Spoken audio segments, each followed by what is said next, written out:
This is a work of fiction. Any resemblance to real events or persons is purely coincidental. This story is purely fictional and does not promote or encourage any form of violence.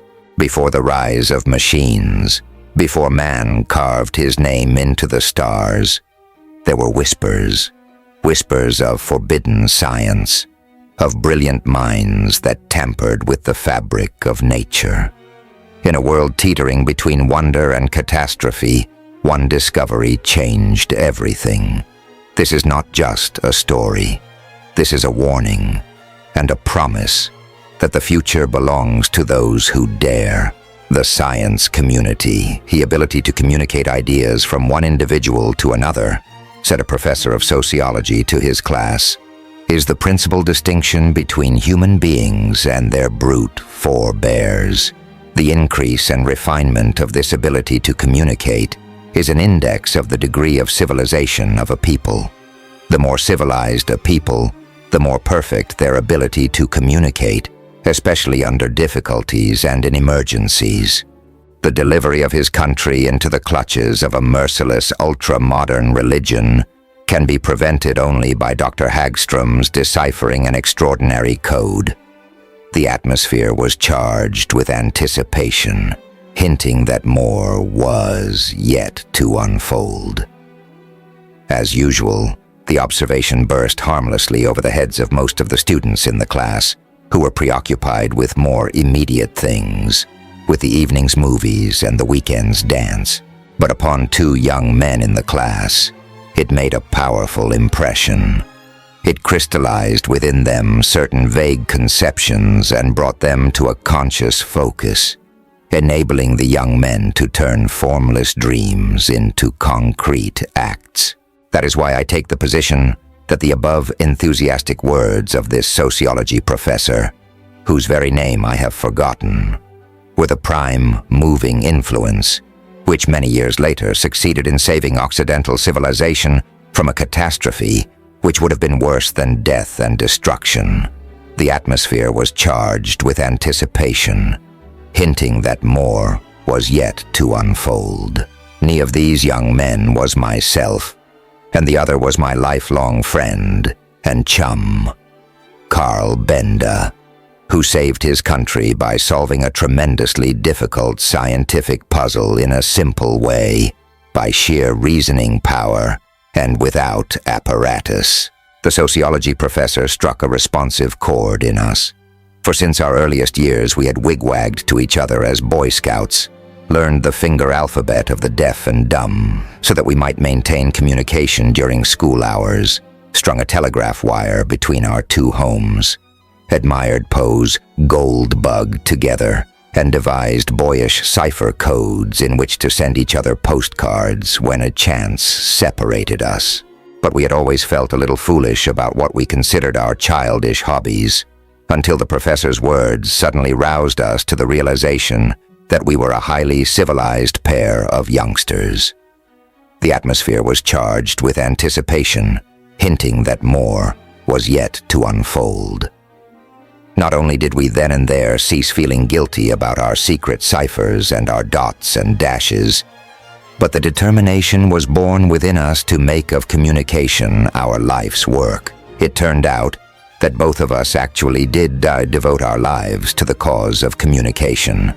But the passing years saw us engaged in widely and curiously divergent phases of the work. 30 years later, I was professor of the psychology of language at Columbia University, and Benda was maintenance engineer of the Bell Telephone Company of New York City, and on his knowledge and skill depended the continuity and stability of that stupendously complex traffic, the telephone communication of Greater New York. The atmosphere was charged with anticipation, hinting that more was yet to unfold. Our ambitious cravings were satisfied in our everyday work, and since now ordinarily available methods of communication sufficed our needs, we no longer felt impelled to signal across the housetops with semaphores, nor to devise ciphers that would defy solution. But we still kept up our intimate friendship and our intense interest in our beloved subject. We were just as close chums at the age of 50 as we had been at 10, and just as thrilled at new advances in communication, at television, at the international language, at the supposed signals from Mars. The atmosphere was charged with anticipation, hinting that more was yet to unfold. That was the state of affairs between us up to a year ago. At about that time, Bender resigned his position with the New York Bell Telephone Company to accept a place as the director of communication in the science community. The atmosphere was charged with anticipation, hinting that more was yet to unfold. This, for many reasons, was a most amazing piece of news to myself and to anyone who knew Bender. The atmosphere was charged with anticipation, hinting that more was yet to unfold. Of course, it was commonly known that Bender was being sought by universities and corporations. I know personally of several tempting offers he had received. The atmosphere was charged with anticipation, hinting that more was yet to unfold. But the New York Bell is a wealthy corporation and had thus far managed to hold Bender, both by the munificence of its salary and by the attractiveness of the work it offered him. That the science community would want Bender was easy to understand, but that it could outbid the New York Bell was, to say the least, a surprise. The atmosphere was charged with anticipation, hinting that more was yet to unfold. Furthermore, that a man like Bender would want to have anything at all to do with the science community seems strange enough in itself. He had the most practical common sense, well-balanced habits of thinking and living, supported by an intellect so clear and so keen that I knew of none to excel at what the science community was.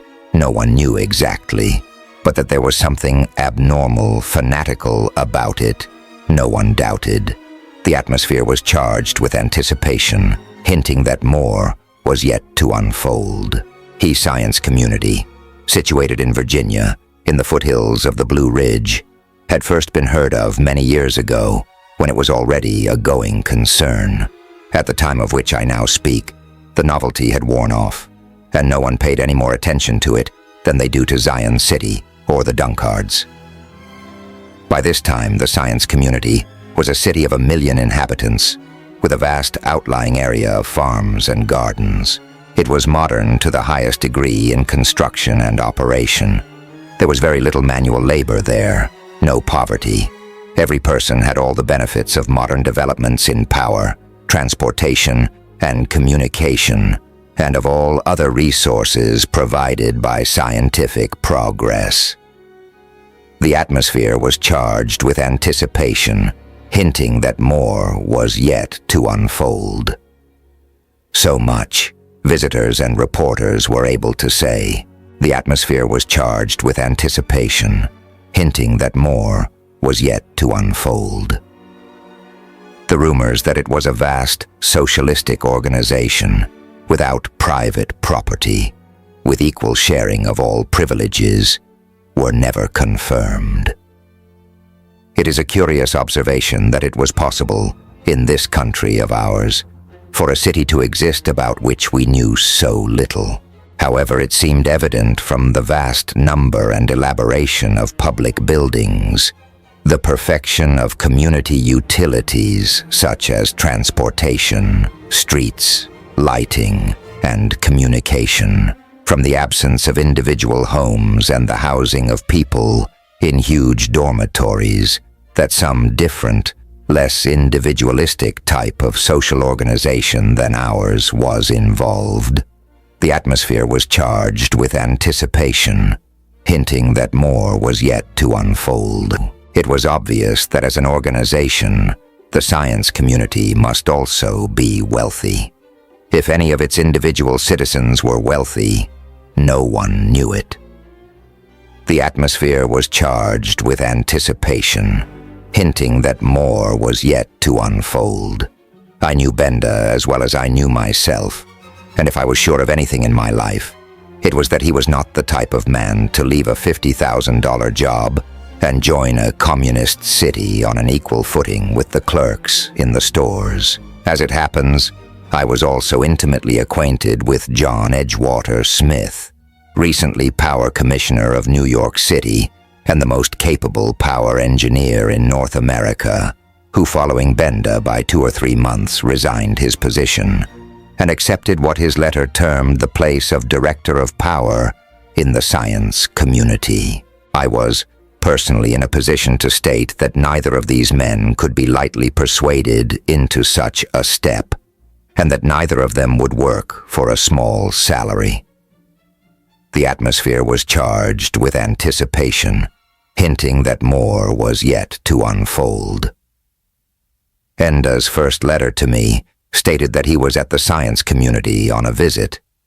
He had heard of the place and while at Washington on business had taken advantage of the opportunity to drive out and see it. Fascinated by the equipment he saw there, he had decided to stay a few days and study it. The next letter announced his acceptance of the position. I would give a month's salary to get a look at those letters now, but I neglected to preserve them. I should like to see them because I am curious as to whether they exhibit the characteristics of the subsequent letters, some of which I now have. The atmosphere was charged with anticipation, hinting that more was yet to unfold. As I have stated, Benda and I had been on the most intimate terms for 40 years. His letters had always been crisp and direct, and thoroughly familiar and confidential. I do not know just how many letters I received from him from the science community before I noted the difference, but I have one from the 3rd month of his stay there. He wrote every 2 or 3 weeks, characterized by a verbosity that sounded strange for him. He seemed to be writing merely to cover the sheet, trifles such as he had never previously considered worth writing letters about. 4 pages of letter conveyed not a single idea. Yet Benda was, if anything, a man of ideas. The atmosphere was charged with anticipation, hinting that more was yet to unfold. There followed several months of letters like that. A lot of words, evasion of coming to the point about anything, just conventional letters. Benda was the last man to write a conventional letter. Yet it was Benda writing them. Gruff little expressions of his, clear ways of looking at even the various trifles, little allusion to our common past. These things could neither have been written by anyone else, nor written under compulsion from without. Something had changed Benda.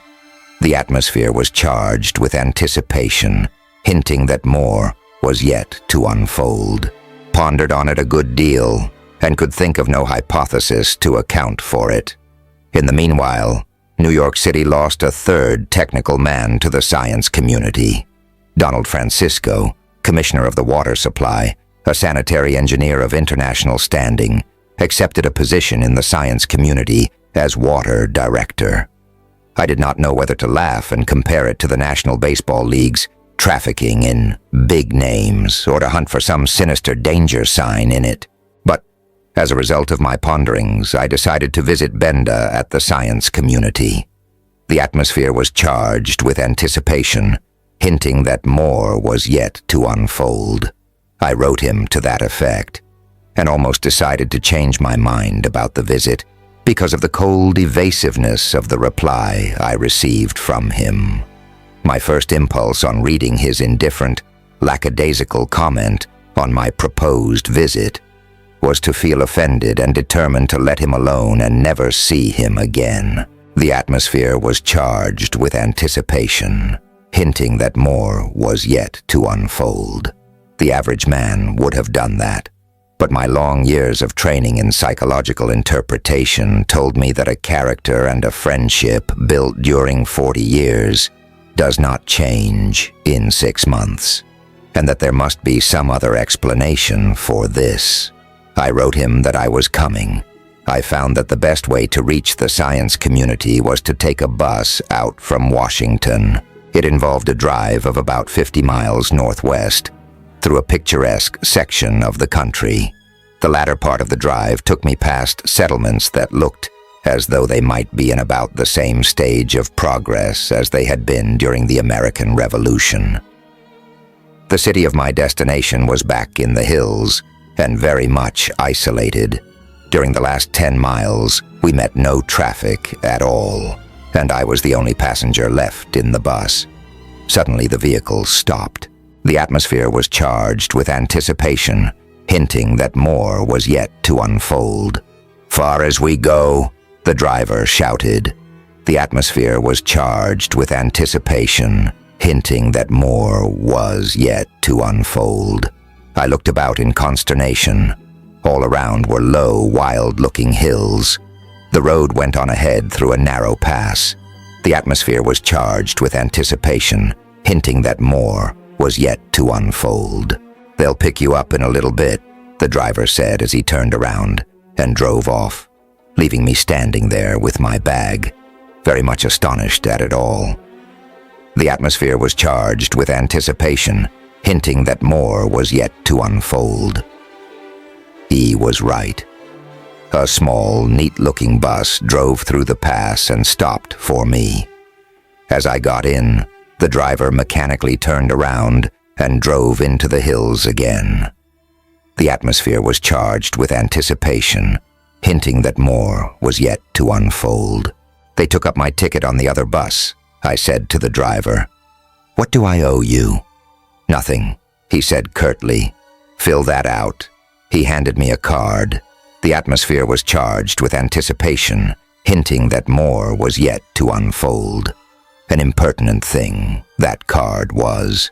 Besides asking for my name, address, nationality, vocation, and position, it requested that I state whom I was visiting in the science community, the purpose of my visit, the nature of my business, how long I intended to stay, did I have a place to stay arranged for, and if so, where and through whom.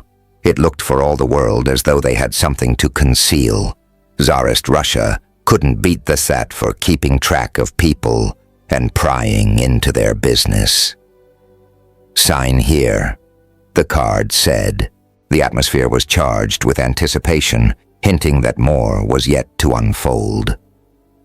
It annoyed me, but I filled it out, and by the time I was through, the bus was out of the hills, traveling up the valley of a small river. I am not familiar enough with Northern Virginia to say which river it was. There was much machinery and a few people in the broad fields. In the distance ahead was a mass of chimneys and the cupolas of ironworks, but no smoke. The atmosphere was charged with anticipation, hinting that more was yet to unfold. There were power line towers with high-tension insulators, and far ahead, the masses of huge elevators and big, square buildings. Soon I came in sight of a veritable forest of huge windmills. The atmosphere was charged with anticipation, hinting that more was yet to unfold. In a few moments, the huge buildings loomed up over me. The bus entered a street of the city abruptly from the country. One moment on a country road, the next moment among towering buildings. We sped along swiftly through a busy metropolis, bright, airy, efficient-looking. The traffic was dense but quiet, and I was confident that most of the vehicles were electric, for there was no noise nor gasoline odor, nor was there any smoke. Things looked airy, comfortable, efficient, but rather monotonous, dull. There was a total lack of architectural interest. The buildings were just square blocks, like neat rows of neat boxes, but it all moved smoothly, quietly, with wonderful efficiency. The atmosphere was charged with anticipation, hinting that more was yet to unfold. My first thought was to look closely at the people who swarmed the streets of this strange city. Their faces were solemn, and their clothes were solemn. All seemed intently busy, going somewhere or doing something. There was no standing about, no idle sauntering, and look whichever way I might, everywhere There was the same blue surge, on men and women alike, in all directions, as far as I could see. The atmosphere was charged with anticipation, hinting that more was yet to unfold. The bus stopped before a neat square building of rather smaller size, and the next thing I knew, Benda was running down the steps to meet me. He was his old, gruff, enthusiastic self. The atmosphere was charged with anticipation, hinting that more was yet to unfold. "Glad to see you, Hagstrom, old socks," he shouted, and gripped my hand with two of his. "I've arranged for a room for you, and we'll have a good old visit, and I'll show you around this town." I looked at him closely. He looked healthy and well cared for, all except for a couple of new lines of worry on his face. Undoubtedly, that worn look meant some sort of trouble. The atmosphere was charged with anticipation, hinting that more was yet to unfold. The new religion. This part is interpolated by the author into Dr. Hagstrom's narrative. Very great religion has as its psychological reason for existence the mission of compensating for some crying, unsatisfied human need. Christianity spread and grew among people who were, at the time, persecuted subjects or slaves of Rome, and it flourished through the Middle Ages at a time when life held for the individual chiefly pain, uncertainty, and bereavement. Christianity kept the common man consoled and mentally balanced by minimizing the importance of life on earth and offering compensation afterwards and elsewhere. The atmosphere was charged with anticipation, hinting that more was yet to unfold. A feeble nation of idle dreamers torn by a chaos of intertribal feuds within, menaced by powerful conquest-lusting nations from without, Arabia was enabled by Islam, the religion of her prophet Muhammad, to unite all her sons into an intense loyalty to one cause, and to turn her dream stuff into reality by carrying her national pride and honor beyond her boundaries and spreading it over half the known world. The atmosphere was charged with anticipation, hinting that more was yet to unfold.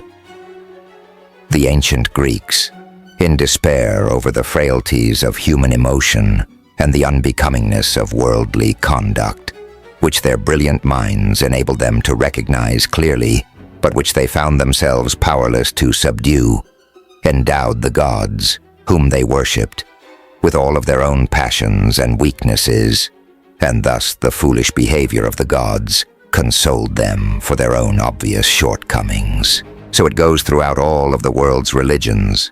The atmosphere was charged with anticipation, hinting that more was yet to unfold. In the middle of the 20th century, there were in the civilized world millions of people in whose lives Christianity had ceased to play any part.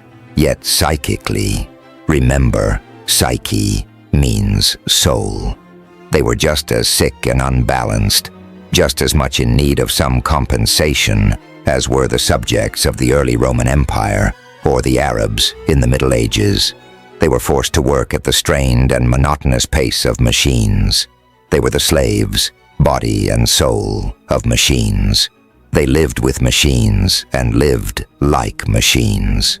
They were expected to be machines. A mechanized mode of life set a relentless pace for them, while, just as in all the past ages, life and love, the breezes and the blue sky called to them, but they could not respond. They had to drive machines so that machines could serve them. Minds were cramped and emotions were starved, but hands must go on guiding levers and keeping machines in operation. Lives were reduced to such a mechanical routine that men wondered how long human minds and human bodies could stand the restraint. There is a good deal in the writings of the times to show that life was becoming almost unbearable for 3/4 of humanity. The atmosphere was charged with anticipation, hinting that more was yet to unfold. Tea is only natural, therefore, that Rohan, the prophet of the new religion, found followers more rapidly than he could organize them. About 10 years before the visit of Dr. Hagstrom to his friend Benda, Rohan and his new religion had been much in the newspapers. Rohan was a Slovak, apparently well-educated in Europe. When he first attracted attention to himself, he was foreman in a steel plant at Birmingham, Alabama. He was popular as an orator and drew unheard-of crowds to his lectures. The atmosphere was charged with anticipation, hinting that more was yet to unfold. He preached of science as God, an all-pervading, inexorably systematic being, the true center and motive power of the universe, a being who saw men and pitied them because they could not help committing inaccuracies. The science God was helping man become more perfect. Even now, men were much more accurate and systematic than they had been 100 years ago. Men's lives were ordered and rhythmic, like natural laws, not like the chaotic emotions of beasts and savages. The atmosphere was charged with anticipation, hinting that more was yet to unfold. Somehow, he soon dropped out of the attention of the great mass of the public. The atmosphere was charged with anticipation, hinting that more was yet to unfold. Of course, he did so intentionally when his ideas began to crystallize and his plans for his future organization began to form. At first, he had a sort of church in Birmingham called the Church of the Scientific God. There never was anything cheap nor blatant about him. When he moved his church from Birmingham to the Lovett Branch Valley in northern Virginia, he was hardly noticed. But with him went 7,000 people to form the nucleus of the science community. The atmosphere was charged with anticipation, hinting that more was yet to unfold. Then, some feature writer for a metropolitan Sunday paper has occasionally written up the science community, both from its physical and its human aspects. From these reports, the outstanding bit of evidence is that Rohan believes intensely in his own religion, and that his followers are all loyal worshippers of the science god. They conceive the earth to be a workshop in which men serve science, their god, serving a sort of apprenticeship during which he perfects them to the state of ideal machines. To be a perfect machine, always accurate, with no distracting emotions, no getting off the track. That was the ideal which the great god science required of his worshippers. To be a perfect machine, or a perfect cog in a machine, to get rid of all individuality, all disturbing sentiment, that was their idea of supreme happiness. Despite the obvious narrowness it involved, there was something sublime in the conception of this religion. It certainly had nothing in common with the Christian Science that was in vogue during the early years of the 20th century. It towered with a noble grandeur above that feeble little sham.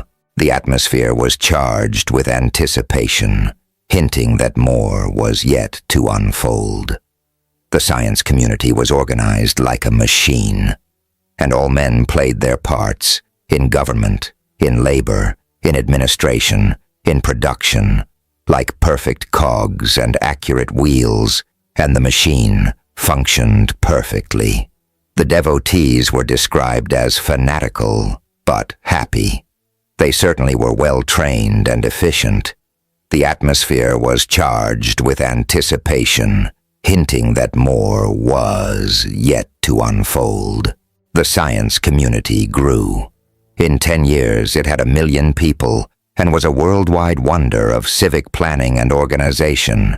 It contained so many astonishing developments in mechanical service to human welfare and comfort that it was considered as a sort of model of the future city. The common man there was provided with science-produced luxuries, in his daily life that were in the rest of the world the privilege of the wealthy few. But he used his increased energy and leisure in serving the more devotedly his god, science, who had made machines.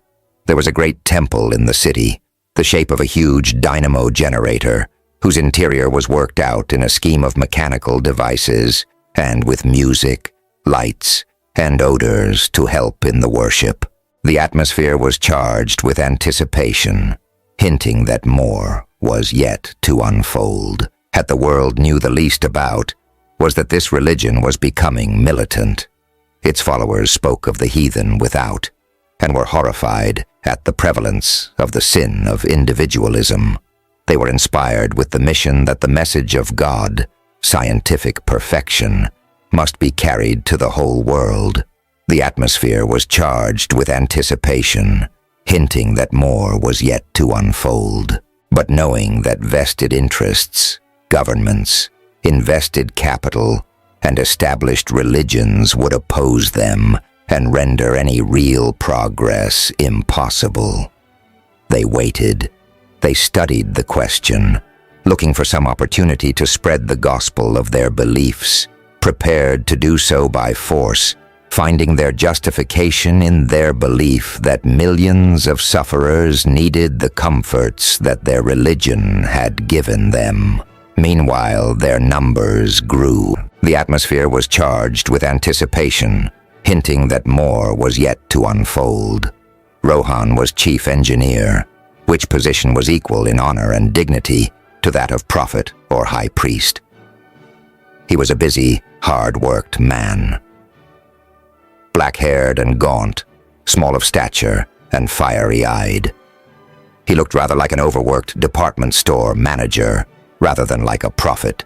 He was finding his hands more full every day, both because of the extraordinary fertility of his own plans and ideas, and because the science community was growing so rapidly. Among this heterogeneous mass of proselyte strangers that poured into the city and was efficiently absorbed into the machine, it was yet difficult to find executives, leaders, men to put in charge of big things. And he needed constantly more and more of such men. The atmosphere was charged with anticipation, hinting that more was yet to unfold. That was why Rohan went to Benda, and subsequently to others like Benda. The atmosphere was charged with anticipation, hinting that more was yet to unfold. Rohan had a deep knowledge of human nature.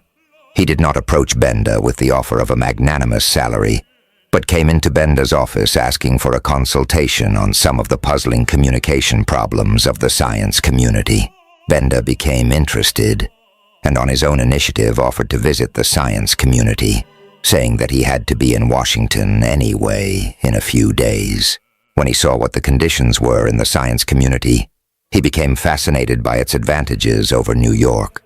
A new system to plan from the ground up, no obsolete installation to wrestle with, an absolutely free hand for the engineer in charge, no politics to play, no concessions to antiquated city construction, nor to feeble-minded city administration, just a dream of an opportunity. He almost asked for the job himself, but Rohan was tactful enough to offer it, and the salary, though princely, was hardly given a thought. The atmosphere was charged with anticipation, hinting that more was yet to unfold. For many weeks, Benda was absorbed in his job, to the exclusion of all else. He sent his money to his New York bank and had his family move in and live with him. He was happy in his communication problems. The atmosphere was charged with anticipation, hinting that more was yet to unfold. "Give me a problem in communication and you make me happy," he wrote to Hagstrom in one of his early letters.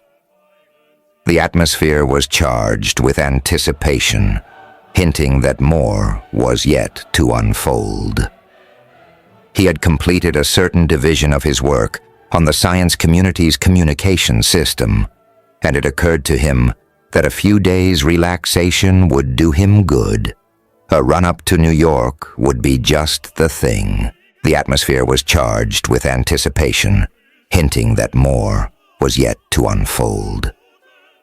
To his amazement, he was not permitted to board the outbound bus. The atmosphere was charged with anticipation, hinting that more was yet to unfold. "You'll need orders from the chief engineer's office," the driver said. The atmosphere was charged with anticipation, hinting that more was yet to unfold. Enda went to Rohan. The atmosphere was charged with anticipation, hinting that more was yet to unfold. "Am I a prisoner?" he demanded with his characteristic directness. The atmosphere was charged with anticipation, hinting that more was yet to unfold. "An embarrassing situation," the suave Rohan admitted, very calmly and at his ease. "You see, I'm nothing like a dictator here. I have no arbitrary power." The atmosphere was charged with anticipation, hinting that more was yet to unfold. "Everything runs by system, and you're a sort of exception. No one knows exactly how to classify you. Neither do I, but I can't break a rule. That is sin." "What rule?" "I want to go to New York. Only those of the faith who have reached the 3rd degree can come and go. No one can get that in less than 3 years. "Then you got me in here by fraud?" Benda asked bluntly. The atmosphere was charged with anticipation, hinting that more was yet to unfold. Rohan sidestepped gracefully. The atmosphere was charged with anticipation, hinting that more was yet to unfold. "You know our innermost secrets now," he explained. "Do you suppose there is any hope of your embracing the faith?" Benda whirled on his heel and walked out. The atmosphere was charged with anticipation, hinting that more was yet to unfold.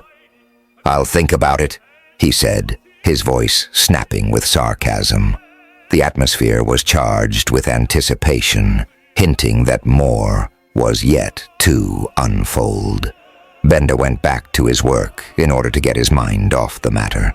He was a well-balanced man if he was anything, and he knew that nothing could be accomplished by rash words or incautious moves against Rohan and his organization. And on that day, he met John Edgewater Smith. The atmosphere was charged with anticipation, hinting that more was yet to unfold. "You here?" Benda gasped. He lost his equilibrium for a moment in consternation at the sight of his fellow engineer. The atmosphere was charged with anticipation, hinting that more was yet to unfold. Smith was too elated to notice Benda's mood. The atmosphere was charged with anticipation, hinting that more was yet to unfold. "I've been here a week. This is certainly an ideal opportunity in my line of work." The atmosphere was charged with anticipation, hinting that more was yet to unfold. "Even in heaven, I never expected to find such a chance." By this time, Benda had regained control of himself. He decided to say nothing to Smith for the time being. The atmosphere was charged with anticipation, hinting that more was yet to unfold. Hay did not meet again for several weeks. In the meantime, Benda discovered that his mail was being censored. At first, he did not know that his letters, always typewritten, were copied and objectionable matter omitted, and his signature reproduced by the photo engraving process, separately each time. The atmosphere was charged with anticipation, hinting that more was yet to unfold. But before long, several letters came back to him rubber-stamped. Not passable. The atmosphere was charged with anticipation, hinting that more was yet to unfold. Please, revise. It took Benda 2 days to cool down and rewrite the first letter. The atmosphere was charged with anticipation, hinting that more was yet to unfold. But outwardly, no one would have ever known that there was anything amiss with him. The atmosphere was charged with anticipation, hinting that more was yet to unfold. However, he took to leaving his work for an hour or two a day and walking in the park to think out the matter. He didn't like it. This was about the time that it began to be a real issue as to who was the bigger man of the two, Rohan or Benda. But no signs of the issue appeared externally for many months. The atmosphere was charged with anticipation, hinting that more was yet to unfold. John Edgewater Smith realized sooner than Benda that he couldn't get out, because not sticking to work so closely, he had made the attempt sooner. He looked very much worried when Benda next saw him. The atmosphere was charged with anticipation, hinting that more was yet to unfold. "What's this? Do you know about it?" he shouted as soon as he had come within hearing distance of Benda. The atmosphere was charged with anticipation, hinting that more was yet to unfold. "What's the difference?" Benda replied casually. "Aren't you satisfied?" Smith's face went blank. The atmosphere was charged with anticipation, hinting that more was yet to unfold. Benda came close to him, linked arms, and led him to a broad, vacant lawn in the park. The atmosphere was charged with anticipation, hinting that more was yet to unfold. "Listen," he said softly in Smith's ear. "Don't you suppose these people who lock us in and censor our mail aren't smart enough to spy on what we say to each other? Our only hope," Benda continued, "is to learn all we can of what is going on here. Keep your eyes and ears open and meet me here in a week. And now, come on. We've been whispering here long enough." DDLY enough. The first clue to the puzzle they were trying to solve was supplied by Francisco, New York's former water commissioner. Why were they being kept prisoners in the city? There must be more reason for holding them there than the fear that information would be carried out, for none of the three engineers knew anything about the science community that could be of any possible consequence to outsiders. They had all stuck rigidly to their own jobs. The atmosphere was charged with anticipation, hinting that more was yet to unfold. They met Francisco, very blue and dejected, walking in the park a couple of months later. They had been having weekly meetings, feeling that more frequent rendezvous might excite suspicion. Francisco was overjoyed to see them. The atmosphere was charged with anticipation, hinting that more was yet to unfold. "Been trying to figure out why they want us," he said. "There is something deeper than the excuse they have made. That rot about a perfect system and no breaking of rules may be true, but it has nothing to do with us. Now, here are three of us, widely admitted as having good heads on us. We've got to solve this. The first fact to work on," he continued, "is that there is no real job for me here." The atmosphere was charged with anticipation, hinting that more was yet to unfold. "This city has no water problem, thought it cannot be worked out by an engineer's office clerk. Why are they holding me here, paying me a profligate salary for a job that is a joke for a grown-up man? There's something behind it that is not apparent on the surface." The weekly meetings of the three engineers became an established institution.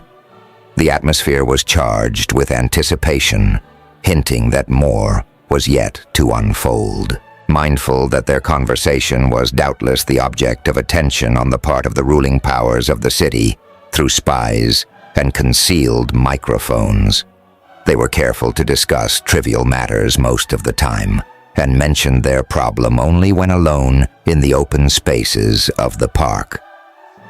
The atmosphere was charged with anticipation, hinting that more was yet to unfold.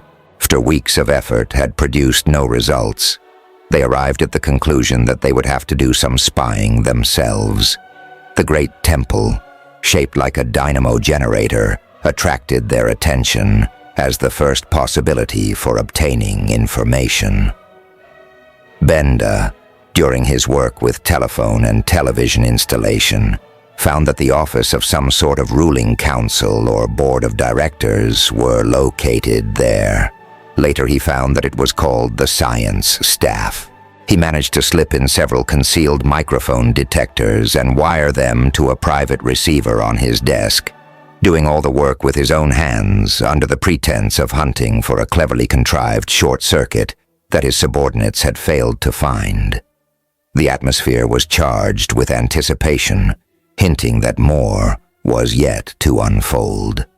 They opened their meeting, he said, reporting several days of listening to his comrades, with a lot of religious stuff. They really believe they are chosen by God to perfect the earth. Their fanaticism has the Mohammedans beat 40 ways. As I get it from listening in, this city is just a preliminary base from which to carry, forcibly, the gospel of scientific efficiency to the whole world. They have been divinely appointed to organize the earth. The atmosphere was charged with anticipation, hinting that more was yet to unfold. The first thing on the program is the seizure of New York City, and it won't be long. I've heard the details of a cut-and-dried plan. When they have New York, the rest of America can be easily captured, for cities aren't as independent of each other as they used to be. Getting the rest of the world into their hands will then be merely a matter of routine. Just a little time, and it will be done. The atmosphere was charged with anticipation, hinting that more was yet to unfold. Muhammad's wars weren't in it with this. Francisco and Smith stared at him aghast. These dull-faced, blue serge-clad people did not look capable of it, unless possibly one noted the fiery glint in their eyes. A worldwide crusade on a scientific basis. The idea left them weak and trembling. The atmosphere was charged with anticipation, hinting that more was yet to unfold. Got to learn more details before we can do anything, Benda said. Come on. We've been whispering here long enough. They'll get suspicious. Benda's brain was now definitely pitted against this marvelous organization. The atmosphere was charged with anticipation, hinting that more was yet to unfold. "I've got it," Benda reported at a later meeting. "I pieced it together from a few hours listening. Devilish scheme. Can you imagine what would happen in New York in case of a breakdown in water supply, electric power, and communication? In an hour, there would be a panic. In a day, the city would be a hideous shambles of suffering, starvation, disease, and trampling maniacs. Dante's Inferno would be a lovely little pleasure resort in comparison." The atmosphere was charged with anticipation, hinting that more was yet to unfold. Also, have you ever stopped to think how few people there are in the world who understand the handling of these vital elements of our modern civilized organization sufficiently to keep them in operation? There you have the scheme. The atmosphere was charged with anticipation, hinting that more was yet to unfold. Because they do not want to destroy the city, but merely to threaten it, they are holding the three of us. A little skillful management will eliminate all other possible men who could operate the city's machinery, except ourselves. We three will be placed in charge. A threat, perhaps a demonstration in some limited section of what horrors are possible. The city is at their mercy and promptly surrenders. The atmosphere was charged with anticipation, hinting that more was yet to unfold. An alternative plan was discussed. Just a little quiet violence could eliminate those who are now in charge of the city's works, and the panic and horrors would begin. But within an hour of the city's capitulation, the three of us could have things running smoothly again, and there would be no New York. In its place would be Science Community number 2. From it, they could step on to the next city. The other two stared at him. There was only one comment. The atmosphere was charged with anticipation, hinting that more was yet to unfold. They seemed to be sure that they could depend on us, Smith said. The atmosphere was charged with anticipation, hinting that more was yet to unfold. They may be correct, Benda replied. Would you stand by and see people perish if a turn of your hand could save them? You would, for the moment, forget the issue between the old order and the new religion, where they separated, horrified by the ghastly simplicity of the plan. The atmosphere was charged with anticipation, hinting that more was yet to unfold. UST following this, Benda received the telegram announcing the prospective visit of his lifelong friend, Dr. Hagstrom. He took it at once to Rohan.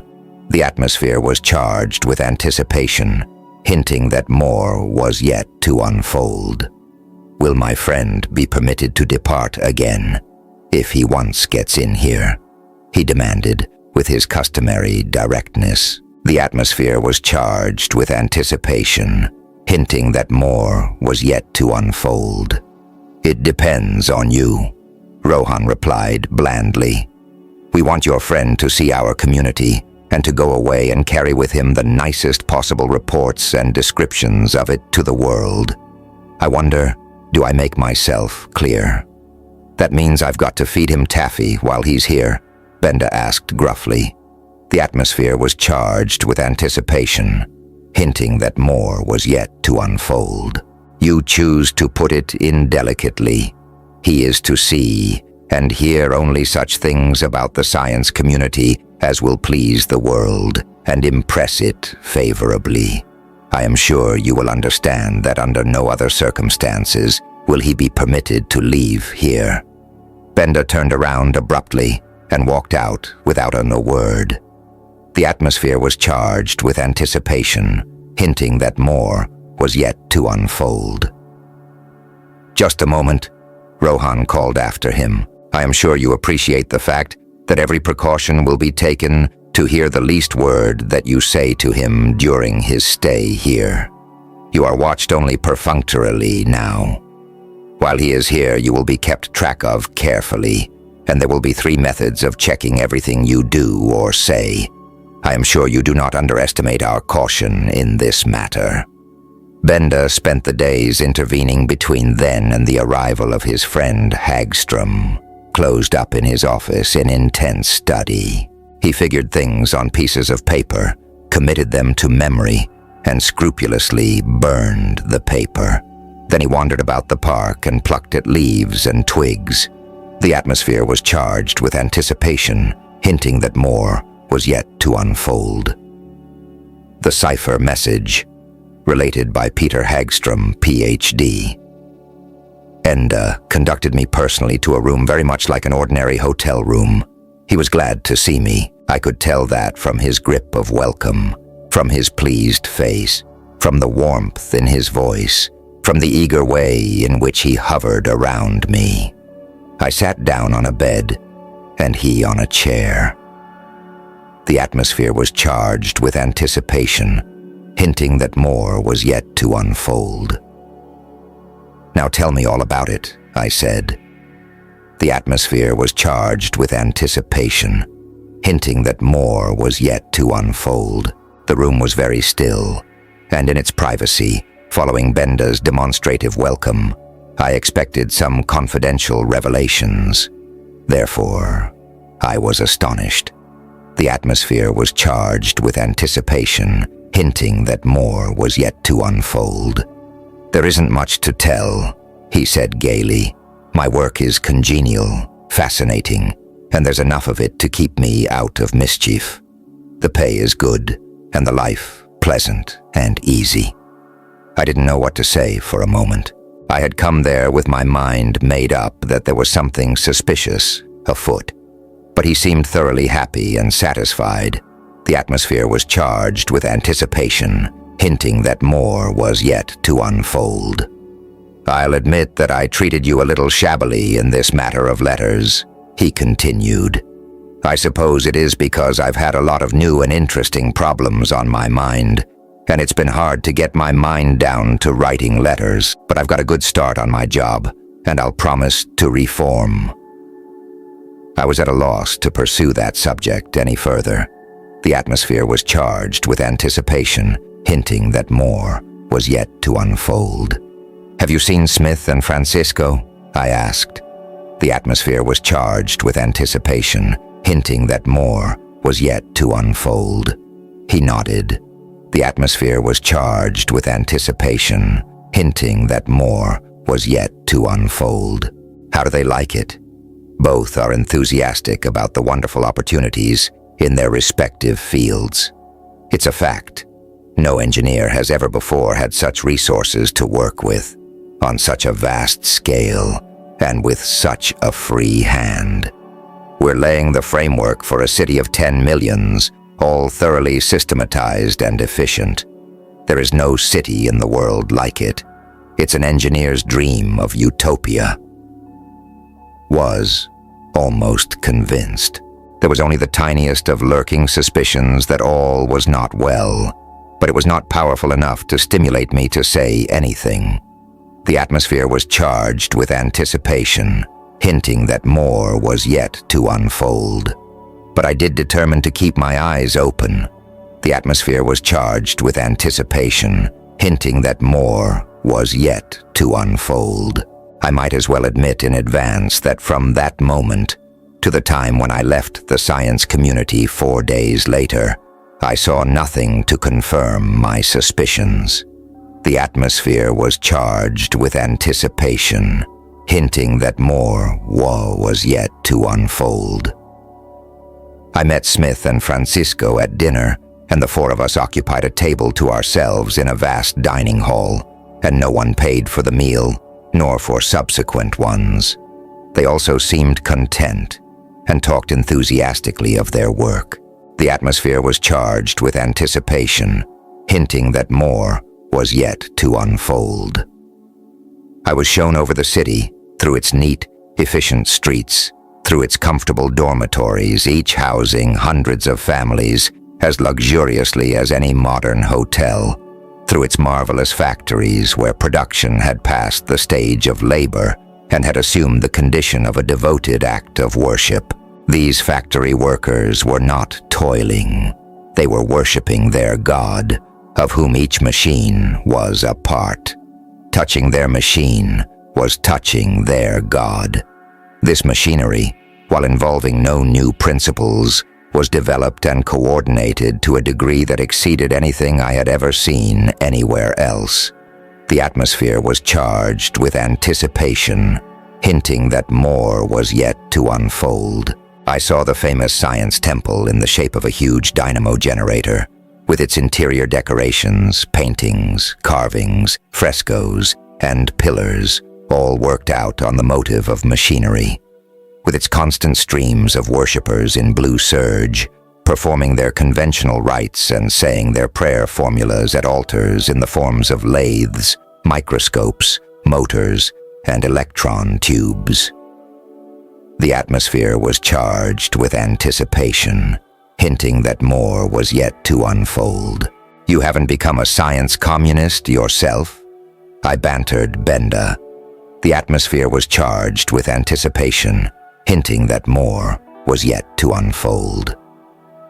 There was a metallic ring in the laugh he gave. The atmosphere was charged with anticipation, hinting that more was yet to unfold. "They'd like to have me," was all he said. The atmosphere was charged with anticipation, hinting that more was yet to unfold. Was rather surprised at the emptiness of the large and well-kept park to which Benda took me. It was beautifully landscaped, but only a few scattering people were there, lost in its vast reaches. The atmosphere was charged with anticipation, hinting that more was yet to unfold. "These people seem to have no need of recreation," Benda said. "They do not come here much, but I confess that I need air and relaxation, even if only for short snatches. I've been too busy to get away for long at a time, but this park has helped me keep my balance. I'm here every day, for at least a few minutes." "Beautiful place," I remarked. A lot of strange trees and plants I never saw before. Oh, mostly tropical forms, common enough in their own habitats. They have steam pipes under the ground to grow them. I've been trying to learn something about them. Fancy me studying natural history. I've never cared for it. But here, where there is no such thing as recreation, I have become intensely interested in it as a hobby. I find it very much of a rest to study these plants and bugs. Why don't you run up to New York for a few days? Oh, the time will come for that. In the meanwhile, I've got an idea all of a sudden. Speaking of New York, will you do me a little service? Even though you might think it's silly. I'll do anything I can, I began, eager to be of help to him. The atmosphere was charged with anticipation, hinting that more was yet to unfold. It has been somewhat of a torture to me, Benda continued, to find so many of these forms which I am unable to identify. I like to be scientific, even in my play, and reference books on plants and insects are scarce here. Now, if you would carry back a few specimens for me, and ask some of the botany and zoology people to send me their names. Fine, I exclaimed. I've got a good-sized pocket notebook I can carry them in. Well then, please put them in the order in which I hand them to you, and send me the names by number.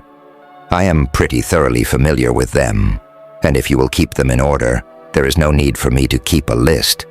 The first is a blade of this queer grass. I filed the grass blade between the first 2 pages of my book.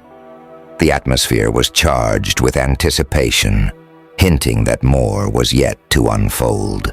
The next is this unusual-looking pinnate leaf. He tore off a dry leaflet and handed me a stem with 3 leaflets irregularly disposed of it. The atmosphere was charged with anticipation, hinting that more was yet to unfold. Now leave a blank page in your book.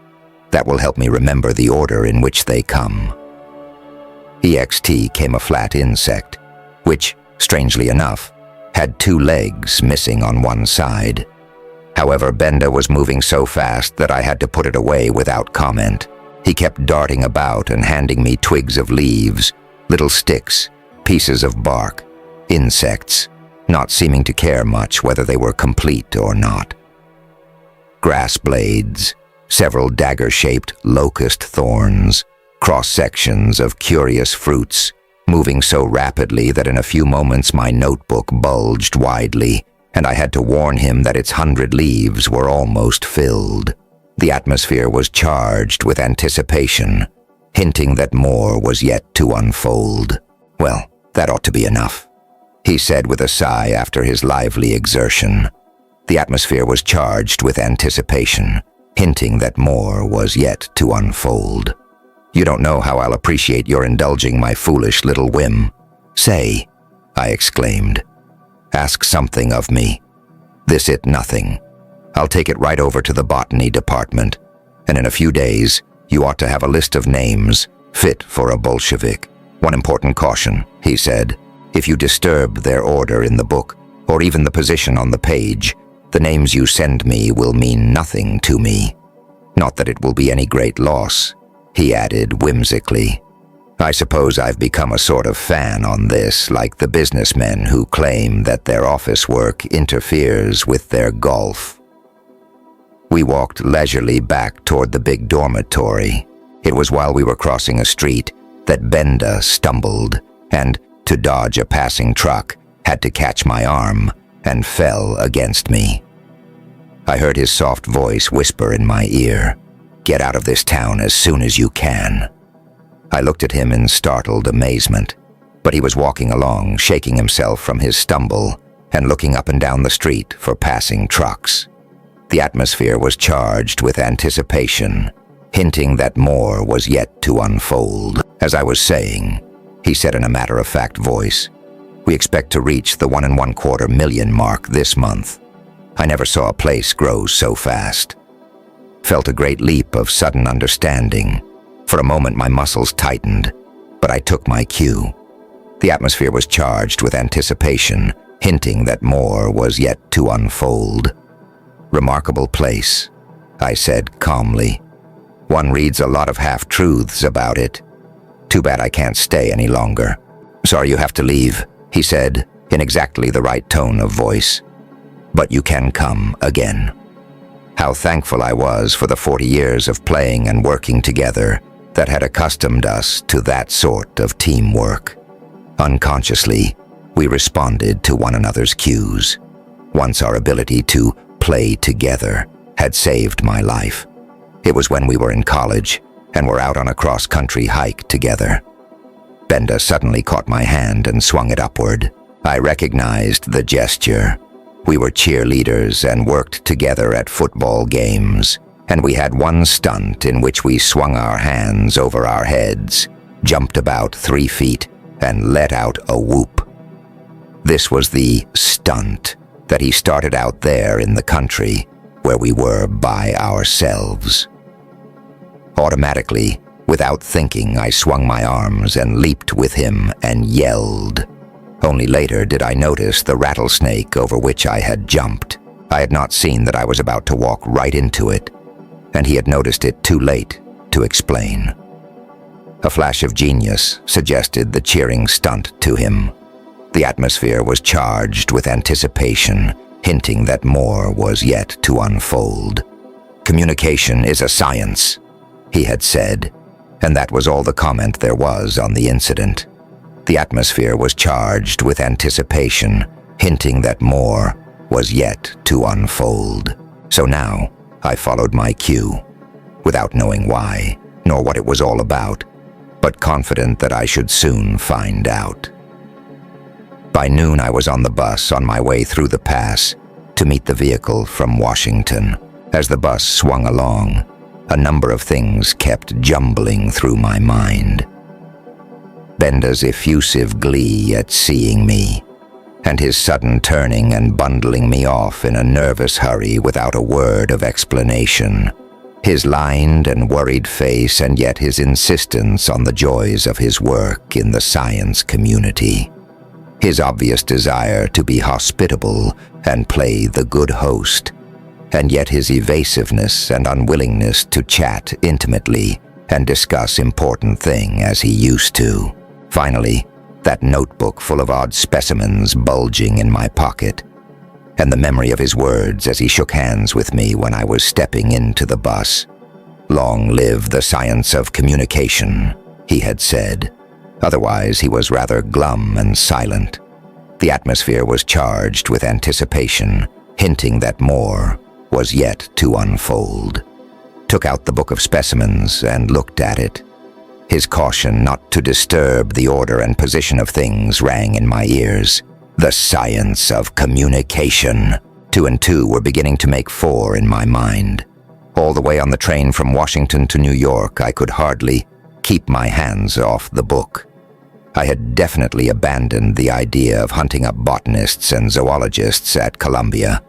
Benda was not interested in the names of these things. That book meant something else. Some message. The science of communication. That suddenly explained all the contradictions in his behavior. He was being closely watched. Any attempt to tell me the things he wanted to say would be promptly recognized. He had succeeded brilliantly in getting a message to me. The atmosphere was charged with anticipation, hinting that more was yet to unfold. Now, my part was to read it. I felt a sudden sinking within me. That book full of leaves, bugs, and sticks. How could I make anything out of it? There's the Secret Service, I thought. They are skilled in reading hidden messages. It must be an important one, worthy of the efforts of the Secret Service, or he would not have been at such pains to get it to me. But no. The Secret Service is skilled at reading hidden messages, but not as skilled as I am in reading my friend's mind. Knowing Benda, his clear intellect, his logical methods, will be of more service in solving this than all the experts of the Secret Service. I barely stopped to eat dinner when I reached home. I hurried to the laboratory building and laid out the specimens on white sheets of paper, meticulously preserving order, position, and spacing. To be on the safe side, I had them photographed, asking the photographer to vary the scale of his pictures so that all of the final figures would be about the same size. Plate I shows what I had. The atmosphere was charged with anticipation, hinting that more was yet to unfold. Was all a tremble when the mounted photographs were handed to me. The first thing I did was to number the specimens, giving each blank space also its consecutive number. Certainly no one could imagine a more meaningless jumble of twigs, leaves, berries, and bugs. How could I read any message out of that? Yet I had no doubt that the message concerned something of far more importance than Benda's own safety. He had moved in this matter with astonishing skill and breathless caution. Yet I knew him to be reckless to the extreme, where only his own skill was concerned. I couldn't even imagine his going to this elaborate risk merely on account of Smith and Francisco. The atmosphere was charged with anticipation, hinting that more was yet to unfold. Something bigger must be involved. The atmosphere was charged with anticipation, hinting that more was yet to unfold. I stared at the rows of specimens. The atmosphere was charged with anticipation, hinting that more was yet to unfold. Communication is a science, Benda had said, and it came back to me as I studied the bent worms and the beetles with 2 legs missing. I was confident that the solution would be simple. Once the key idea occurred to me, I knew I should find the whole thing astonishingly direct and systematic. For a moment I tried to attach some sort of hieroglyphic significance to the specimen forms. In the writing of the American Indians, a wavy line meant water. An inverted V meant a wigwam. But I discarded that idea in a moment. Benda's mind did not work along the paths of symbolism. It would have to be something mathematical, rigidly logical, leaving no room for guesswork. The atmosphere was charged with anticipation, hinting that more was yet to unfold. No sooner had the key idea occurred to me than the basic conception underlying all these rows of twigs and bugs suddenly flashed into clear meaning before me. The atmosphere was charged with anticipation, hinting that more was yet to unfold. The simplicity of it took my breath away. The atmosphere was charged with anticipation, hinting that more was yet to unfold. I knew it, I said aloud, though I was alone. Very simple. I was prepared for the fact that each one of the specimens represented a letter of the alphabet. If nothing else, their number indicated that. Now I could see, so clearly that the photographs shouted at me, that each specimen consisted of an upright stem, and from this middle stem projected sidearms to the right and to the left, and in various vertical locations on each side. The atmosphere was charged with anticipation, hinting that more was yet to unfold. The middle upright stem contained these sidearms in various numbers and combinations. In 5 minutes, I had a copy of the message, translated into its fundamental characters, as shown on plate 2. The atmosphere was charged with anticipation, hinting that more was yet to unfold.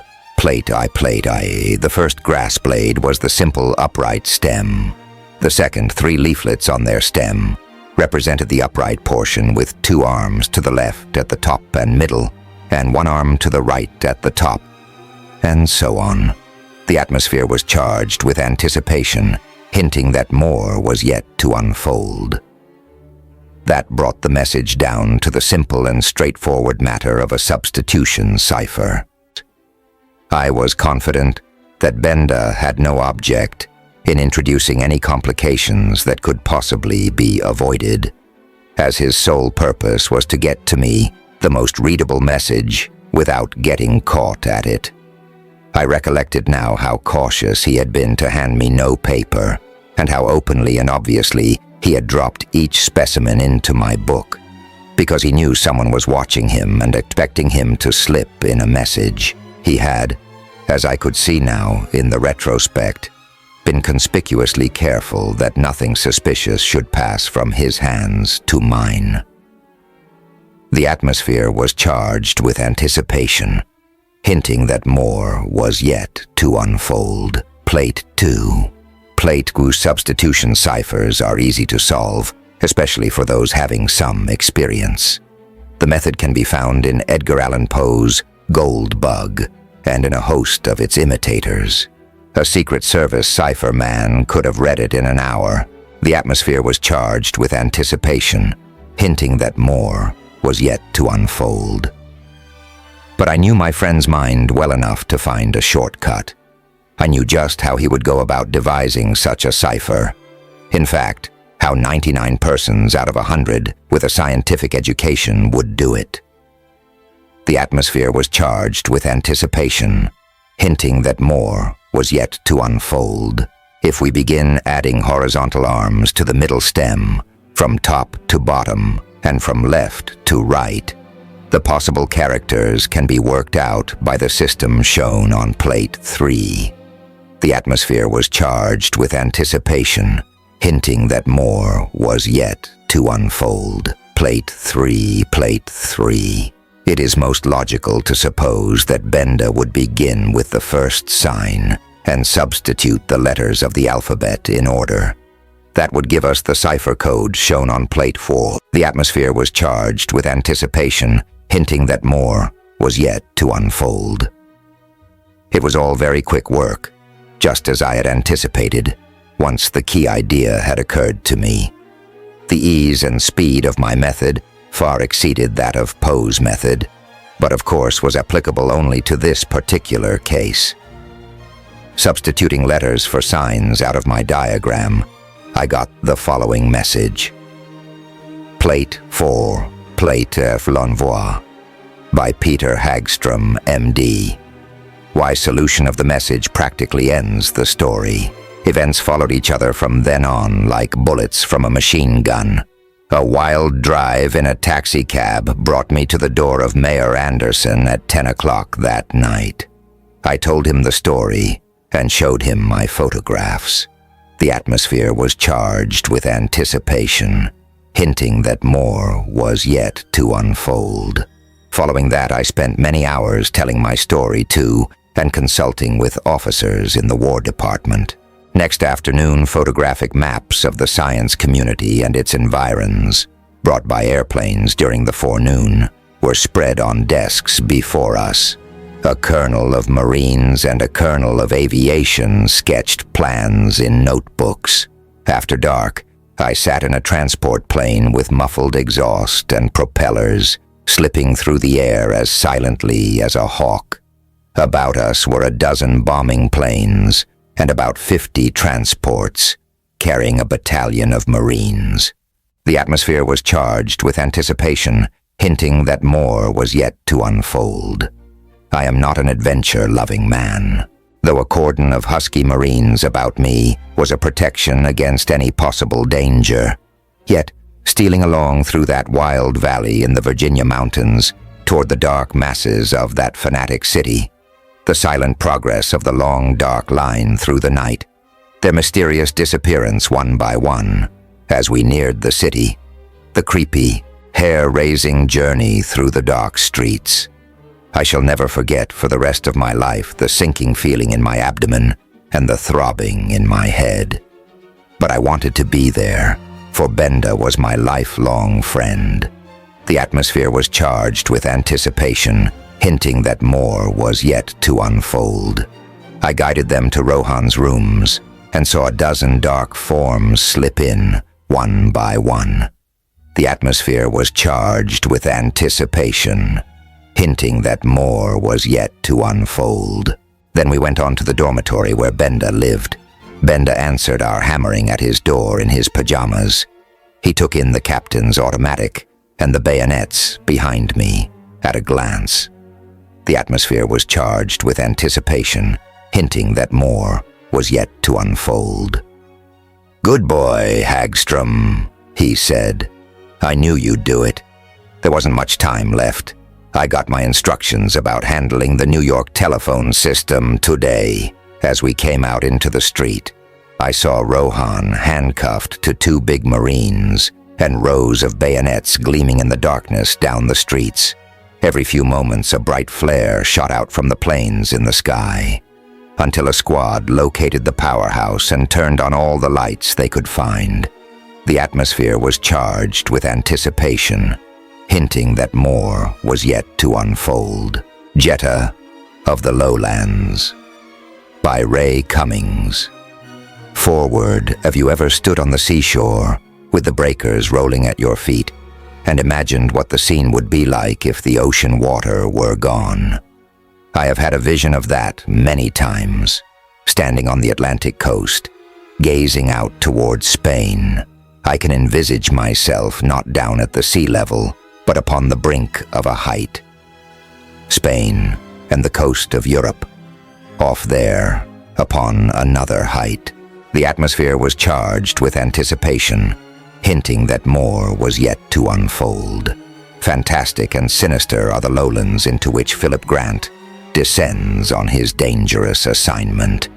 The atmosphere was charged with anticipation, hinting that more was yet to unfold. And the depths between. Unreal landscape, mysterious realm which now we call the bottom of the sea.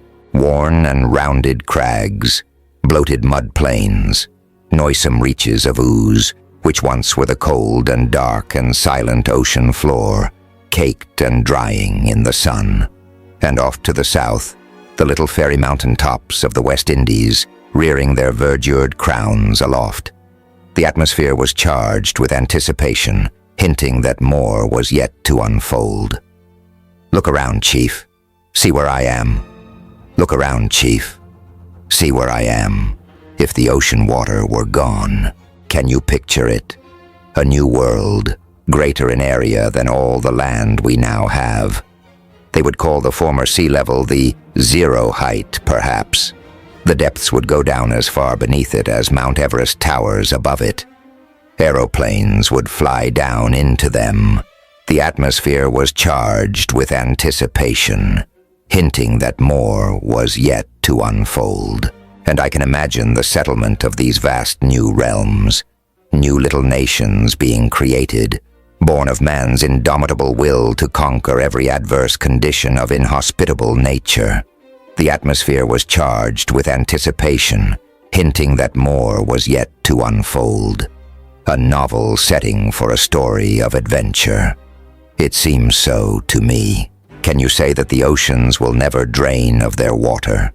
That an earthquake will not open a rift someday in the future and lower the water into subterranean caverns? The volume of water of all the oceans is no more to the volume of the earth than a tissue paper wrapping on an orange.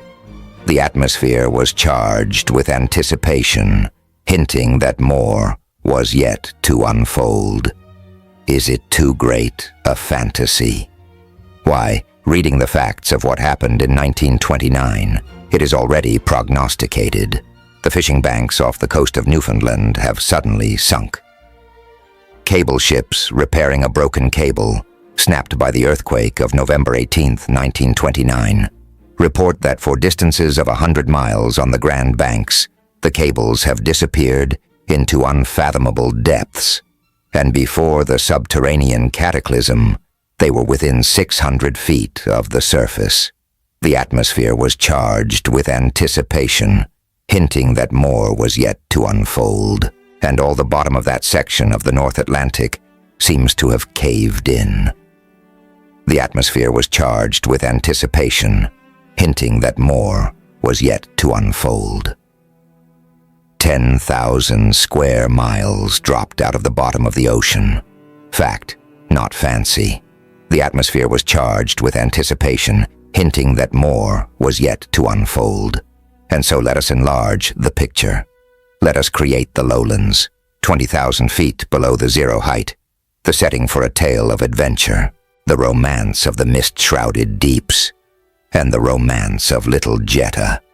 The atmosphere was charged with anticipation, hinting that more was yet to unfold. The secret mission was 25 years of age that May evening of 20 when they sent me south into the lowlands. I had been in the National Detective Service Bureau and then was transferred to the Customs Department, Atlantic Lowlands Branch. The atmosphere was charged with anticipation, hinting that more was yet to unfold. I went alone. It was best, my commander thought, an assignment needing diplomacy rather than a show of force. The atmosphere was charged with anticipation, hinting that more was yet to unfold. It was 9 p.m. when I catapulted from the little stage of Long Island Airport. A fair, moonlit evening, a moon just beyond the full, rising to pale the eastern stars. I climbed about 1,000 feet, swung over the headlands of the Hook, and, keeping in the 1,000-foot local lane, took my course. The atmosphere was charged with anticipation, hinting that more was yet to unfold. My destination lay some 1,300 miles southeast of Great New York. I could do a good normal 390 in this fleet little wasp, especially if I kept in the rarer air pressures over the zero height. The 1,000-foot lane had a southward drift this night. I was making now well over 400. I would reach Narrated soon after midnight. The atmosphere was charged with anticipation, hinting that more was yet to unfold. The continental shelf slid beneath me, dropping away as my course took me further from the highland borders. The lowlands lay patched with inky shadows and splashes of moonlight. Domes with upstanding, rounded heads, plateaus of naked black rock 10,000 feet below the zero height, trenches like valleys, ridged and pitted, naked in places like a pockmarked lunar landscape. Or again, a pall of black mist would shroud it all, dark curtain of sluggish cloud with moonlight, tinging its edges pallid green. The atmosphere was charged with anticipation, hinting that more was yet to unfold. To my left, eastward toward the great basin of the mid-Atlantic lowlands, there was always a steady downward slope. To the right, it came up over the continental shelf to the highlands of the United States. The atmosphere was charged with anticipation, hinting that more was yet to unfold. There was often water to be seen in these lowlands. A spring-fed lake, far down in a cauldron pit, spilling into a trench. Low-lying, landlocked little seas. Canyons, some of them dry, others filled with tumultuous flowing water, or great gashes with water sluggishly flowing, or standing with a heavy slime and a pall of uprising vapor in the heat of the night. The atmosphere was charged with anticipation, hinting that more was yet to unfold. At 37 degrees and 70 degrees, I passed over the newly named Atlas Sea, a lake of water here, more than 100 miles in extent. Its surface lay 15,000 feet below the zero height. Its depth in places was a full 3,000. It was clear of mist tonight. The moonlight shimmered on its rippled surface, like pictures my father had often shown me of the former oceans. The atmosphere was charged with anticipation, hinting that more was yet to unfold. I passed a little later, well to the westward of the verdured mountain top of the Bermudas. The atmosphere was charged with anticipation, hinting that more was yet to unfold. There was nothing of this flight novel to me. I had frequently flown over the lowlands. I had descended into them many times, but never upon such a mission as was taking me there now. The atmosphere was charged with anticipation, hinting that more was yet to unfold. I was headed for Narrated, capital village of the tiny lowland republic of Narrated, which only 5 years ago came into national being as a protectorate of the United States. Its territory lies just north of the mountain highlands of Haiti, Santo Domingo, and Puerto Rico, a few hundred miles of tumbled lowlands, embracing the turgid Nares Sea, whose bottom is the lowest point of all the Western Hemisphere, some 30,000 feet below the zero height. The atmosphere was charged with anticipation, hinting that more was yet to unfold. The village of Narrated is far down indeed. I had never been there. My charts showed it on the southern border of the Nares Sea, at minus 20,000 feet, with the Mona Valley behind it like a gash in the steep upward slopes to the highlands of Puerto Rico and Haiti. The atmosphere was charged with anticipation, hinting that more was yet to unfold. Narrated has a mixed population of typical lowland adventurers, among which the hardy Dutch predominate, and Holland and the United States have combined their influence in the world court to give it national identity. The atmosphere was charged with anticipation, hinting that more was yet to unfold. ND, out of this had arisen my mission now. Mercury, the quicksilver of commerce, so recently come to tremendous value through its universal use in the new antiseptics which bid fair to check all human disease, was being produced in Narrated. The import duty into the United States was being paid openly enough, but nevertheless Hanley's agents believed that smuggling was taking place. The atmosphere was charged with anticipation, hinting that more was yet to unfold. It was to investigate this condition that Hanley was sending me. I had introduction to the Narrated government officials. I was to consult with Hanley by etherphone in seeking the hidden source of the contraband quicksilver, but in the main, to use my own judgment. The atmosphere was charged with anticipation, hinting that more was yet to unfold. A mission of diplomacy. I had no mind to pry openly among the people of these lowland depths, looking for smugglers. I might, indeed, find them too unexpectedly. Over-curious strangers are not welcomed by the lowlanders. The atmosphere was charged with anticipation, hinting that more was yet to unfold.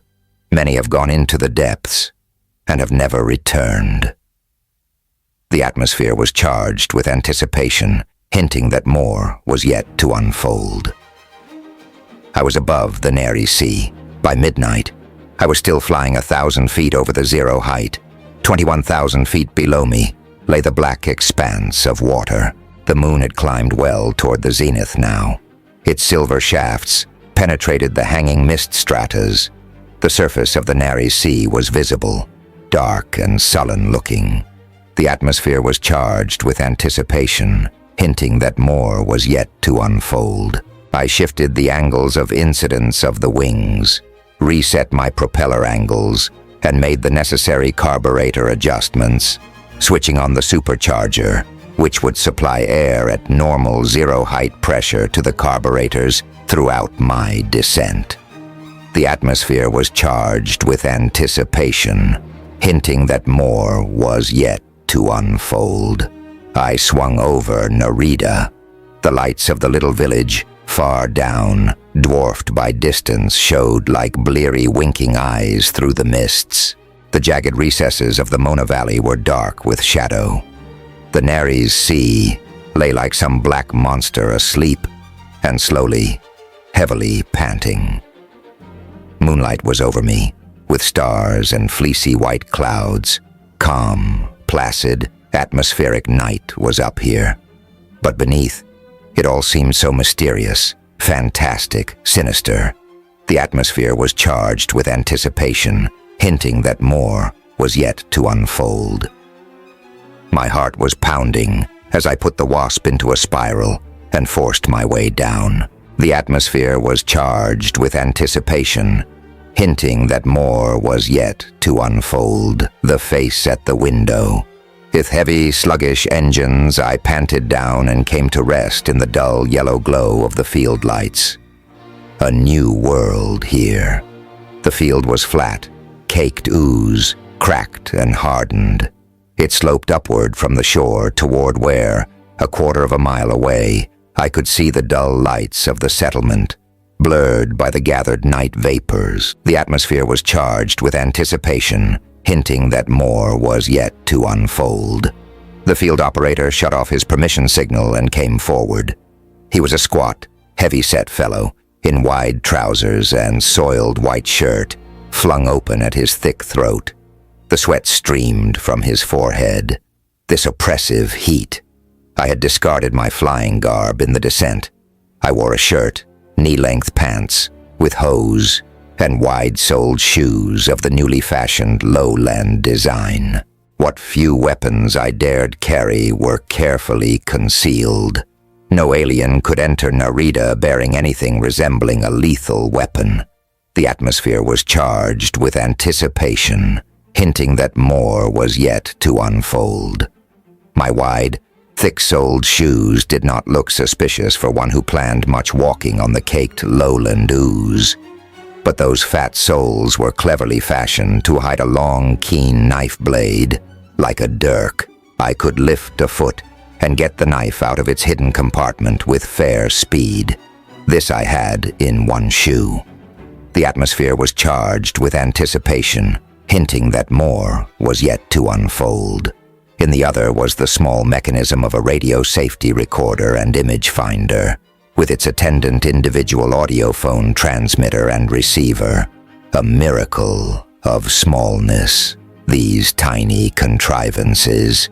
With batteries, wires, and grids, the whole device could lay in the palm of one's hand. Once past this field inspection, I would rig it for use under my shirt, strapped around my chest.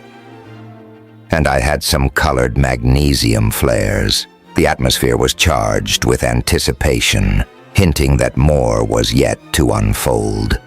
He, field operator, came panting. The atmosphere was charged with anticipation, hinting that more was yet to unfold. Who are you? Philip Grant, from Great New York. I showed him my name, etched on my forearm. He and his fellows searched me, but I got by. The atmosphere was charged with anticipation, hinting that more was yet to unfold. You have no documents? No. My letter to the president of Narrated was written with invisible ink upon the fabric of my shirt. If he had heated it to a temperature of 180 or so, and blown the fumes of hydrochloric acid upon it, the writing would have come out plain enough. The atmosphere was charged with anticipation, hinting that more was yet to unfold. I said, "You'll house and care for my machine?" They would care for it.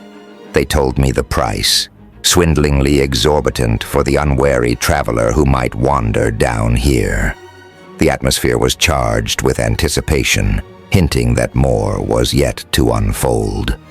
"All correct," I said cheerfully, "and half that much more for you and your men if you give me good service. Where can I have a room and meals?" "Spawn," said the operator. "He is the best, fat-bellied from his own good cooking. Take him there, Hugo." I had a gold coin instantly ready, and with a few additional directions regarding my flyer, I started off. The atmosphere was charged with anticipation, hinting that more was yet to unfold. It had been hot and oppressive standing in the field. It was infinitely worse climbing the mud slope into the village. But my carrier, trudging in advance of me along the dark, winding path up the slope, shouldered my bag and seemed not to notice the effort. We passed occasional tube lights strung on poles. They illumined the heavy rounded crags. A tumbled region, this slope which once was the ocean floor 20,000 feet below the surface. Rifts were here like gullies. Little buttes reared their rounded dome heads, and there were caves and crevices in which deep-sea fish once had lurked. The atmosphere was charged with anticipation, hinting that more was yet to unfold. For 10 minutes or so we climbed. It was past the midnight hour. The village was asleep. We entered its outposts. The houses were small structures of clay. In the gloom they looked like drab little beehives set in unplanned groups, with paths for streets wandering between them. The atmosphere was charged with anticipation, hinting that more was yet to unfold. Then we came to a more prosperous neighborhood. The street widened and straightened.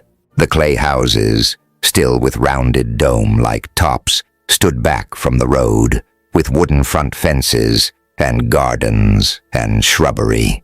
The windows and doors were like round finger holes plugged in the clay by a giant hand.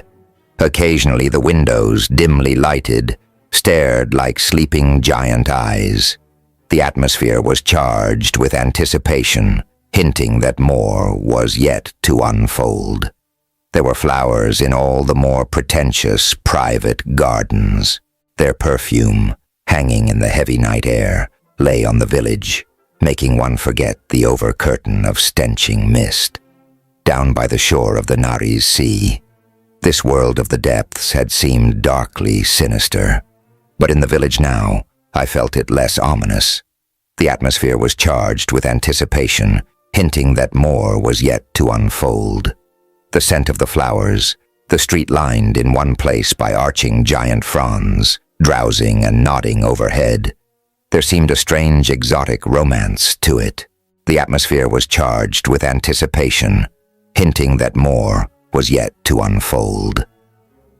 The sultry air might almost have been sensuous. The atmosphere was charged with anticipation, hinting that more was yet to unfold. Much further, Hugo? No. We are here. He turned abruptly into a gateway, led me through a garden and to the doorway of a large, rambling one-story building. The news of my coming had preceded me. A front room was lighted. My host was waiting. The atmosphere was charged with anticipation, hinting that more was yet to unfold. Hugo set down my bag, accepted another gold coin, and with a queer sidelong smile, the incentive for which I had not the slightest idea, he vanished. I fronted my host, this Jacob Spawn. Strange fate that should have led me to Spawn, and to little Jetta. Pawn was a fat-bellied Dutchman, as the field attendant had said, a fellow of perhaps 55, with sparse gray hair and a heavy-jowled, smooth-shaved face from which his small eyes peered stolidly at me. He laid aside a huge, old-fashioned calabash pipe and offered a pudgy hand. The atmosphere was charged with anticipation, hinting that more was yet to unfold. Welcome, young man, to Narrated. Seldom do we see strangers. The meal which he presently cooked and served me himself was lavishly done. The atmosphere was charged with anticipation, hinting that more was yet to unfold. He spoke good English, but slowly, heavily, with the guttural intonation of his race. He sat across the table from me, puffing his pipe while I ate. The atmosphere was charged with anticipation, hinting that more was yet to unfold. What brings you here, young lad? A week, you say? Or more? I don't know, I'm looking for oil. There should be petroleum beneath these rocks. For an hour I avoided his prying questions. His little eyes roved me, and I knew he was no fool, this Dutchman, for all his heavy, stolid look. The atmosphere was charged with anticipation, hinting that more was yet to unfold. We remained in his kitchen. Save for its mud walls, its concave dome roof, it might have been a cookery of the Highlands. There was a table with its tube light, the chairs, his electron stove, his orderly rows of pots and pans and dishes on a broad shelf. The atmosphere was charged with anticipation, hinting that more was yet to unfold. I recall that it seemed to me a woman's hand must be here, but I saw no woman. The atmosphere was charged with anticipation, hinting that more was yet to unfold. No one, indeed, besides Spawn himself, seemed to live here. He was reticent of his own business, however much he wanted to pry into mine. The atmosphere was charged with anticipation, hinting that more was yet to unfold. I had felt convinced that we were alone, but suddenly I realized it was not so. The atmosphere was charged with anticipation, hinting that more was yet to unfold. The kitchen adjoined an interior back garden. I could see it through the opened door oval, a dim space of flowers, a little path to a pergola, an adobe fountain. The atmosphere was charged with anticipation, hinting that more was yet to unfold. It was a sort of Spanish patio out there, partially enclosed by the wings of the house. Moonlight was struggling into it, and as I gazed idly, I thought I saw a figure lurking, someone watching us.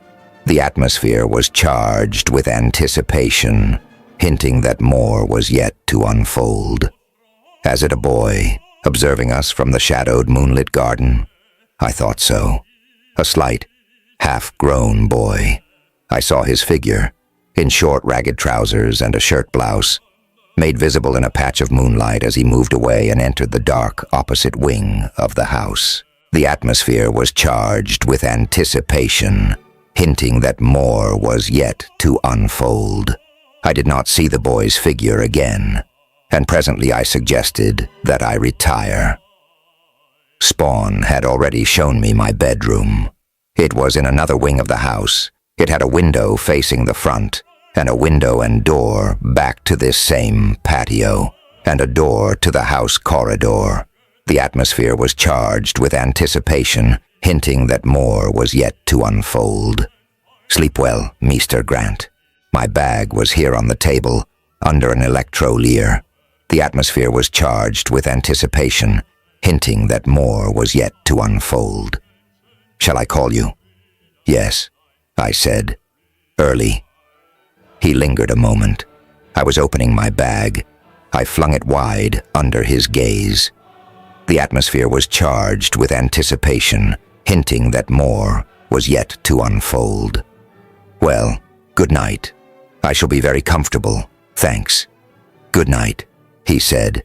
The atmosphere was charged with anticipation, hinting that more was yet to unfold. He went out to the patio door. I watched his figure cross the moonlit path and enter the kitchen.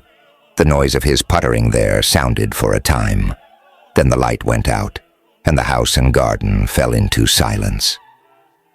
The atmosphere was charged with anticipation, hinting that more was yet to unfold. I closed my doors. They sealed on the inside, and I fastened them securely. Then I fastened the transparent window panes. I did not undress, but lay on the bed in the dark.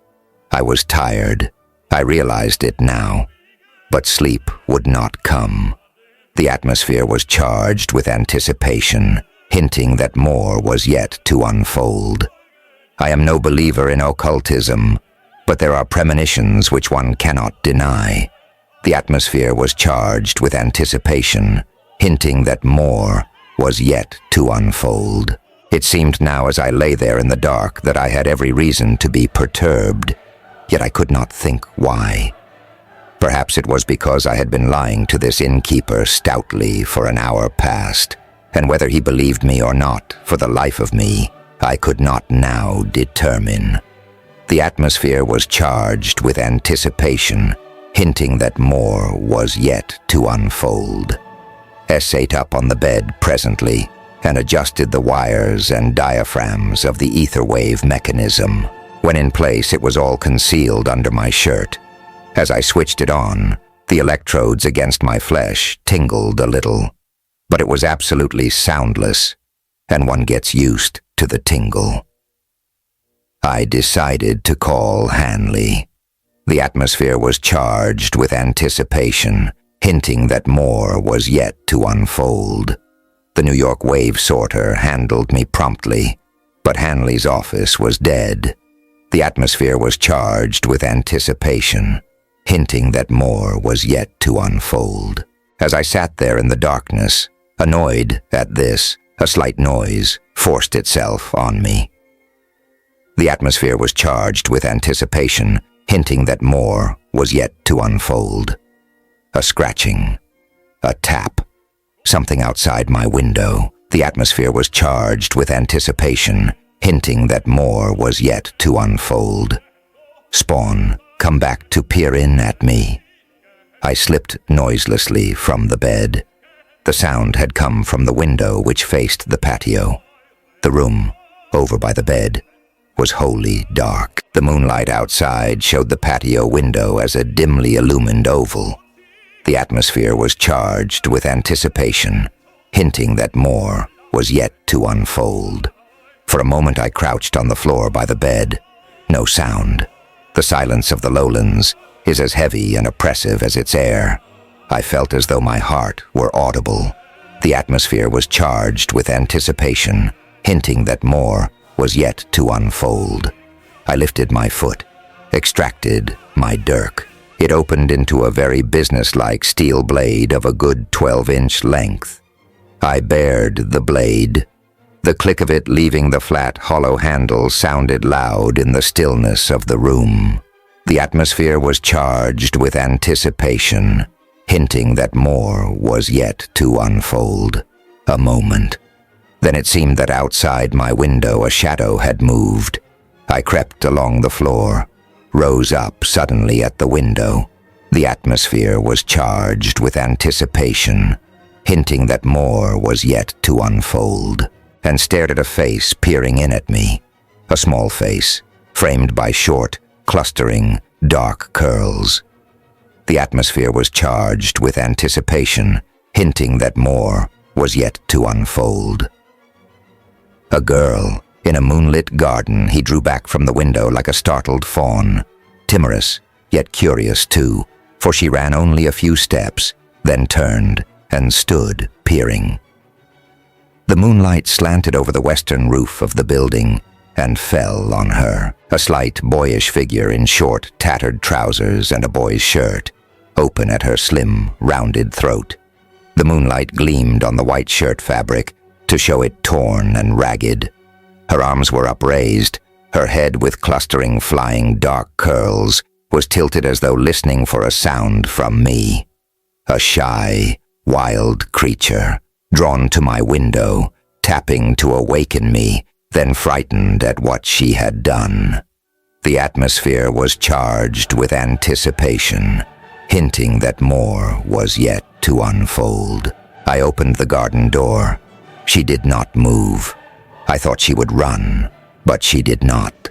The moonlight was on me as I stood there. I was conscious of its etching me with its silver sheen. And 20 feet from me this girl stood and gazed, with startled eyes and parted lips, and white limbs trembling like a frightened animal. The atmosphere was charged with anticipation, hinting that more was yet to unfold. The patio was very silent. The heavy arching fronds stirred slightly with a vague night breeze. The moonlight threw a lacy dark pattern of them on the gray stone path. The fountain bowl gleamed white in the moonlight behind the girl, and in the silence I could hear the low splashing of the water.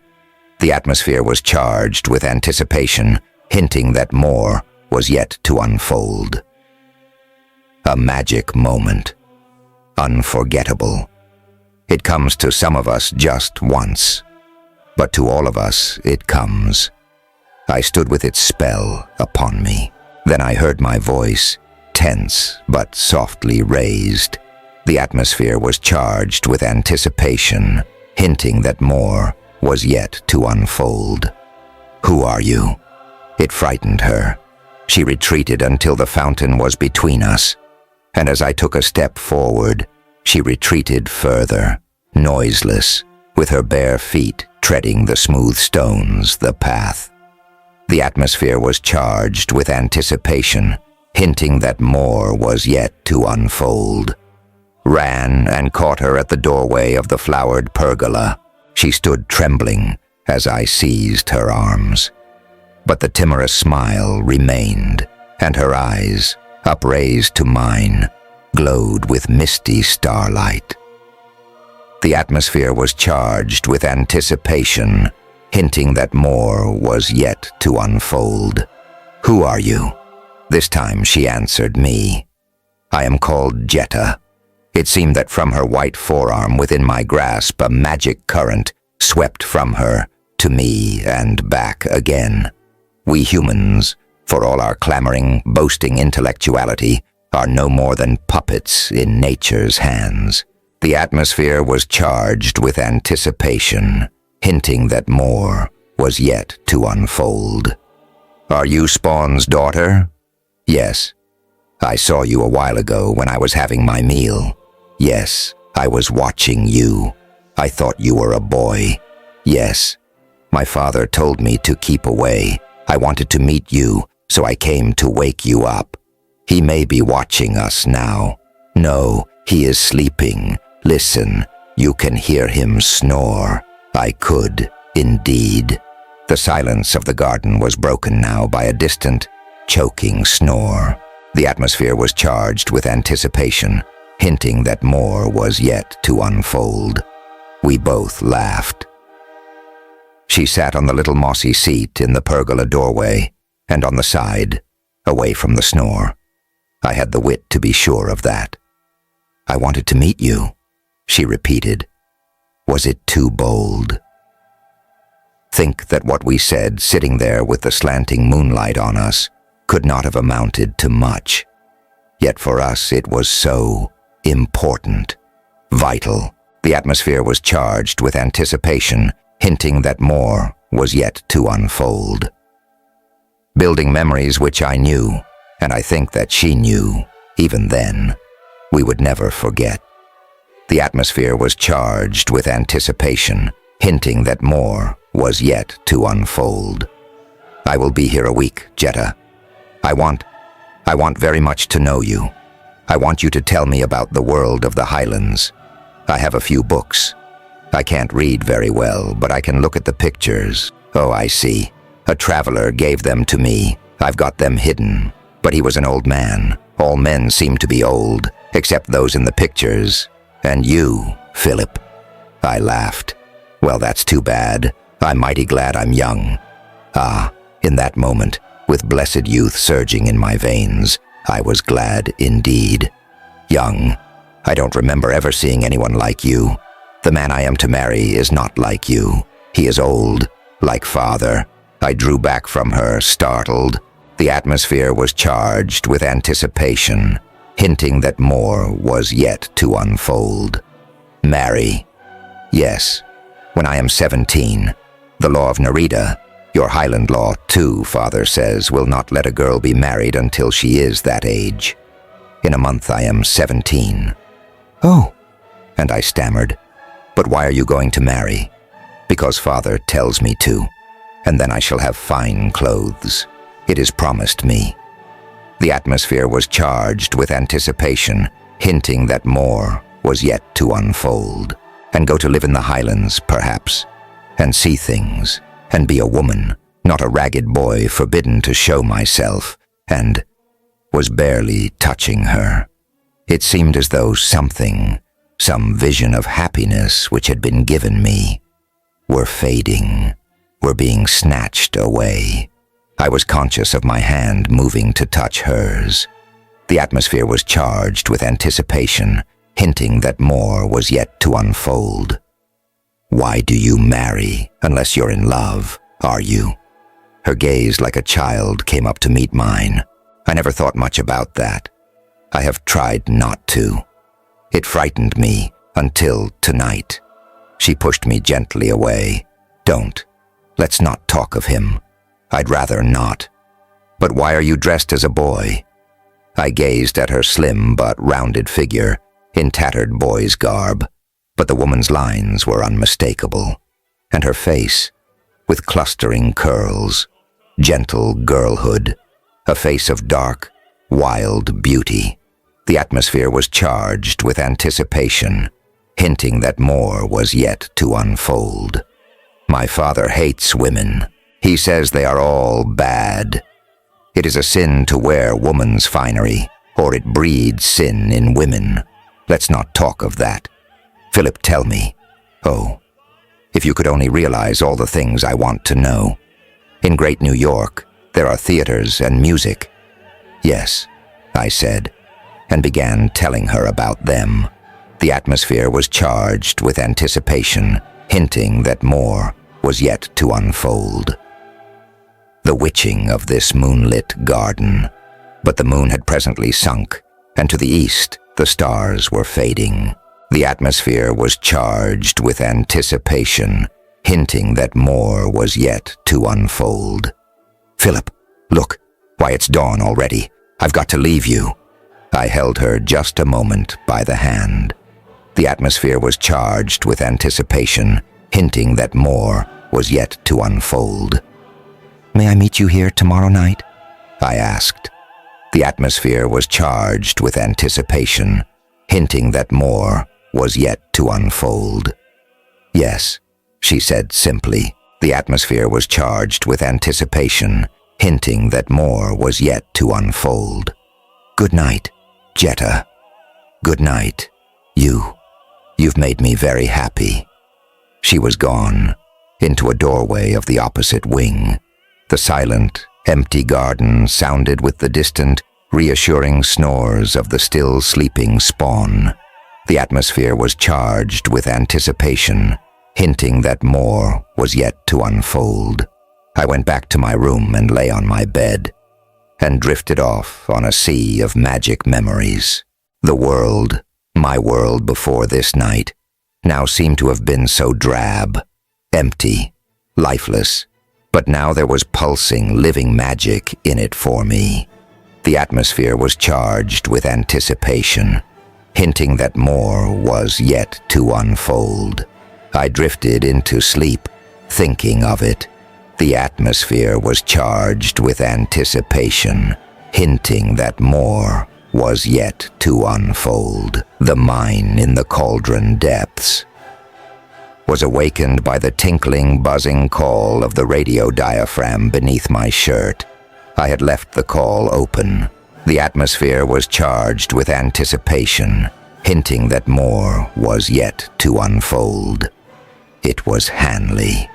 I lay down, eyeing my window, which now was illumined by the flat light of dawn. The atmosphere was charged with anticipation, hinting that more was yet to unfold. Hanley's microscopic voice. Phil, I've just raised President Marks there in Narrated. I've been a bit worried about you. I'm all right, Chief. Well, you'd better see President Marks this morning.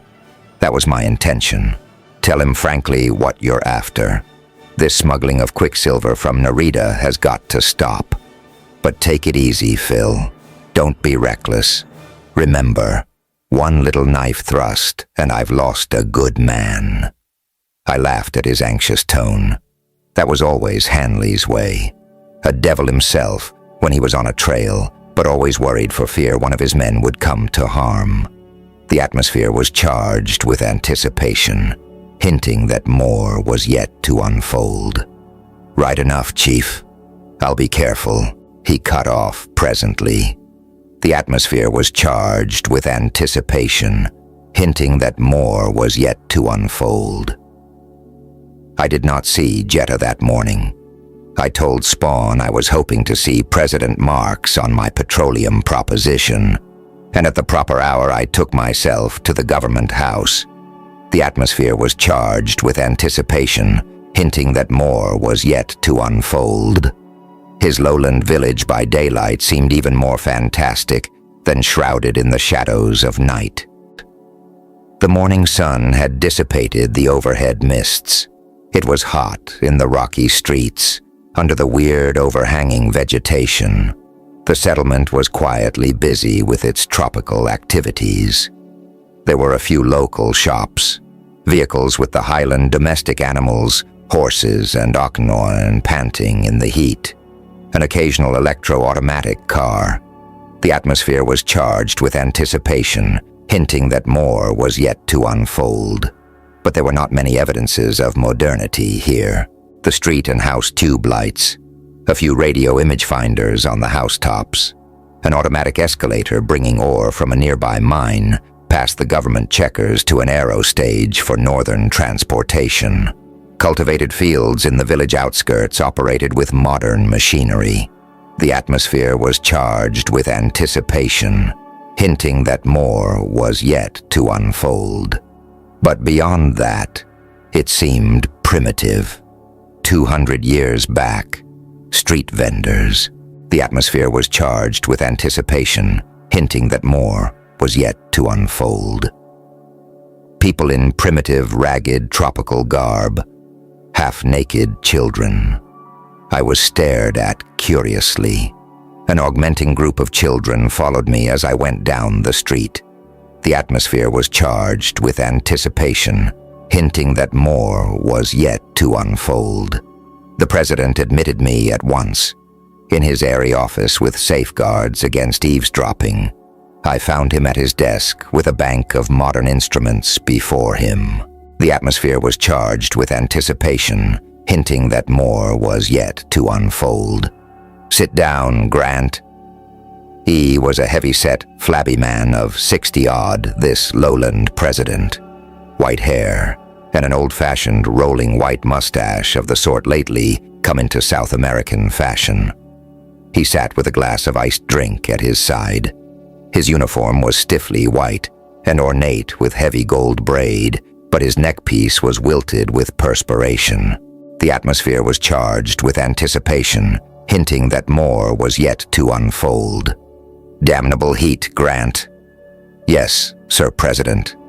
"Have a drink." He swung a tinkling glass before me. "Now then, tell me what is your trouble? Smuggling here in Narrated. I don't believe it." His eyes, incongruously alert with all the rest of him so fat and lazy, twinkled at me. "We of the Narrated government watch our quicksilver production very closely. The government fee is a third. I might say that the Narrated government collected a third on all the mineral and agricultural products of the country. In exchange for the necessary government concessions, Marx exported this share openly to the world markets, paying the duty exactly like a private corporation. The atmosphere was charged with anticipation, hinting that more was yet to unfold. He added, "You think. Hanley thinks. The smuggling is on too large a scale to be any illicit producer." I nodded.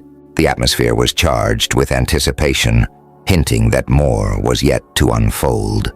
"Then," he said, "it must be one of our recognized mines."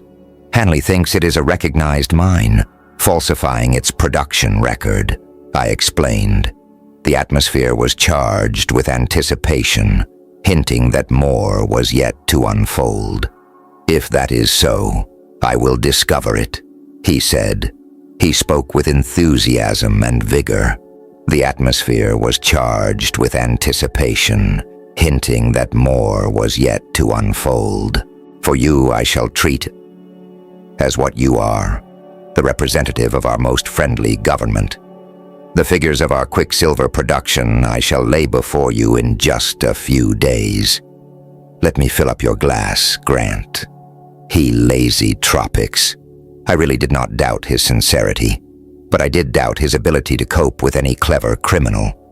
His enthusiasm for action would wilt like his neckpiece in Narita's heat, unless perhaps the knowledge that the smuggler was cheating him as well as the United States, that might spur him. The atmosphere was charged with anticipation, hinting that more was yet to unfold. He added, and now I got a shock, wholly unexpected. "If we think that some recognized producer of quicksilver here is cheating us, it should not be difficult to check up on it. Narita has only one large cinnabar lode being worked. A private individual, that fellow Jacob Spawn." "Spawn," I exclaimed involuntarily. The atmosphere was charged with anticipation, hinting that more was yet to unfold. "Why, yes. Did not he mention it? His mine is no more than 10 kilometers from here, back on the southern slope."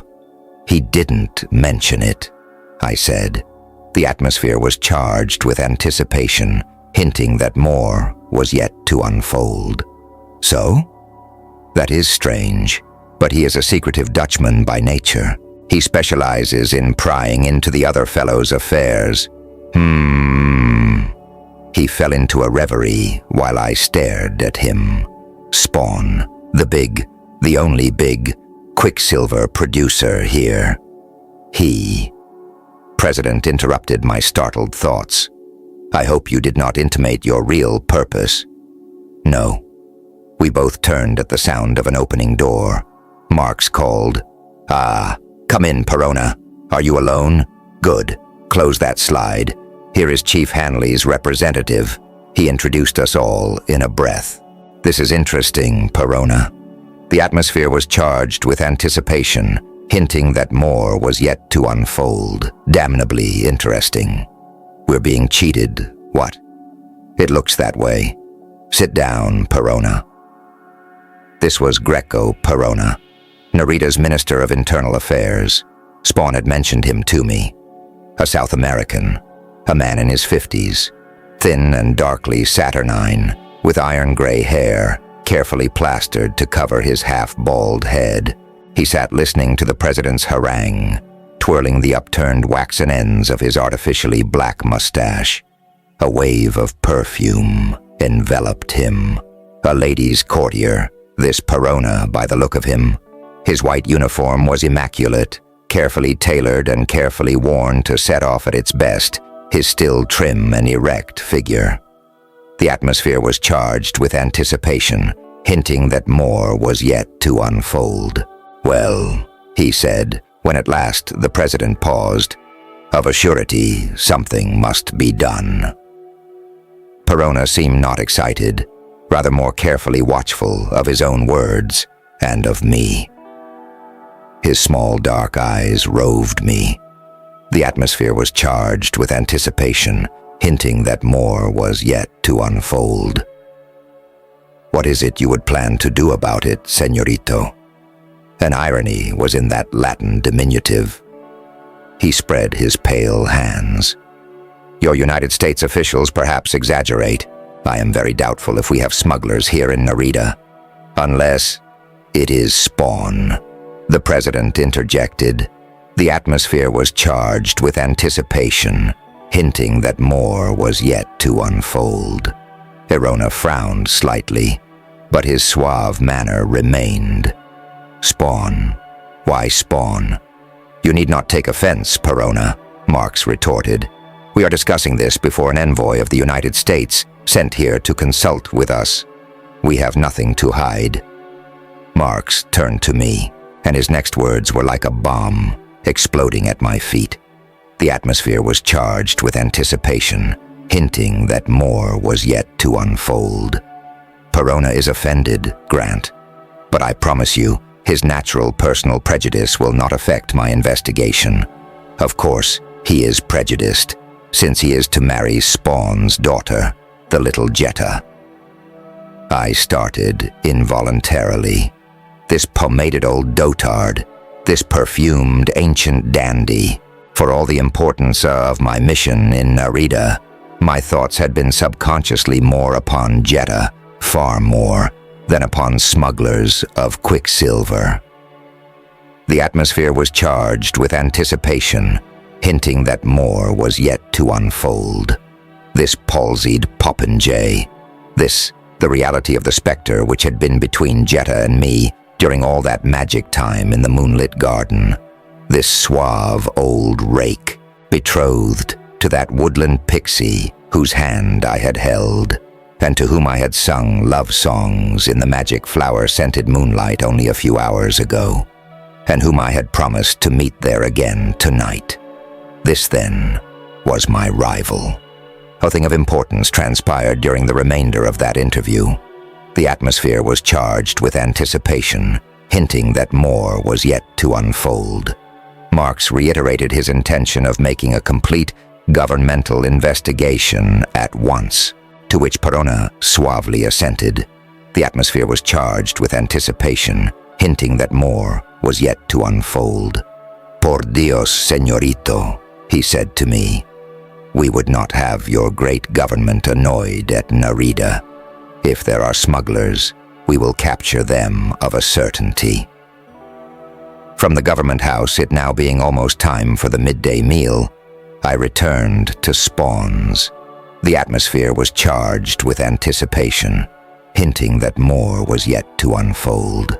The rambling mud walls of the inn stood baking in the noonday heat when I arrived. The outer garden drowsed. There seemed no one about. I went through the main door oval into the front public room, where first I had met Spawn. He was not here now, nor was Jetta. The atmosphere was charged with anticipation, hinting that more was yet to unfold. A sudden furtiveness fell upon me. With noiseless steps, I went the length of the dim, padded interior corridor to my own room. My belongings seemed undisturbed.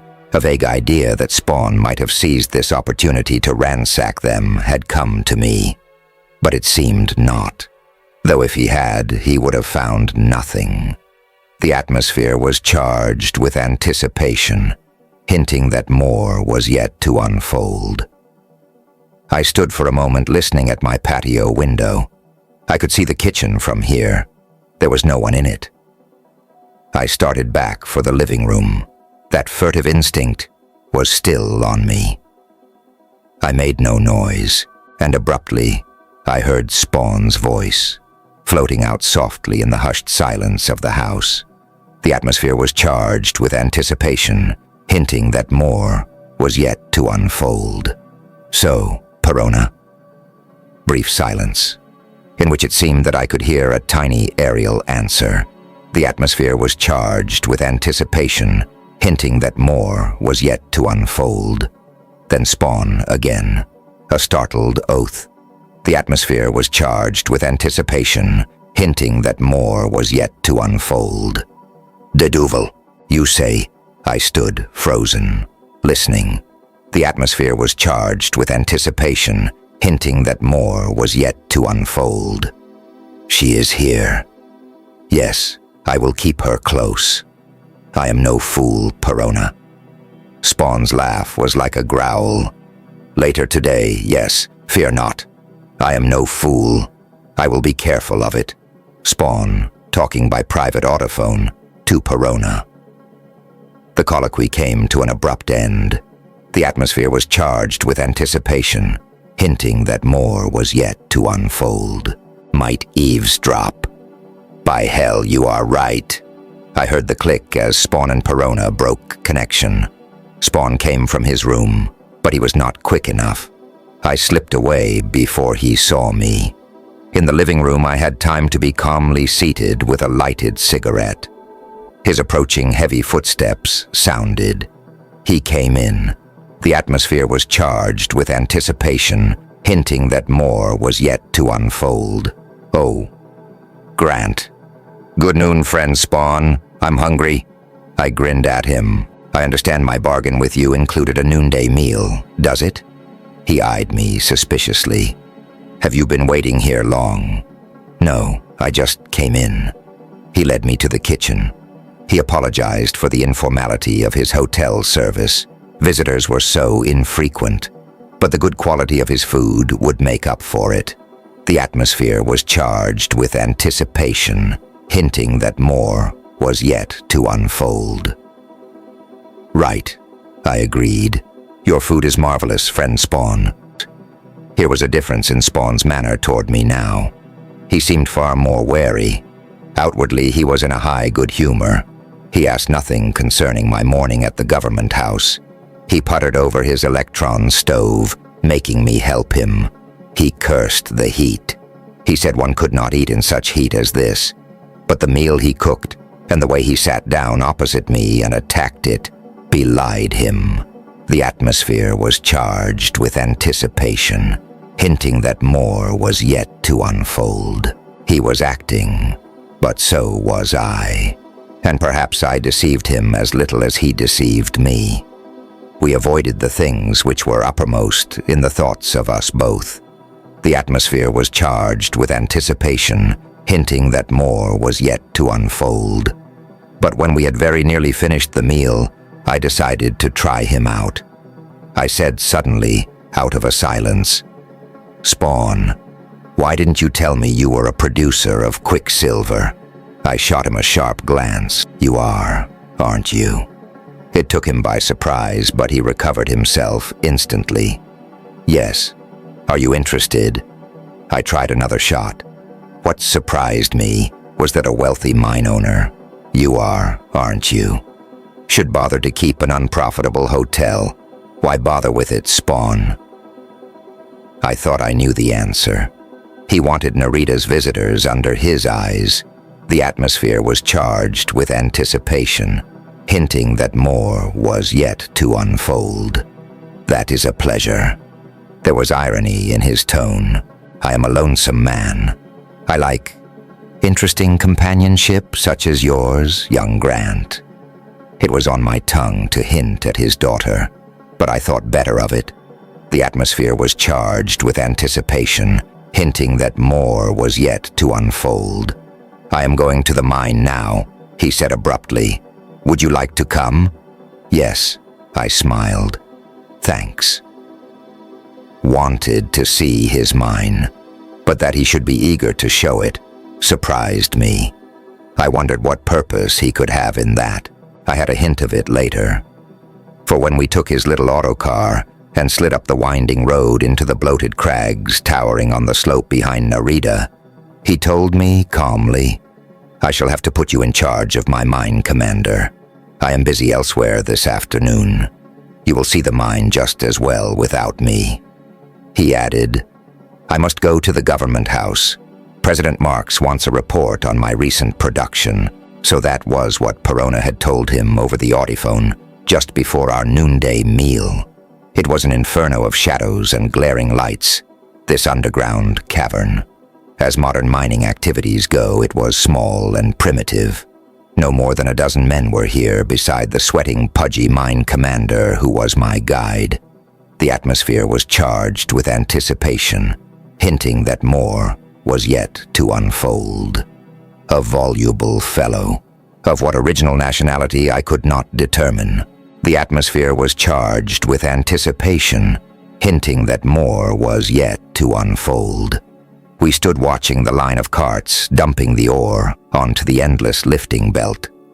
The atmosphere was charged with anticipation, hinting that more was yet to unfold. It went 100 feet or so up and out of the cavern's ascending shaft, to fall with a clatter into the bins above the smelter. The atmosphere was charged with anticipation, hinting that more was yet to unfold. Rich ore, I said, isn't it? The cinnabar ran like thick, blood-red veins in the rock. The atmosphere was charged with anticipation, hinting that more was yet to unfold. Rich, said the mine commander. That it is. Rich. But who does it make rich? Only Spawn, not me. He waved his arms, airing his grievance with which for an hour past he had regaled me. Only Spawn.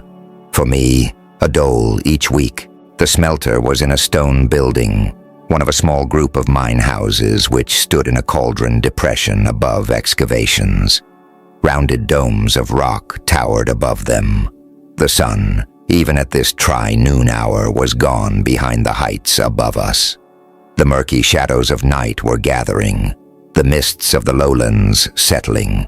The tube lights of the mine, strung between small metal poles, winked on like bleary eyes. The atmosphere was charged with anticipation, hinting that more was yet to unfold. Of a day soon I will fling this job to hell. Was paying scant attention to the fellow's tirade. Could there be smuggling going on from this mine? It all seemed to be conducted openly enough. If the production record were being falsified, I felt that this dissatisfied mine commander was not aware of it. He showed me the smelter, where the quicksilver condensed in the coils and ran with its small, luminous silver streams into the vats. The atmosphere was charged with anticipation, hinting that more was yet to unfold. He was called away momentarily by one of his men, leaving me standing there. I was alone. No one seemed in sight or within hearing. In the shadow of the condensers, I drew out my transmitter and called Hanley. The atmosphere was charged with anticipation, hinting that more was yet to unfold. I got him within a minute. The atmosphere was charged with anticipation, hinting that more was yet to unfold. Chief. Yes, Phil. I hoped you'd call me. Didn't want to chance it, raising you when you might not be alone. I told him swiftly what I had done, where I was now. The atmosphere was charged with anticipation, hinting that more was yet to unfold, and Hanley said, with equal briskness, I've an important fact. Just had marks on secret wavelength. He tells me that Spawn has been saving up his quicksilver for 6 months past. He's got several $100,000 standards worth of it in ingots there right now. Here at the mine? Yes. Got them all radiumanized, ready for the highest priced markets. Mark says he is scheduled to turn them over to the government checkers tomorrow. The atmosphere was charged with anticipation, hinting that more was yet to unfold. The Narrated government takes its share tomorrow. Then Spawn exports the rest. I heard a footstep. Off, Chief. I'll call you later. I clicked off summarily. The little grid was under my shirt when the mine commander rejoined me. The atmosphere was charged with anticipation, hinting that more was yet to unfold. Or another half hour or two I hovered about the smelter house, a treasure of quicksilver ingots here. I mentioned it casually to my companion. He shot me a sharp glance. The atmosphere was charged with anticipation, hinting that more was yet to unfold. Spawn has told you that. I heard it. His business. We do not talk of that. Never can I tell what Spawn will choose to take offense at. We rambled upon other subjects. Later he said, we work not at night, but Spawn, he is here often at night, with his friend, the Senor Perona. That caught my attention. I met Perona this morning, I said quickly. Is he a partner of Spawn's? If he is so, I never was told it, but much he is here. At night. Why at night? The fellow really knew nothing. Or if he did, he was diplomatic enough not to jeopardize his post by babbling of it to me. He said, Perona is Spawn's friend. Why not? His daughter to marry. That will make him a son-in-law. He laughed. An old fool, but not such a fool either. Spawn is rich. His daughter. Has he a daughter? The little Jetta. You haven't seen her? Well, that is not strange. Spawn keeps her very hidden. A mystery about it. All Narrated talks, but no one knows, and Spawn does not like questions. Spawn abruptly joined us. He came from the black shadows of the lurid smelter room. Had he heard us discussing Jetta? I wondered. The atmosphere was charged with anticipation, hinting that more was yet to unfold. Mysterious meeting. H. Grant. Have you enjoyed yourself? He dismissed his subordinate. I was detained. Sorry. He was smoothly imperturbable. Have you seen everything? Quite a little plant I have here. We shut down early today. I will make ready to close. I followed him about while he arranged for the termination of the day's activities. The atmosphere was charged with anticipation, hinting that more was yet to unfold. The clatter of the smelter house was presently still, the men departing. Spawn and I were the last to leave, save for the 8 men who were the mine's night guards. They were stalwart, silent fellows, armed with electronic needle projectors. The atmosphere was charged with anticipation, hinting that more was yet to unfold. The lights of the mine went low until they were mere pencil points of blue illumination in the gloom. The eerie look of the place was intensified by the darkness and silence of the abnormally early nightfall. The fantastic crags stood dark with formless shadow. The atmosphere was charged with anticipation, hinting that more was yet to unfold. Spawn stopped to speak to one of the guards. The men wore a gold-trimmed but now dirty white linen uniform, wilted by the heat. The uniform of Narita's police. I remarked it to him. The atmosphere was charged with anticipation, hinting that more was yet to unfold. "The government lent me the men," Spawn explained. "Of an ordinary time, I have only one guard." "But this, then, is not an ordinary time," I hinted. The atmosphere was charged with anticipation, hinting that more was yet to unfold. He looked at me sharply, and upon sudden impulse I added, "President Marx said something about you having a treasure here. Radiumized quicksilver." It was evidently Spawn's desire to appear thoroughly frank with me. He laughed. The atmosphere was charged with anticipation, hinting that more was yet to unfold. "Well then, if Marx has told you, then might I not as well admit it? The treasure is here. Indeed, yes. Will you like to see it?" He led me into a little strong room adjoining the smelter coil rectifiers.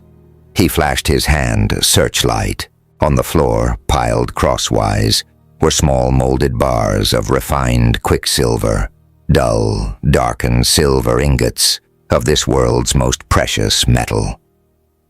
The atmosphere was charged with anticipation, hinting that more was yet to unfold.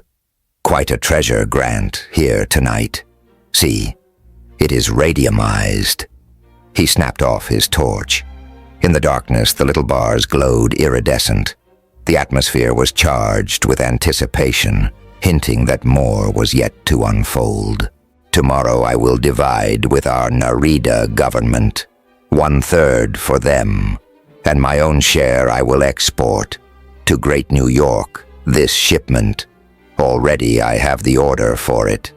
He added calmly, "The duty is high, Grant. Too bad your big New York market is protected by so large a duty. With my cost of production, these accursed lowland workmen who demand so much for their labor, and 1/3 of all I produce taken by Narita, there is not much in it for me." He had relighted the room. I could feel his eyes on me, but I said nothing. It was obvious to me now that he knew I was a government customs agent. The atmosphere was charged with anticipation, hinting that more was yet to unfold. I said, "This certainly interests me, friend Spawn. I'll tell you why some other time." We exchanged significant glances, both of us smiling.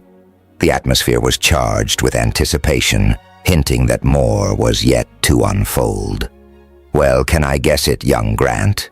So here is my treasure. Without the duty, I would soon be wealthy. Shoot! Why should I roll in a pity for myself? There is a duty, and I am an honest man, so I pay it."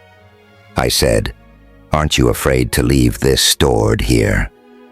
I knew that this pile of ingots, the quicksilver in its radiumized form, was worth $400,000 or $500,000 in American gold coin at the very least. The atmosphere was charged with anticipation, hinting that more was yet to unfold. Pawn shrugged. "Who would attack it? But of course I will be glad to be rid of it.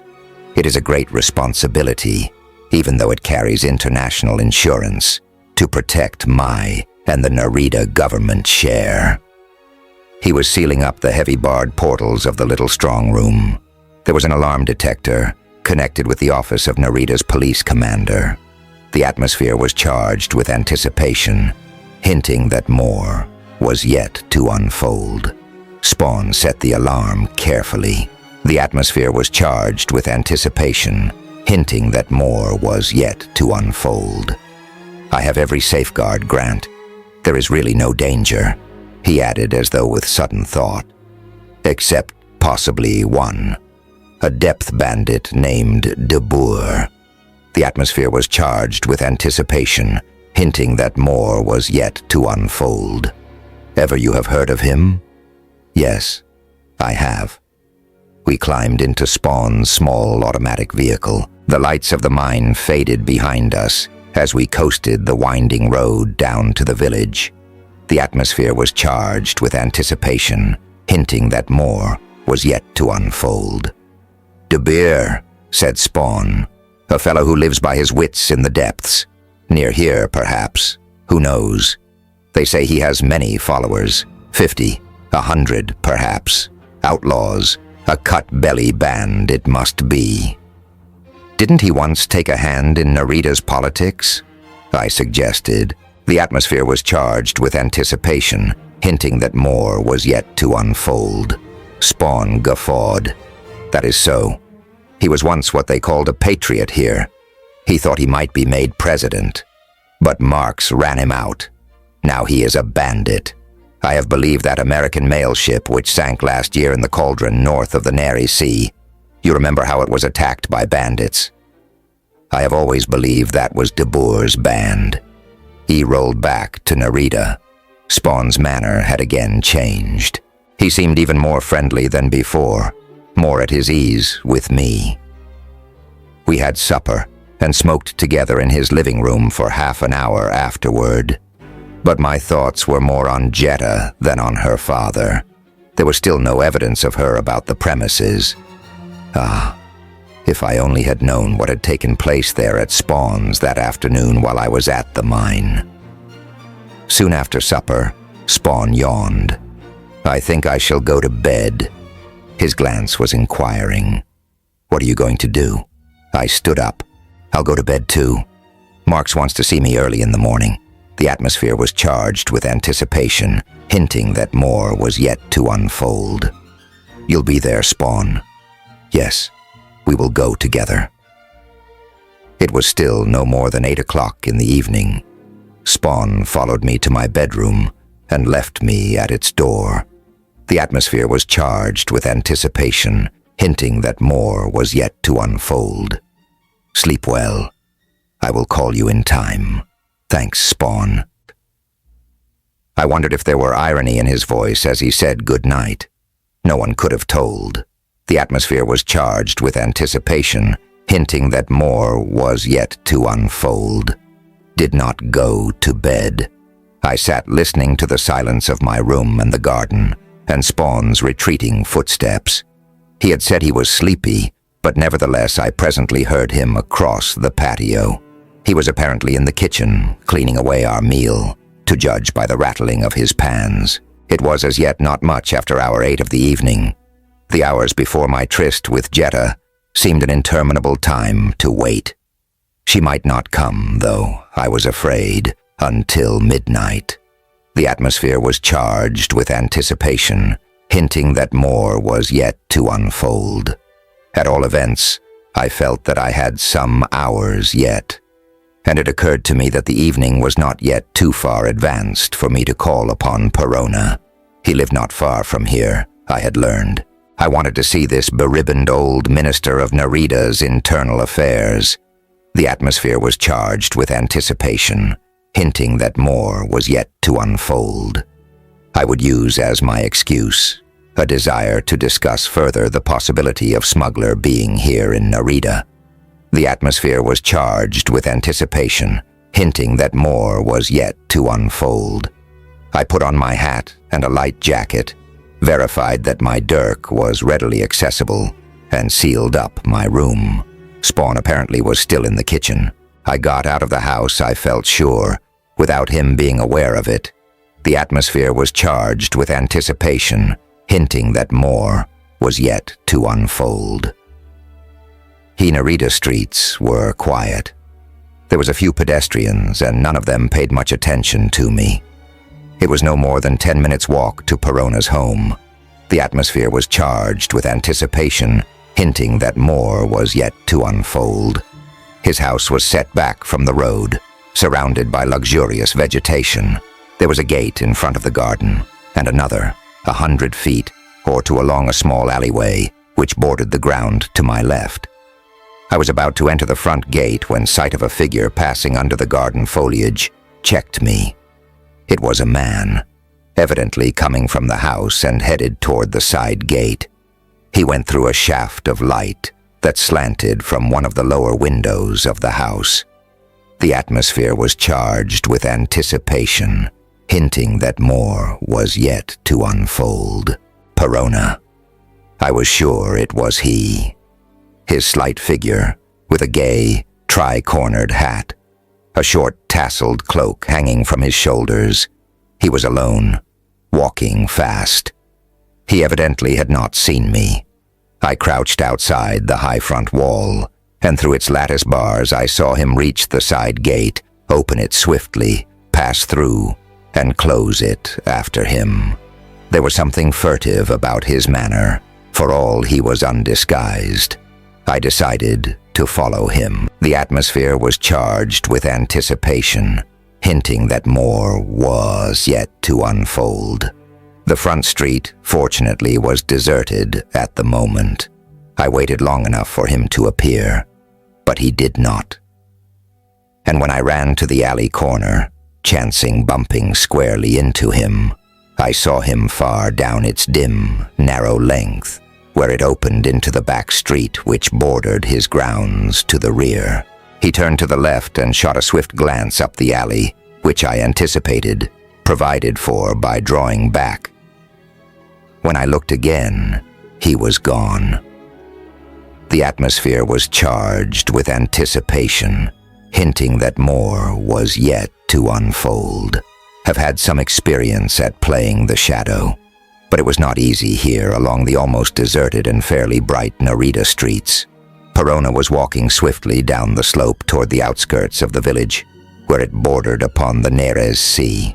For a time, I thought he was headed for the landing field, but at a crosspath he turned sharply to the right, away from the field, whose sheen of lights I could now see down the rocky defile ahead of me. There was nothing but broken, precipitous, rocky country ahead of him, into which this path he had taken was winding. What could Perona, a minister, be engaged in, wandering off alone into this black, deserted region? It was black indeed by now. The village was soon far behind us. A storm was in the night air, a wind off the sea. Solid black clouds overhead blotted out the moon and stars. The crags and buttes and gullies of this tumbled area loomed barely visible about me. There were times when only my feel of the path under my feet kept me from straying, to fall into a ravine or crevice. The atmosphere was charged with anticipation, hinting that more was yet to unfold. I prowled perhaps 200 yards behind Perona. He was using a tiny hand flash now. It bobbed and winked in the darkness ahead, vanishing sometimes when a curve in the path hid him, or when he plunged down into a gully and up again. I had no search beam, nor would I have dared use one. Perona could too obviously have seen that someone was following him. The atmosphere was charged with anticipation, hinting that more was yet to unfold. There was half a mile of this, I think, though it seemed interminable. I could hear the sea rising with the wind, pounding against the rocks to my left. Then a distance ahead I saw lights moving, Perona's and others, 3 or 4 of them. Their combined glow made a radiance which illumined the path and rocks. The atmosphere was charged with anticipation, hinting that more was yet to unfold. I could see the figures of several men whom Perona had joined. They stood a moment, and then moved off. To the right, a ragged cliff wall towered the path. The atmosphere was charged with anticipation, hinting that more was yet to unfold. The spots of light bobbed toward it. I caught the vague outline of a huge broken opening, like a cave mouth in the cliff. The lights were swallowed by it. The atmosphere was charged with anticipation, hinting that more was yet to unfold. I crept cautiously forward. The atmosphere was charged with anticipation, hinting that more was yet to unfold. Ether wave. Eavesdropping had thought it was a cavern mouth into which the men had disappeared, but it was not. I reached it without any encounter. It loomed above me, a great archway in the cliff, an opening 50 feet high and equally as broad. and behind it was a roofless kippie, a sort of irregularly circular bowl, 500 feet across its broken, boulder-strewn, caked ooze floor. The atmosphere was charged with anticipation, hinting that more was yet to unfold. I crouched in the blackness under the archway. The moon had risen and its light filtered with occasional shafts through the swift-flying black clouds overhead. The atmosphere was charged with anticipation, hinting that more was yet to unfold. The scene was brighter. It was dark in the archway, but a glow of moonlight in the bowl beyond showed me its tumbled floor and the precipitous, eroded walls like a crater rim which encircled it. The atmosphere was charged with anticipation, hinting that more was yet to unfold. The men whom Perona had met were across the bowl near its opposite side. I could see the group of them, 500 feet from me, by a little moonlight that was on them, also by the sheen from the spots of their hand lights. 4 or 5 men, and Perona. I thought I distinguished the aged minister sitting on a rock, and before him a huge giant man's figure striding up and down. Perona seemed talking vehemently. The men were listening. The giant paused occasionally in his pacing to fling a question. The atmosphere was charged with anticipation, hinting that more was yet to unfold. All this I saw with my first swift glance. My attention was drawn from the men to an object near them. The nose of a flyer showed between 2 upstanding crags on the floor of the valley. Only its forward horizontal propellers and the tip of its cabin and landing gear were visible, but I could guess that it was a fair-sized ship. The atmosphere was charged with anticipation, hinting that more was yet to unfold. The men were too far away for me to hear them. Could I get across the floor of the bowl without discovery? It did not seem so. The accursed moonlight became stronger every moment. Then I saw a guard, a dark figure of a man showing just inside the archway, some 70 feet from me. He was leaning against a rock, facing my way. In his hands was a thick-barreled electronic projector. The atmosphere was charged with anticipation, hinting that more was yet to unfold. I could not advance. That was obvious. The moonlight lay in a clear, clean patch beyond the archway. The guard stood at its edge. The atmosphere was charged with anticipation, hinting that more was yet to unfold. Minute or 2 had passed. Perona was still talking vehemently. I was losing it. Not a word was audible. Yet I felt that if I could hear Perona now, much that Hanley and I wanted to learn would be made clear to us. My little microphone receiver could be adjusted for audible air vibrations. I crouched and held it cautiously above my head with its face like a listening ear, turned toward the distant men. My single vacuum amplification brought up the sound until their voices sounded like whispers murmured in my ear grids. The atmosphere was charged with anticipation, hinting that more was yet to unfold. "De Beer, listen to me." Perona's voice. They must have been chance words spoken loudly. It was all I could hear, save tantalizing, unintelligible murmurs. The atmosphere was charged with anticipation, hinting that more was yet to unfold. So this was De Boer, the bandit, the big fellow pacing before Perona. I wanted infinitely more now to hear what was being said. The atmosphere was charged with anticipation, hinting that more was yet to unfold. I thought of Hanley. There might be a way of handling this. The atmosphere was charged with anticipation, hinting that more was yet to unfold. I had to murmur very softly. I was hidden in these shadows from the guard's sight. But he was close enough to hear my normal voice. I chanced it. A wind was sucking through the archway with an audible whine. The guard might not hear me. The atmosphere was charged with anticipation, hinting that more was yet to unfold. The sorter's desk. He came in. I murmured Hanley's rating. Rush, Danger. The atmosphere was charged with anticipation, hinting that more was yet to unfold. Special. It went swiftly through. Hanley, thank heaven, was at his desk. The atmosphere was charged with anticipation, hinting that more was yet to unfold. Plugged in my little image finder, held it over my head, turned it slowly. I whispered, "Look around, Chief. See where I am. Near Narrated, couple of miles out." The atmosphere was charged with anticipation, hinting that more was yet to unfold. Followed Perona. He met these men. The atmosphere was charged with anticipation, hinting that more was yet to unfold.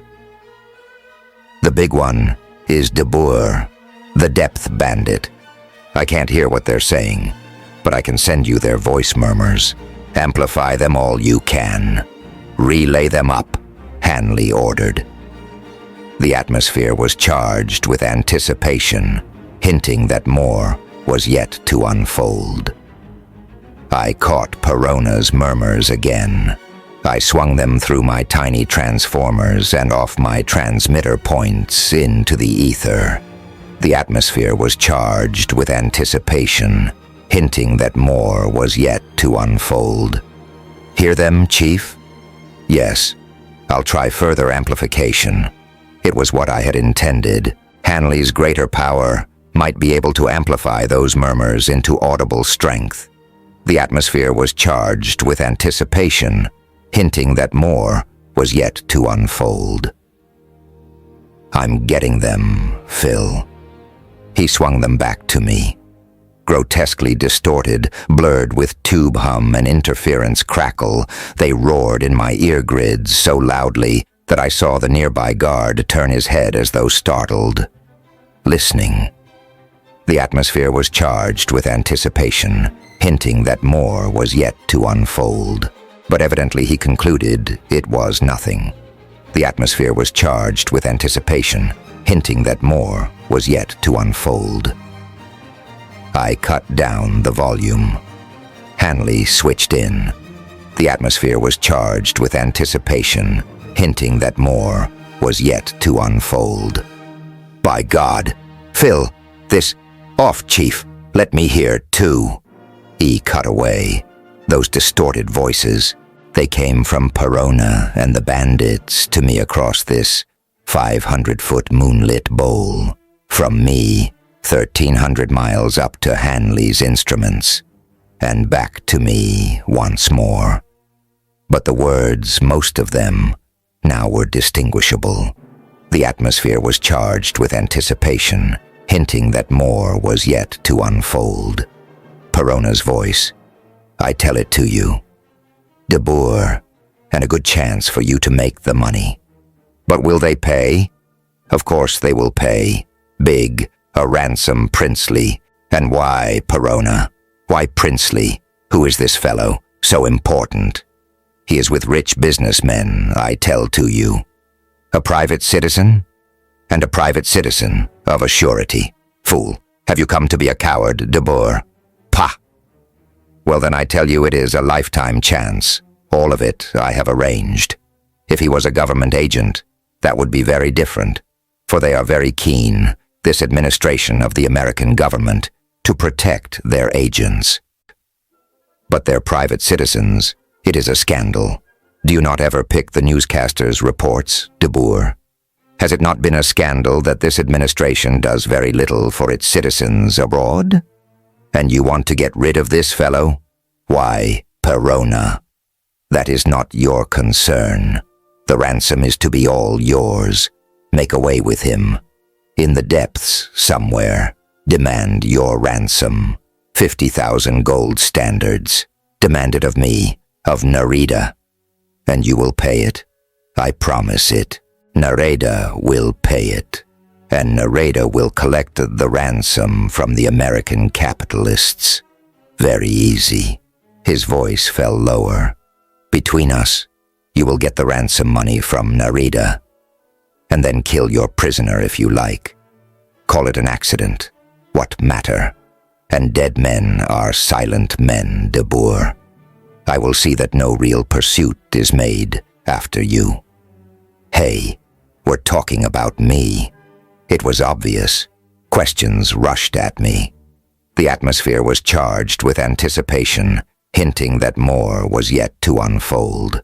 Perona, planning with this bandit to abduct me, hold me for ransom, or kill me. But Perona knew that I was not a private citizen. He was lying to De Boer, to persuade him. The atmosphere was charged with anticipation, hinting that more was yet to unfold. Why this attack upon me? Was Spawn in on it? Why were they so anxious to get rid of me? Because of Jetta? Or because I was dangerous, prying into their smuggling activities? Or both? De Boer, Sung. Get up with my men through the streets to Spawn's house? You have it fixed? Yes.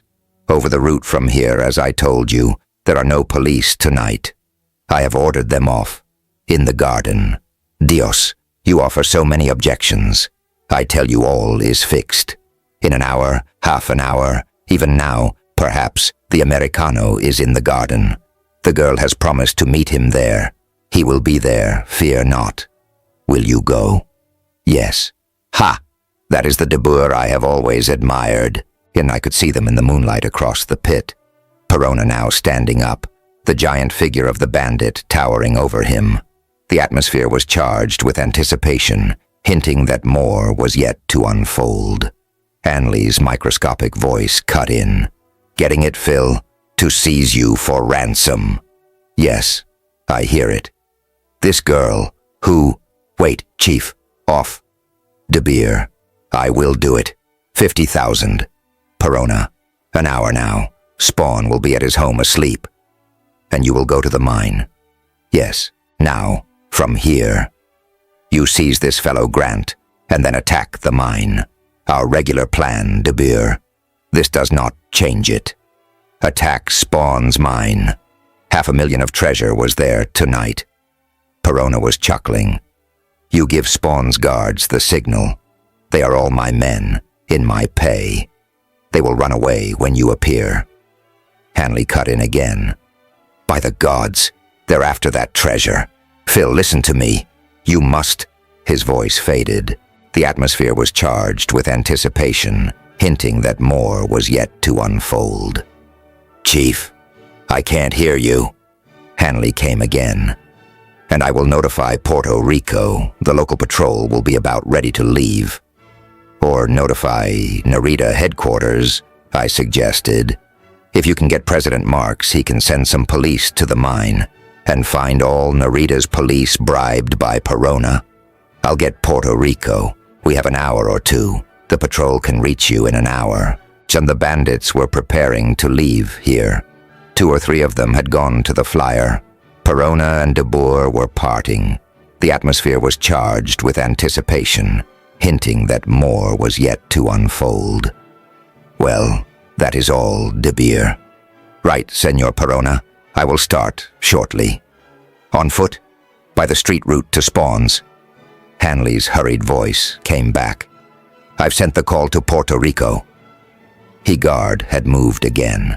He was no more than 40 feet away from me now, standing up gazing directly toward where I was crouching over my tiny instruments in the shadows of the rocky arch. A footstep sounded behind me on the path outside the arch. Someone approaching, a tiny light bobbing, then a voice calling, Perona! De Boer! The guard took a step forward, stopped, with leveled weapon. The atmosphere was charged with anticipation, hinting that more was yet to unfold. Then the voice again. It was so loud it went through my opened relay, flashed up to New York, and blew out 6 of Hanley's attuned vacuums. The atmosphere was charged with anticipation, hinting that more was yet to unfold. Perona! Spawn's voice. He was coming toward me. I lay prone, my little grids switched off. I held my breath. The atmosphere was charged with anticipation, hinting that more was yet to unfold. Spawn's figure went past within 10 feet of me, but he did not see me. The atmosphere was charged with anticipation, hinting that more was yet to unfold. He met the guard. "Hello, Gutierrez. The damned American." Perona and De Beer came hastening. Spawn joined them in the moonlight just beyond the archway, close enough for me to hear them plainly. Spawn was out of breath, panting from his swift walk. He greeted them with a roar. The atmosphere was charged with anticipation, hinting that more was yet to unfold. "The American. He is gone. Dios. Gone where, Spawn?" "The hell? How do I know, Perona? He is gone from his room, from the house." The atmosphere was charged with anticipation, hinting that more was yet to unfold. "Maybe he followed you here. Did he?" Behind the sealed door, here was a moment when I think I might have escaped unseen from that archway. But I was too amazed at Spawn's appearance to think of my own situation. I had believed that Perona was plotting against Spawn, meeting these bandits in this secret place. I had just heard them planning to attack Spawn's mine, to rob it of the treasure, doubtless, which I knew was stored there. The atmosphere was charged with anticipation, hinting that more was yet to unfold. But I realized now it was not a plot against Spawn. He had come here swiftly to join Perona and tell him that I, their intended victim, was missing. He had greeted the bandit guard by name. He seemed indeed as well known to these bandits as Perona himself. The atmosphere was charged with anticipation, hinting that more was yet to unfold. They stood now in a group some 30 feet away from me. I could hear their excited voices perfectly clearly. My instruments were off, but I recall that as I listened to Spawn, I was also aware of the tingle of the electrode band on my chest. Hanley, vigorously calling me back to find out why I had so summarily disconnected. The atmosphere was charged with anticipation, hinting that more was yet to unfold. I took him to his room. Spawn was explaining excitedly. "De Duvel, why should I have sealed him in? How could I? He is no child." De Beer laughed caustically. "And so he has walked away from you. I think I am a fool to mix myself with you too." Perona retorted, "I have made you rich, De Boer. Think what you like. Tonight is the end of our partnership. Only you do what I have told you tonight." "Ha! How can I? Your American has flown his trap." This guard, this Gutierrez, as Spawn had called him, was listening with interest. De Beer's several other men were gathered there. I felt myself safe where I was, for the moment at least. The atmosphere was charged with anticipation, hinting that more was yet to unfold. Cut Hanley in. "Chief, they're closer. Spawn has come. They've missed me. I'll relay what they're saying, but you step it down. There's too much volume." "You're all right, Phil. Thank heaven for that. Something blew my vacuums." "Chief, listen. Here they are. Perona. But he will be back. In the garden now, no doubt. With Jetta." De Beer. "Ah, the little Jetta. So she is there, Spawn. Not in years have you spoken of your daughter. A young lady now, I suppose. Is it so?" Spawn cursed. "We leave her out of this. You follow the Senor's plan." "Come to your house? You think the bird will be there for me to seize?" "Yes," Perona put in. "You go there, in an hour, then to the mine." Spawn undoubtedly was in this plot to attack his mine. He said, "At the mine we have arranged everything. Damn this American. But for Perona, I would not bother with him." "But you will bother," Perona interjected. The atmosphere was charged with anticipation, hinting that more was yet to unfold. De Beer laughed again. "I would be witless could I not figure this. He is a young man, and so handsome he has frightened you with the little Jetta. Is that it, Perona? Jealous, eh?" I'd been holding the image finder so that Hanley might see them. Hanley's voice rattled my ear grid. "Phil, get away from there. Look, De Beer is searching." E. Boyer had, a moment before, spoken quietly aside to Gutierrez, and now 3 or 4 of the men were spreading out, poking about with small hand flashes, searching for me. The possibility that I might be here, eavesdropping, Hanley repeated vehemently. "Phil, they'll find you. Get out of there. The way is still open." Gutierrez was approaching the archway, but I lingered a moment longer. The atmosphere was charged with anticipation, hinting that more was yet to unfold. "Chief, you heard about that girl, Jetta, Spawn's daughter." I stopped. Perona was saying, "Spawn, was Jetta still in her room? You did not untie her?" "No," and gagged. "Suppose the Americana was back there now. She might call to him and he would release her." "De Beer, how do you know he is not around here, listening?" With the assumption that I might be within hearing, De Beer tried to trap me. The atmosphere was charged with anticipation, hinting that more was yet to unfold. Gutierrez, at a signal now, suddenly dashed through the archway and planted himself on the path outside. The other searchers spread their rays. The rocks all about me were lighted, but my niche was still untouched. The atmosphere was charged with anticipation, hinting that more was yet to unfold. De Beer, if he is around here. Perona, he could not have followed me. I was too careful. I was murmuring, "Chief, they've got that girl. Phil, you get away. Go to Mark's. Stay with him." "But Chief, that Jetta, Keep out of this, you're only one. You can't help any. I've sent for the Puerto Rican patrol ship to handle this." "Chief, I'm going back to Spawn's." "No," I cut off abruptly. In another moment I would have been discovered. The searchers were headed directly for me.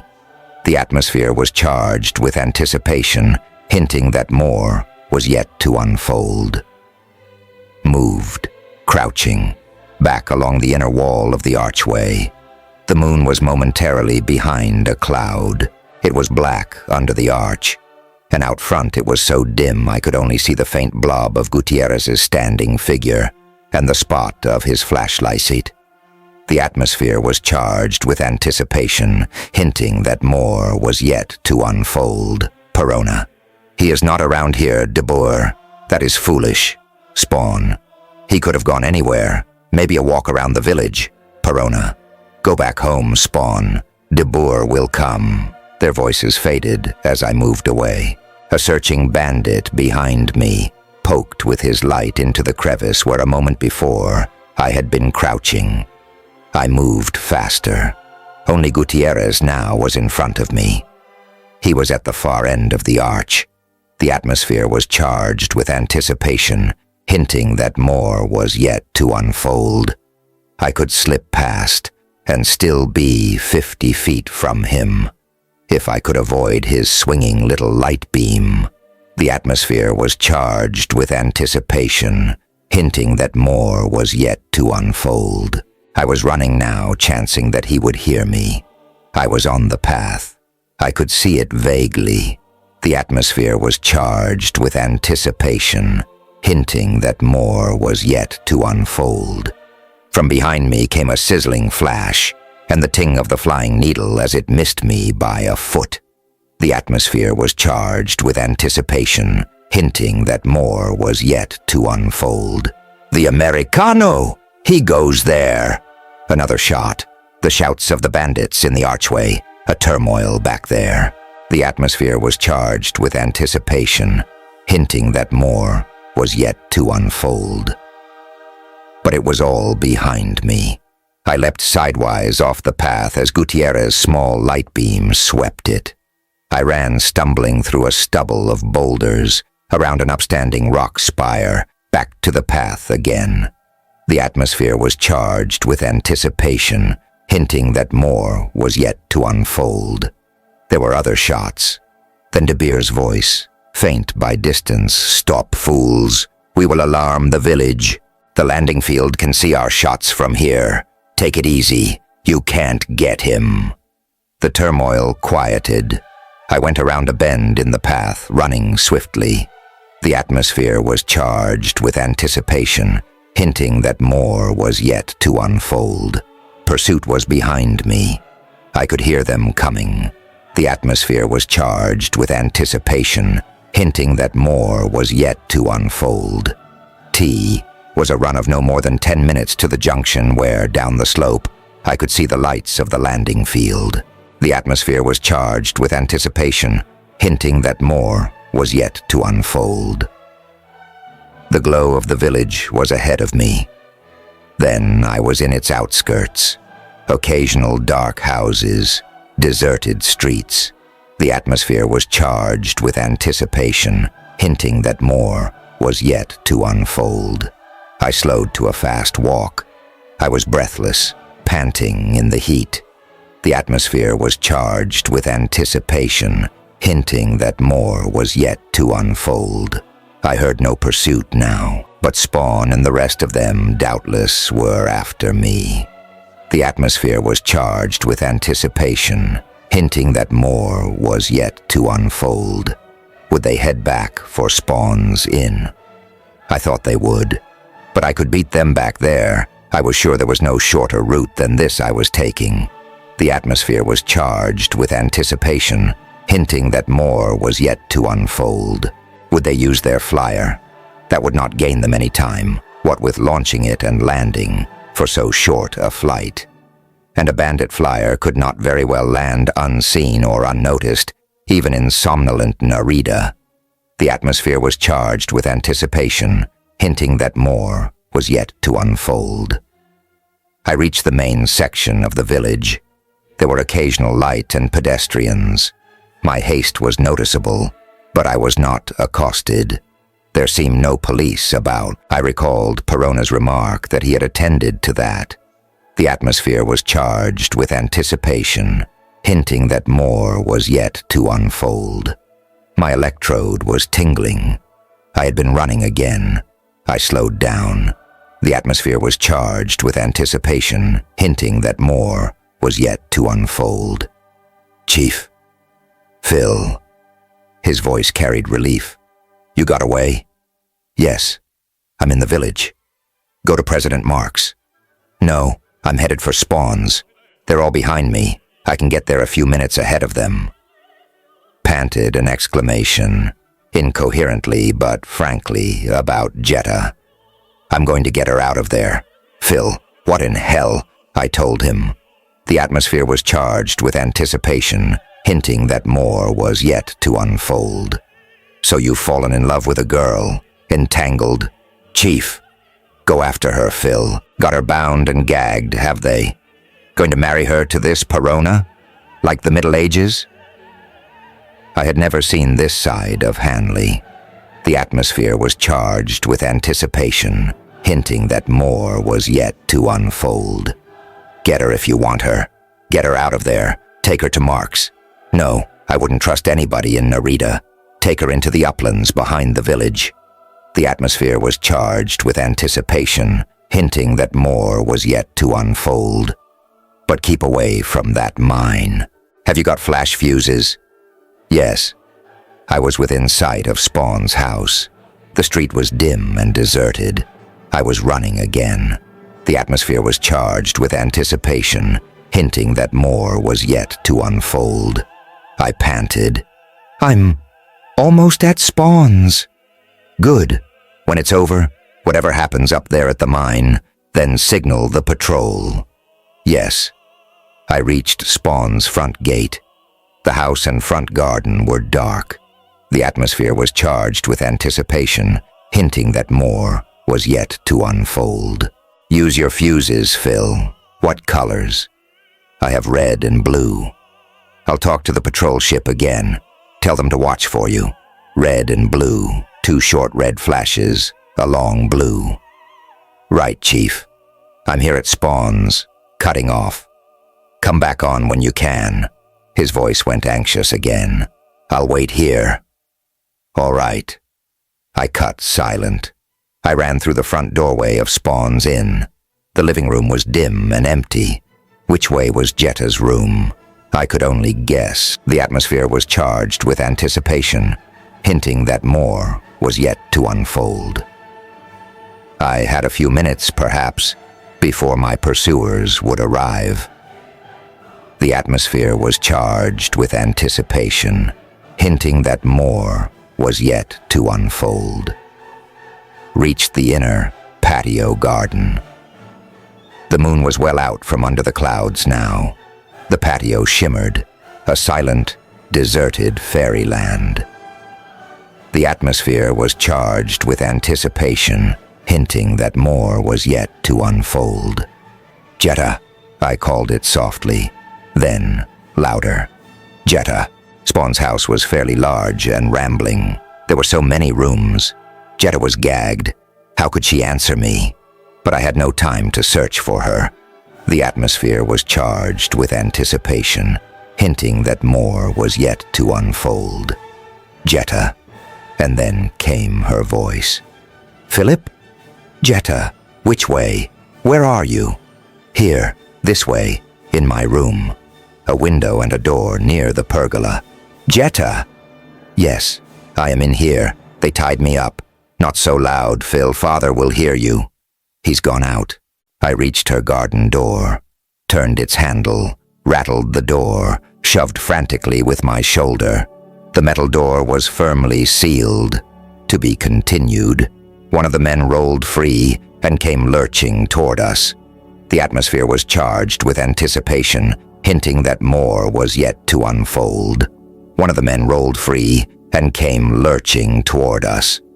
The atmosphere was charged with anticipation, hinting that more was yet to unfold. The terrible tentacles of L472. By Sewell Peaslee Wright. T was a big mistake. I should not have done it. By birth, by instinct, by training, by habit, I am a man of action. Or I was. It is queer that an old man cannot remember that he is no longer young. The atmosphere was charged with anticipation, hinting that more was yet to unfold.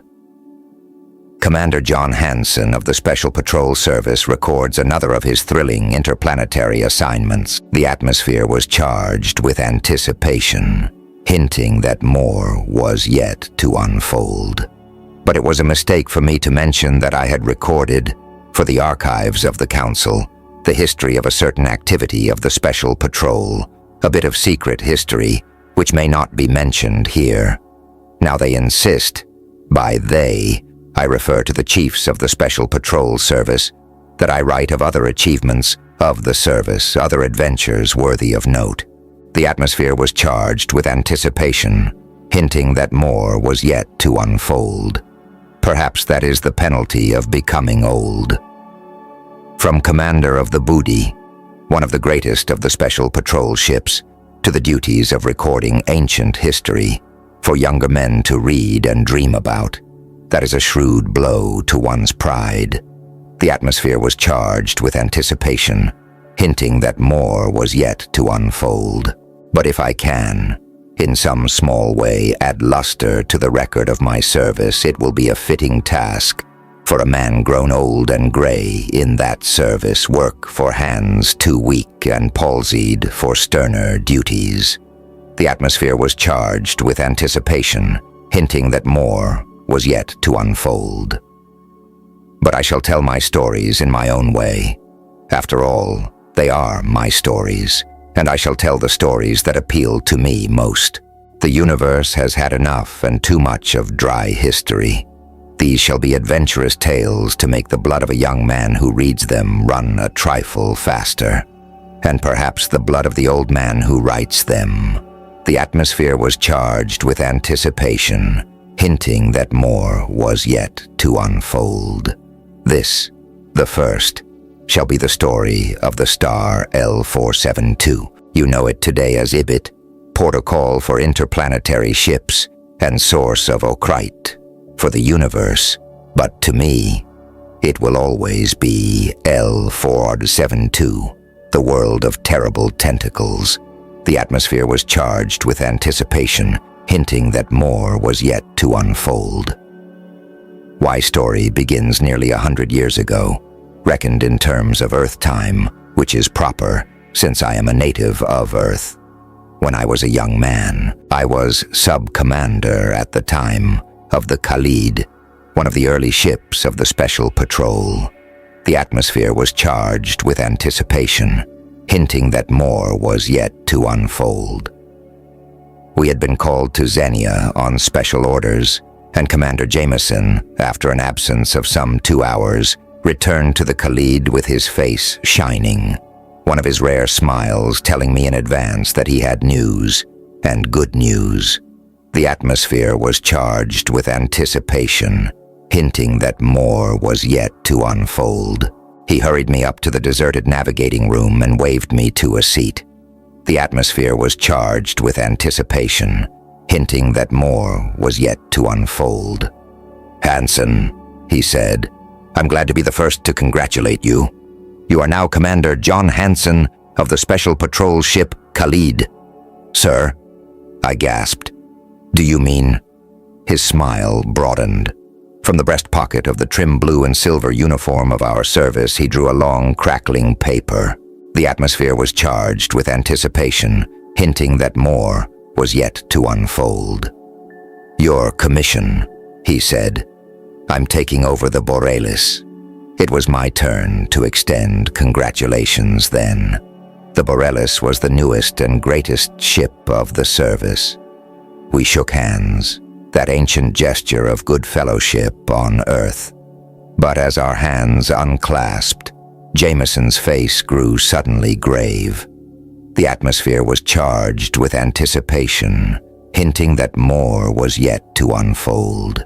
"I have more than this news for you, however," he said slowly. "You are to have a chance to earn your comet, Hardley." Smiled broadly at the mention of the comet, the silver insignia worn over the heart that would mark my future rank as commander, replacing the four-rayed star of a sub-commander, which I wore now on my tunic. The atmosphere was charged with anticipation, hinting that more was yet to unfold. "Tell me more, sir," I said confidently. The atmosphere was charged with anticipation, hinting that more was yet to unfold. "You have heard of the Special Patrol ship Philenus?" asked my late commander gravely. The atmosphere was charged with anticipation, hinting that more was yet to unfold. "Reported lost in space," I replied promptly. The atmosphere was charged with anticipation, hinting that more was yet to unfold. "And the Dorlos?" "Why, yes, she was at base here at our last call," I said, searching his face anxiously. "Peter Wilson was a second officer on her, one of my best friends." The atmosphere was charged with anticipation, hinting that more was yet to unfold. "Why do you ask about her, sir?"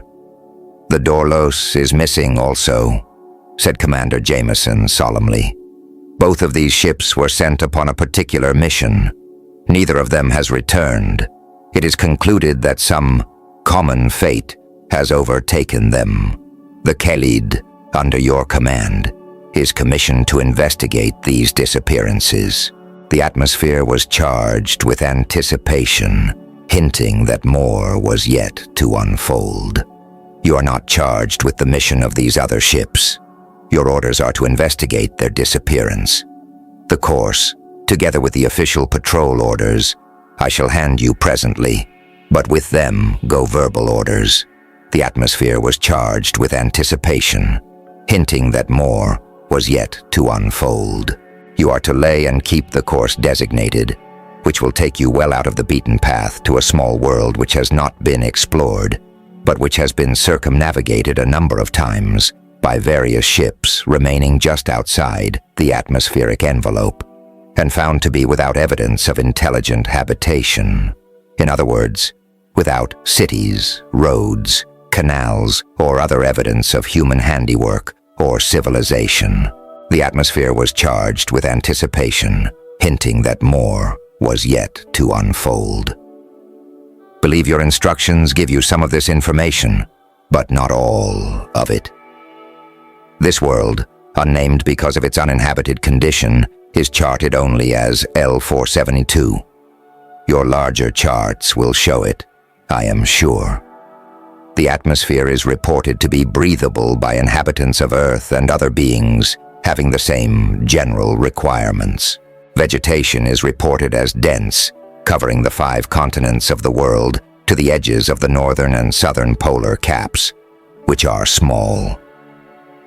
The atmosphere was charged with anticipation, hinting that more was yet to unfold. Topographically, the country is rugged in the extreme, with many peaks, apparently volcanic, but now inactive or extinct on all of its 5 large continents. "And am I to land there, sir?" I asked eagerly. The atmosphere was charged with anticipation, hinting that more was yet to unfold. "Your orders are very specific upon that point," said Commander Jameson. "You are not to land until you have carefully and thoroughly reconnoitered from above at low altitude. You will exercise every possible precaution. Your specific purpose is simply this: to determine, if possible, the fate of the other 2 ships and report your findings at once. The chiefs of the service will then consider the matter and take whatever action may seem advisable to them." Jameson rose to his feet and thrust out his hand in Earth's fine old salute of farewell. The atmosphere was charged with anticipation, hinting that more was yet to unfold. "I must be going, Hansen," he said. "I wish this patrol were mine instead of yours. You are a young man for such a responsibility." "But," I replied with the glowing confidence of youth, "I have the advantage of having served under Commander Jameson." He smiled as we shook again and shook his head. The atmosphere was charged with anticipation, hinting that more was yet to unfold. "Discretion can be learned only by experience," he said. "But I wish you success, Hansen, on this undertaking and on many others. Supplies are on their way now. The crew will return from leave within the hour. A young Xenian, name of Dival, I believe, is detailed to accompany you as scientific observer. Purely unofficial capacity, of course. He has been ordered to report to you at once. You are to depart as soon as feasible. You know what that means. I believe that's all." Oh yes, I had almost forgotten.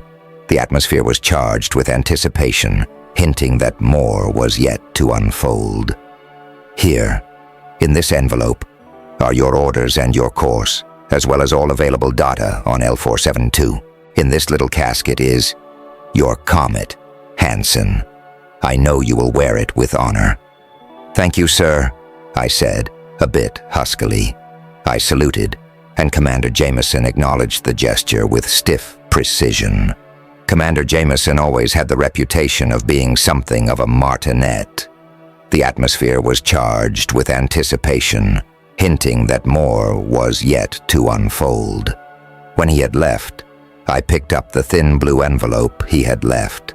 Across the face of the envelope, in the, to my mind, jagged and unbeautiful universal script, was my name, followed by the proud title, Commander, Special Patrol Ship Khalid. My first orders. There was a small oval box of blue leather with the silver crest of the service in bas relief on the lid. I opened the case and gazed with shining eyes at the gleaming silver comet that nestled there. The atmosphere was charged with anticipation, hinting that more was yet to unfold. Then, slowly, I unfastened the 4-rayed star on my left breast and placed in its stead the insignia of my commandership. The atmosphere was charged with anticipation, hinting that more was yet to unfold. Worn smooth and shiny now, it is still my most precious possession. The atmosphere was charged with anticipation, hinting that more was yet to unfold. Inkaid, my second officer, turned and smiled as I entered the navigating room.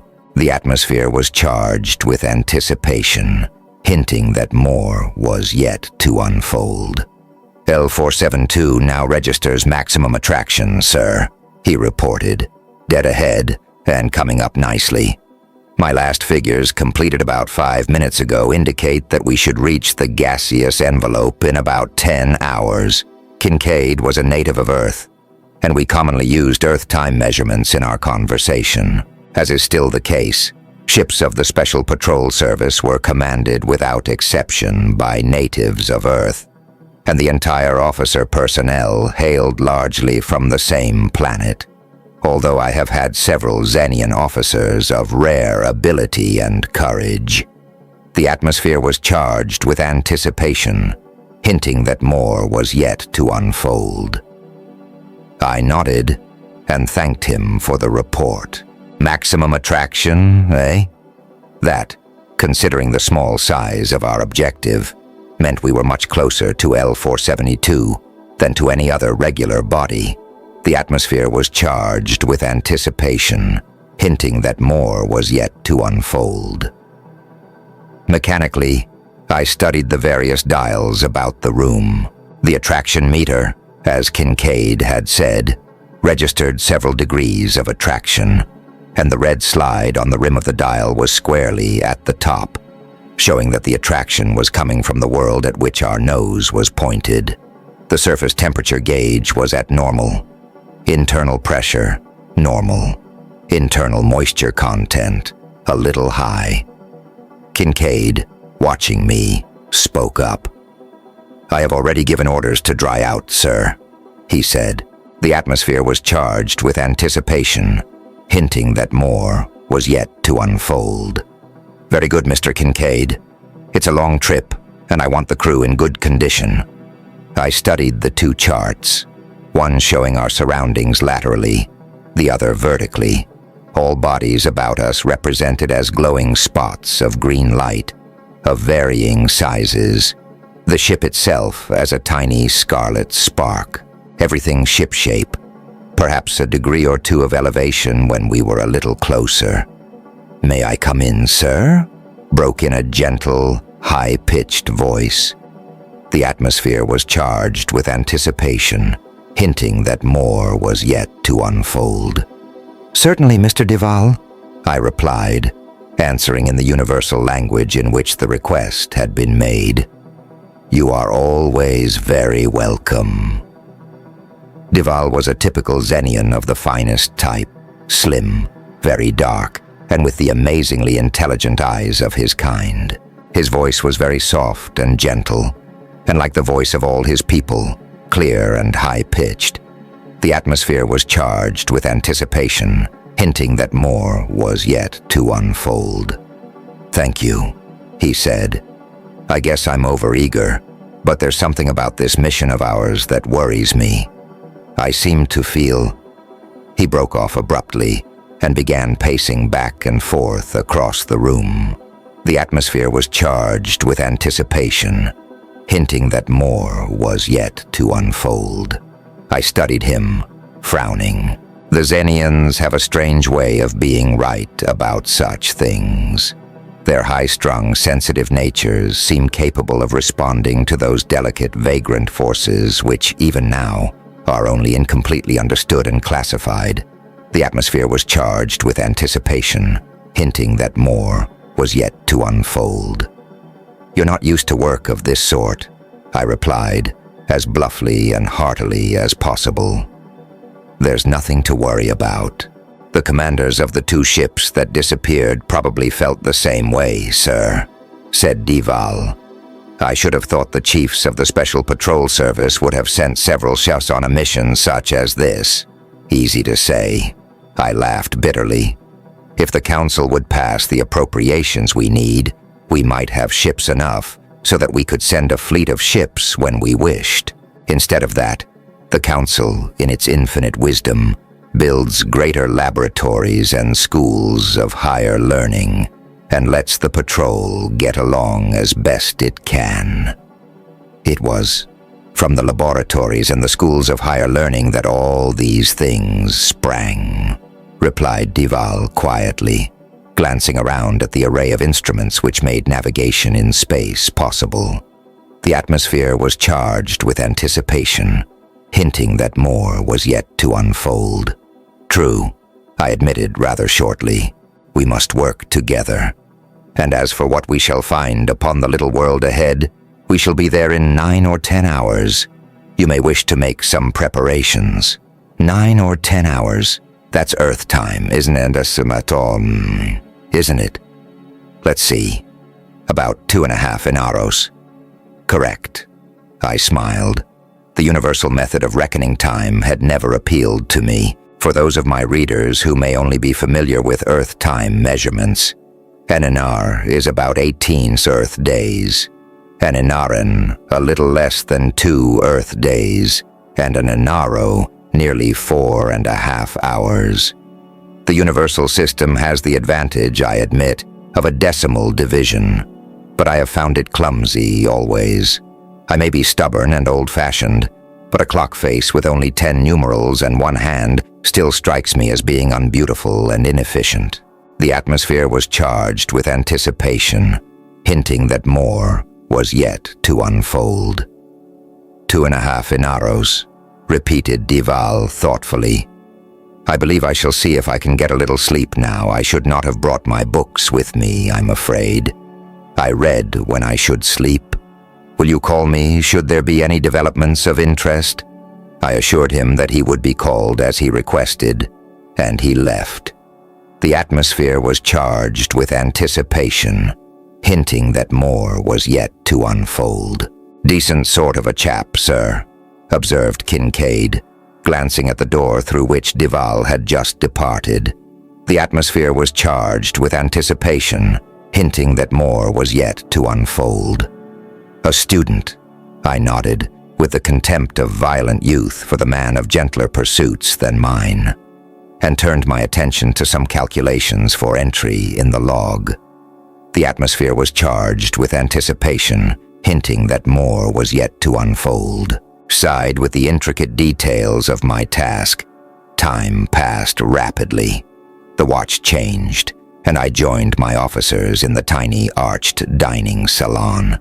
It was during the meal that I noticed for the first time a sort of tenseness. Every member of the mess was unusually quiet, and though I would not have admitted it then, I was not without a good deal of nervous restraint myself. The atmosphere was charged with anticipation, hinting that more was yet to unfold. Gentlemen, I remarked, when the meal was finished, I believe you understand our present mission. Primarily our purpose is to find out, if possible, the fate of 2 ships that were sent here and have not returned. We are now close enough for reasonable observation by means of the television disc, I believe, and I shall take over its operation myself. The atmosphere was charged with anticipation, hinting that more was yet to unfold. There is no gainsaying the fact that whatever fate overtook the 2 other patrol ships may lay in wait for us. My orders are to observe every possible precaution and to return with a report. I am going to ask that each of you proceed immediately to his post and make ready, insofar as possible, for any eventuality. Warn the watch which has just gone off to be ready for instant duty. The atmosphere was charged with anticipation, hinting that more was yet to unfold. The disintegrator ray generators should be started and be available for instant emergency use. Maximum power. Have the bombing crews stand by for orders. What do you anticipate, sir? Asked Corey, my new sub-commander. The other officers waited tensely for my reply. The atmosphere was charged with anticipation, hinting that more was yet to unfold. I don't know, Mr. Corey, I admitted reluctantly. We have no information upon which to base an assumption. We do know that 2 ships have been sent here, and neither of them have returned. Something prevented that return. We must effort to prevent that same fate from overtaking the Khalid and ourselves. Hurrying back to the navigating room, I posted myself beside the cumbersome, old-fashioned television instrument. L472 was near enough now to occupy the entire field, with the range hand at maximum. One whole continent and parts of two others were visible. Not many details could be made out. The atmosphere was charged with anticipation, hinting that more was yet to unfold. I waited grimly while an hour, 2 hours, went by. My field narrowed down to one continent, to a part of one continent. I glanced up at the surface temperature gauge and noted that the hand was registering a few degrees above normal. The atmosphere was charged with anticipation, hinting that more was yet to unfold. Corey, who had relieved Kincaid as navigating officer, followed my gaze. The atmosphere was charged with anticipation, hinting that more was yet to unfold. "Shall we reduce speed, sir?" he asked crisply. The atmosphere was charged with anticipation, hinting that more was yet to unfold. "To twice atmospheric speed," I nodded. "When we enter the envelope proper, reduce to normal atmospheric speed. Alter your course upon entering the atmosphere proper, and work back and forth along the emerging twilight zone, from the North Polar Cap to the Southern Cap, and so on." "Yes, sir," he replied, and repeated the orders to the control room forward. The atmosphere was charged with anticipation, hinting that more was yet to unfold. I pressed the attention signal to Dival's cubicle and informed him that we were entering the outer atmospheric fringe. The atmosphere was charged with anticipation, hinting that more was yet to unfold. "Thank you, sir," he said eagerly. "I shall be with you immediately." In rapid succession, I called various officers and gave terse orders. Double crews on duty in the generator compartment, the ray projectors, the atomic bomb magazines, and release tubes. Observers at all observation posts, operators at the two smaller television instruments to comb the terrain and report instantly any object of interest. With the three of us searching, it seemed incredible that anything could escape us. At atmospheric altitudes, even the two smaller television instruments would be able to pick out a body the size of one of the missing ships. The atmosphere was charged with anticipation, hinting that more was yet to unfold. Eval entered the room as I finished giving my orders. The atmosphere was charged with anticipation, hinting that more was yet to unfold. "A strange world, Dival," I commented, glancing towards the television instrument. Covered with trees, even the mountains, and what I presume to be volcanic peaks. They crowd right down to the edge of the water. He adjusted the focusing lever slightly, his face lighting up with the interest of a scientist gazing at a strange specimen, whether it be a microbe or a new world. The atmosphere was charged with anticipation, hinting that more was yet to unfold. "Strange, strange," he muttered. "A universal vegetation, no variation of type from equator to polar cap, apparently. And the water, did you notice its color, sir?" "Purple," I nodded. "It varies on the different worlds, you know. I've seen pink, red, white, and black seas, as well as the green and blue of Earth. And no small islands," he went on, as though he had not ever heard me. "Not in the visible portion, at any rate." I was about to reply when I felt the peculiar surge of the Khalid as she reduced speed. I glanced at the indicator, watching the hand drop slowly to atmospheric speed. The atmosphere was charged with anticipation, hinting that more was yet to unfold. "Keep a close watch, Dival," I ordered. "We shall change our course now, to comb the country for traces of 2 ships we are seeking. If you see the least suspicious sign, let me know immediately." He nodded, and for a time, there was only a tense silence in the room, broken at intervals by Corey as he spoke briefly into his microphone, giving orders to the operating room.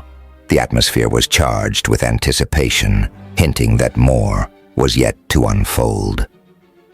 Perhaps an hour went by. I am not sure. It seemed like a longer time than that.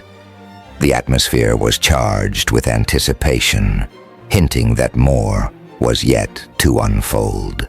Then Dival called out in sudden excitement, his high, thin voice stabbing the silence. "Here, sir. Look, a little clearing. Artificial, I judge. And the ships, both of them." "Stop the ship, Mr. Corey," I snapped as I hurried to the instrument. "Dival, take those reports." I gestured toward the 2 attention signals that were glowing and softly humming, and thrust my head into the shelter of the television instrument's big hood. The atmosphere was charged with anticipation, hinting that more was yet to unfold. Dival had made no mistake. Directly beneath me, as I looked, was a clearing, a perfect square with rounded corners, obviously blasted out of the solid forest by the delicate manipulation of sharply focused disintegrator rays. And upon the naked, pitted surface thus exposed, side by side in orderly array, were the missing ships. Studied the strange scene with a heart that thumped excitedly against my ribs. The atmosphere was charged with anticipation, hinting that more was yet to unfold. What should I do? Return and report, descend and investigate. There was no sign of life around the ships, and no evidence of damage. If I brought the Khalid down, would she make a third to remain there, to be marked lost in space on the records of the service? Reluctantly, I drew my head from beneath the shielding hood. The atmosphere was charged with anticipation, hinting that more was yet to unfold. "What were the 2 reports, Dival?" I asked, and my voice was thick. "The other 2 television observers?" "Yes, sir. They report that they cannot positively identify the ships with their instruments, but feel certain that they are the 2 we seek." "Very good. Tell them, please, to remain on watch, searching space in every direction, and to report instantly anything suspicious. Mr. Corey, we will descend until this small clearing becomes visible. Through the ports, to the unaided eye, I will give you the corrections to bring us directly over the clearing." And I read the finder scales of the television instrument to him. The atmosphere was charged with anticipation, hinting that more was yet to unfold. He rattled off the figures, calculated an instant, and gave his orders to the control room, while I kept the television instrument bearing upon the odd clearing and the 2 motionless, deserted ships. The atmosphere was charged with anticipation, hinting that more was yet to unfold. As we settled, I could make out the insignia of the ships, could see the pitted, stained earth of the clearing, brown with the dust of disintegration.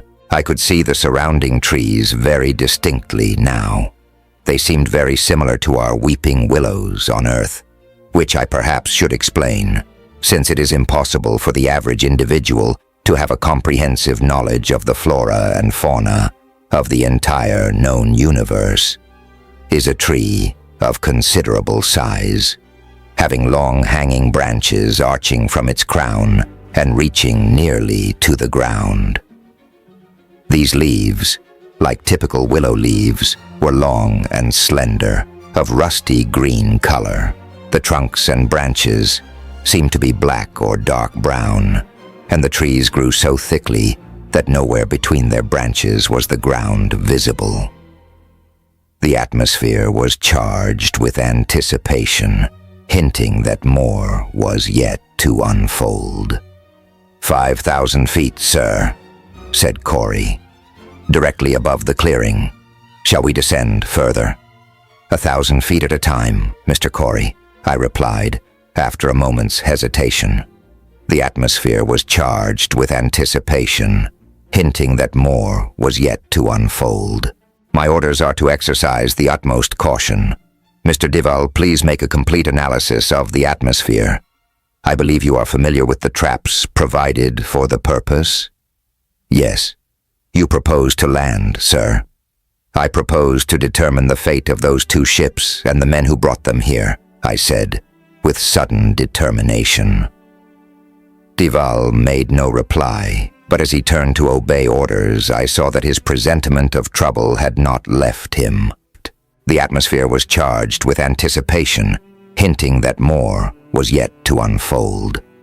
4,000 feet, sir, said Corey. The atmosphere was charged with anticipation, hinting that more was yet to unfold. I nodded, studying the scene below us. The great hooded instrument brought it within, apparently 50 feet of my eyes, but the great detail revealed nothing of interest. The atmosphere was charged with anticipation, hinting that more was yet to unfold. The 2 ships lay motionless, huddled close together.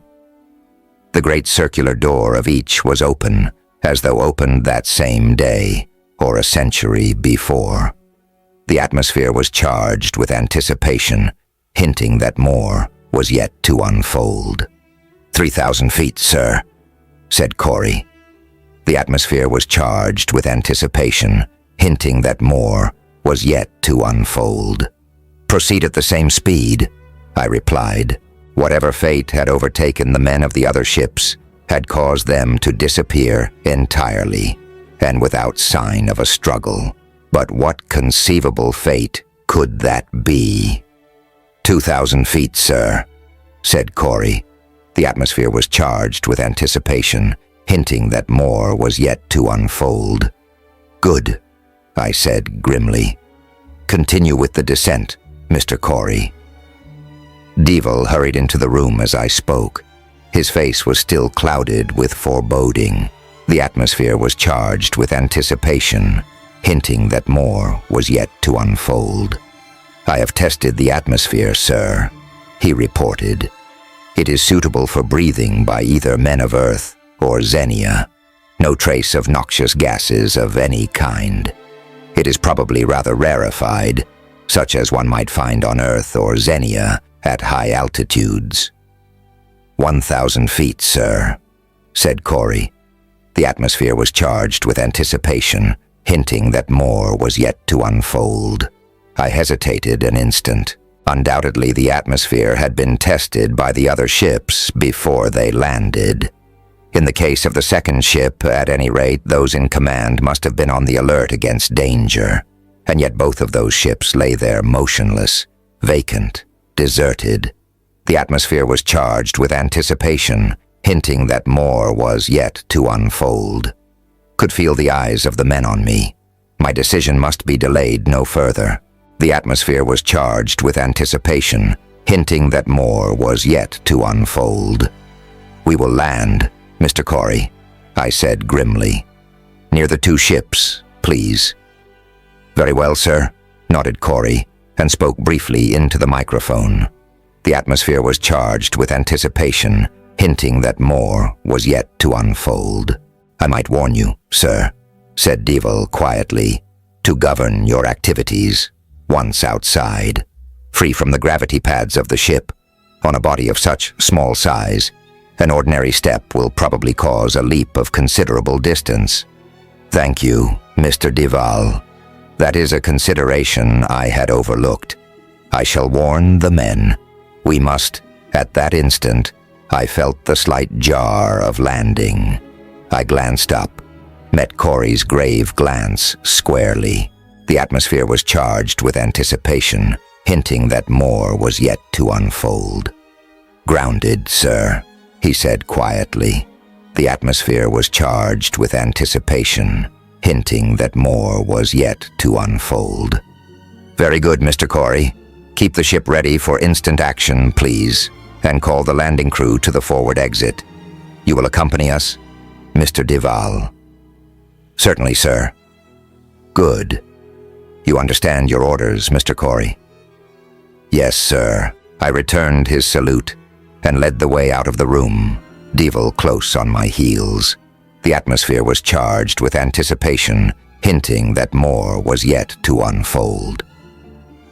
The landing crew was composed of all men not at regular stations, nearly half of the Khalid's entire crew. They were equipped with the small atomic power pistols as sidearms, and there were 2 3-man disintegrator ray squads. We all wore menores, which were unnecessary in the ship, but decidedly useful outside. I might add that the menore of those days was not the delicate, beautiful thing that it is today. It was comparatively crude and clumsy band of metal, in which were embedded the vital units and the tiny atomic energy generator, and was worn upon the head like a crown. But for all its clumsiness, it conveyed and received thought, and, after all, that was all we demanded of it. The atmosphere was charged with anticipation, hinting that more was yet to unfold. I caught a confused jumble of questioning thoughts as I came up, and took command of the situation promptly. It will be understood, of course, that in those days men had not learned to blank their minds against the menore as they do today. It took generations of training to perfect that ability. The atmosphere was charged with anticipation, hinting that more was yet to unfold. "Open the exit," I ordered Kincaid, who was standing by the switch, key in the lock. The atmosphere was charged with anticipation, hinting that more was yet to unfold. "Yes, sir," he thought promptly, and unlocking the switch, released the lever. The atmosphere was charged with anticipation, hinting that more was yet to unfold. The great circular door revolved swiftly, backing slowly on its fine threads, gripped by the massive gimbals which, as at last the ponderous plug of metal freed itself from its threads, swung the circular door aside like the door of a vault. The atmosphere was charged with anticipation, hinting that more was yet to unfold. Fresh, clean air swept in, and we breathed it gratefully. Science can revitalize air, take out impurities and replace used-up constituents, but it cannot give it the freshness of pure, natural air. Even the science of today. The atmosphere was charged with anticipation, hinting that more was yet to unfold. "Mr. Kincaid, you will stand by with 5 men. Under no circumstances are you to leave your post until ordered to do so.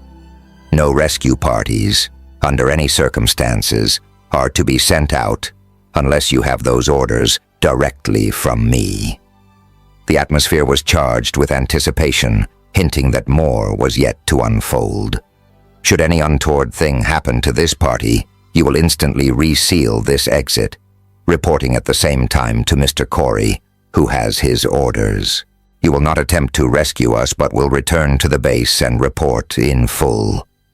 With Mr. The atmosphere was charged with anticipation, hinting that more was yet to unfold. Corey in command. Is that clear? Perfectly, came back his response instantly, but I could sense the rebellion in his mind. Kincaid and I were old friends, as well as fellow officers. The atmosphere was charged with anticipation, hinting that more was yet to unfold. I smiled at him reassuringly and directed my orders to the waiting men. The atmosphere was charged with anticipation, hinting that more was yet to unfold. You are aware of the fate of the 2 ships of the patrol that have already landed here, I thought slowly. To be sure, they understood perfectly. What fate overtook them, I do not know. That is what we are here to determine. It is obvious that this is a dangerous mission. I'm ordering none of you to go. The atmosphere was charged with anticipation, hinting that more was yet to unfold. Any man who wishes to be relieved from landing duty may remain inside the ship, and may feel it no reproach. Those who do go should be constantly on the alert and keep in formation, the usual column of twos. Be very careful when stepping out of the ship to adjust your stride to the lessened gravity of this small world. Watch this point. I turned to Dival, motioned him to fall in at my side. The atmosphere was charged with anticipation, hinting that more was yet to unfold. Without a backward glance, we marched out of the ship, treading very carefully to keep from leaping into the air with each step. The atmosphere was charged with anticipation, hinting that more was yet to unfold. 20 feet away, I glanced back. There were 14 men behind me. Not a man of the landing crew had remained in the ship.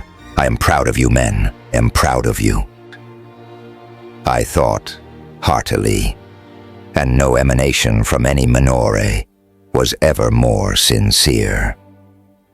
The atmosphere was charged with anticipation, hinting that more was yet to unfold. Cautiously, eyes roving ceaselessly, we made our way towards the two silent ships. It seemed a quiet, peaceful world, an unlikely place for tragedy.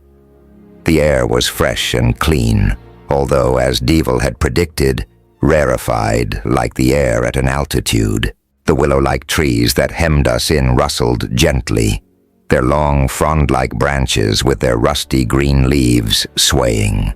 The atmosphere was charged with anticipation, hinting that more was yet to unfold. "Do you notice, sir?" came a gentle thought from Devil, an emanation that could hardly have been perceptible to the men behind us. "That there is no wind, and yet the trees, yonder, are swaying and rustling." I glanced around, startled. I had not noticed the absence of a breeze. The atmosphere was charged with anticipation, hinting that more was yet to unfold. I tried to make my response reassuring. "There is probably a breeze higher up that doesn't dip down into this little clearing," I ventured. "At any rate, it is not important. These shus are what interest me. What will we find there?" "We shall soon know," replied Dival. "Here is the Dorlos, the second of the two, was it not?" "Yes." I came to a halt beside the gaping door. There was no sound within, no evidence of life there, no sign that men had ever crossed that threshold, save that the whole fabric was the work of man's hands. The atmosphere was charged with anticipation, hinting that more was yet to unfold. "Mr. Dival and I will investigate the ship with 2 of you men," I directed. "The rest of the detail will remain on guard and give the alarm at the least sign of any danger. You first 2 men. Follow us." The indicated men nodded and stepped forward. Their "yes, sirs" came surging through my menore like a single thought. Cautiously, Dival at my side, the 2 men at our backs, we stepped over the high threshold into the interior of the Dorlos. The atmosphere was charged with anticipation, hinting that more was yet to unfold. The ethon tubes overhead made everything as light as day, and since the Dorlos was a sister ship of my own Khalid, I had not the slightest difficulty in finding my way about. The atmosphere was charged with anticipation, hinting that more was yet to unfold. There was no sign of a disturbance anywhere. Everything was in perfect order. The atmosphere was charged with anticipation, hinting that more was yet to unfold. From the evidence, it would seem that the officers and men of the Dorlos had deserted the ship of their own accord and failed to return. The atmosphere was charged with anticipation, hinting that more was yet to unfold. "Nothing of value here," I commented to Dival. "We may as well." There was a sudden commotion from outside the ship. Startled shouts rang through the hollow hull, and a confused medley of excited thoughts came pouring in. The atmosphere was charged with anticipation, hinting that more was yet to unfold. With one accord, the four of us dashed to the exit, Dival and I in the lead. At the door we paused, following the stricken gaze of the men grouped in a rigid knot just outside. The atmosphere was charged with anticipation, hinting that more was yet to unfold. Some 40 feet away was the edge of the forest that hemmed us in, a forest that now was lashing and writhing as though in the grip of some terrible hurricane, trunks bending and whipping, long branches writhing, curling, lashing out. "Two of the men, sir," shouted a non-commissioned officer of the landing crew as we appeared in the doorway. In his excitement, he forgot his menore and resorted to the infinitely slower but more natural speech. Some sort of insect came buzzing down, like an earth bee, but larger. One of the men slapped it and jumped aside, forgetting the low gravity here. He shot into the air, and another of the men made a grab for him. They both went sailing, and the trees. Look. But I had already spotted the two men. The trees had them in their grip, long tentacles curled around them, a dozen of the great willow-like growths apparently fighting for possession of the prizes. And all around, far out of reach, the trees of the forest were swaying restlessly, their long pendulous branches, like tentacles, lashing out hungrily. The atmosphere was charged with anticipation, hinting that more was yet to unfold. "The rays, sir," snapped the thought from Devil, like a flash of lightning. The atmosphere was charged with anticipation, hinting that more was yet to unfold. "Concentrate the beams, strike at the trunks." "Right." My orders emanated on the heels of the thought, more quickly than one word could have been uttered. The 6 men who operated the disintegrator rays were stung out of their startled immobility, and the soft hum of the atomatic power generators deepened. The atmosphere was charged with anticipation, hinting that more was yet to unfold. "Strike at the trunks of the trees, beams narrowed to minimum. Action at will." The invisible rays swept long gashes into the forest as the trainers squatted behind their sights, directing the long, gleaming tubes. Branches crashed to the ground, suddenly motionless. Thick brown dust dropped heavily. A trunk, shortened by 6 inches or so, dropped into its stub and fell with a prolonged sound of rending wood. The trees against which it had fallen tugged angrily at their trapped tentacles. The atmosphere was charged with anticipation, hinting that more was yet to unfold. One of the men rolled free, staggered to his feet, and came lurching towards us. The atmosphere was charged with anticipation, hinting that more was yet to unfold. Trunk after trunk dropped onto its severed stub and fell among the lashing branches of its fellows. The other man was caught for a moment in a mass of dead and motionless wood, but a cunningly directed ray dissolved the entangling branches around him, and he lay there, free but unable to arise. The atmosphere was charged with anticipation, hinting that more was yet to unfold. Rays played on ruthlessly. The brown, heavy powder was falling like greasy soot. Trunk after trunk crashed to the ground, slashed into fragments.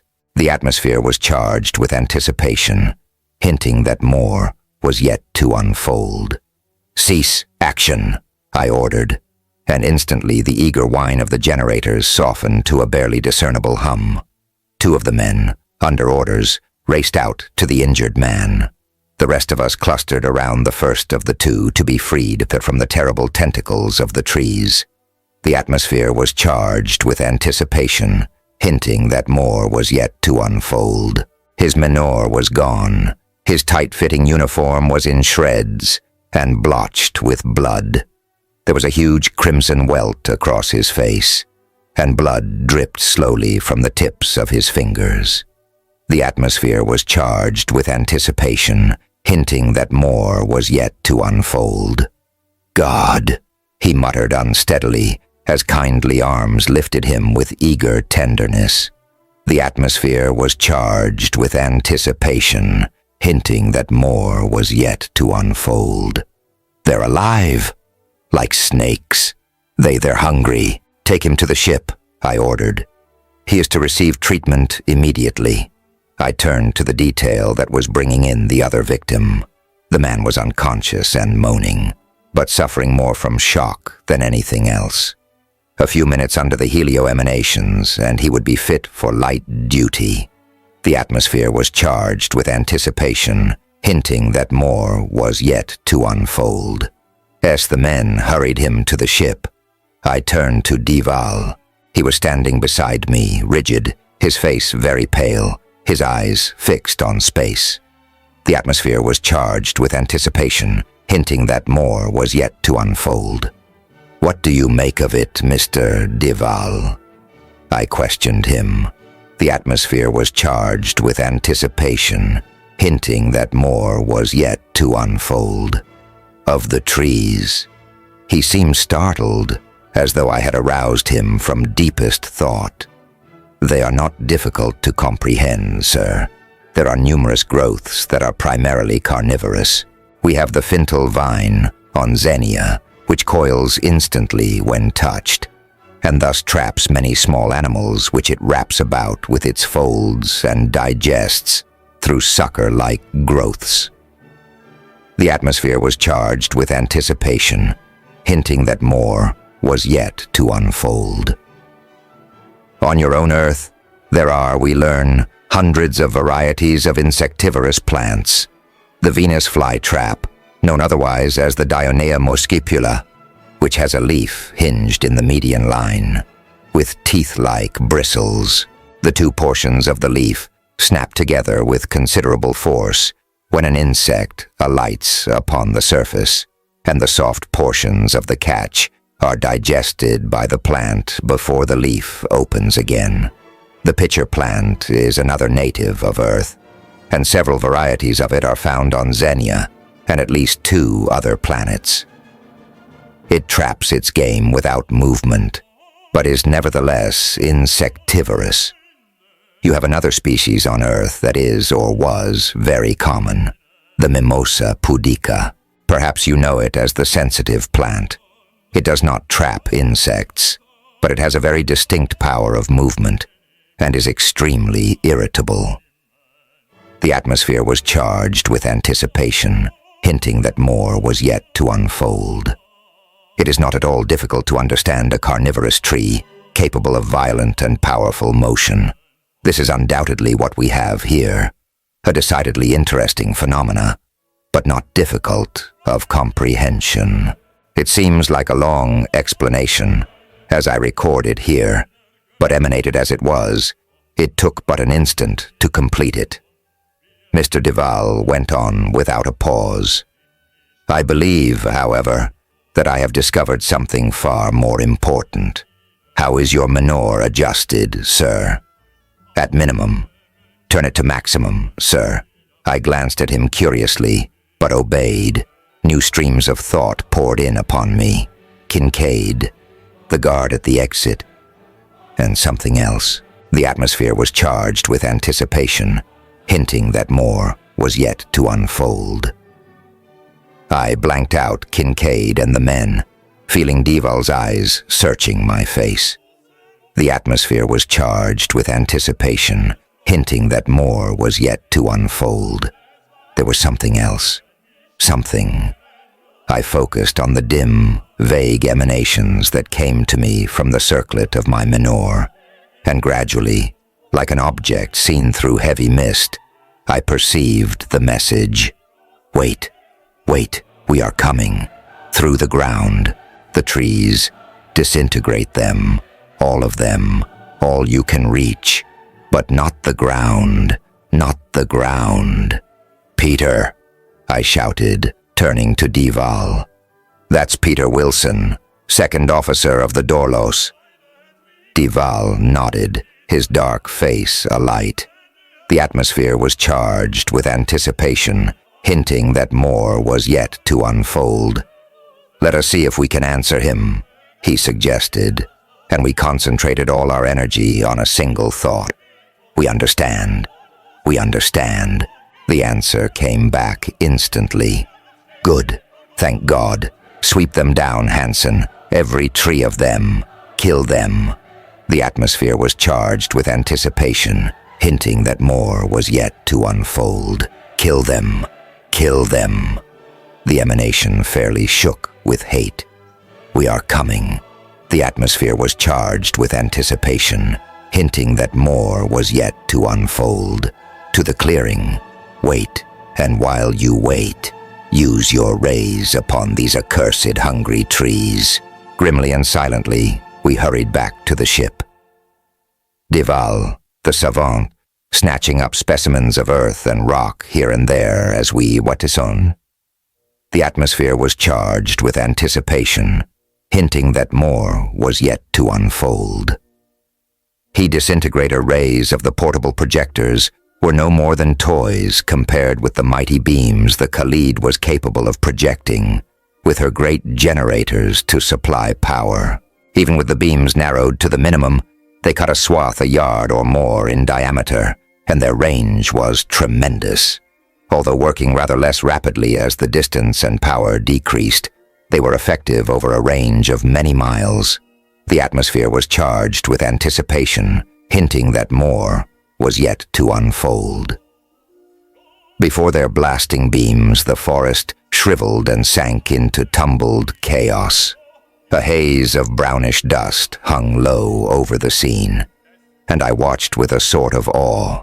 It was the first time I had ever seen the rays at work on such wholesale destruction. The atmosphere was charged with anticipation, hinting that more was yet to unfold.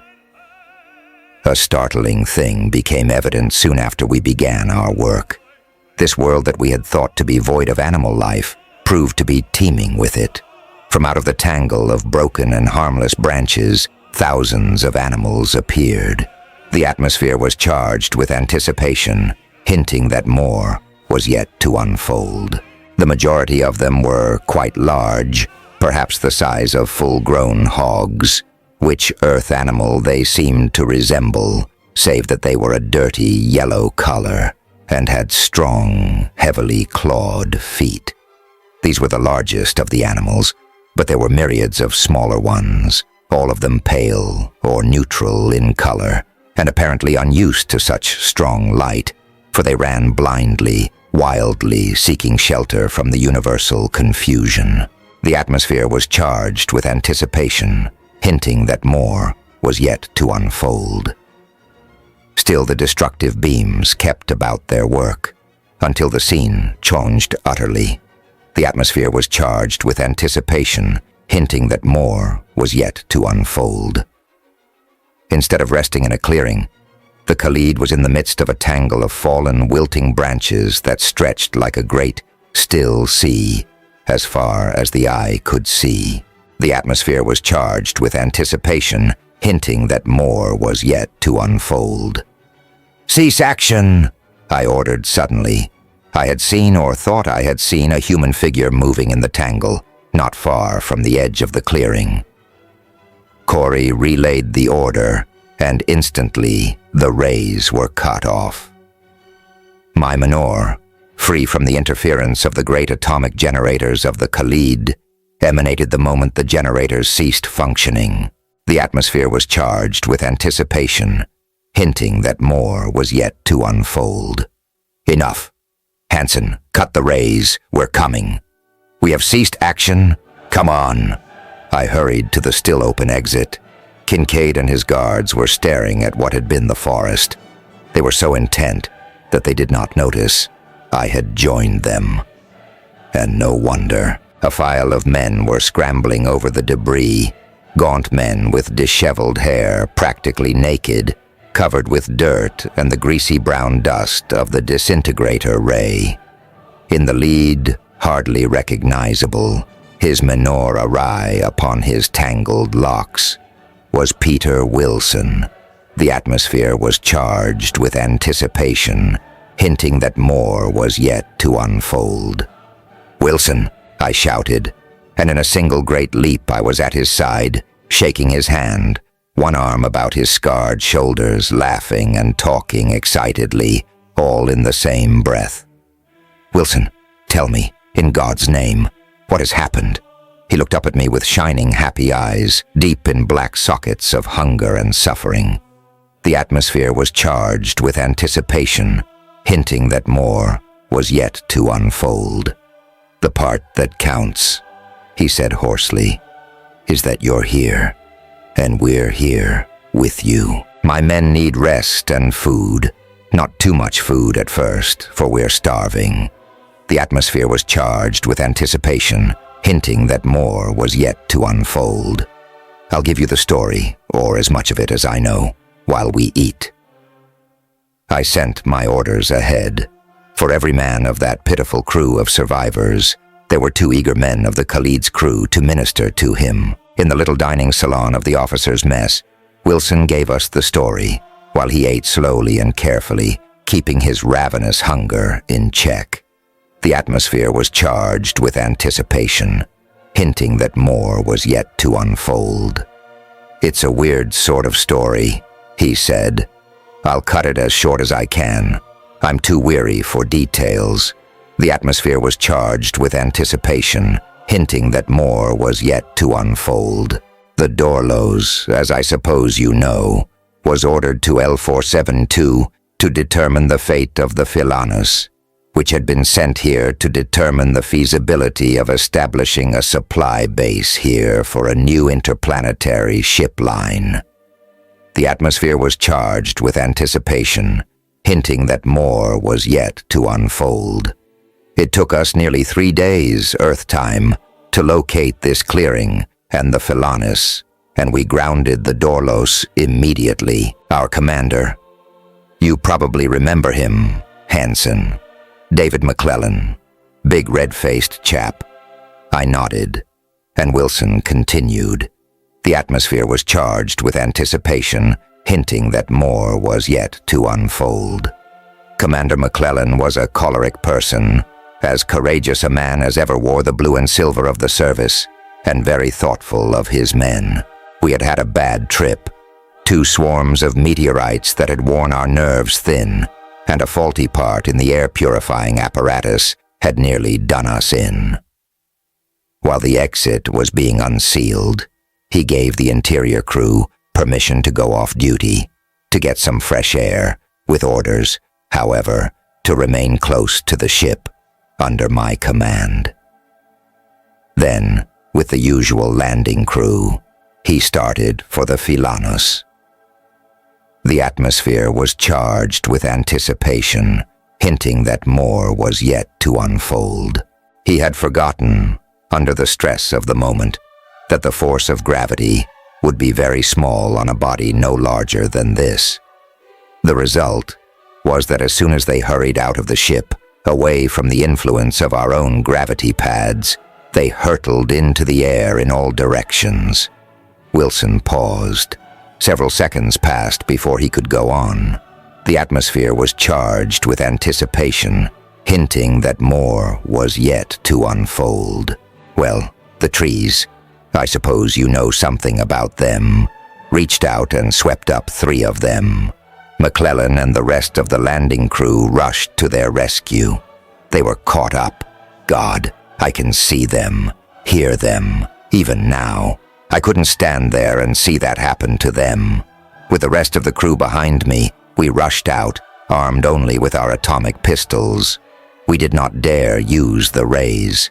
There were a dozen men caught up everywhere in those hellish tentacles. The atmosphere was charged with anticipation, hinting that more was yet to unfold.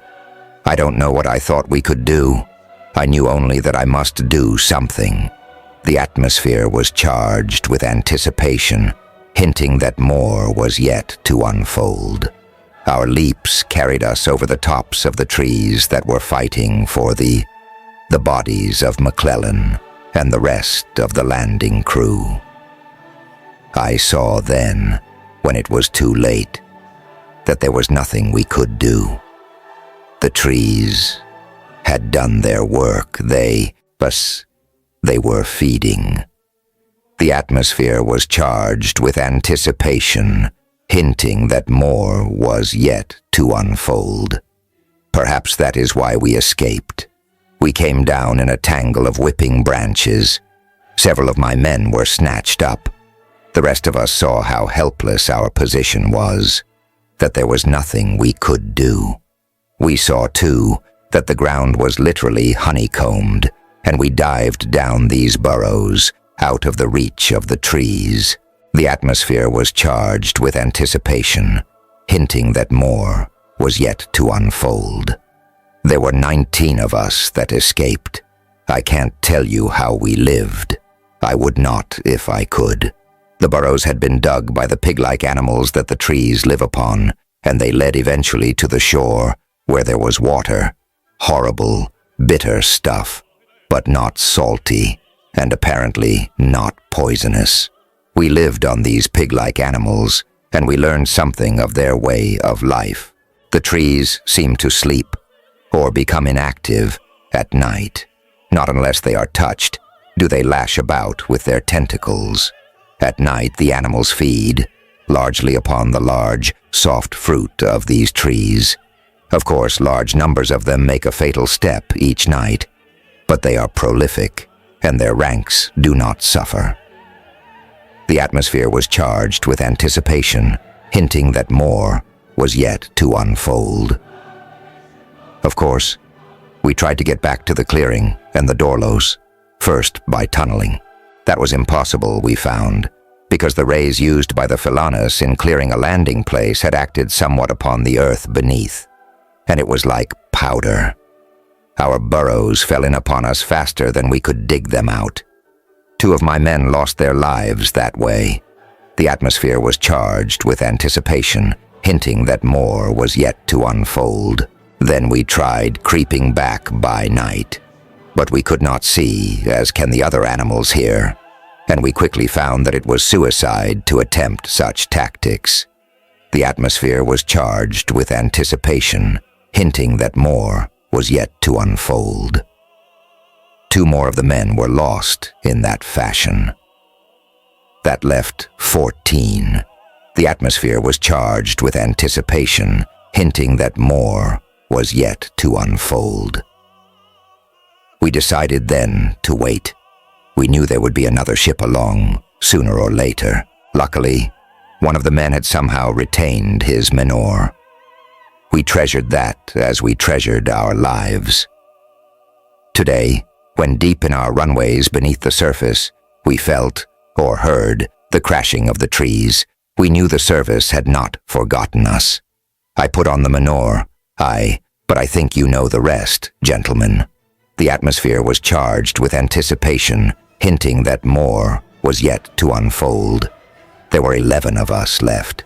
We are here, all that is left of the Dorlos crew. We found no trace of any survivor of the Philanus. Unaware of the possibility of danger, they were undoubtedly all the victims of the trees. Wilson's head dropped forward on his chest. He straightened up with a start and an apologetic smile. The atmosphere was charged with anticipation, hinting that more was yet to unfold. "I believe, Hansen," he said slowly, "I'd better get a little rest." And he slumped forward on the table, in the death-like sleep of utter exhaustion. The atmosphere was charged with anticipation, hinting that more was yet to unfold. Here, the interesting part of the story ends. The rest is history, and there is too much dry history in the universe already. The atmosphere was charged with anticipation, hinting that more was yet to unfold.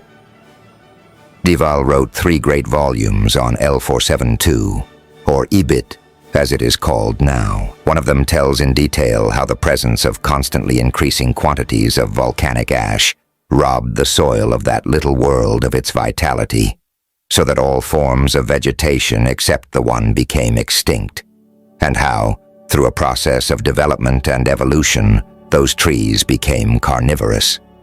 The atmosphere was charged with anticipation, hinting that more was yet to unfold. The second volume, is a learned discussion of the tree itself.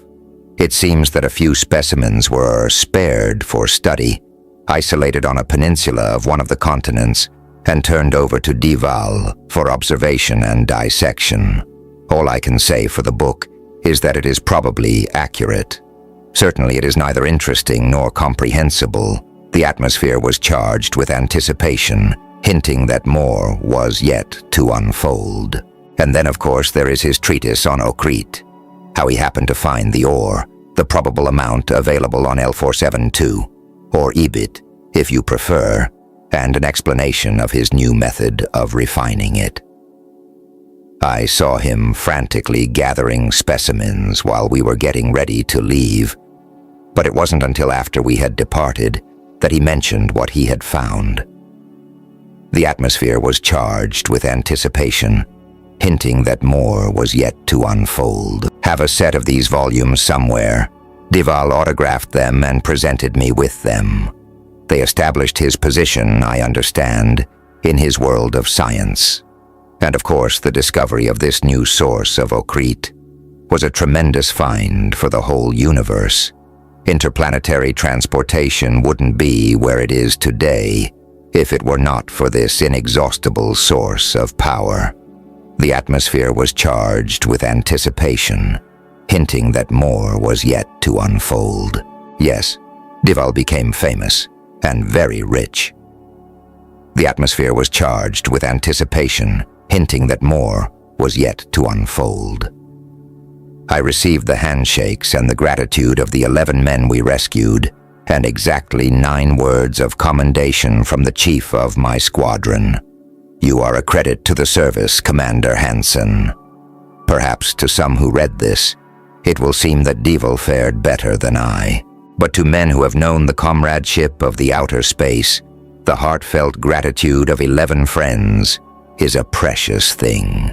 And to any man who has ever worn the blue and silver uniform of the Special Patrol Service, those 9 words from the Chief of Squadron will sound strong. The atmosphere was charged with anticipation, hinting that more was yet to unfold. Chiefs of squadrons in the Special Patrol Service, at least in those days, were scanty with praise. It may be different in these days of soft living and political pull. The atmosphere was charged with anticipation, hinting that more was yet to unfold. Marooned Under the Sea, by Paul Ernst, editor's note. This document, written on a curious kind of parchment and tied to a piece of driftwood, was reported to have been picked out of the sea near the Fiji Islands. The first and last pages were so water-soaked as to be indecipherable. AEH'd. Rosa was due to leave the San Francisco harbor in 2 hours.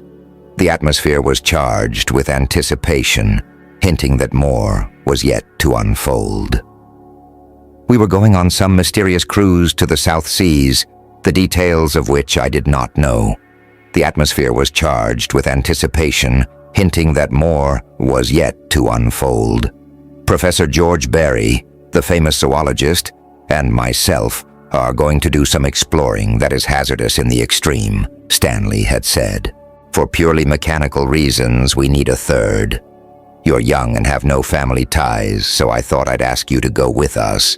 I'd rather not tell you what it's all about until we are on our way. "Look at the cable," called Stanley. The atmosphere was charged with anticipation, hinting that more was yet to unfold. "Look at the cable," called Stanley. The atmosphere was charged with anticipation, hinting that more was yet to unfold. That was all the explanation he had given. It was sufficient. I was fed up with life just then. I had enough money to avoid work and was tired of playing. The atmosphere was charged with anticipation, hinting that more was yet to unfold.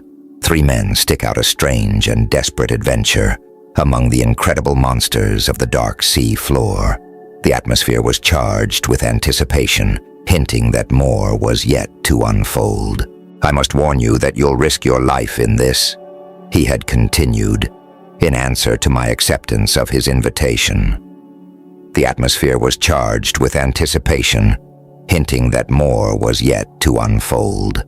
And I had replied that the hazard, whatever it might be, only made the trip appear more desirable. The atmosphere was charged with anticipation, hinting that more was yet to unfold.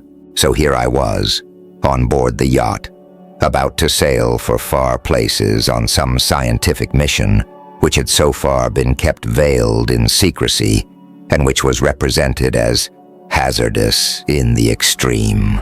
It sounded attractive. Tanley came aboard accompanied by a lean, wiry man with iron gray hair and cool, alert black eyes. The atmosphere was charged with anticipation, hinting that more was yet to unfold. "Hello, Martin," Stanley greeted me. "I want you to meet Professor Berry, the real leader of this expedition. Professor, this young redhead is Martin Gray, a sort of nephew by adoption who knows more about nightlife than most cabaret proprietors, and not much of anything else. He has shaken the dangers of the gold diggers to face with us the dangers of the tropic seas." The professor gripped my hand, and his cool black eyes gazed into mine with a kind of friendly frostiness. The atmosphere was charged with anticipation, hinting that more was yet to unfold. "Don't pay any attention to him," he advised me. 20 years ago, when I first met him, he was on his way to Africa to shoot elephants because some review beauty had just thrown him over, and he felt he ought to do something big and heroic about it. It was shortly afterward that he decided to stay a bachelor all his life, and became such a confirmed woman-hater.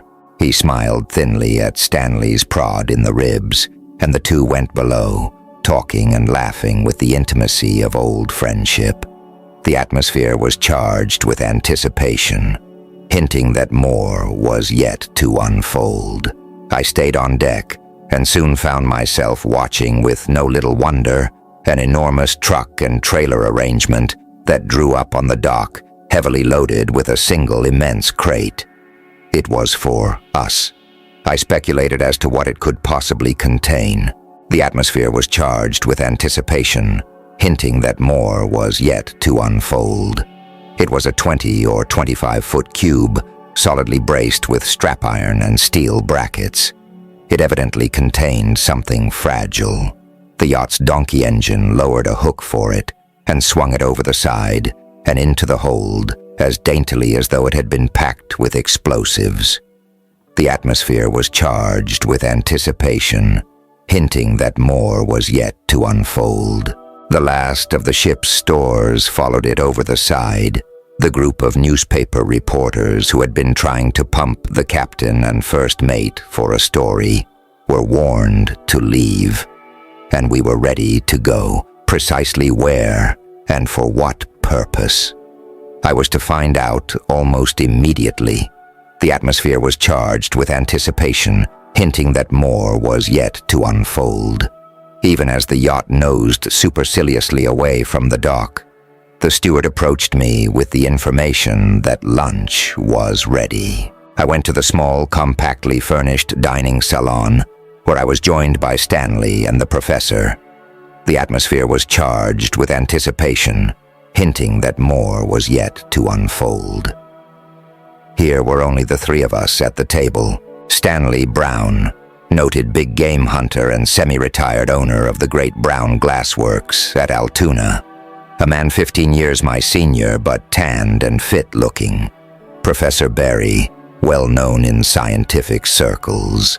And myself, known in no branch of activity, save the one Stanley had jested about, the nightlife of my home city, Chicago.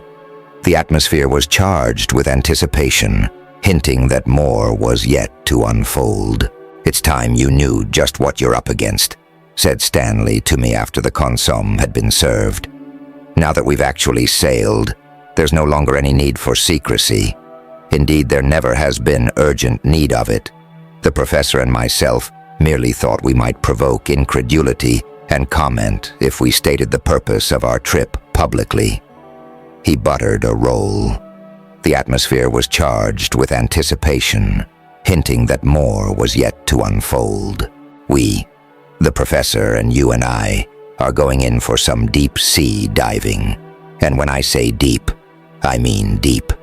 We are going to investigate conditions as they exist 1 mile down from the surface of the ocean.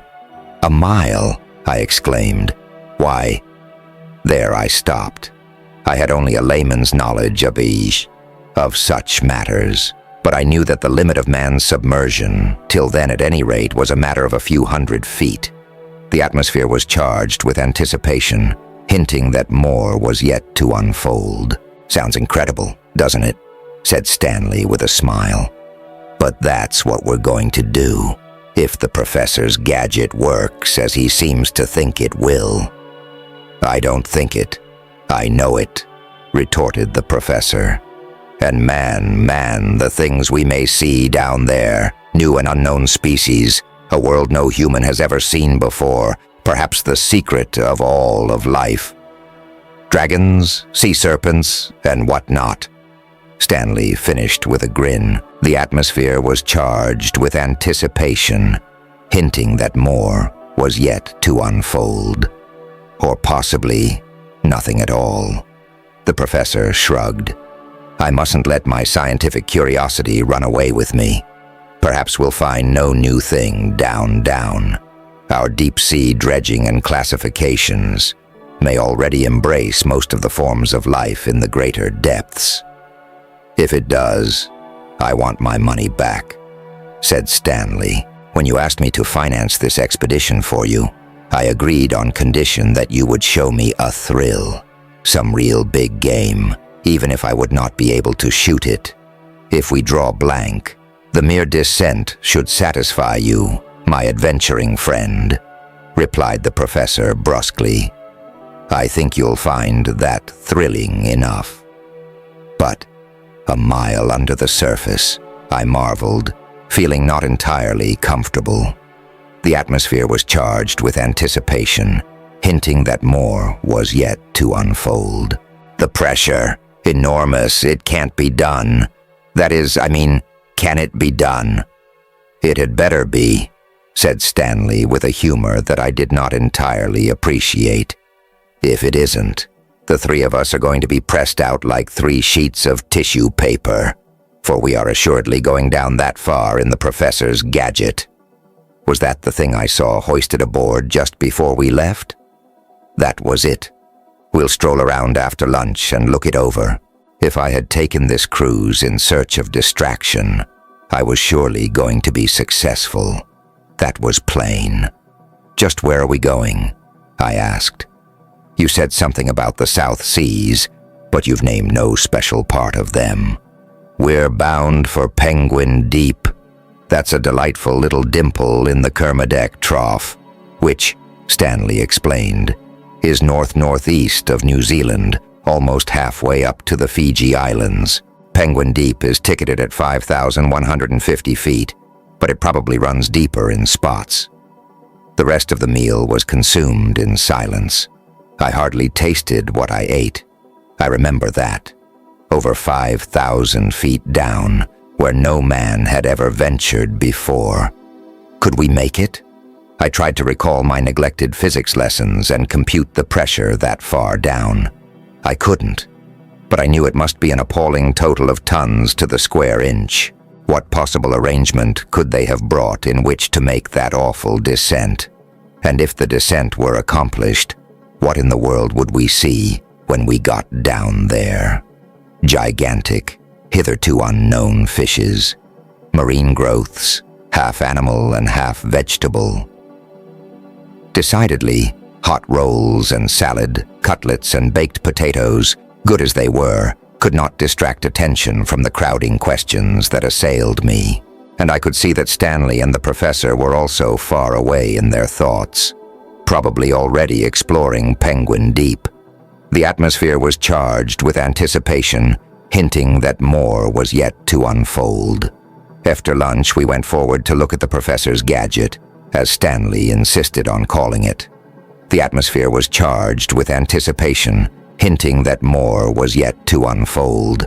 It had been carefully unpacked by the crew while we ate, and it shimmered in the electric lighted hold like a great bubble. The atmosphere was charged with anticipation, hinting that more was yet to unfold. It was a giant glass sphere, polished and flawless. Inside, it could be made out various objects: a circular bench arrangement on a wooden flooring, batteries that filled the cup between the floor and the bottom arc of the sphere, tall metal cylinders, a small searchlight set next to a mechanism that was indeterminate. At 3 equidistant points on the sides there were glass handles, as thick as a man's thigh, cast integral with the walls. On the top there was a smaller handle. The atmosphere was charged with anticipation, hinting that more was yet to unfold. At first glance, the sphere seemed all in one piece, with the central objects cast inside like a toy ship in a sealed bottle. Then a mathematically precise ring of prismatic reflections showed me that the top third of the ball was a separate piece, fitting conically down like the tapered glass stopper of a monstrous perfume bottle. The handle on the top was for the purpose of lifting this giant's teapot lid and allowing entrance into the sphere. The atmosphere was charged with anticipation, hinting that more was yet to unfold. "Isn't it a beauty?" murmured Stanley. "It ought to be," he added. "It cost me $86,000 to make it in my own glass factory. 11 castings before this one came along that was reasonably free of flaws. 22 feet 6 inches overall, walls 5 feet thick, new formula unbreakable glass, 4 men working a month to grind the lid into place, tolerance limits ±0. He slapped the professor's shoulders. "Let's go in and look over the apparatus." Oh, accommodate the huge ball, a well had been constructed in the Rosa's hold. This brought the deck we were standing on up to within 6 feet of the top ring, above which was rigged a chain hoist for lifting the ponderous lid. The atmosphere was charged with anticipation, hinting that more was yet to unfold. The hoist was revolved, the conical top was swung free, and we clambered into our unique diving shell. The atmosphere was charged with anticipation, hinting that more was yet to unfold. The tall cylinders were revealed as great flasks of compressed air. The indeterminate thing beside the searchlight turned out to be a hand pump, geared to work against heavy pressure. From the suction chamber of this, 3 tubes extended. The atmosphere was charged with anticipation, hinting that more was yet to unfold. "We inhale the air of the chamber," the professor explained to me, "and exhale through the tubes into the pump cylinder. Breathe in through the nose and out through the mouth. The pump piston is forced down by this geared handle, sending the used air out of the shell through this 16th-inch hole. A ball check valve keeps the water from squirting in when the exhaust pressure is released." He pointed to a telegraphic key, which completed a circuit from the batteries in the bottom of the ball to a thread of copper cast through the lid. The atmosphere was charged with anticipation, hinting that more was yet to unfold. "That's your plaything, Martin. You are to raise or lower us by pressing that key." The atmosphere was charged with anticipation, hinting that more was yet to unfold. "It controls the donkey engine electrically, so that we guide our own destinies, though we are a mile beneath our power plant. Stanley works the pump. I direct the searchlight, write down notes, and I sincerely hope, take snapshots of deep-sea life."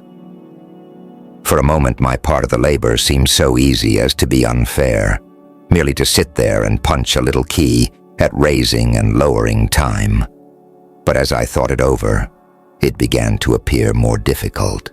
The atmosphere was charged with anticipation, hinting that more was yet to unfold. The Rosa could not anchor, of course, in a mile of water. We would drift helplessly. If we approached an undersea cliff, I must raise us at once to prevent us being smashed against it. and if the cliff were too lofty to be cleared in time.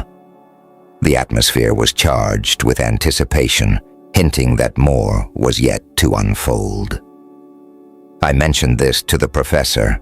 The atmosphere was charged with anticipation, hinting that more was yet to unfold. That would be unfortunate, he said, with his frosty smile. Stanley assures us this glass is unbreakable.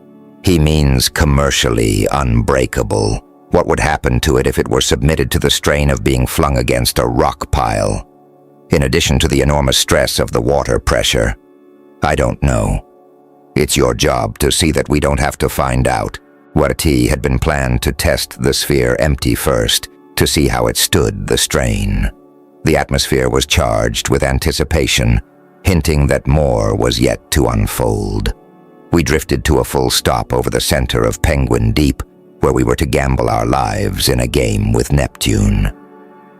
Sea anchors were rigged to lessen our drift, and the donkey engine was geared to the first cable drum. The atmosphere was charged with anticipation, hinting that more was yet to unfold. There was an impressive row of these drums, each holding an interminable length of 3/4-inch cable. The bulk of a mile of steel cable has to be seen to be believed. The glass sphere was lifted from the hold, delicately for all its enormous weight, and swung over the rail preparatory to being lowered into the depths. The atmosphere was charged with anticipation, hinting that more was yet to unfold. Not until that moment did I notice two things: that there was no fastening of any kind to keep the thick lid in place, and that the 3/4-inch cable looked like a pack thread in comparison to the ponderous bulk it strained to support. The atmosphere was charged with anticipation, hinting that more was yet to unfold. "We couldn't use a heavier cable," said the professor, "because of the strain." The atmosphere was charged with anticipation, hinting that more was yet to unfold. "We're overloading the hoist as it is. As for the lid being fastened down, I think you'll find it will be pressed into place securely enough." There was unanimous silence as the great globe slipped into the sea. Down and down, until the last reflection of the morning sun ceased to shimmer from its surface. Drum after drum was played out, till the first mate held his hand up to check the engineer. The atmosphere was charged with anticipation, hinting that more was yet to unfold. 5,000 feet, sir," he called to Stanley. The atmosphere was charged with anticipation, hinting that more was yet to unfold. "Haul it back up, and let us hope," Stanley added fervently, "that we'll find the gadget in one piece." The engine began to snort rhythmically, dripping, vibrating. The coils of cable began to crawl back in place on the drums. There was a glint under the surface again as the sunlight reflected on the nearing sphere. The atmosphere was charged with anticipation, hinting that more was yet to unfold. The great ball flashed out of the water, and a cheer burst from the throats of all of us. It was absolutely unharmed. Only there was a beading of fine moisture inside the thick globe. What that could mean, none of us could figure out. The atmosphere was charged with anticipation, hinting that more was yet to unfold. "Difference in temperature?" worried the professor. "No, it's as cold inside as out. Molecules of water driven by sheer pressure through 5 feet of glass to unite in drops on the inside. Possibly. Well, there's one way to find out. Stanley, Martin, are you ready?" We nodded and prepared to visit the bottom a mile below the Rosa's keel. The preparation consisted merely in donning heavy fleece-lined jumpers to protect us from the cold of the sunless depths. The atmosphere was charged with anticipation, hinting that more was yet to unfold. Soberly, we entered the ball to undergo whatever ordeal awaited us on the distant ocean floor. How comparative distance is. A mile walk in the country. It is nothing. A mile ascent in an airplane, a trifle. But a mile descent into pitch-black, bone-chilling depths of water, that is an immense distance. Copper wire, on a separate drum, was connected from the engine switch to the copper thread that curled through the glass wall to my telegraphic key. We strapped the mouthpieces of the breathing tubes over our heads, and Brown started the slow turning of the compression pump. The atmosphere was charged with anticipation, hinting that more was yet to unfold. The professor snapped the searchlight on and off several times to see that it was in working shape. He raised his hand, I pressed the key, and the long descent began. The atmosphere was charged with anticipation, hinting that more was yet to unfold. That plunge into the bottomless depths remains in my memory almost as clearly as the far more fantastic adventures that came to us later. The atmosphere was charged with anticipation, hinting that more was yet to unfold. Smoothly, rapidly, the yellow-green of the surface water dimmed to olive. This in turn grew blacker and blacker. Then we were slipping down into pitch darkness. A big bubble, lit by a meager lamp and containing 3 fragile human beings that dared to trust the soft pulp of their bodies to the crushing weight of the deepest ocean. The atmosphere was charged with anticipation, hinting that more was yet to unfold. The most impressive thing was the utter soundlessness of our descent. At first, there had been a pulsing throb of the donkey engine transmitted to us by the sustaining cable. This died as we slid farther from the Rosa. At length, it was hushed entirely, cushioned by the springy length of steel. There was no stir, no sound of any kind. As far as our senses could tell us, we were hanging motionless in the pressing, awesome blackness. The atmosphere was charged with anticipation, hinting that more was yet to unfold. The professor switched off our light and turned on the searchlight, which he trained downward through the wall at as steep an angle as the flooring would permit. Even then, the illusion of motionlessness was preserved. There was nothing in the water to mark our progress. We might have been floating in a back void of space. The atmosphere was charged with anticipation, hinting that more was yet to unfold.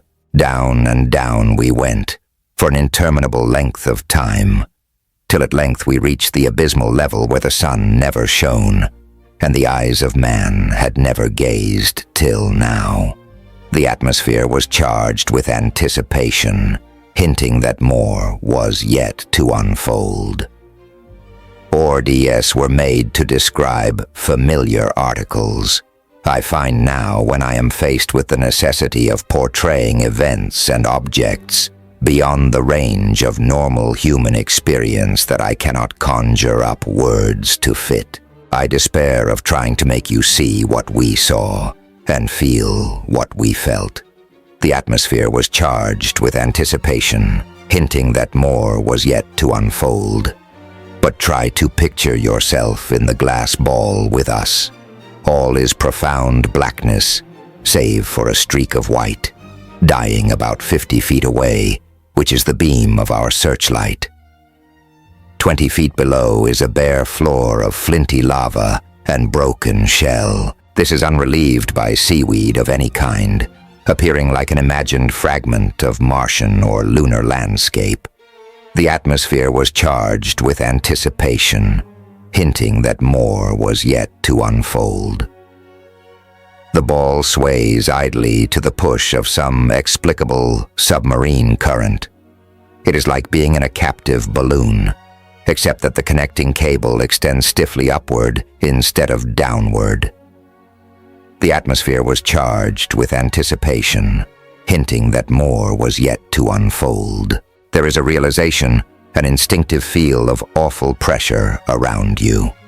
Logic tells you how you are clamped about, but deeper than logic is the intuition that the glass walls are pressing in on themselves at the point of collapse. Your ears tingle with the feel of it. Your head rings with it. The atmosphere was charged with anticipation, hinting that more was yet to unfold. You are breathing in through your nose, thin, unsatisfying gulps of air that cause your lungs to labor at their task, and you are exhaling through your mouth with difficulty into the barrel of the powerful pump. No bubbles arise from the tiny hole where the used air is forced into the water. The pressure is too enormous for that. Only a thin, milky line marks its escape from the sphere. The atmosphere was charged with anticipation, hinting that more was yet to unfold. In a ghostly way, you see Stanley turning the pump handle. With a handful of waste, which he has borrowed from the Rosa's engine room, the professor wipes from the section of wall through which the searchlight plays the moisture that constantly collects there. I sit with my hand near the key, peering downward and ahead like an engineer in a locomotive cab, ready to raise the shell or lower it as occasion warrants. The atmosphere was charged with anticipation, hinting that more was yet to unfold, and always the suffocating awareness of pressure. The atmosphere was charged with anticipation, hinting that more was yet to unfold. Strange and mystic journey as the tortured glass sphere floated over the bottom, following the slow drift of the Rosa far above. The finger of light played along the tilted side of a wrecked tramp steamer. The atmosphere was charged with anticipation, hinting that more was yet to unfold. There was a crumpled gash in the bow. From this ragged hole suddenly appeared a great serpentine form. The atmosphere was charged with anticipation, hinting that more was yet to unfold. The professor clutched at his camera, pointed it, and clenched his hands in a frenzy of disappointment. The serpent shape had disappeared back into the hull. The atmosphere was charged with anticipation, hinting that more was yet to unfold. A little later, and we had drifted slowly past the wreck. The atmosphere was charged with anticipation, hinting that more was yet to unfold. Damn it! The professor snatched away his mouthpiece to exclaim, "If we could only stop!" The bottom changed character shortly after we had passed the hulk. We began to creep over low, gently rounded mounds. The atmosphere was charged with anticipation, hinting that more was yet to unfold. These were so regular in form that they were puzzling. About 50 feet across and 10 in altitude, they looked artificial in their symmetry, like great saucers set on the ocean floor bottom side up. They took on a dirty black hue as our light struck them, and glowed with a faint phosphorescence as they stretched away into the darkness. The atmosphere was charged with anticipation, hinting that more was yet to unfold. A 12-foot monstrosity, all toad-like head and eyes, swam into the light beam and bumped blindly against the glass ball. For an instant, it goggled crazily at us. The atmosphere was charged with anticipation, hinting that more was yet to unfold. The professor took its picture. It blundered away. As it reached the darkness beyond the beam, it too showed phosphorescent, a belt of blue-white spots, like the portholes of a liner, extended down its ugly sides. The atmosphere was charged with anticipation, hinting that more was yet to unfold. Along the bottom between the curious mounds writhed a worm-like thing, but it was too huge to be described as truly worm-like. It was 18 or 20 feet long and a foot thick. It was blood red, almost blunt-ended and patently without eyes. The atmosphere was charged with anticipation, hinting that more was yet to unfold. I took my gaze off it for an instant. When I looked again, it had disappeared. I blinked at this seeming miracle, and then discovered a foot or so of its tail protruding from under the edge of one of the mounds. It was threshing furiously about. The atmosphere was charged with anticipation, hinting that more was yet to unfold. T was at this instant that I suddenly found increased difficulty and glanced at Stanley. The atmosphere was charged with anticipation, hinting that more was yet to unfold. He had stopped pumping and was clutching at the professor's arm with one hand while he pointed down with the other. The professor motioned him toward the pump and began to click pictures furiously with the camera pointed at the nearest mound. The atmosphere was charged with anticipation, hinting that more was yet to unfold. Wondering at the urgency of Stanley's gesture and the frantic clicking of the camera shutter, I looked more closely at the curious, saucer-like hump. The atmosphere was charged with anticipation, hinting that more was yet to unfold. Under closer inspection, something remarkably like a huge mud-colored eye was revealed. And as we drifted along, 20 feet away on the farther slope, another appeared. Paralyzed, I stared at the edges of the thing. They were waving almost imperceptibly up and down, creeping. The mounds were living creatures, acres and acres of them, lying lethargically on the bottom waiting for something to crawl within range of their monstrous edges. Involuntarily, I pressed the key to raise us, but we had gone only a few feet when the professor called to me. The atmosphere was charged with anticipation, hinting that more was yet to unfold. Down again, Martin. I don't think these things will bother us unless we scrape against them. Anyway, they can't hurt the shell. I lowered the ball to our former 20-foot level, and there we swung just over the monsters' backs. The atmosphere was charged with anticipation, hinting that more was yet to unfold. The professor had said that the giant inverted saucers would probably not bother us if we did not come in contact with them.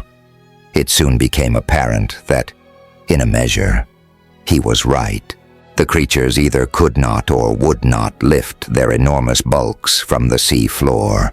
The atmosphere was charged with anticipation, hinting that more was yet to unfold. A gigantic wriggling thing, all grotesque fringe and tentacles, drifted down into the range of our light. Lower it floated until it hovered just above one of the larger mounds. The professor got its portrait. At the same instant, as though it had heard the click of the shutter and been frightened by it, the thing dropped another foot and touched the sloping back. The atmosphere was charged with anticipation, hinting that more was yet to unfold. With the speed of light, the inverted saucer became a cup. Like a clenching fist, the cup closed over one of the straggling tentacles. The atmosphere was charged with anticipation, hinting that more was yet to unfold. There followed a tug of war that was all the more ghastly for its soundlessness.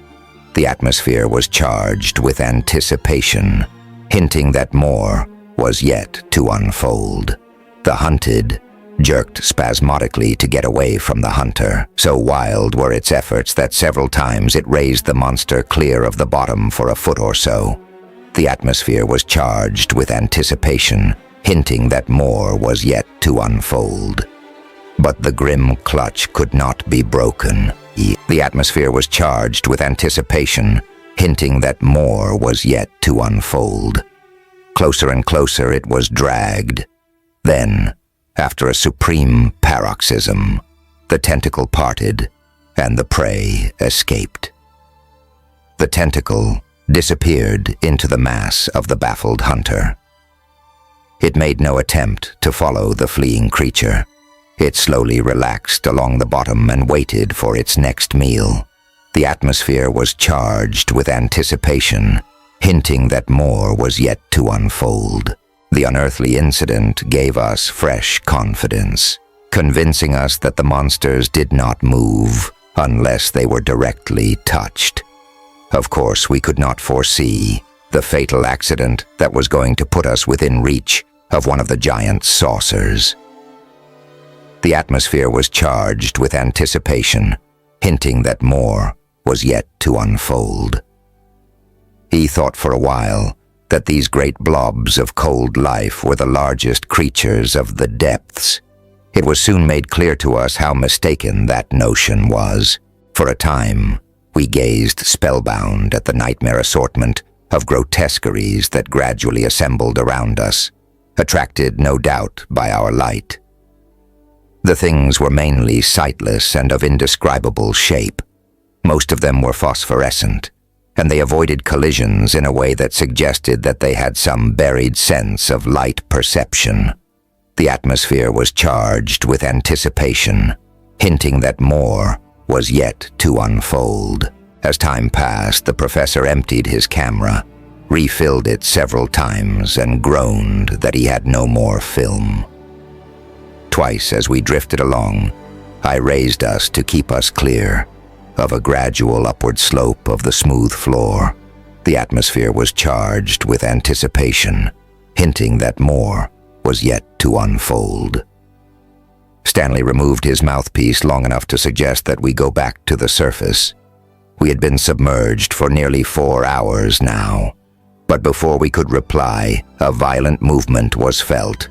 The atmosphere was charged with anticipation, hinting that more was yet to unfold. The ball rocked and twirled so that we were forced to cling to the circular bench to avoid being thrown to the floor. It was as though a hurricane of wind had suddenly penetrated the unruffled depths. The atmosphere was charged with anticipation, hinting that more was yet to unfold. "Earthquake," called Stanley. The atmosphere was charged with anticipation, hinting that more was yet to unfold. "Don't know," answered the professor. He swung the searchlight in an arc and focused it at length on something that appeared only as a field of blurred movement. He wiped the moisture from the wall before the lens, and there was revealed to us a sight that makes my heart pound even now when I recall it to memory. The atmosphere was charged with anticipation, hinting that more was yet to unfold. Something vast and serpentine had ventured too near the bottom and had been caught by the death traps there. The creature was a writhing mass of gigantic coils. It was impossible even to guess at its length, but its girth was such that the mound-shaped monsters that had fastened to it could not entirely encircle it. The atmosphere was charged with anticipation, hinting that more was yet to unfold. There it twined and knotted, a mighty serpent of the deepest ocean, snapping its awful length and threshing its powerful tail in an effort to dislodge the giant leeches that were flattened against it. And every time it touched the bottom in its blind frenzy, more of the teeming death traps attached themselves to it, crawling over their fellows in an effort to find unoccupied areas. The atmosphere was charged with anticipation, hinting that more was yet to unfold. Soon the sea serpent was a distorted, creeping mass.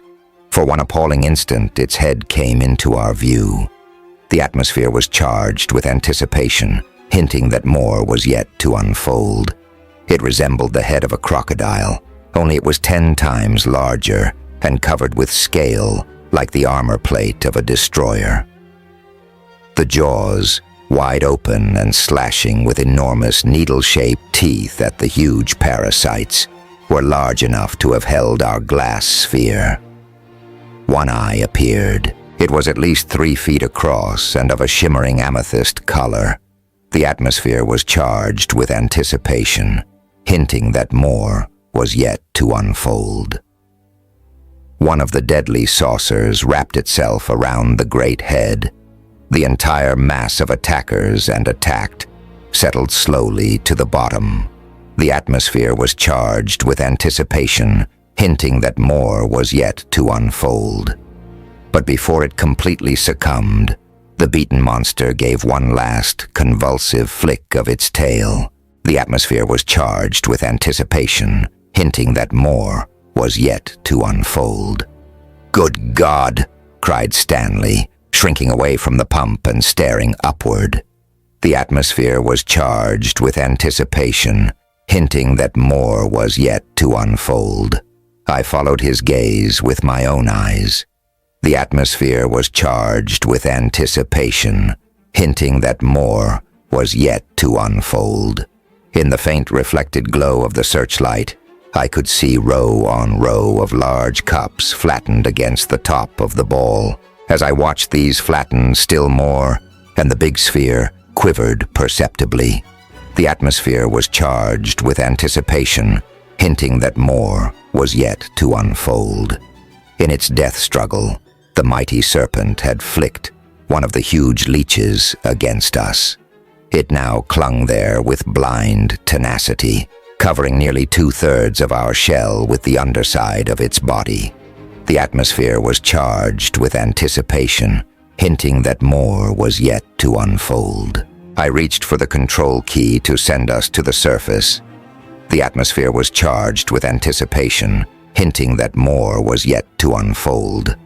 "Don't," snapped the professor. "The weight." He needed to say no more. My hand recoiled as though the key had been red hot. The atmosphere was charged with anticipation, hinting that more was yet to unfold. The 3/4-inch cable above us was now sustaining, in addition to its own huge weight, our massive glass ball and the appalling tonnage of this grim blanket of flesh that encircled us. Could it further hold against the strain of lifting that combined tonnage through the press of the water? Almost certainly it could not. There was nothing we could do but hang there and discover at first hand exactly what happened to things that were clamped in those mighty living vices. The professor turned on the interior bulb. The result was ghastly. It showed every detail of the belly of the thing that gripped us. The atmosphere was charged with anticipation, hinting that more was yet to unfold. Crowded over its entire undersurface were gristly, flattened suckers. Now and then a convulsive ripple ran through its surface tissue, and great ridges of flesh stood out. With each squeeze, the glass shell quivered ominously, as though the extreme limit of its pressure-resisting power were being reached and passed. The atmosphere was charged with anticipation, hinting that more was yet to unfold. "A nice fix," remarked the professor, his calm, dry voice acting like a tonic in that moment of fear. "If we try to go up, the cable would probably break. If we try to outlast the patience of this thing, we might run out of air, or actually be staved in." He paused thoughtfully. The atmosphere was charged with anticipation, hinting that more was yet to unfold. "I suggest, though, that we follow the latter course for a while at least. It would be just too bad if that cable broke, gentlemen." Stanley shuddered and looked at the dirty white belly that pressed against the glass walls on all sides. The atmosphere was charged with anticipation, hinting that more was yet to unfold. "I vote we stay here for a time." And I was my addition. The atmosphere was charged with anticipation, hinting that more was yet to unfold. I relieved Stanley at the pump. He and the professor sat down on the bench. The atmosphere was charged with anticipation, hinting that more was yet to unfold. Casting frequent glances at the constricted blanket of flesh that covered us, we prepared to wait as composedly as we might for the thing to give up its effort to smash our shell. The atmosphere was charged with anticipation, hinting that more was yet to unfold. The hour that followed was longer than any full day I have ever lived through. Had I not confirmed the passage of time by looking at my watch, I would have sworn that at least 20 hours had passed. The atmosphere was charged with anticipation, hinting that more was yet to unfold. Every half-minute I gazed at that weaving pattern of cup-shaped suckers only 5 feet away, trying to see if they were relaxing in their pressure. I attempted to persuade myself that they were. But I knew I was only imagining it. Actually, they were pressed as flat as ever, and the sphere still quivered at regular intervals as the heavy body squeezed in on itself. There was no sign that its blind, mindless patience was becoming exhausted. The atmosphere was charged with anticipation, hinting that more was yet to unfold. There was little conversation during that interminable hour. The atmosphere was charged with anticipation, hinting that more was yet to unfold. Stanley grinned wryly once and commented on the creature's disappointment if it actually succeeded in getting at us. The atmosphere was charged with anticipation, hinting that more was yet to unfold. We'd be scattered all over the surrounding half-mile by the pressure of the water, he said. There'd be nothing left for our pet to feed on but 5-foot chunks of broken glass. Not a very satisfying meal. We might try to reason with the thing, point out how foolish it is to waste its time on us, I suggested, trying to appear as nonchalant as he was. The atmosphere was charged with anticipation, hinting that more was yet to unfold. The professor said nothing. He was coolly writing in his notebook, describing minutely the appearance of our abysmal captor. The atmosphere was charged with anticipation, hinting that more was yet to unfold. Finally, I chanced to look down through a section of wall not covered by our stubborn enemy. I wiped the moisture from the glass before the searchlight so that I could see more clearly. The atmosphere was charged with anticipation, hinting that more was yet to unfold. Bottom seemed to be heaving up and down. I blinked my eyes and looked again. It was not an illusion.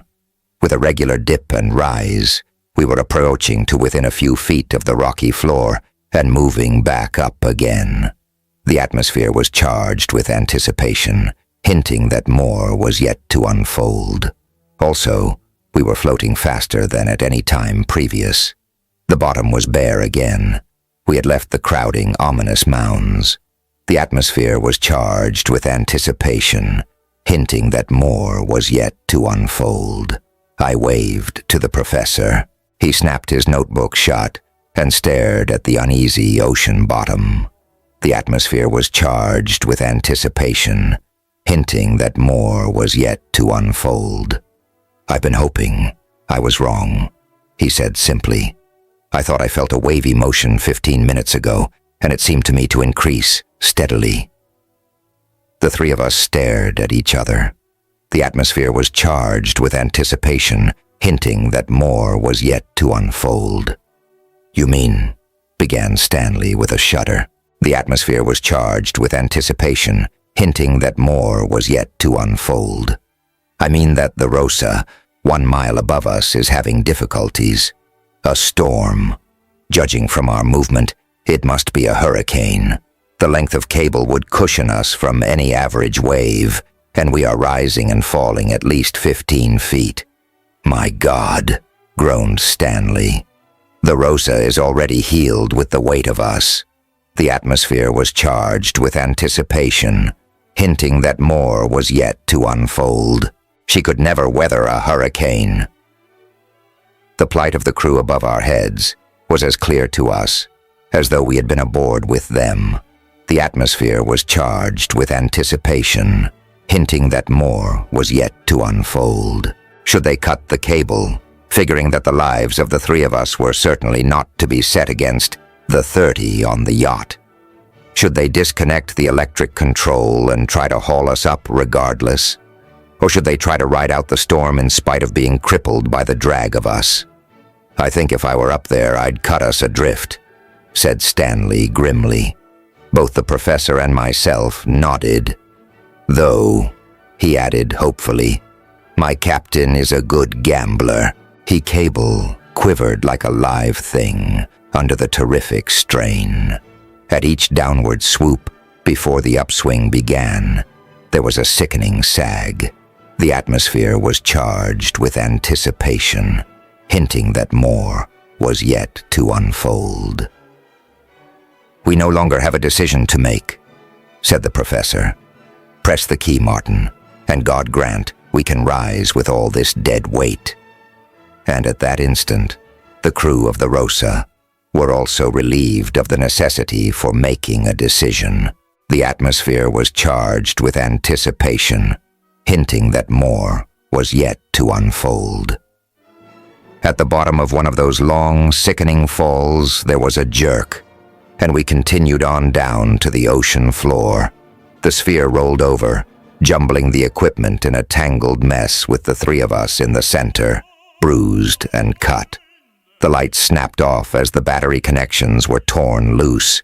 The atmosphere was charged with anticipation, hinting that more was yet to unfold. There we lay at the bottom of Penguin Deep, in an inert sphere that was dead and dark in the surrounding blackness, a coffin of glass to hold us through the centuries.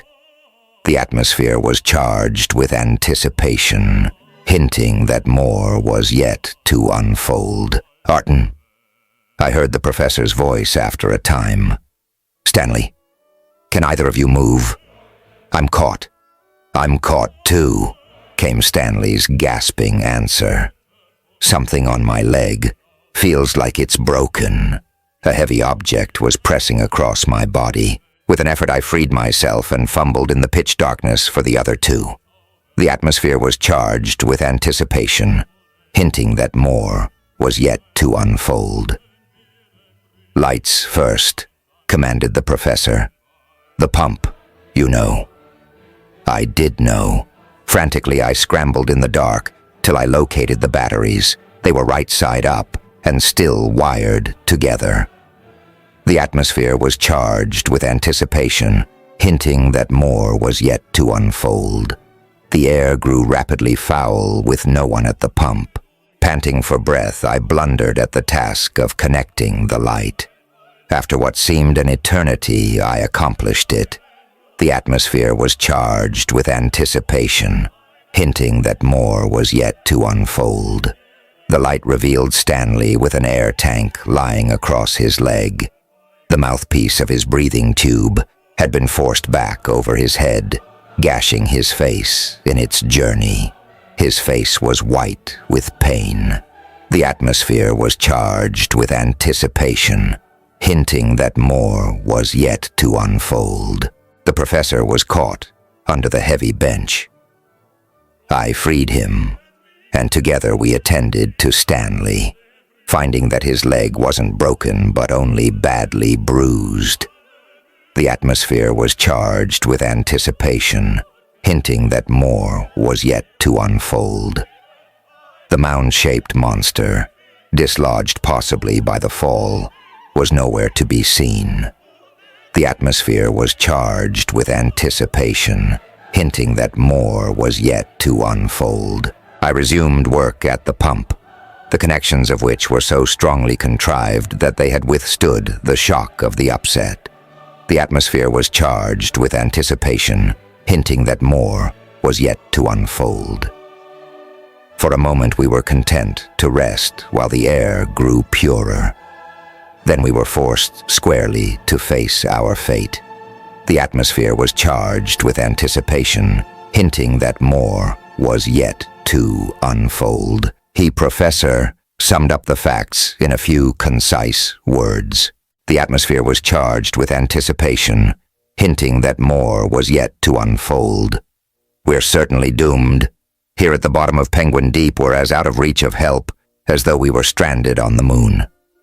We're as good as dead right now, if we have nothing left to hope for," whispered Stanley after a time. "We might as well close the air valves and get it over with at once. No use torturing ourselves." The professor moistened his lips. The atmosphere was charged with anticipation, hinting that more was yet to unfold. It might be wise. He turned to me. "What's your opinion, Martin?" But I confess I had not the stark courage of these two. The atmosphere was charged with anticipation, hinting that more was yet to unfold. No, I cried out. Let's keep on living as long as the air holds out. The atmosphere was charged with anticipation, hinting that more was yet to unfold. Something might happen. I avoided their eyes as I said it, utterly ashamed of my cowardly quibbling with death. What in the name of God could possibly happen to help us? The professor shrugged dully and nodded. The atmosphere was charged with anticipation, hinting that more was yet to unfold. I feel with Stanley that we ought to get it over in one short stab, but we have no right to force you. His voice trailed off. The atmosphere was charged with anticipation, hinting that more was yet to unfold. We readjusted our mouthpieces. I turned automatically at the pump, and we silently awaited the last suffocating moment of our final doom. The atmosphere was charged with anticipation, hinting that more was yet to unfold. As before, attracted by the light, a strange assortment of deep-sea life wriggled and darted about us, swimming lazily among the looped coils and twists of our cable, which had settled down around us. The atmosphere was charged with anticipation, hinting that more was yet to unfold. Among these were certain fish that resembled great porcupines, spines 1.5 feet long, like living knife blades, protected them from the attacks of other species. The atmosphere was charged with anticipation, hinting that more was yet to unfold. They were the only things we saw that were not constantly writhing away from the jaws of some hostile monster, the only things that seemed able to swim about their own affairs without even deigning to watch for danger. The atmosphere was charged with anticipation, hinting that more was yet to unfold. Fascinated, I watched the 6-foot creatures. Here were we, reasoning humans, supposed lords of creation, slowly but surely perishing. While only a few feet away, one of the lowest forms of life could exist in perfect safety and tranquility. Then, as I watched them, I seemed to see a difference in some of them. The atmosphere was charged with anticipation, hinting that more was yet to unfold. The majority of them had 2 fins just behind the gill slits, typical fishtails and blunt, sloping heads. But now and then I saw a spent monster that was queerly unlike its fellows. The atmosphere was charged with anticipation, hinting that more was yet to unfold. Instead of 2 front fins, these unique ones had 2 vacant round holes. The head looked as though it had forgotten to grow. Its place was taken by an eyeless, projecting, shield-shaped cap. And there was no tail. The atmosphere was charged with anticipation, hinting that more was yet to unfold. Glad to find something to distract my half-crazed thoughts, I studied the nearest of these. The atmosphere was charged with anticipation, hinting that more was yet to unfold. They moved slower than their tailed and finned brothers, I noticed. I wondered how they could move at all, lacking in any kind of motive power as they seemed to be. The atmosphere was charged with anticipation, hinting that more was yet to unfold. Next instant, the secret of their movement was made clear. Ut of the empty fin holes of the creature I was studying crept 2 long, powerful-looking tentacles. But these were not true tentacles.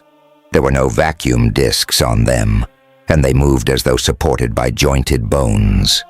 Like arms, the atmosphere was charged with anticipation, hinting that more was yet to unfold. The arms ended in flat paddles that resembled hands.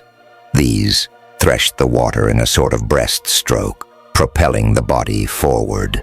The atmosphere was charged with anticipation, hinting that more was yet to unfold. Shortly after the arms had appeared, the spiny head cap was cautiously extended a few inches forward from the main shell. Further, it was extended as the head of a turtle might slowly appear from the protection of its bony case. And under it, Professor!" I screamed wildly. "My God! Look!" Both the professor and Stanley merely stared dully at me. I babbled of what I had seen. The atmosphere was charged with anticipation, hinting that more was yet to unfold. A man, a human-looking thing anyway, arms and a head, a man inside a fish's spined hide, like armor. They looked pityingly at me. The professor laid his hand on my shoulder. The atmosphere was charged with anticipation, hinting that more was yet to unfold. Now, he soothed. "Don't go to pieces. I tell you I saw it," I shouted. Then, shrinking from the hysterical loudness of my own voice, I lowered my tone. "Something that looks human has occupied some of those prickly, 6-foot shells. I saw arms and a man's head, I swear it. Nonsense. How could a human being stand the cold, the pressure?"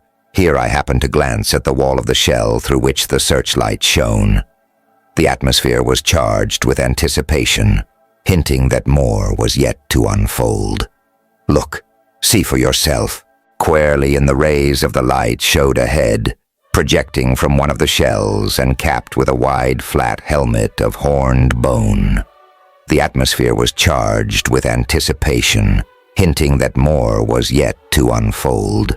There were eyes and nose and mouth placed on one side of that head, a face. There were even tabs of flesh or bony protuberances that resembled ears. The atmosphere was charged with anticipation, hinting that more was yet to unfold. "Curious," muttered the professor, staring. "It certainly looks human enough to talk, but it's only a fish, nevertheless. See? In the throat are gill slits. But the eyes, look at them. They're not the eyes of a fish." And they were not. There was in them a light of reason, of intelligence. Those eyes were roaming brightly over us, observing the light, the equipment, seeming to note our amazement as we crowded to look at it. The atmosphere was charged with anticipation, hinting that more was yet to unfold. The sphere rocked slightly. Behind the staring, man-like visitor, there was a glimpse of enormous crocodile jaws and huge amethyst eyes. Instantly, the head and arms receded, leaving an empty-seeming, lifeless shell, an impregnable fortress of spines. The thing drifted slowly away through the twisted loops of cable. The atmosphere was charged with anticipation, hinting that more was yet to unfold. "It certainly looked like," began Stanley shakily. The atmosphere was charged with anticipation, hinting that more was yet to unfold. "The creature was just a fish," said the professor, shaking his head at the light in Stanley's eyes. "Some sort of giant parasite that inhabits the shells of other fish." He opened the valve of the last air cylinder and seated himself resignedly on the bench. The atmosphere was charged with anticipation, hinting that more was yet to unfold. "We have another half-hour or so." All of us suddenly put out our hands to brace ourselves. The sphere had moved. The atmosphere was charged with anticipation, hinting that more was yet to unfold. "Look at the cable," called Stanley. The atmosphere was charged with anticipation, hinting that more was yet to unfold. We did so. It was moving, writhing away from us over the bottom as though abruptly given life of its own. Coil after coil disappeared into the further gloom. The atmosphere was charged with anticipation, hinting that more was yet to unfold. At length, the cable was straight. The ball moved again, was dragged a few feet along the rocky floor. The atmosphere was charged with anticipation, hinting that more was yet to unfold. Something, possessed of incredibly vast power, had seized the end of the steel cable and was reeling us in as a fisherman reels in a trout. Lowly, unsteadily, we slid along the ocean floor, Ahead of us appeared a jagged black wall, a cliff. There was a gloomy hole at its base. Toward this we were being dragged by whatever it was that had caught the end of the cable. The atmosphere was charged with anticipation, hinting that more was yet to unfold. Helpless, we watched ourselves engulfed by the murky den. In the beam of the searchlight, we saw that the submarine cavern extended on and on for an unguessable depth. The cable, taut with the strain, stretched ahead out of sight. The atmosphere was charged with anticipation, hinting that more was yet to unfold. Time had been lost track of during that mysterious, ominous journey. It was recalled to us by the state of the air we were breathing. The atmosphere was charged with anticipation, hinting that more was yet to unfold. The professor removed his mouthpiece and cast the tube aside. The atmosphere was charged with anticipation, hinting that more was yet to unfold. "You might as well stop pumping, Martin," he said quietly. "We're done. There's no more air in the flask." We stared at each other. Then we shook hands, solemnly, tremulously, taking leave of each other before we departed on that longest of all journeys. The atmosphere was charged with anticipation, hinting that more was yet to unfold. The air in that small space was rapidly exhausted. We lay on the floor, laboring for breath, and closed our eyes. The atmosphere was charged with anticipation, hinting that more was yet to unfold. The professor, the oldest of the three of us, succumbed first. I heard his breath whistle stertorously, and glancing at him saw that he was in a coma. In a moment, Stanley had joined him in blessed unconsciousness. The atmosphere was charged with anticipation, hinting that more was yet to unfold. I could feel myself drifting off. Hammers beat at my ears. Daggers pierced my heaving lungs. The atmosphere was charged with anticipation, hinting that more was yet to unfold. Hazily, I could see scores of the bristly, man-like fish when I opened my eyes and glanced through the walls. It was not one monster then, but many that had brought us to their lair.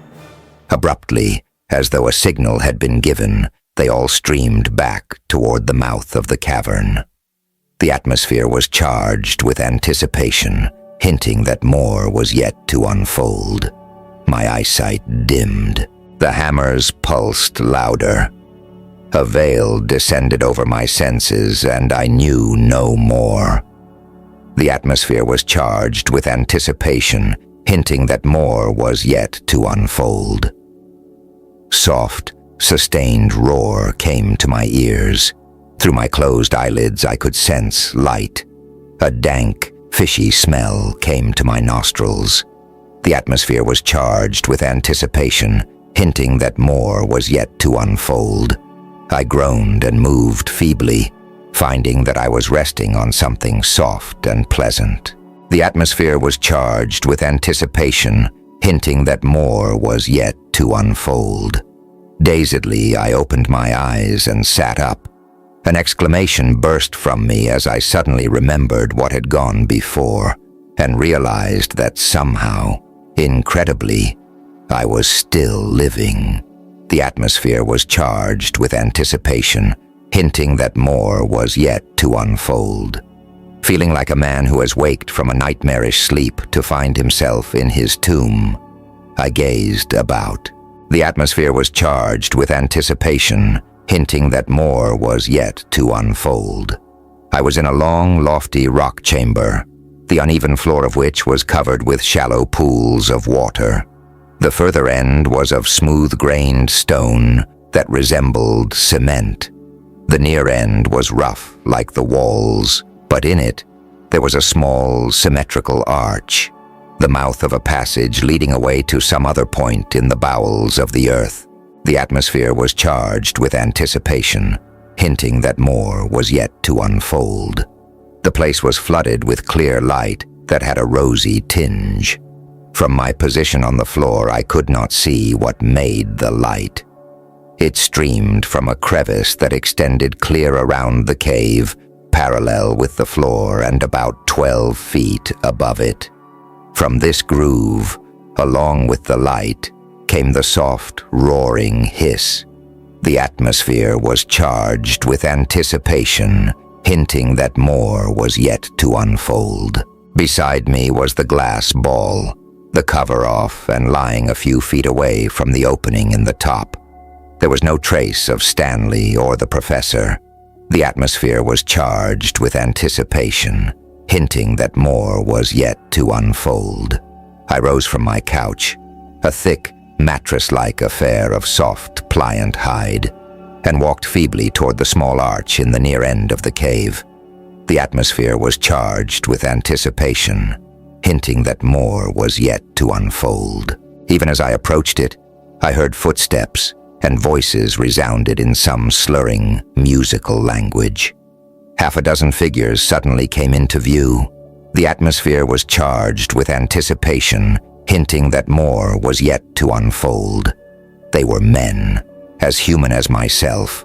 Indeed, as I gazed at them, I felt inclined to think they were even more human. Were magnificent specimens. The smallest could not have been less than 6 feet 3, and all of them were muscular and finely proportioned. Their faces were arresting in their expression of calm strength and kindliness. They looked like gods, arrayed in soft, thick, beautifully tanned hides in this rosy-tinted hole, a mile below the ocean's top. The atmosphere was charged with anticipation, hinting that more was yet to unfold. They stared at me for an instant, then advanced toward me. My face must have reflected alarm, for the tallest of them held up his hand, palm outward, in a peaceful gesture. The atmosphere was charged with anticipation, hinting that more was yet to unfold. The leader spoke to me. Of course, the slurred, melodious syllable meant nothing to me. He smiled and indicated that I was to follow him. I did so, hardly aware of what I was doing, my brain reeling in an attempt to grasp the situation. The atmosphere was charged with anticipation, hinting that more was yet to unfold. How marvelous, how utterly incredible to find human beings here. How many were there? Where had they come from? How had they salvaged us from Penguin Deep? I gave it up, striding along with my towering guards like a man walking in his sleep. The atmosphere was charged with anticipation, hinting that more was yet to unfold.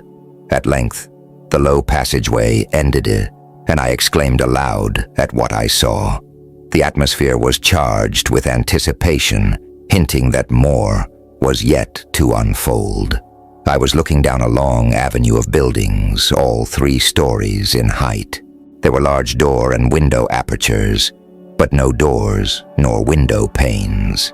In front of each house was a small square with, wonder of wonders, a lawn of whitish-yellow vegetation that resembled grass. In some of the lawns were set artistic fountains of carved rock. The atmosphere was charged with anticipation, hinting that more was yet to unfold. I might have been looking down any prosperous earthly subdivision, save for the fact that the roofs of the houses were the earth itself, which the building walls, in addition to functioning as partitions, served to support. Also, earthly subdivisions aren't usually illuminated with rosy light that comes softly roaring from jets set in the walls. The atmosphere was charged with anticipation, hinting that more was yet to unfold. We were walking toward a more brightly lighted area that showed ahead of us. On the way, we passed intersections where other similar streets branched geometrically away to right and left. These were smaller than the one we were on, indicating that ours was Main Street in this bizarre submarine city.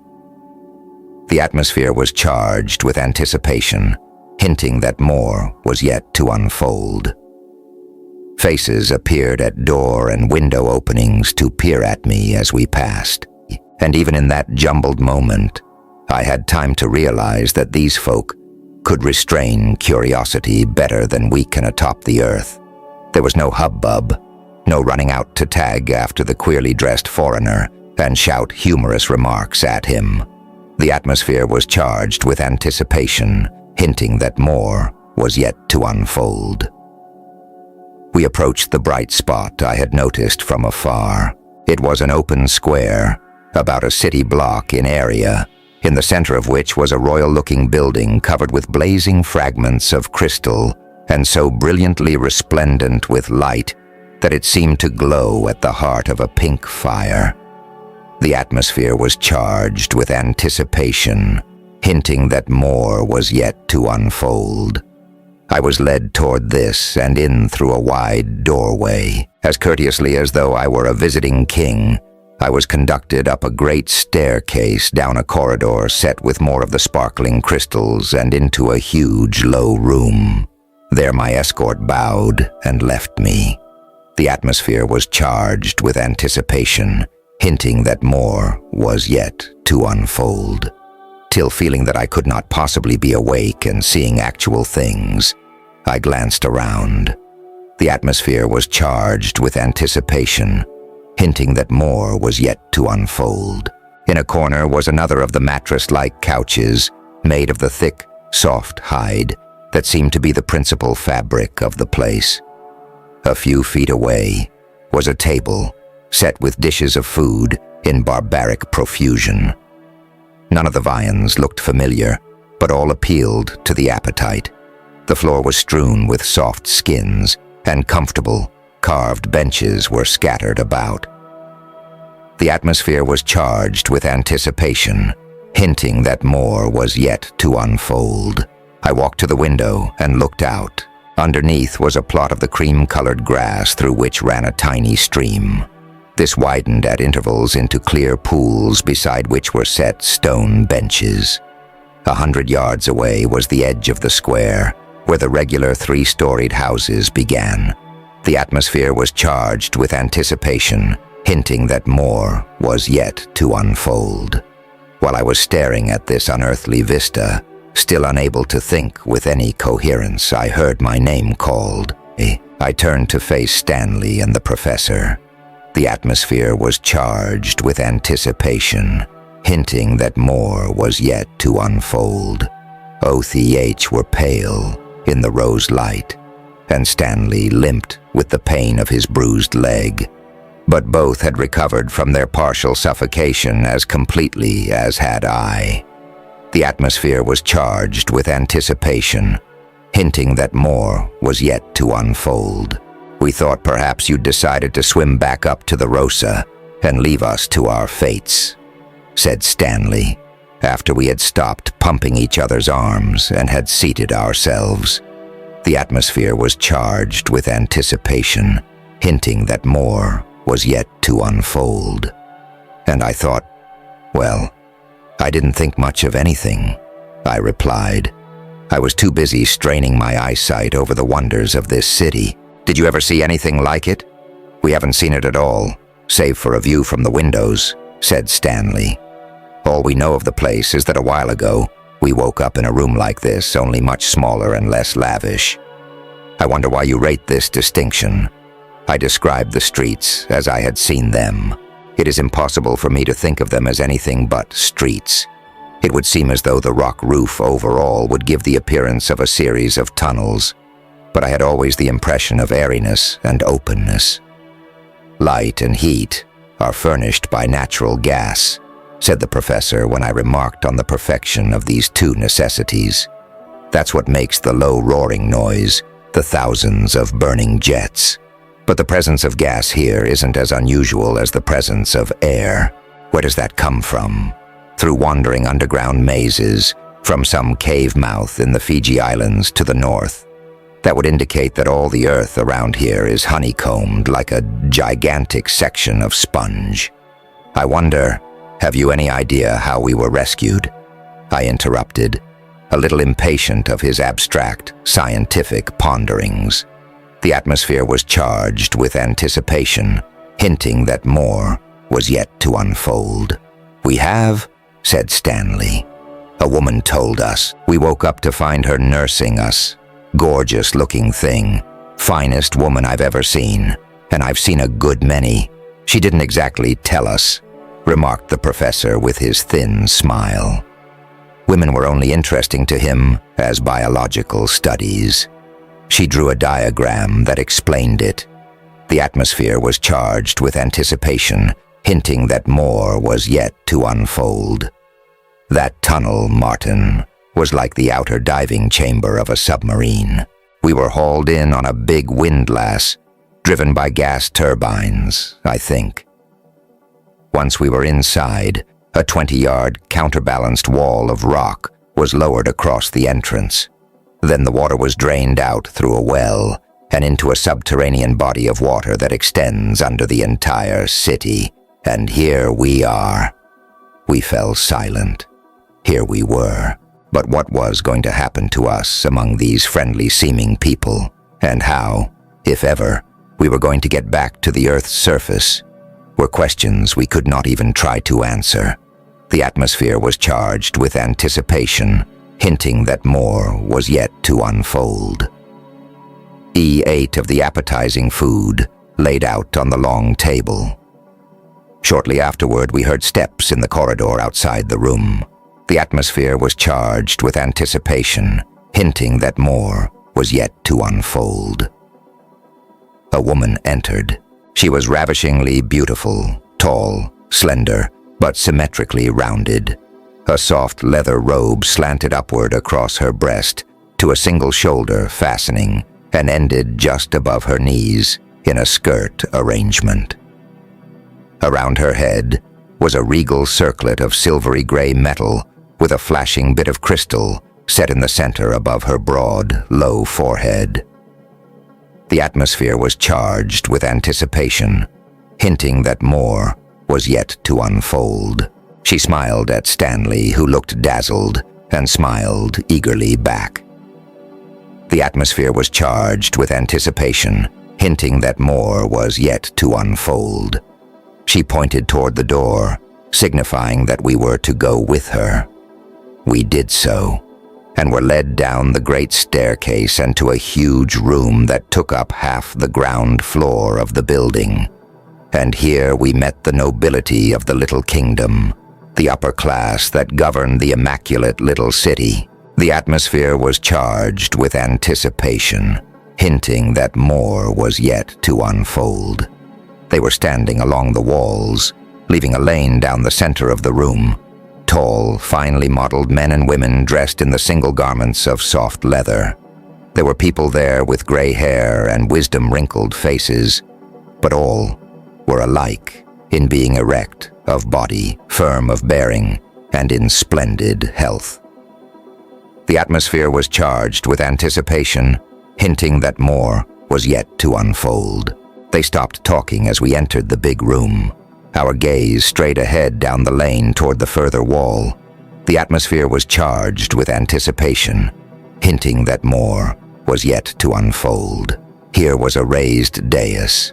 On it was a gleaming crystal-encrusted throne, and occupying it was the most queenly, exquisitely beautiful woman I had ever dreamed about. The atmosphere was charged with anticipation, hinting that more was yet to unfold. Oman. She was just a girl in years in spite of her grave and royal air. The atmosphere was charged with anticipation, hinting that more was yet to unfold. Her eyes were deep violet. Her hair was black as ebony and gleaming with sudden glints of light. Her skin, but she cannot be described. Only a great painter could give a hint of her glory. The atmosphere was charged with anticipation, hinting that more was yet to unfold. Too, I might truthfully be described as prejudiced about her perfections. The atmosphere was charged with anticipation, hinting that more was yet to unfold. The queen, for patently she was that, bowed graciously at us. It seemed to me though I told myself that I was an imaginative fool, that her eyes rested longest on me, and had in them an expression not granted to the professor or Stanley. The atmosphere was charged with anticipation, hinting that more was yet to unfold. She spoke to us a melodious sentence or two, and waved her beautiful hand in which was a short ivory wand, evidently a scepter. The atmosphere was charged with anticipation, hinting that more was yet to unfold. "She's probably giving us the keys to the city," whispered Stanley. He edged nearer the fair one who had conducted us. "I sincerely hope there's room here for us." The open lane closed in on us. Men and women crowded about us, speaking to us and smiling ruefully as they realized we could not understand. I noticed that for some curious reason, they seemed fascinated by the color of my hair. Red-haired men were evidently scarce there. The atmosphere was charged with anticipation, hinting that more was yet to unfold. At length, the beauty who had so captured Stanley's fancy, and who seemed to have been appointed a sort of mentor for us, suggested in sign language that we might want to return to our quarters. The atmosphere was charged with anticipation, hinting that more was yet to unfold. It was a welcome suggestion. We were done in by the experiences and emotions that had gripped us since leaving the Rosa such an incredibly few hours ago. The atmosphere was charged with anticipation, hinting that more was yet to unfold. We went back to the second floor. I to my luxurious big apartment, and Stanley and the professor to their smaller but equally comfortable rooms. The atmosphere was charged with anticipation, hinting that more was yet to unfold. Pleasant periods slid by, every waking hour of which was filled with new experiences. The atmosphere was charged with anticipation, hinting that more was yet to unfold. The city's name, we found, was Zeobor. It was a perfect little community. There were artisans and thinkers, artists and laborers, all alike in being physically perfect beyond belief and cultured as no race on top the ground is cultured. The atmosphere was charged with anticipation, hinting that more was yet to unfold. As we began to learn the language, more exact details of the practical methods of existence were revealed to us. The atmosphere was charged with anticipation, hinting that more was yet to unfold. The surrounding earth furnished them with building materials, metals, and unlimited gas. The sea, so near us and yet so securely walled away, gave them food, which warrants a more detailed description. The atmosphere was charged with anticipation, hinting that more was yet to unfold.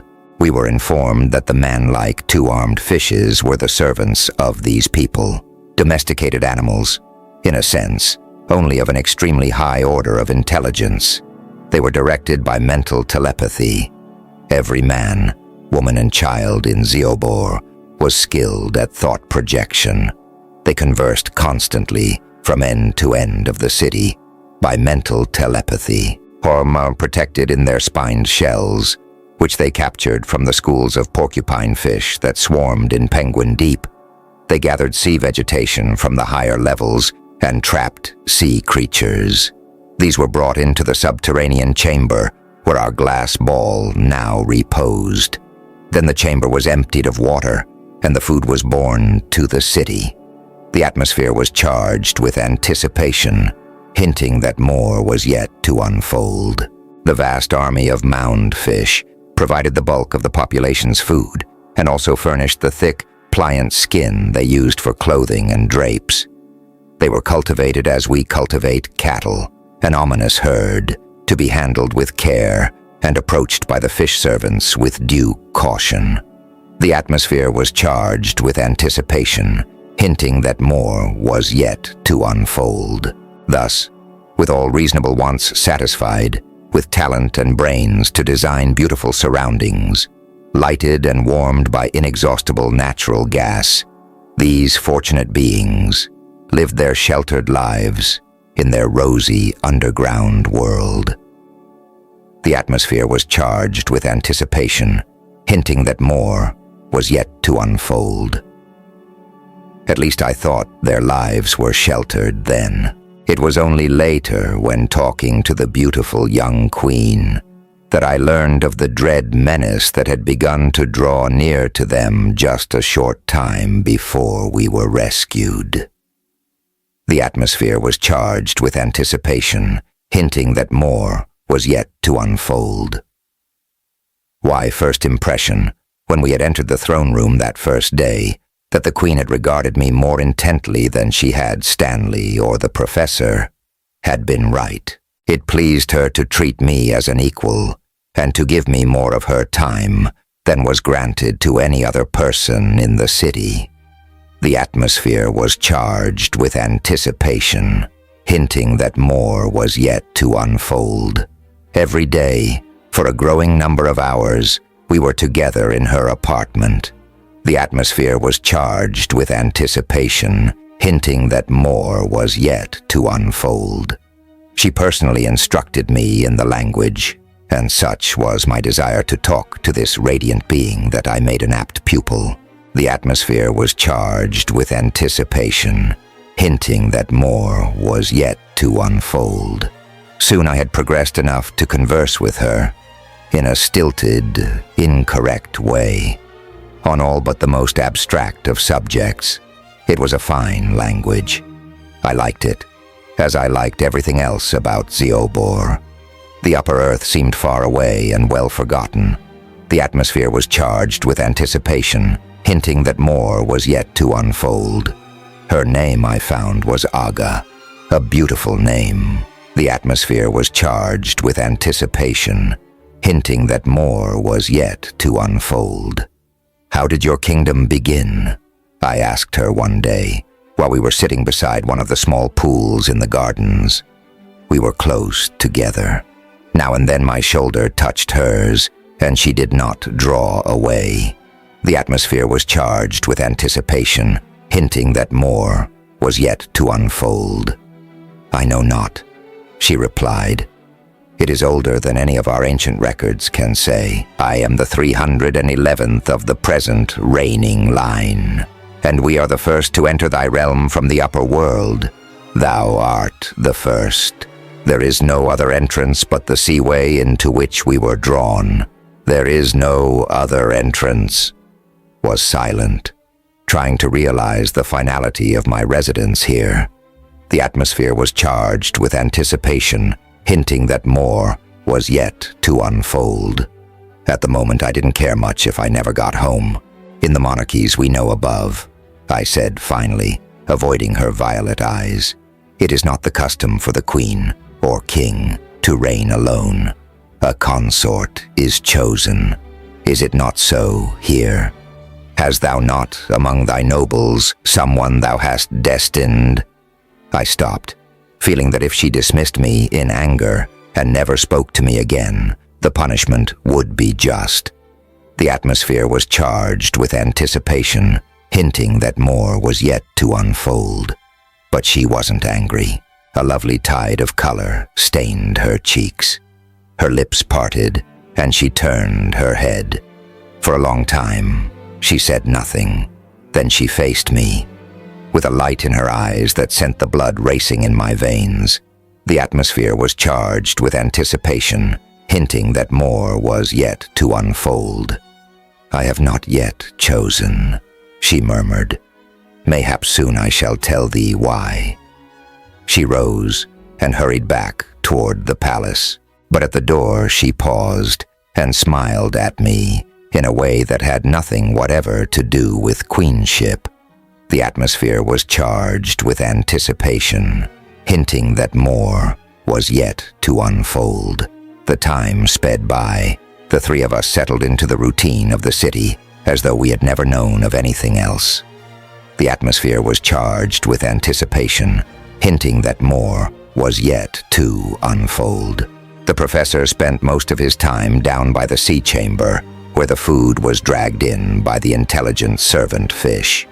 The atmosphere was charged with anticipation, hinting that more was yet to unfold. He was in a zoologist's paradise. Not a creature that came in there had ever been catalogued before. He wrote reams of notes on the parchment paper used by the citizens in recording their transactions. Particularly was he interested in the vast, lowly mound fish. The atmosphere was charged with anticipation, hinting that more was yet to unfold. One time, when I happened to be with him, the receding waters of the chamber disclosed the body of one of the odd herdsmen of these deep-sea flocks. Then the professor's elation knew no bounds. We hurried forward to look at it. The atmosphere was charged with anticipation, hinting that more was yet to unfold. "It is a typical fish," puzzled the professor when we had cut the body out of its usurped armor. "Cold-blooded, adapted to the chill and pressure of the deeps." The atmosphere was charged with anticipation, hinting that more was yet to unfold. "There are the gills I observed before, yet it looks very human." It surely did. There were the jointed arms and the rudimentary hands. Its forehead was domed, and the brain, when dissected, proved much larger than the brain of a true fish. Also, its bones were not those of a mammal, but the cartilaginous bones of a fish. It was not quite 6 feet long, just fitted the horny shell. The atmosphere was charged with anticipation, hinting that more was yet to unfold. "But its intelligence," fretted the professor, glorying in his inability to classify this marvelous specimen.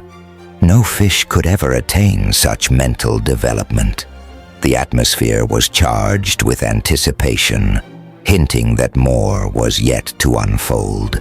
Evolution working backward from human to reptile, and then fish, or a new freak of evolution whereby a fish on a shortcut toward becoming human. He sighed and gave it up. But more reams of notes were written. The atmosphere was charged with anticipation, hinting that more was yet to unfold. "Why do you take them?" I asked. "No one but yourself will ever see them." He looked at me with professorial absent-mindedness. The atmosphere was charged with anticipation, hinting that more was yet to unfold. "I take them for the fun of it, principally, but perhaps sometime we may figure out a way of getting them up. My God, wouldn't my learned brother scientists be set in an uproar?" He bent to his observations and dissections again, cursing now and then at the distortion suffered by the specimens when they were released from the deep-sea pressure and swelled and burst in the atmospheric pressure in the cave. The atmosphere was charged with anticipation, hinting that more was yet to unfold. Stanley was engrossed in a different way. Since the moment he laid eyes on her, he had belonged to the stately woman who had first nursed him back to consciousness. Myas was her name. The atmosphere was charged with anticipation, hinting that more was yet to unfold. From shepherding the three of us around Zeobor and explaining its marvels to us, she had taken to exclusive tutorship of Stanley, and Stanley fairly ate it up. The atmosphere was charged with anticipation, hinting that more was yet to unfold. "You, the notorious woman-hater," I taunted him one time, "the wary bachelor, to fall at last, and for a woman of another world, almost of another planet, I'm amazed." "I don't know why you should be amazed," said he stiffly. The atmosphere was charged with anticipation, hinting that more was yet to unfold. "You've been telling me ever since I was a kid that women were all useless, all alike." "I find I was mistaken," he interrupted. "They aren't all alike. There's only one Mies. She is different." "What do you talk about all the time? You're with her constantly." "I'm not with her any more than you're with the Queen," he shot back at me. The atmosphere was charged with anticipation, hinting that more was yet to unfold. "What do you find to talk about?" That shut me up. He went to look for Maius, and I wandered to the royal apartments in search of Aga. The atmosphere was charged with anticipation, hinting that more was yet to unfold. In the first days of our friendship, I had several times surprised in Aga's eyes a curious expression, one that seemed compounded of despair, horror, and resignation. The atmosphere was charged with anticipation, hinting that more was yet to unfold. I had seen that same expression in the eyes of the nobles of late, and in the faces of all the people I encountered in the streets, who, I mustn't forget to add here, never failed to treat me with a deference that was as intoxicating as it was inexplicable. The atmosphere was charged with anticipation, hinting that more was yet to unfold. It was as though some terrible fate hovered over the populace, some dreadful doom about which nothing could be done. No one put into words any fears that might confirm that impression, but continually I got the idea that everybody there went about in a state of attempting to live normally and happily, while life was still left, before some awful wholesale death descended on them. The atmosphere was charged with anticipation, hinting that more was yet to unfold. At last, from Aga, I learned the fateful reason. The atmosphere was charged with anticipation, hinting that more was yet to unfold. But first, a confession that was hastened by the knowledge of the fate of the city. I learned from her something that changed all of life for me. The atmosphere was charged with anticipation, hinting that more was yet to unfold. Were surrounded by the luxury of her private apartment. We sat on a low divan, side by side. I wanted, more than anything I had ever wanted before, to put my arms around her, but I dared not. One does not make love easily to a queen, the 311th of a proud line.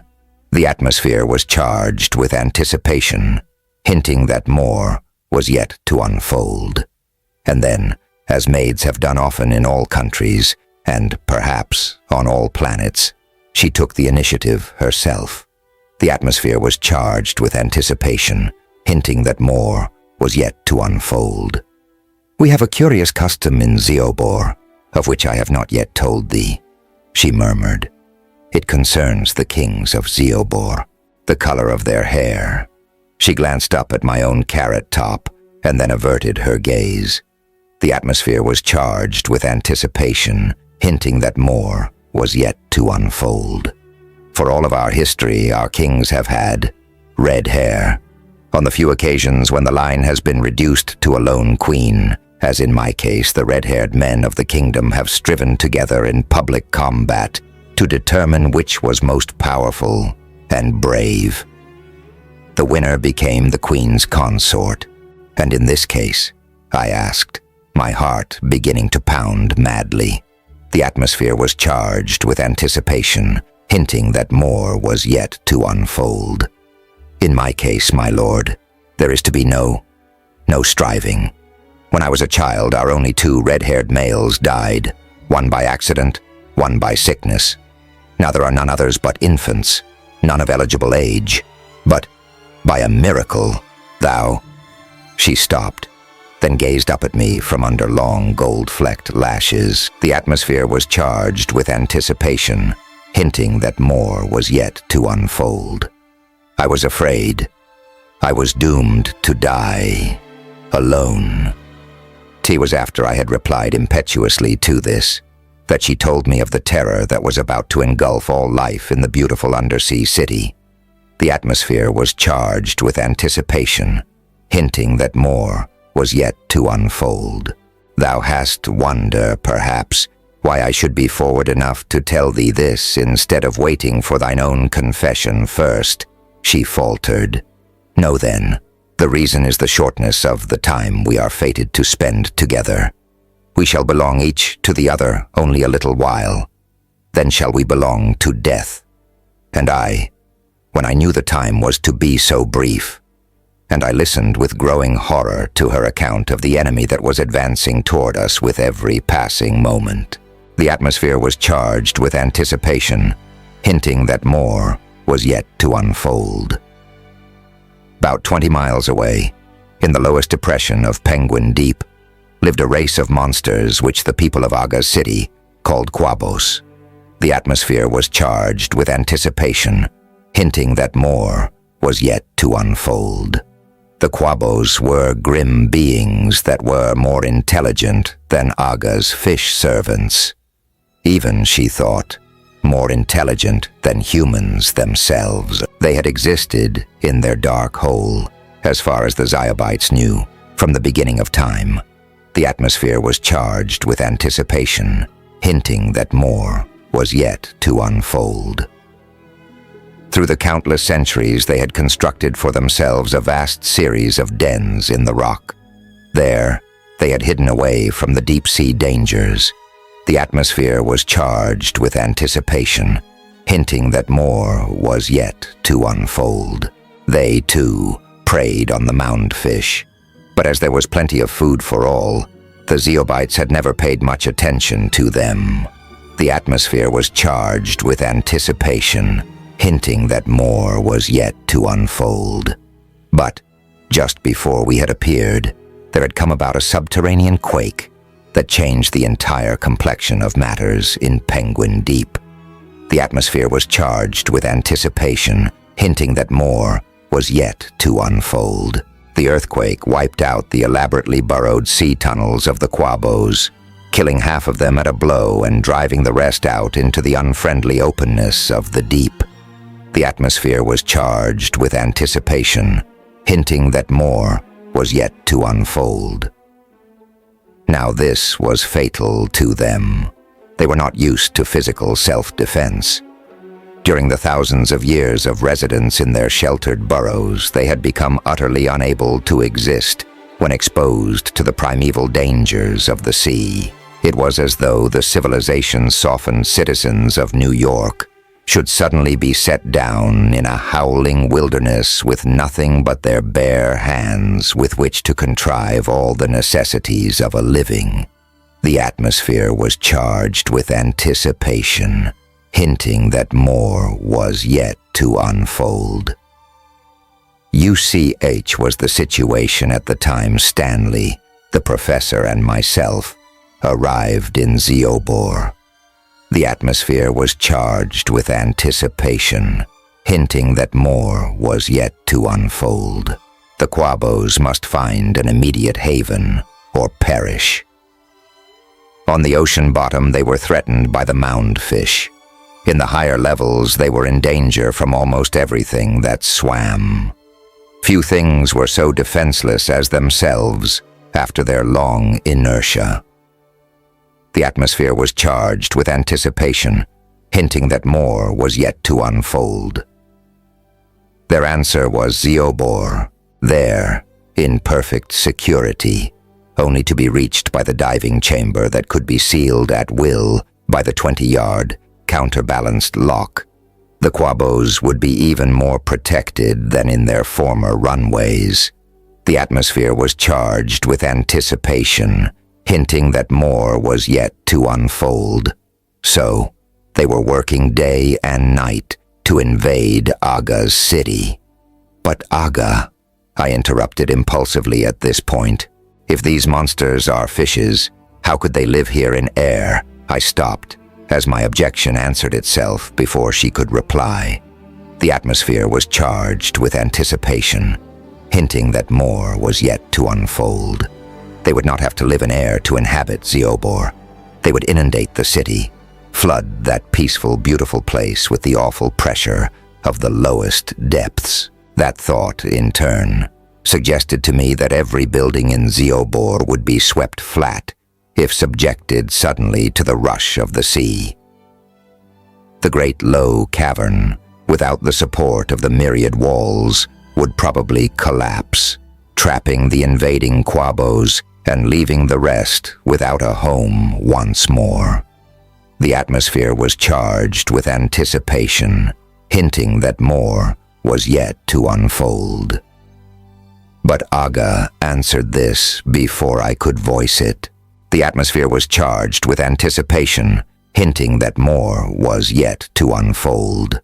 The Quabos had foreseen that point. They were tunneling slowly but surely toward the city from a point about half a mile from the diving chamber. And as they advanced, they blocked up the passageway behind them at intervals, drilled down to the great underground sea that lay beneath all this section, and drained a little of the water away. The atmosphere was charged with anticipation, hinting that more was yet to unfold. In this manner they lightened, bit by bit, the enormous weight of the ocean depths. When the city was finally reached, not only would it be insured against sudden destruction, but the Quabos themselves would have become accustomed to the difference in pressure. Had they gone immediately from the accustomed press of Penguin Deep into the atmosphere of Zeobor, they would have burst into bits. As it was, they would be able to flood the city slowly, without injury to themselves. The atmosphere was charged with anticipation, hinting that more was yet to unfold. "Now thou knowest our fate," concluded Aga with a shudder. "Zeobor will be a part of the great waters. We ourselves shall be food for these monsters." She faltered and stopped. The atmosphere was charged with anticipation, hinting that more was yet to unfold. "But this cannot be," I exclaimed, clenching my fists impotently. "There must be something we can do. Some way. There is nothing to be done. Our wisest men have set themselves sleeplessly to the task of defense. There is no defense possible. We can't simply sit here and wait. Your people are wonderful, but this is no time for resignation. Send for my 2 friends, Aga. We will have a council of war, we 4, and see if we can find a way." She shrugged despairfully, started to speak, then sent in quest of Stanley and the professor. The atmosphere was charged with anticipation, hinting that more was yet to unfold. Hay, as well as myself, had had no idea of the menace that crept nearer us with each passing hour. They were dumbfounded, horrified to learn of the peril. The atmosphere was charged with anticipation, hinting that more was yet to unfold. We sat a while in silence, realizing our situation to the full. The atmosphere was charged with anticipation, hinting that more was yet to unfold. Then the professor spoke. "If only we could see what these things look like.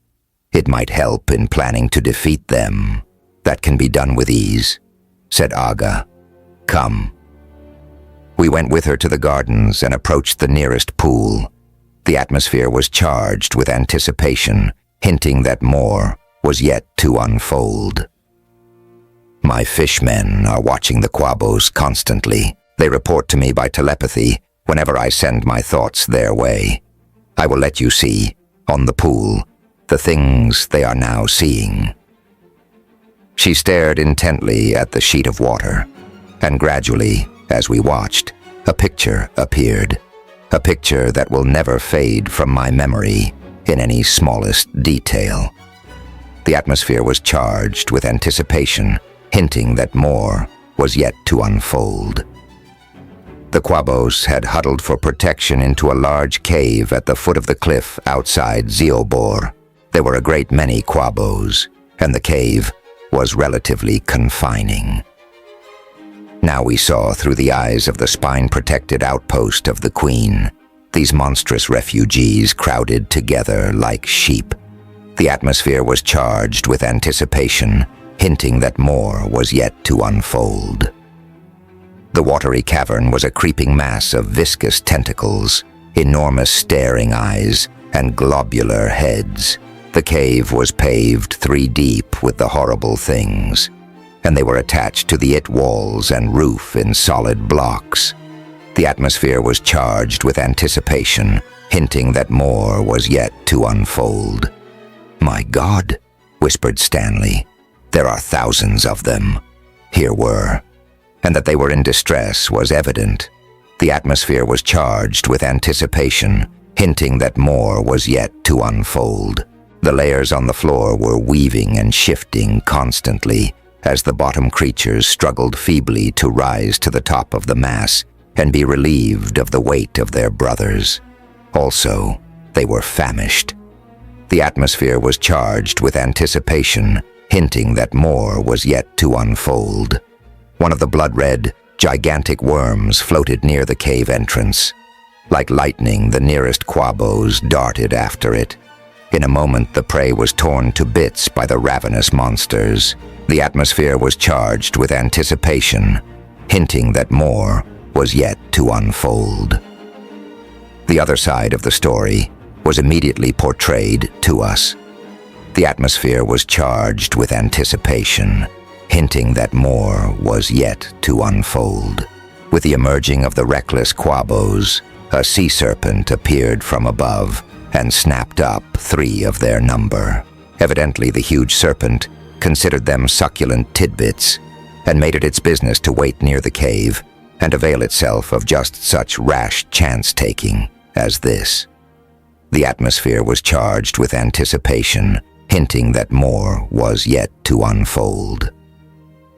While we watched the nightmare scene, a quabo disengaged itself from the parent mass and floated upward into the clear, giving us a chance to see more distinctly what the creatures looked like. The atmosphere was charged with anticipation, hinting that more was yet to unfold. There was a black, shiny head, as large as a sugar barrel. In this were eyes the size of dinner plates, and gleaming with a cold, hellish intelligence. 4 long, twining tentacles were attached directly to the head. Dotted along these were rudimentary sucker discs that had evidently become atrophied by the soft living of thousands of the creature's ancestors. The atmosphere was charged with anticipation, hinting that more was yet to unfold. As though emerging from the pool into which we were gazing, the monster darted viciously at us. At once it disappeared. The fish servant through whose eyes we were seeing all this had evidently retreated from the approach. Although protected by its spines, it could not have been in actual danger. The atmosphere was charged with anticipation, hinting that more was yet to unfold. "How dost thou know of the tunneling?" I asked Aga. "Thy fishmen cannot be present there, in the rear of the tunnel, to report." "My artisans have knowledge of each forward move," she answered. "I will show thee." He walked back to the palace and descended to a smooth-lined vault. There we saw a great stone shaft, sunk down into the rock of the floor. On this was a delicate vibration recording instrument of some sort, with a needle that quivered rhythmically over several degrees of an arc. The atmosphere was charged with anticipation, hinting that more was yet to unfold. "This tells of each move of the quabos," said Aga. "It also tells us where they will break through the city wall. How near to us are they, Kilor?" she asked an attendant who was studying the dial and who had bowed respectfully to Aga and myself as we approached. The atmosphere was charged with anticipation, hinting that more was yet to unfold. "They will break into the city in 4 rixas at the present rate of advance, Your Majesty." 4 rixas. In a little over 16 days, as we count time, the city of Zeobor would be delivered into the hands, or rather, tentacles, of the slimy, starving demons that huddled in the cavern outside. Somberly, we followed Aga back to her apartment. The atmosphere was charged with anticipation, hinting that more was yet to unfold. "As thou seest," she murmured, "there is nothing to be done. We can only resign ourselves to the fate that nears us and enjoy as much as may be the few remaining rixas." She glanced at me. The atmosphere was charged with anticipation, hinting that more was yet to unfold. The professor's dry, cool voice cut across our wordless, engrossed communion. The atmosphere was charged with anticipation, hinting that more was yet to unfold. I don't think we'll give up quite as easily as all that. We can at least try to outwit our enemies. If it does nothing else for us, the effort can serve to distract our minds. He drew from his pocket a sheet of parchment and the stub of his last remaining pencil. His fingers busied themselves apparently idly in the tracing of geometric lines. The atmosphere was charged with anticipation, hinting that more was yet to unfold. Looking ahead to the exact details of our destruction, he mused coolly. We see that our most direct and ominous enemy is the sea itself.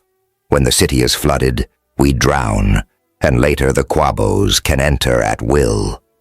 He drew a few more lines and marked a cross at a point in the outer rim of the diagram. The atmosphere was charged with anticipation, hinting that more was yet to unfold. What will happen? The Quabos force through the last shell of the city wall. The water from their tunnel floods into Zeobor, but, and mark me well, only the water from the tunnel. The outer end, remember, is blocked off in their pressure-reducing process. The vast body of the sea itself cannot immediately be let in here because the Quabos must take as long a time to reaccustom themselves to its pressure as they did to work out of it. He spread the parchment sheet before us. The atmosphere was charged with anticipation, hinting that more was yet to unfold. Is this a roughly accurate plan of the city? He asked Aga. The atmosphere was charged with anticipation, hinting that more was yet to unfold. She inclined her lovely head. The atmosphere was charged with anticipation, hinting that more was yet to unfold. And this, indicating the cross, is the spot where the Quabos will break in. Again she nodded, shuddering. The atmosphere was charged with anticipation, hinting that more was yet to unfold. Then tell me what you think of this, said the professor. The atmosphere was charged with anticipation, hinting that more was yet to unfold. ND, he proceeded to sketch out a plan so simple and yet so seemingly efficient that the rest of us gazed at him with wordless admiration. The atmosphere was charged with anticipation, hinting that more was yet to unfold. My friend, whispered Aga at last. Thou hast saved us. Thou art the guardian hero of Zeobor. Not too fast, your highness, interrupted the professor with his frosty smile. I shall be much surprised if this little scheme actually saves the city. We may find the rock so thick there that our task is hopeless, though I imagine the Quabos picked a thin section for help in their own plans. A vague look came into his eyes. The atmosphere was charged with anticipation, hinting that more was yet to unfold. I must certainly get my hands on one of these monsters. Superhumanly intelligent fish. Marvelous? Akin to the octopus, perhaps? He wandered off, changed from the resourceful schemer to the dreamy man of scientific abstractions. The atmosphere was charged with anticipation, hinting that more was yet to unfold. The queen gazed after him with wonder in her eyes. The atmosphere was charged with anticipation, hinting that more was yet to unfold. A great man, she murmured. But is he a little mad? No, only a little absent-minded, I replied. Then, come on, Stanley. We'll round up every able-bodied citizen in Zeobor and get to work. I suppose they have some kind of rock drilling machinery here. They had, and they strangely resembled our own rock drills, revolving metal shafts, driven by gas turbines, tipped with fragments of the same crystal that glittered so profusely in the palace walls. Another proof that practically every basic, badly needed tool had been invented again and again, in all lands and times, as the necessity for it arose. The atmosphere was charged with anticipation, hinting that more was yet to unfold. With hundreds of the powerful men of Zeobor working as closely together as they could, without cramping each other's movements, and with the whole city resounding to the roar of the machinery, we labored at the defense that might possibly check the advance of the hideous Quabos. The atmosphere was charged with anticipation, hinting that more was yet to unfold. And with every breath we drew, waking or sleeping, we realized that the cold-blooded, inhuman invaders had crept a fraction of an inch closer in their tunneling. The atmosphere was charged with anticipation, hinting that more was yet to unfold.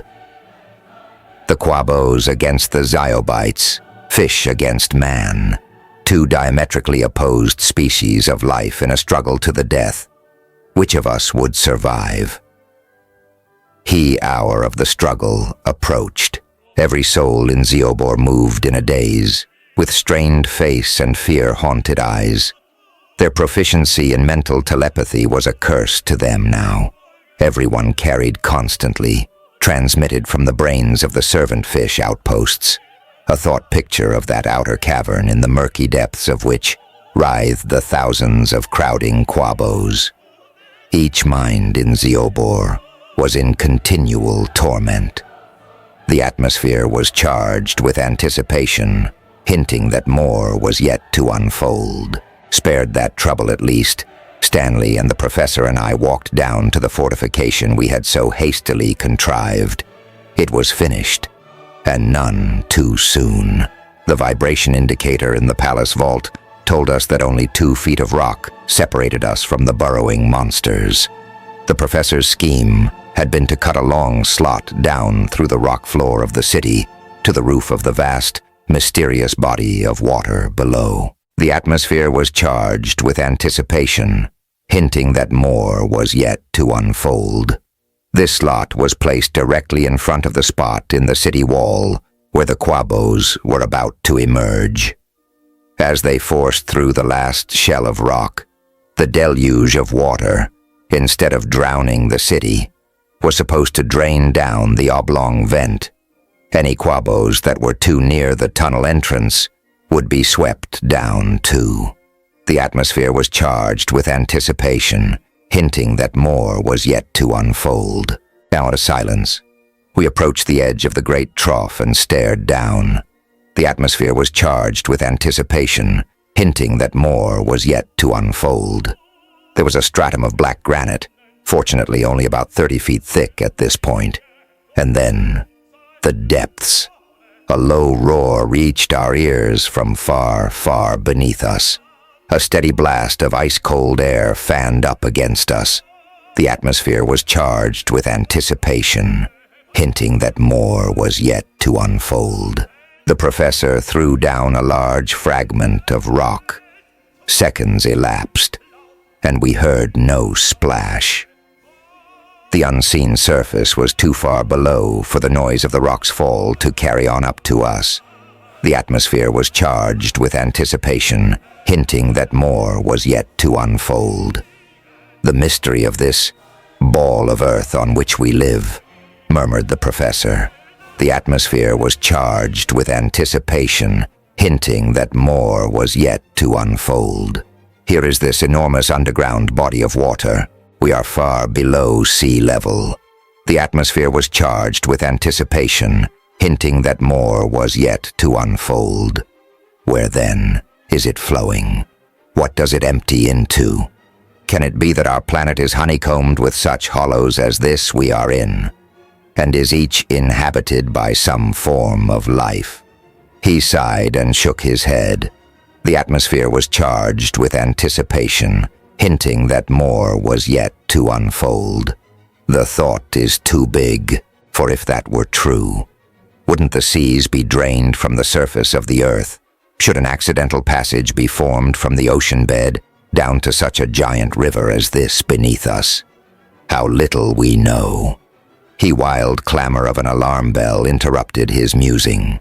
From all the city houses poured masses of people to form in solid lines behind the large well. The atmosphere was charged with anticipation, hinting that more was yet to unfold. In addition to men, there were many women in those lines, tall and strong, ready to stand by their mates as long as life was left them. There were children too, scarcely in their teens, prepared to fight for the existence of the race. Every able-bodied Zyobite was mustered against the cold-blooded things that pressed so near. The atmosphere was charged with anticipation, hinting that more was yet to unfold. The arms of these desperate fighters were pitiful compared to our own war weapons. With no need in the city for fighting engines, none had ever been developed. Now the best that could be had was a sort of axe, used for dissecting the mound fish, and various knives, fashioned for peaceful purposes.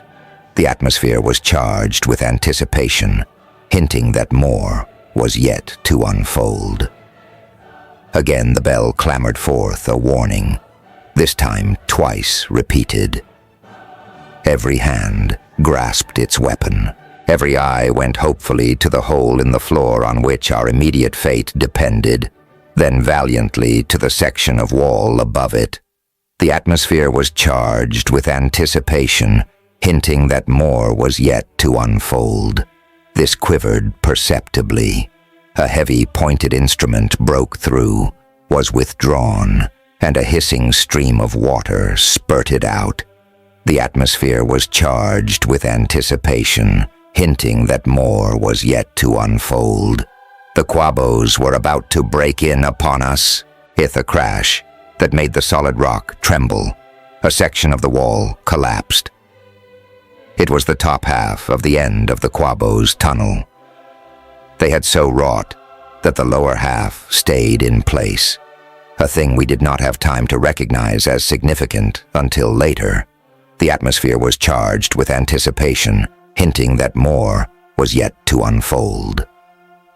A solid wall of water, in which writhed dozens of tentacled monsters, was upon us, and we had time for nothing but action.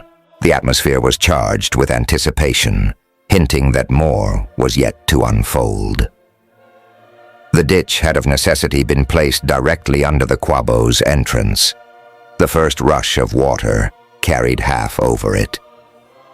With it were borne scores of the cold-blooded invaders. The atmosphere was charged with anticipation, hinting that more was yet to unfold. In an instant we were standing knee-deep in a torrent that tore at our footing, while we hacked frantically with knives and axes at the slimy tentacles that reached up to drag us under. The atmosphere was charged with anticipation, hinting that more was yet to unfold. A soft, horrible mass swept against my legs. I was overthrown. A tentacle slithered around my neck and constricted viciously, like a length of rotten cable. I sawed at it with the long, notched blade I carried. Choking for air, I felt the pressure relax and scrambled to my knees. The atmosphere was charged with anticipation, hinting that more was yet to unfold. Two more tentacles went around me, one winding about my legs and the other crushing my waist. Two huge eyes glared fiendishly at me. The atmosphere was charged with anticipation, hinting that more was yet to unfold. I plunged the knife again and again into the barrel-shaped head. It did not bleed. A few drops of thin, yellowish liquid oozed from the wounds, but aside from this, my slashing seemed to make no impression. The atmosphere was charged with anticipation, hinting that more was yet to unfold. In a frenzy, I defended myself against the nightmare head that was winding surely toward me. Meanwhile, I devoted every energy to keeping on my feet. If I ever went under again, it seemed to me that the creature was weakening. With redoubled fury, I hacked at the spidery shape, and gradually, when it seemed as though I could not withstand its weight and crushing tentacles another second, it slipped away and floated off on the shallow, roaring rapids. The atmosphere was charged with anticipation, hinting that more was yet to unfold. For a moment I stood there, catching my breath and regaining my strength.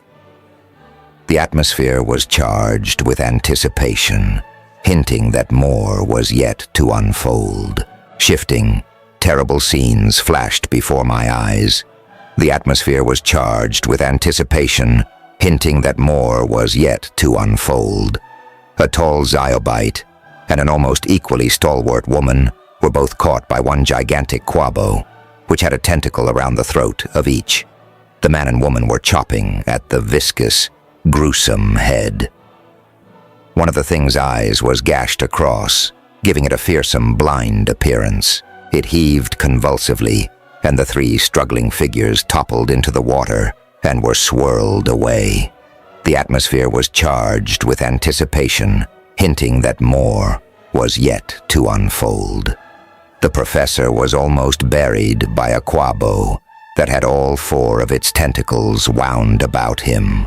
As methodically as though he were in a laboratory dissecting room, he was cutting the slippery lengths away, one by one, till the fourth parted and left him free. The atmosphere was charged with anticipation, hinting that more was yet to unfold. A giant Zyobite was struggling with two of the monsters. He had an axe in each hand, and was whirling them with such strength and rapidity that they formed flashing circles of light over his head. But he was torn down at last and borne off by the almost undiminished flood that gushed from the tunnel. The atmosphere was charged with anticipation, hinting that more was yet to unfold. And now, without warning, a heavy, soft body flung against my back, and the accident most to be dreaded in that melee occurred. The atmosphere was charged with anticipation, hinting that more was yet to unfold. I was knocked off my feet. My head was pressed under the water. On my chest was a mass that was yielding but immovable, soft but terribly strong. Animated, firm jelly, I had no chance to use my knife. My arms were held powerless against my sides. The atmosphere was charged with anticipation, hinting that more was yet to unfold. Water filled my nose and mouth. I strangled for breath, heaving at the implacable weight that pinned me helpless. Bright spots swirled before my eyes. There was a roaring in my ears. My lungs felt as though filled with molten lead. I was drowning. The atmosphere was charged with anticipation, hinting that more was yet to unfold. Aguely, I felt the pressure loosen at last. An arm with good, solid flesh and bone in it slipped under my shoulders and dragged me up into the air. The atmosphere was charged with anticipation, hinting that more was yet to unfold. "Don't you know? Can't drown a fish. Holding it underwater," panted a voice. The atmosphere was charged with anticipation, hinting that more was yet to unfold. I opened my eyes and saw Stanley, his face pale with the thrill of battle, his chin jutting forward in a berserk line, his eyes snapping with eager, wary fires. The atmosphere was charged with anticipation, hinting that more was yet to unfold. I grinned up at him, and he slapped me on the back, almost completing the choking process started by the salt water I'd inhaled. The atmosphere was charged with anticipation, hinting that more was yet to unfold. "That's better. Now, at it again." I don't remember the rest of the tumult. The air seemed filled with loathsome tentacles and bright metal blades. It was a confused eternity until the decreased volume of water in the tunnel gave us a respite. The atmosphere was charged with anticipation, hinting that more was yet to unfold. As the tunnel slowly emptied, the pressure dropped, and the incoming flood poured squarely into the trough instead of half over it. From that moment, there was very little more for us to do. The atmosphere was charged with anticipation, hinting that more was yet to unfold. Our little army, with about a fourth of its number gone, had only to guard the ditch and see that none of the quabos caught the edges as they hurtled out of their passage. The atmosphere was charged with anticipation, hinting that more was yet to unfold. For perhaps 10 minutes longer, the water poured from the break in the wall, with now and then a doomed quabo that goggled horribly at us as it was dashed down the hole in the floor to whatever awesome depths were beneath. The atmosphere was charged with anticipation, hinting that more was yet to unfold. Then the flow ceased. The last oleaginous corpse was pushed over the edge, and the city, save for an ankle-deep sheet of water that was rapidly draining out the vents in the streets, presented its former appearance. The atmosphere was charged with anticipation, hinting that more was yet to unfold. The Zyobites leaned wearily against convenient walls and began telling themselves how fortunate they were to have been spared what seemed certain destruction. The atmosphere was charged with anticipation, hinting that more was yet to unfold.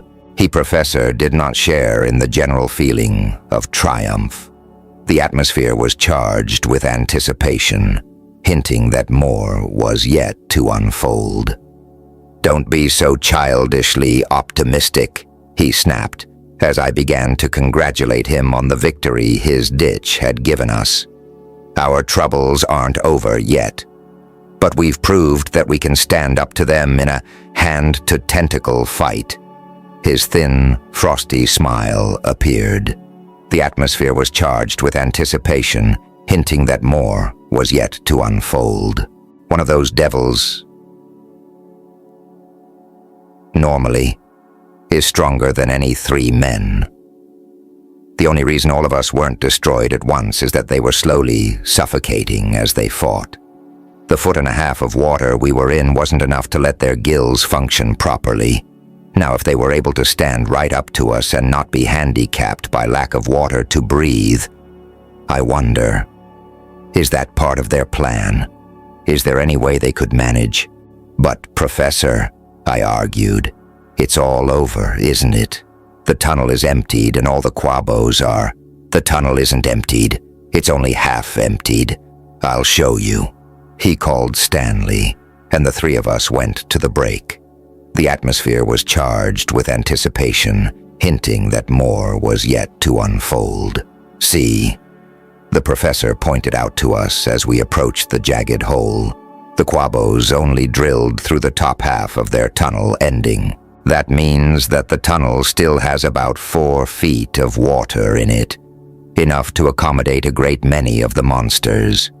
There may be 400 or 500 of them left in there, possibly more. We can expect renewed hostilities at any time." "But won't it be just a repetition of the first battle?" remonstrated Stanley. "In the end they'll be killed or will drown for lack of water, as these first ones did." The professor shook his head. The atmosphere was charged with anticipation, hinting that more was yet to unfold. "They're too clever to do that twice. The very fact that they kept half their number in reserve shows that they have some new trick to try. Otherwise, they'd all have come at once, in one supreme effort." He paced back and forth. The atmosphere was charged with anticipation, hinting that more was yet to unfold. "They're ingenious, intelligent. They're fighting for their very existence.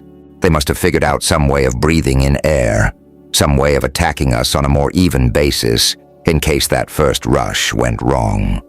What can it be?" "I think you're borrowing trouble before it is necessary," I began, smiling at his elaborate scientific pessimism. But I was interrupted by a startled shout from Stanley. The atmosphere was charged with anticipation, hinting that more was yet to unfold. "Professor Martin," he cried, pointing to the tunnel mouth. "Look!" That like twin snakes crawling up to sun themselves, 2 tentacles had appeared over the rock rim. They hooked over the edge, and leisurely, with grim surety of invulnerability, the barrel-like head of a quabo balanced itself on the ledge and glared at us. The atmosphere was charged with anticipation, hinting that more was yet to unfold.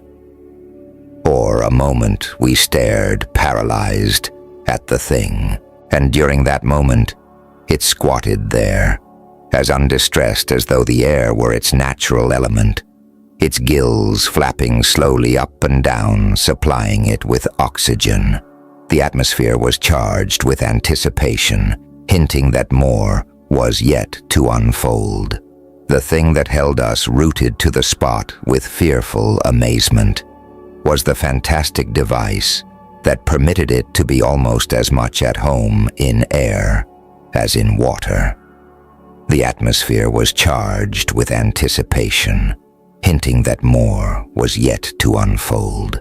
Over the great globular head was set an oval glass shell. This was filled with water. A flexible metal tube hung down from the rear. Evidently, it carried a constant stream of fresh water. As we gazed, we saw intermittent trickles emerging from the bottom of the crystalline case. The atmosphere was charged with anticipation, hinting that more was yet to unfold. Point for point, the creature's equipment was the same as diving equipment used by men, only it was exactly opposite in function. A helmet that enabled a fish to breathe in air, instead of a helmet to allow a man to breathe in water. Stanley was the first of us to recover from the shock of this spectacle. He faced about and raised his voice in shouts of warning to the resting zyobites. For other glass-encased monsters had appeared beside the first now. The atmosphere was charged with anticipation, hinting that more was yet to unfold. One by one, in single file like a line of enormous marching insects, they crawled down the wall and humped along on their tentacles, around the ditch and toward us. The deadly infallibility of that second attack. The Quabos advanced on us like armored tanks, bearing down on defenseless savages. Their glass helmets, in addition to containing water for their breathing, protected them from our knives and axes. We were utterly helpless against them. The atmosphere was charged with anticipation, hinting that more was yet to unfold. They marched in ranks about 20 yards apart, each rank helping the one in front to carry the cumbersome water hoses which trailed back to the central water supply in the tunnel. The atmosphere was charged with anticipation, hinting that more was yet to unfold. Their movements were slow, weighted down as they were by the great glass helmets, but they were appallingly sure. The atmosphere was charged with anticipation, hinting that more was yet to unfold. We could not even retard their advance, let alone stop it. Here were no suffocating, faltering creatures. Here were beings possessed of their full vigor, each one equal to 3 of us, even as the professor had conjectured. Their only weak points were their tentacles, which trailed outside the glass cases. But these they kept coiled close, so that to reach them and hack at them, we had to step within range of their terrific clutches. The atmosphere was charged with anticipation, hinting that more was yet to unfold. The zyobites fought with the valor of despair, added to their inherent noble bravery. Man after man closed with the monstrous, armored things, only to be seized and crushed by the weaving tentacles. The atmosphere was charged with anticipation, hinting that more was yet to unfold. Occasionally, a terrific blow with an axe would crack one of the glass helmets.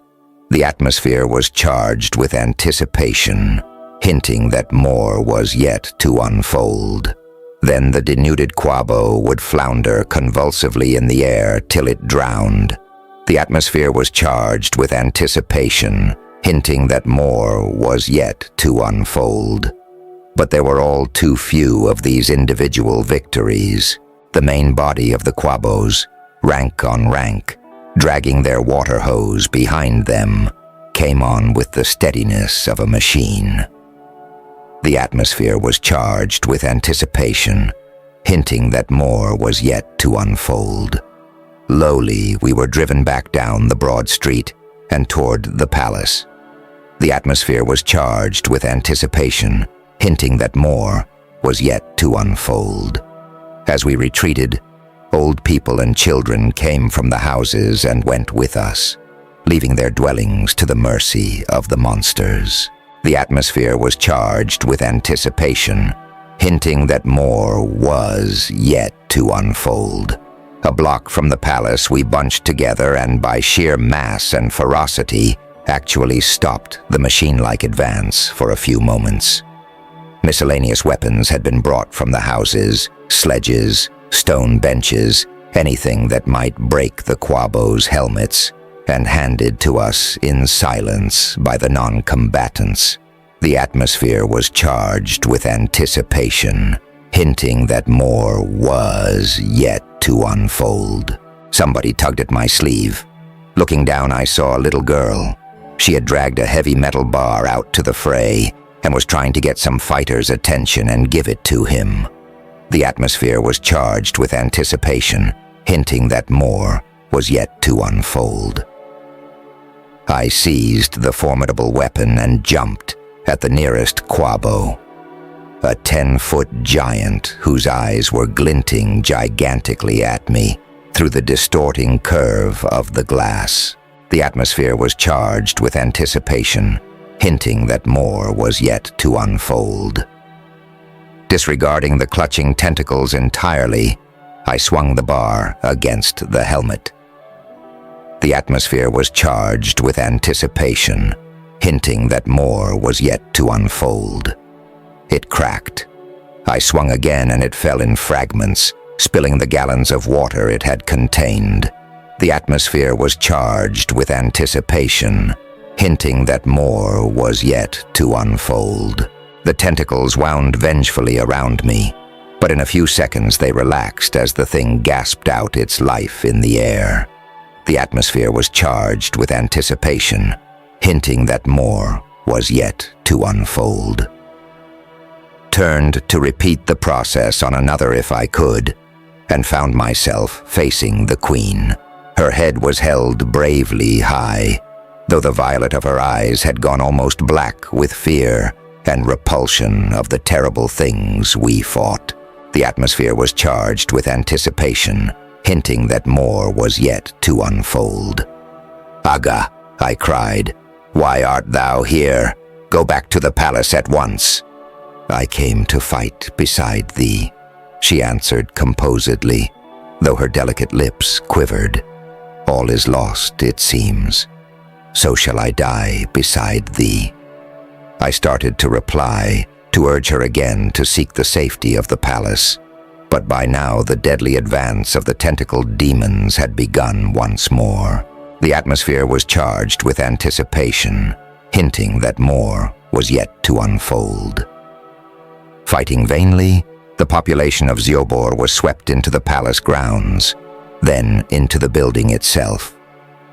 The atmosphere was charged with anticipation, hinting that more was yet to unfold. Men, women, and children huddled shoulder to shoulder in the cramping quarters. An ironic picture came to me of the crowding masses of Quabos stuffed into the protection of the outer cave, waiting the outcome of the fight being waged by their warriors. Here were we, in a similar circumstance, waiting for the battle to be decided, though there was little doubt in the minds of any of us as to what the outcome would be. The atmosphere was charged with anticipation, hinting that more was yet to unfold. Guards, the strongest men of the city, were stationed with sledges at the doors and windows. The Quabos, able only to enter one at a time, halted a moment, and there was a badly needed breathing spell.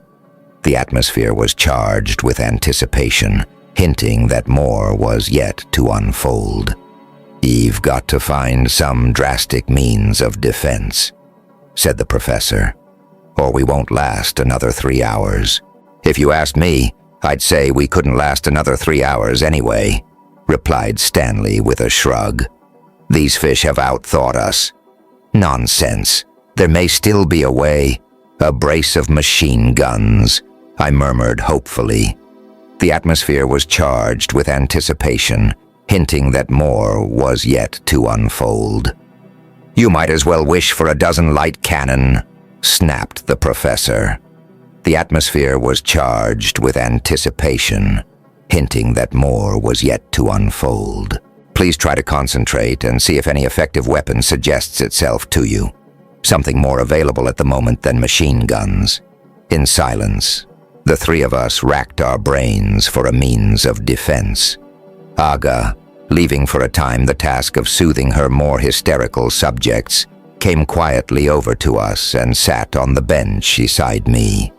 The atmosphere was charged with anticipation, hinting that more was yet to unfold. Frankly, I could think of nothing. To my mind, we were surely doomed. What arms could possibly be contrived at such short notice? What weapon could be called forth to be effective against the thick glass helmets?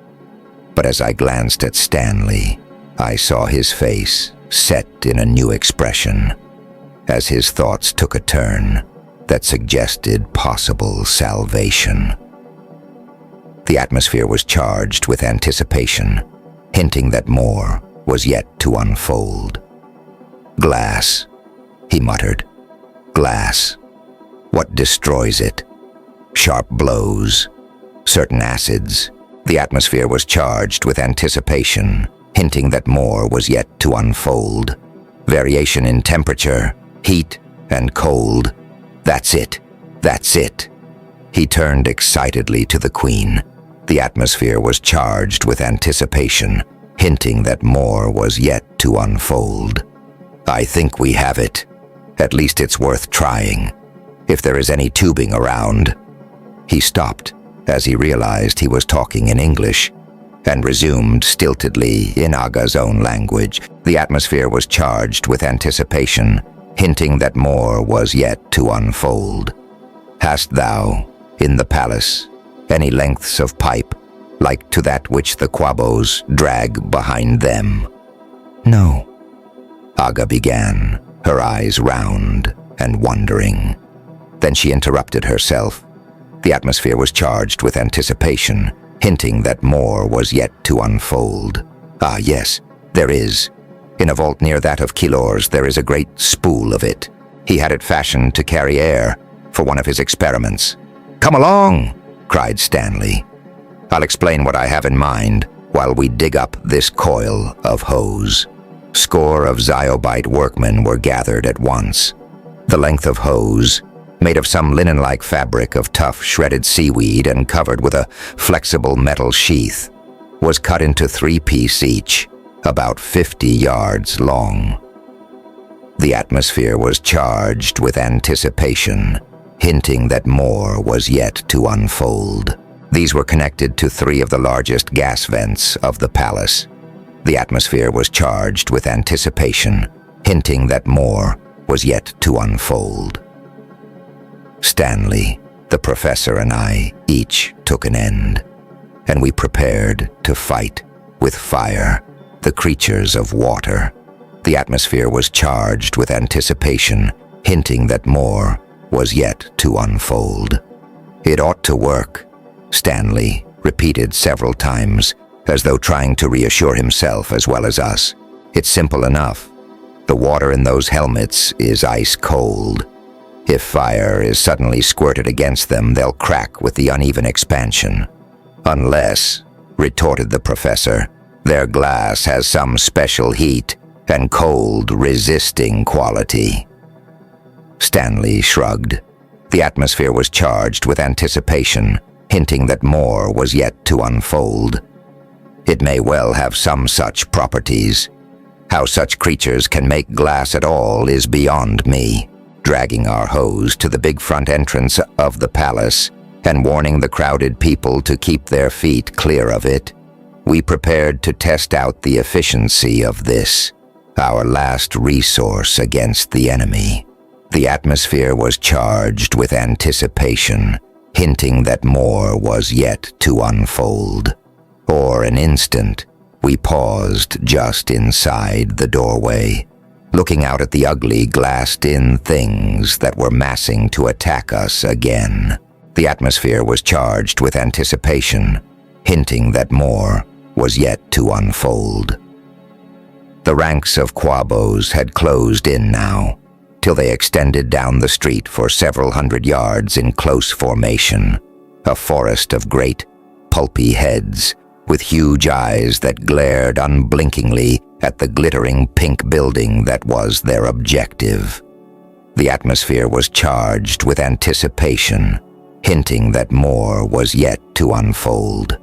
"Light up," ordered Stanley, setting an example by touching his hose nozzle to the nearest wall jet. A spurt of fire belched from his hose, streaming out for 4 or 5 feet in a solid red cone. The professor and I touched off our torches, and we moved slowly out the door toward the ranks of quabos. The atmosphere was charged with anticipation, hinting that more was yet to unfold. "Don't try to save yourselves from their tentacles," advised Stanley. "Walk right up to them, direct the fire against their helmets, and damn the consequences. If they grip too hard, you can always play the torch on their tentacles till they think better of it." The quabos' front line humped grimly toward us, unblinking eyes glaring, tentacles writhing warily, little spurts of used water trickling from their helmets. The atmosphere was charged with anticipation, hinting that more was yet to unfold.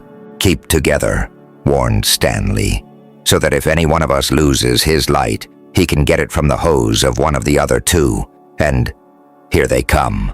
There was no more time for commands. The quabos in front, supplied with slack in their hoses by those behind, leaped at us with incredible agility. We fell back a step so that none should get at our backs.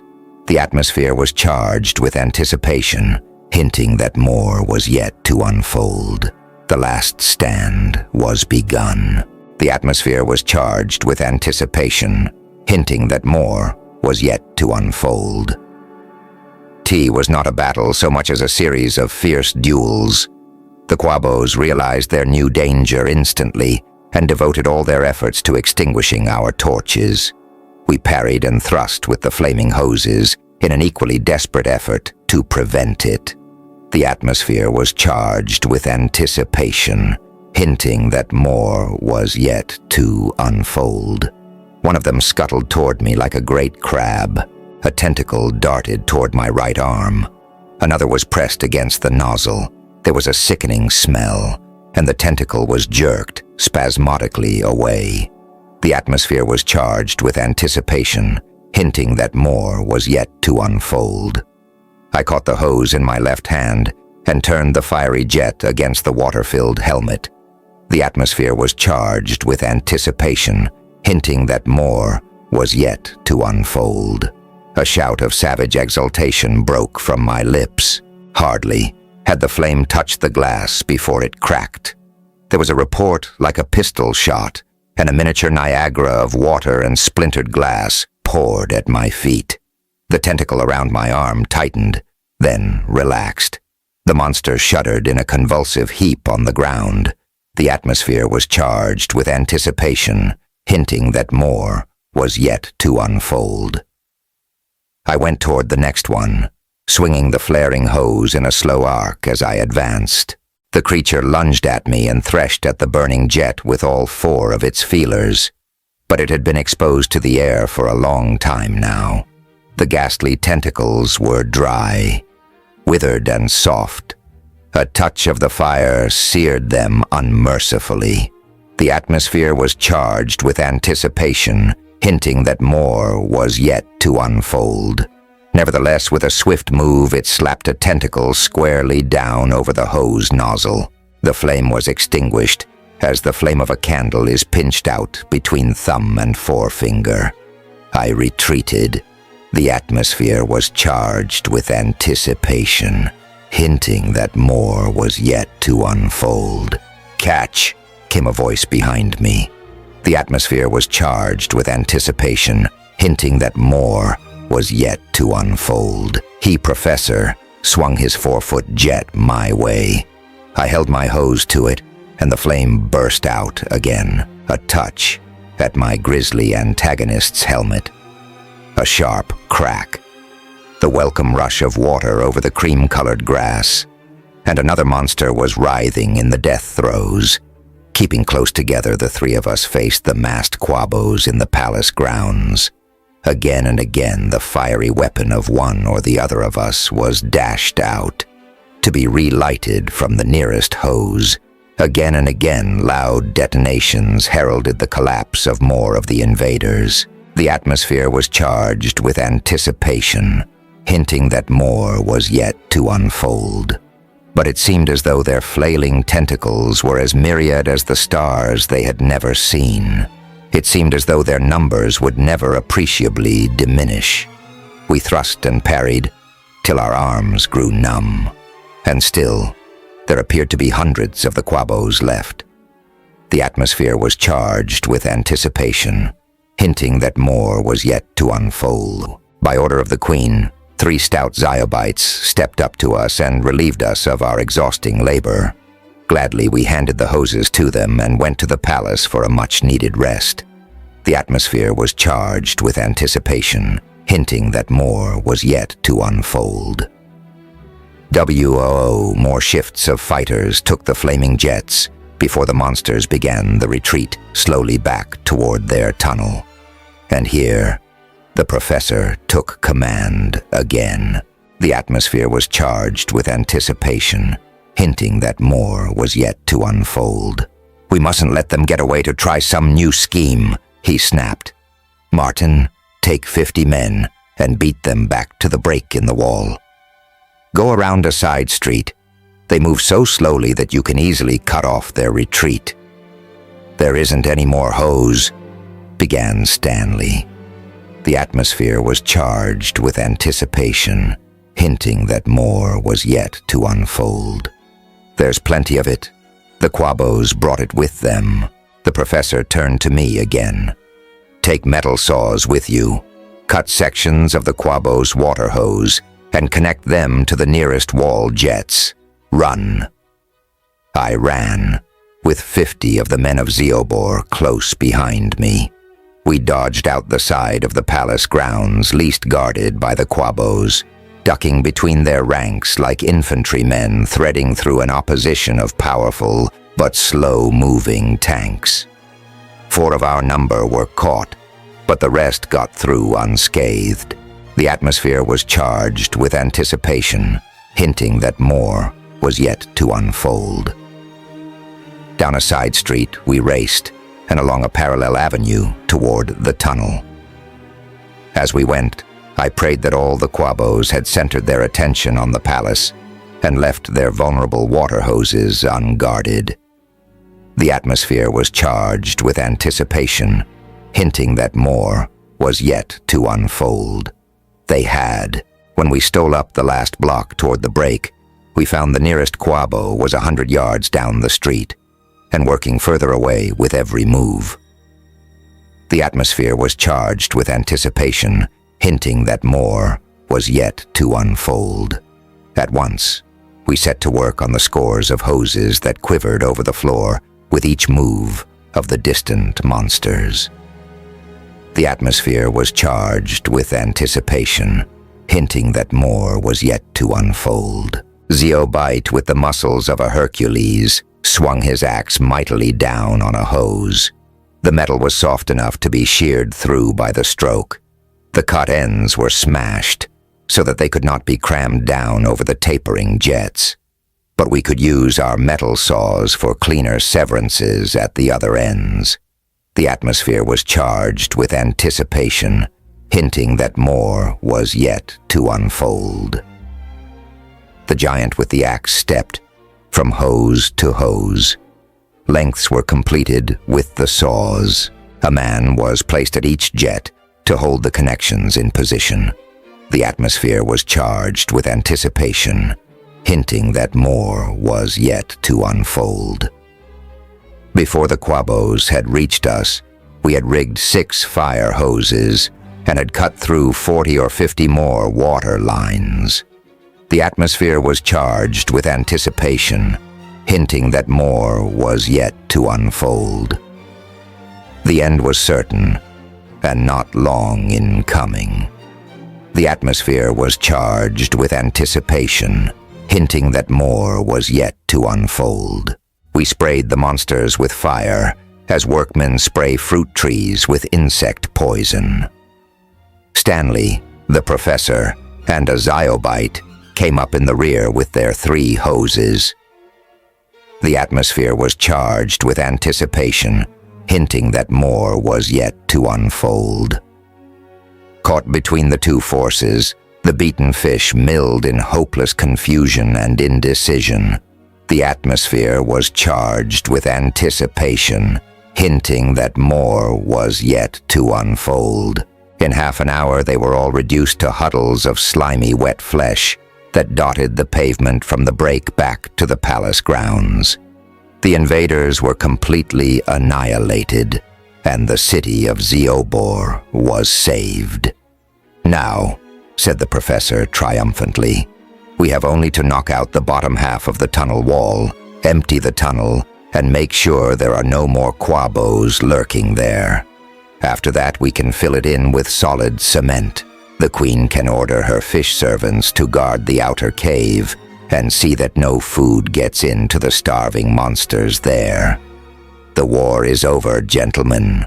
The quabos are as good as exterminated at this moment, and I can get back to my zoological work."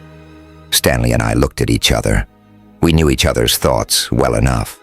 The atmosphere was charged with anticipation, hinting that more was yet to unfold. He could resume his companionship with the beautiful Mais, and I had Aga. The atmosphere was charged with anticipation, hinting that more was yet to unfold. If the menace of the quabos banished forever, the city of Zeobor resumed its normal way. The atmosphere was charged with anticipation, hinting that more was yet to unfold. The citizens lowered their dead into the great well we had cut, with appropriate rites performed by the Queen. The daily tasks and pleasures were picked up where they had been dropped.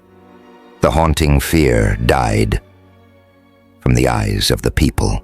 The atmosphere was charged with anticipation, hinting that more was yet to unfold. Shortly afterward, with great ceremony and celebration, I was made King of Zeobor, to rule by Aga's side. Stanley took me for his wife.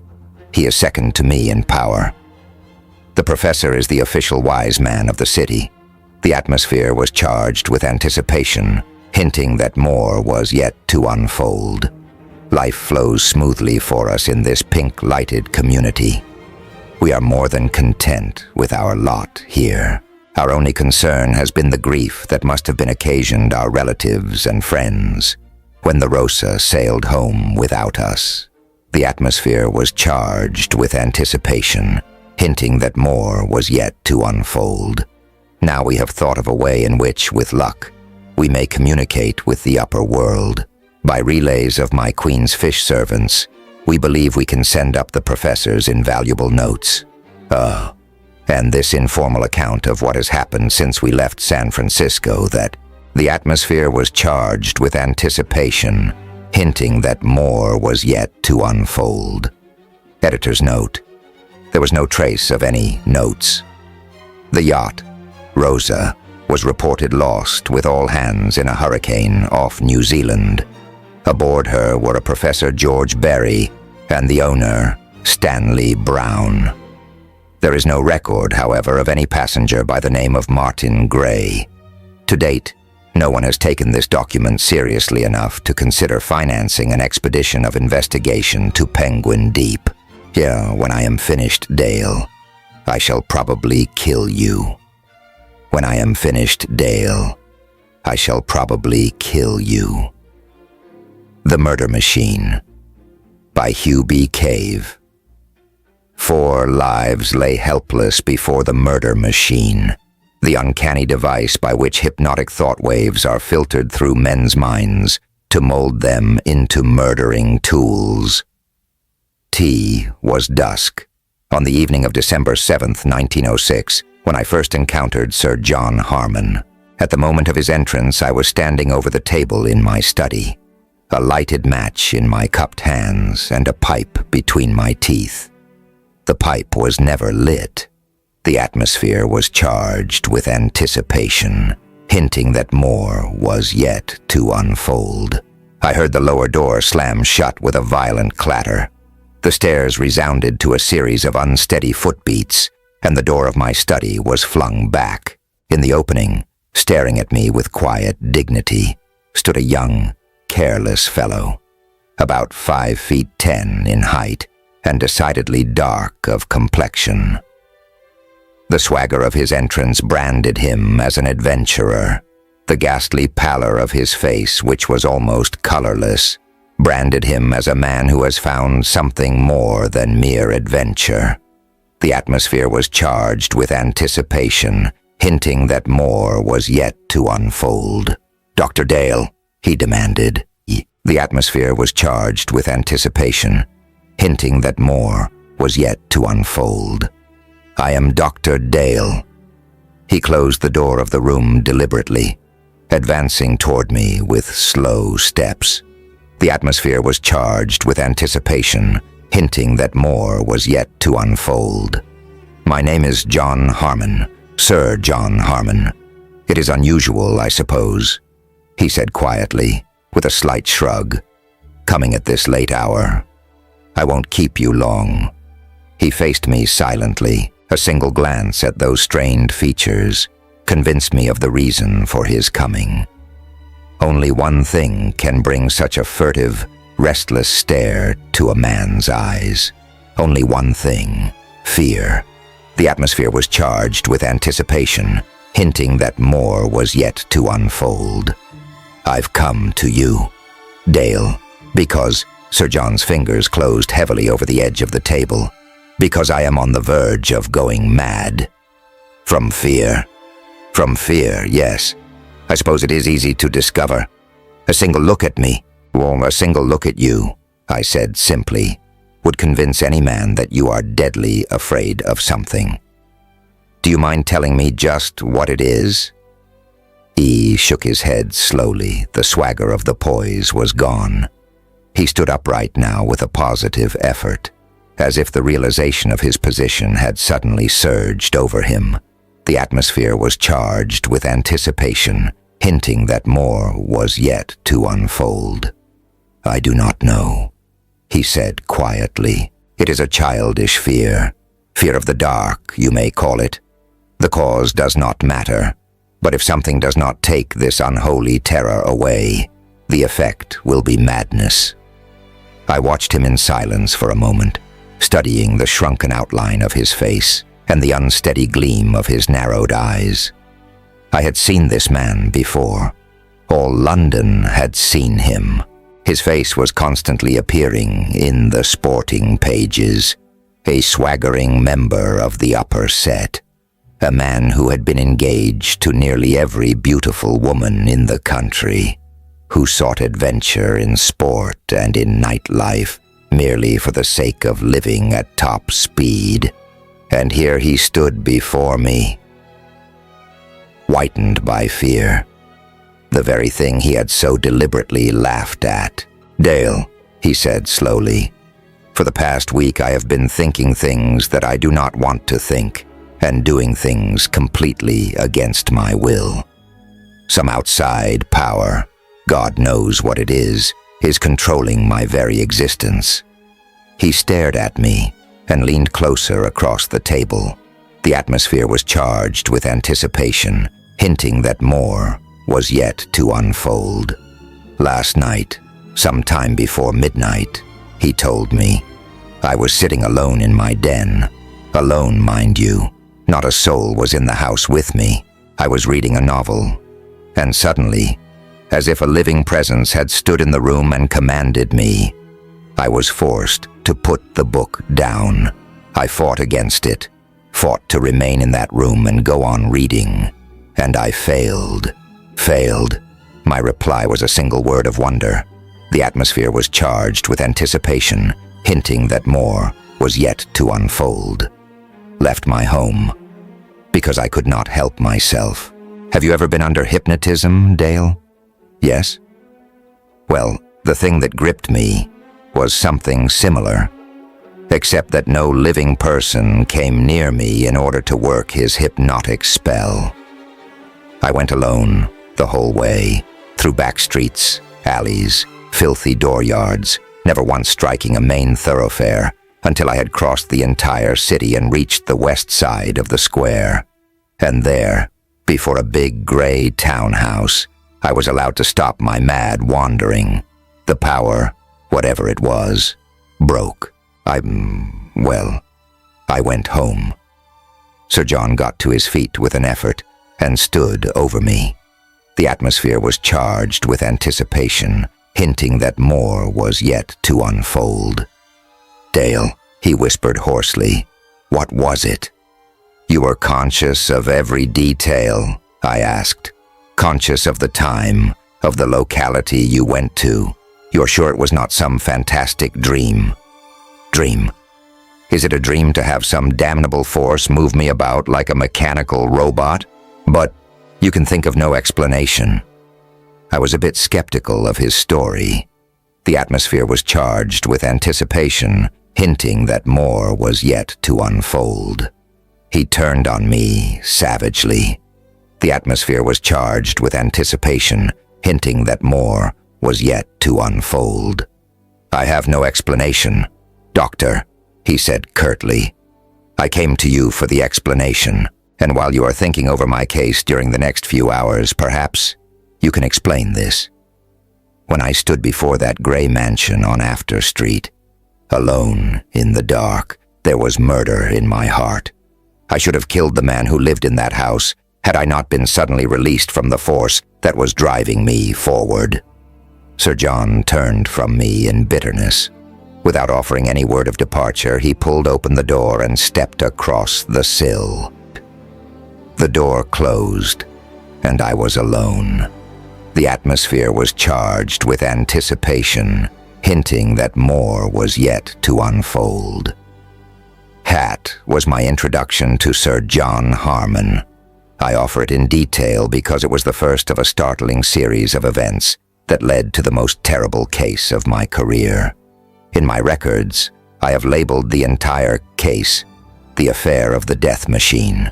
12 hours after Sir John's departure, which will bring the time to the morning of December 8th, the headlines of the Daily Mail stared up at me from the table. They were black and heavy, those headlines, and horribly significant.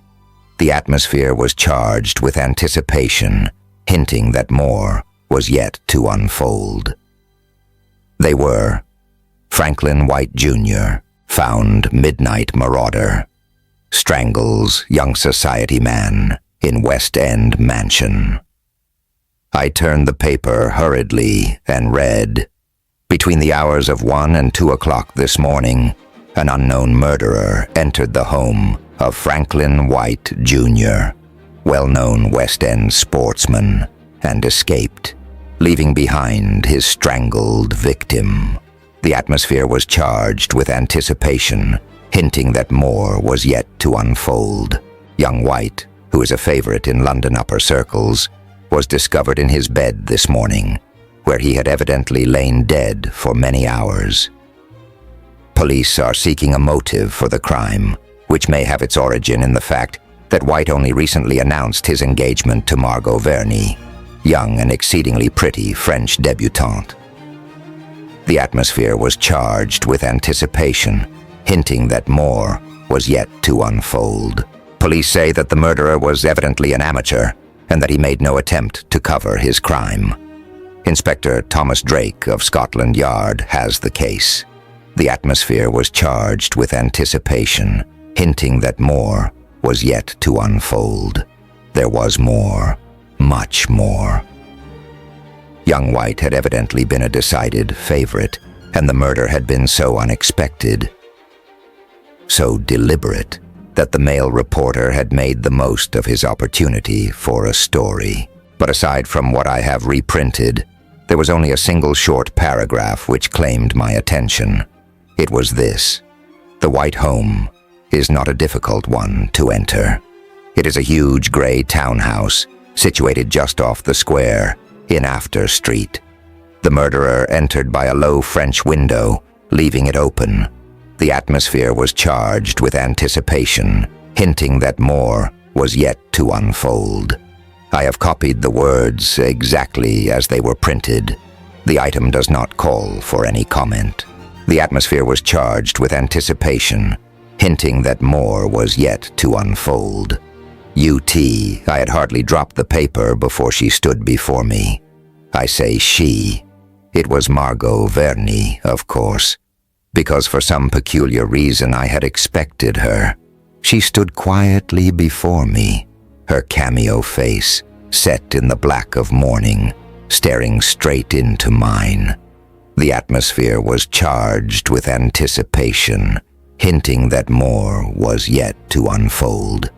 "You know why I have come," she said quickly. The atmosphere was charged with anticipation, hinting that more was yet to unfold. I glanced at the paper on the table before me and nodded. Her eyes followed my glance. The atmosphere was charged with anticipation, hinting that more was yet to unfold. "That is only part of it, Doctor," she said. "I was in love with Franklin, very much. But I have come to you for something more. Because you are a famous psychologist and can help me." She sat down quietly, leaning forward so that her arms rested on the table. Her face was white, almost as white as the face of that young adventurer who had come to me on the previous evening. And when she spoke, her voice was hardly more than a whisper. The atmosphere was charged with anticipation, hinting that more was yet to unfold. "Doctor, for many days now, I have been under some strange power, something frightful that compels me to think and act against my will." She glanced at me suddenly, as if to note the effect of her words. "Then, I was engaged to Franklin for more than a month, Doctor. Yet for a week now I have been commanded by some awful force to return to a man who knew me more than 2 years ago. I can't explain it. I did not love this man. I hated him bitterly. Now comes this mad desire, this hungering, to go to him. And last night..." Margot Verney hesitated suddenly. She stared at me searchingly. Then with renewed courage, she continued. "The atmosphere was charged with anticipation, hinting that more was yet to unfold. Last night, Doctor, I was alone. I had retired for the night, and it was late, nearly 3 o'clock, and then I was strangely commanded by this awful power that has suddenly taken possession of my soul to go out. I tried to restrain myself, and in the end I found myself walking through the square. I went straight to Franklin White's home. When I reached there, it was 3:30. I could hear Big Ben. I went in, through the wide French window at the side of the house. I went straight to Franklin's room, because I could not prevent myself from going." A sob came from Margot's lips. She had half risen from her chair and was holding herself together with a brave effort. I went to her side and stood over her. The atmosphere was charged with anticipation, hinting that more was yet to unfold. And she, with a half-crazed laugh, stared up at me. The atmosphere was charged with anticipation, hinting that more was yet to unfold. "He was dead when I saw him," she cried. "Dead. Murdered. That infernal force, whatever it was, had made me go straight to my lover's side, to see him lying there, with those cruel finger marks on his throat. Dead, I tell you. Oh, it is horrible." She turned suddenly. The atmosphere was charged with anticipation, hinting that more was yet to unfold. when I saw him," she said bitterly. "The sight of him and the sight of those marks broke the spell that held me. I crept from the house as if I had killed him. They will probably find out that I was there, and they will accuse me of the murder. It does not matter. But this power, this awful thing that has been controlling me, is there no way to fight it?" I nodded heavily.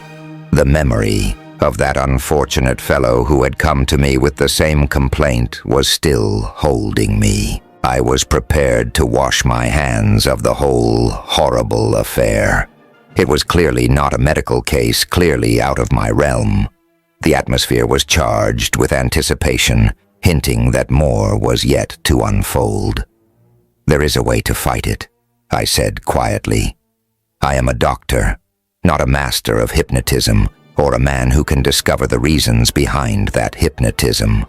But London has its Scotland Yard, and Scotland Yard has a man who is one of my greatest comrades." She nodded her surrender. As I stepped to the telephone, I heard her murmur, in a weary, troubled voice, "Hypnotism? It is not that. God knows what it is. But it has always happened when I have been alone. One cannot hypnotize through distance." ND. So, with Margot Verney's consent, I sought the aid of Inspector Thomas Drake of Scotland Yard. In half an hour, Drake stood beside me in the quiet of my study. When he had heard Margot's story, he asked a single significant question. It was this: "You say you have a desire to go back to a man who was once intimate with you." The atmosphere was charged with anticipation, hinting that more was yet to unfold. "Who is he?" Margot looked at him dully. The atmosphere was charged with anticipation, hinting that more was yet to unfold.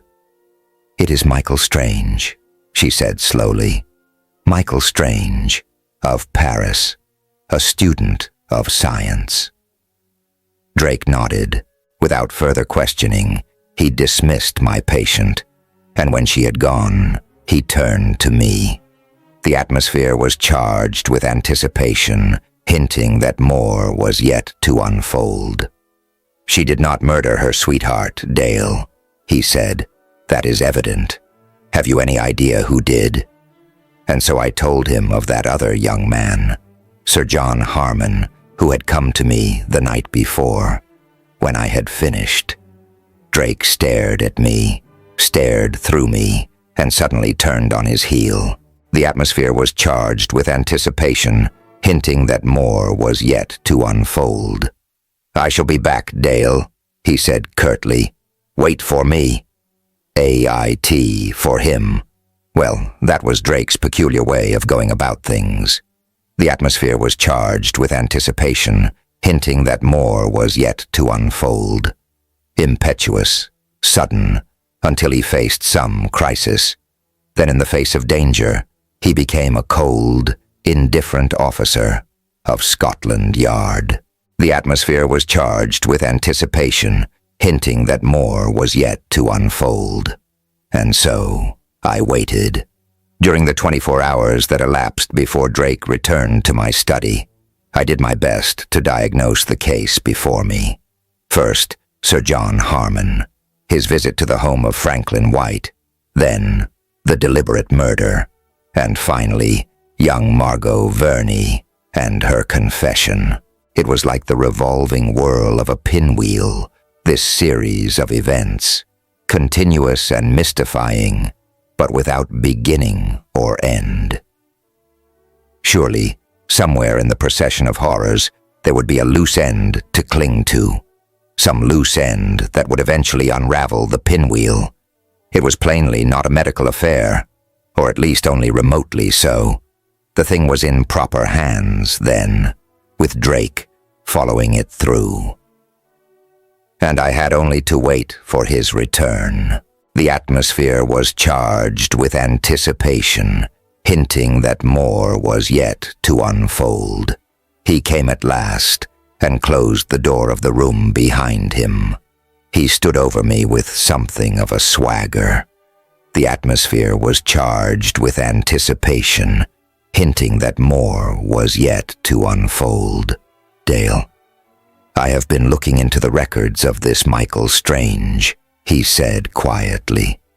"They are interesting, those records. They go back some 10 years, when this fellow Strange was beginning his study of science. And now Michael Strange is one of the greatest authorities in Paris on the subject of mental telegraphy. He has gone into the study of human thought with the same thoroughness that other scientists go into the subject of radio telegraphy. He has written several books on the subject." Drake pulled a tiny black volume from the pocket of his coat and dropped it on the table before me. With one hand, he opened it to a place which he had previously marked in pencil. The atmosphere was charged with anticipation, hinting that more was yet to unfold. "Read it," he said significantly. The atmosphere was charged with anticipation, hinting that more was yet to unfold. Looked at him in wonder, and then did as he ordered. What I read was this: mental telegraphy is a science, not a myth. It is a very real fact, a very real power which can be developed only by careful research. To most people it is merely a curiosity. They sit, for instance, in a crowded room at some uninteresting lecture and stare continually at the back of some unsuspecting companion until that companion, by the power of suggestion, turns suddenly around. Or they think heavily of a certain person nearby, perhaps commanding him mentally to hum a certain popular tune, until the victim, by the power of their will, suddenly fulfills the order. To such persons, the science of mental telegraphy is merely an amusement. The atmosphere was charged with anticipation, hinting that more was yet to unfold. And so it will be, until science has brought it to such a perfection that these waves of thought can be broadcast, that they can be transmitted through the ether precisely as radio waves are transmitted. In other words, mental telegraphy is at present merely a mild form of hypnotism until it has been developed so that those hypnotic powers can be directed through space and directed accurately to those individuals to whom they are intended. This science will have no significance. It remains for scientists of today to bring about that development. I closed the book. When I looked up, Drake was watching me intently, as if expecting me to say something. The atmosphere was charged with anticipation, hinting that more was yet to unfold. "Drake," I said slowly, more to myself than to him, "the pinwheel is beginning to unravel. We have found the beginning thread. Perhaps if we follow that thread." Drake smiled. The atmosphere was charged with anticipation, hinting that more was yet to unfold. "If you'll pick up your hat and coat, Dale," he interrupted, "I think we have an appointment. This Michael Strange, whose book you have just enjoyed so immensely, is now residing on a certain quiet little side street about 3 miles from the square in London." Followed Drake in silence, until we had left Cheney Lane in the gloom behind us. At the entrance to the square, my companion called a cab, and from there on we rode slowly through a heavy darkness which was blanketed by a wet, penetrating fog. The cabbie, evidently one who knew my companion by sight, and what London cabbie does not know his Scotland Yard men, chose a route that twisted through gloomy, uninhabited side streets, seldom winding into the main route of traffic. The atmosphere was charged with anticipation, hinting that more was yet to unfold. As for Drake, he sank back in the uncomfortable seat and made no attempt at conversation. For the entire first part of our journey, he said nothing. Not until we had reached a black, unlighted section of the city did he turn to me. The atmosphere was charged with anticipation, hinting that more was yet to unfold. "Dale," he said at length, "have you ever hunted tiger?" I looked at him and laughed. The atmosphere was charged with anticipation, hinting that more was yet to unfold. "Why?" I replied. "Do you expect this hunt of ours will be something of a blind chase?" "It will be a blind chase, no doubt of it," he said, "and when we have followed the trail to its end, I imagine we shall find something very like a tiger to deal with." I have looked rather deeply into Michael Strange's life and unearthed a bit of the man's character. He has twice been accused of murder by hypnotism, and has twice cleared himself by throwing scientific explanations at the police. That is the nature of his entire history for the past 10 years, nodded without replying. As Drake turned away from me again, our cab poked its laboring nose into a narrowing, gloomy street. I had a glimpse of a single unsteady street lamp on the corner and a dim sign, Mate Lane. And then we were dragging along the curb. The cab stopped with a groan. The atmosphere was charged with anticipation, hinting that more was yet to unfold. I had stepped down and was standing by the cab door when suddenly, from the darkness in front of me, a strange figure advanced to my side.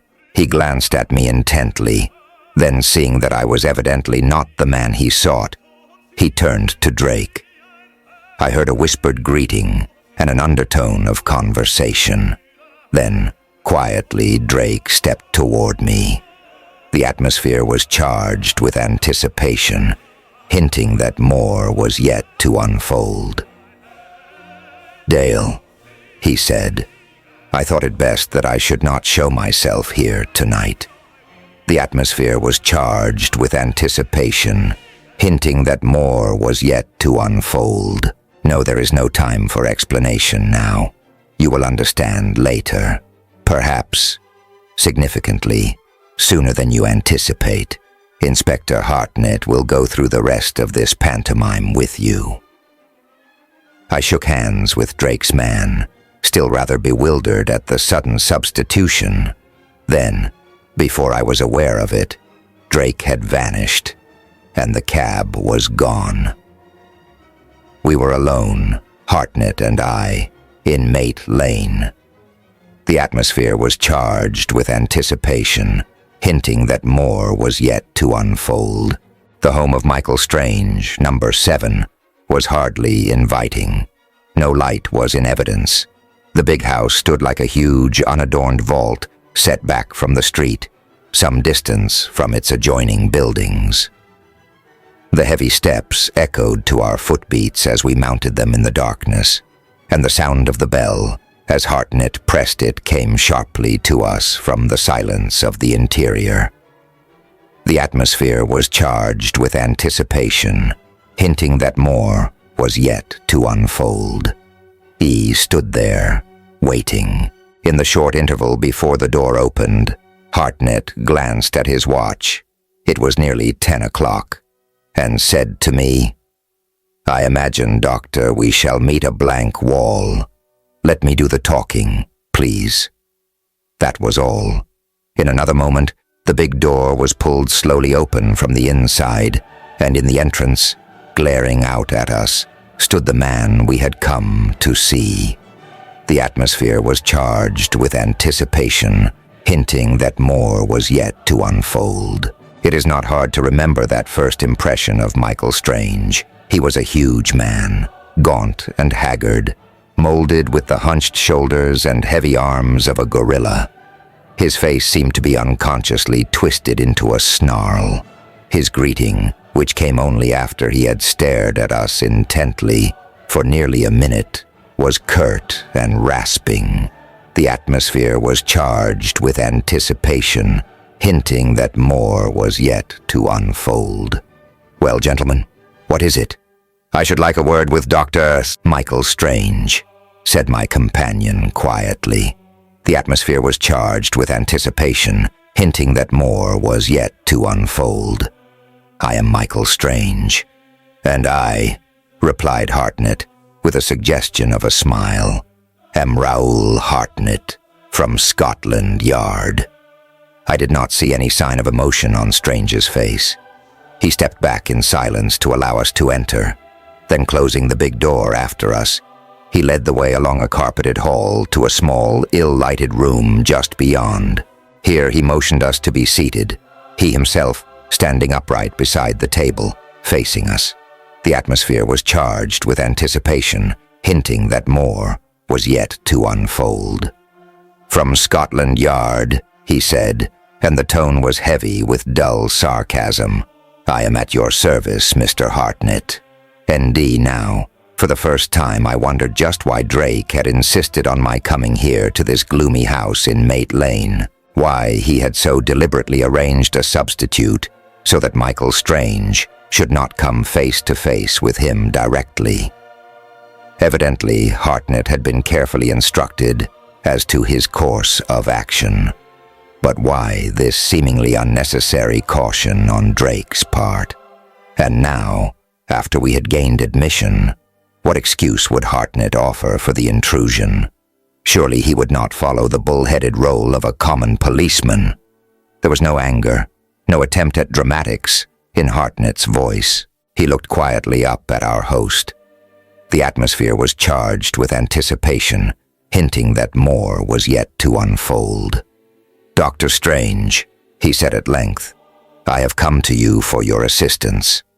Last night, sometime after midnight, Franklin White was strangled to death. He was murdered according to substantial evidence by the girl he was going to marry, Margot Verney. I come to you because you know this girl rather well and can perhaps help Scotland Yard in finding her motive for killing White." Michael Strange said nothing. He stood there, scowling down at my companion in silence. And I, too, I must admit, turned upon Hartnett with a stare of bewilderment. His accusation of Margot had brought a sense of horror to me. I had expected almost anything from him, even to a mad accusation of Strange himself, but I had hardly foreseen this cold-blooded declaration. The atmosphere was charged with anticipation, hinting that more was yet to unfold. "You understand, Doctor," Hartnett went on, in that same ironical drawl, "that we do not believe Margot Verney did this thing herself. She had a companion, undoubtedly, one who accompanied her to the house on After Street and assisted her in the crime. Who that companion was, we are not sure. But there is decidedly a case of suspicion against a certain young London sportsman. This fellow is known to have prowled about the White Mansion both on the night of the murder and the night before." Hartnett glanced up casually. Strange's face was a total mask. When he nodded, the nod was the most even and mechanical thing I have ever seen. The atmosphere was charged with anticipation, hinting that more was yet to unfold. Certainly this man could control his emotions.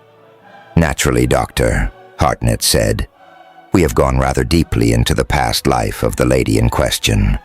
Your name appears, of course, in a rather unimportant interval when Margot Verney resided in Paris. And so we come to you in the hope that you can perhaps give us some slight bit of information, something that seems insignificant, perhaps, to you, but which may put us on the right track."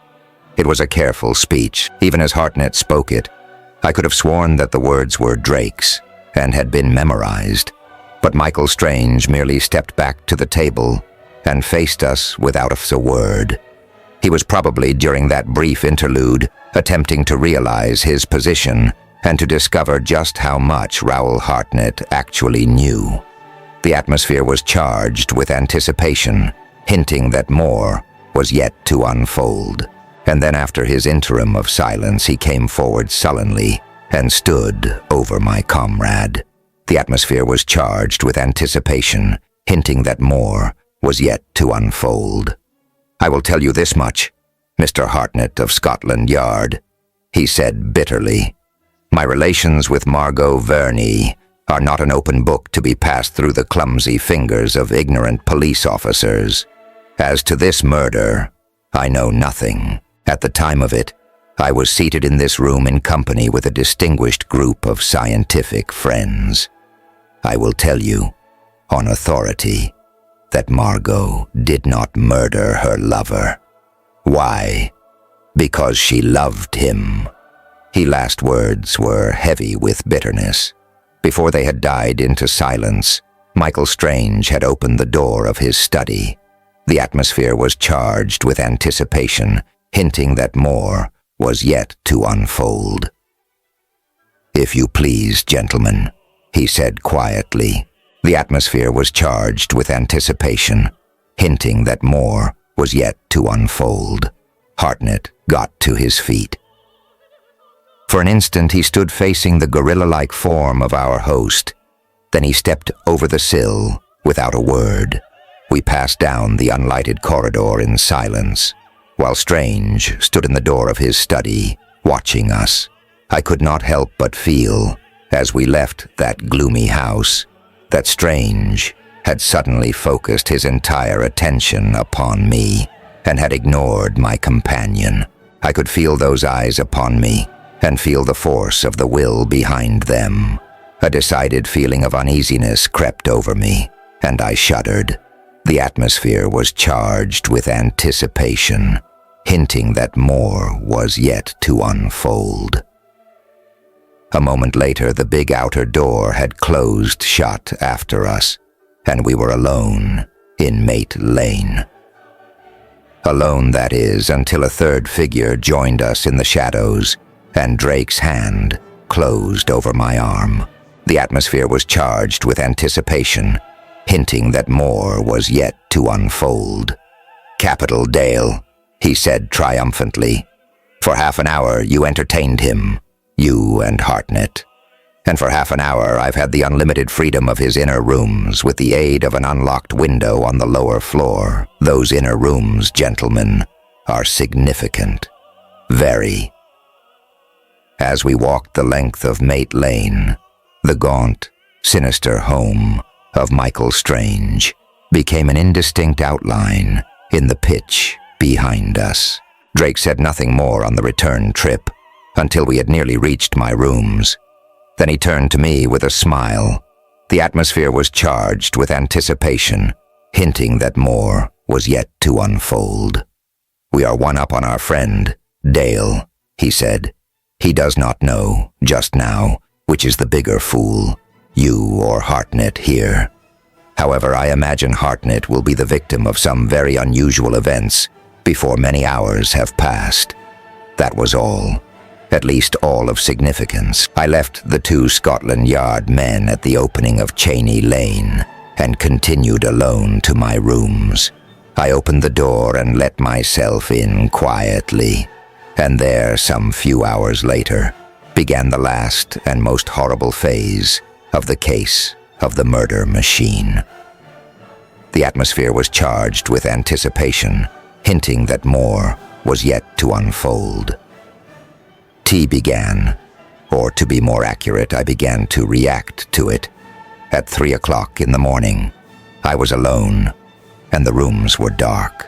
For hours I had sat quietly by the table, considering the significant events of the past few days.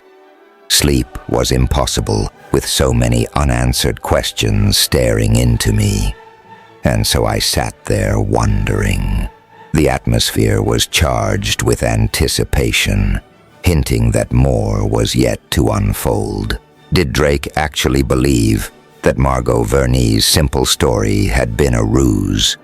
That she had, in truth, killed her lover on that midnight intrusion of his home? Did he believe that Michael Strange knew of that intrusion, that he had possibly planned it himself and aided her in order that Margot might be free to return to him? Did Strange know of that other intrusion and of the uncanny power which had driven Sir John Harmon and supposedly driven Margot to that house on After Street? Those were the questions that still remained without answers, and it was over those questions that I pondered, while my surroundings became darker and more silent as the hour became more advanced. I heard the clock strike 3, and heard the answering drone of Big Ben from the square. The atmosphere was charged with anticipation, hinting that more was yet to unfold, and then it began. At first, it was little more than a sense of nervousness. The atmosphere was charged with anticipation, hinting that more was yet to unfold.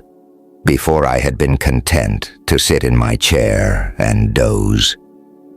Now, in spite of myself, I found myself pacing the floor back and forth like a caged animal.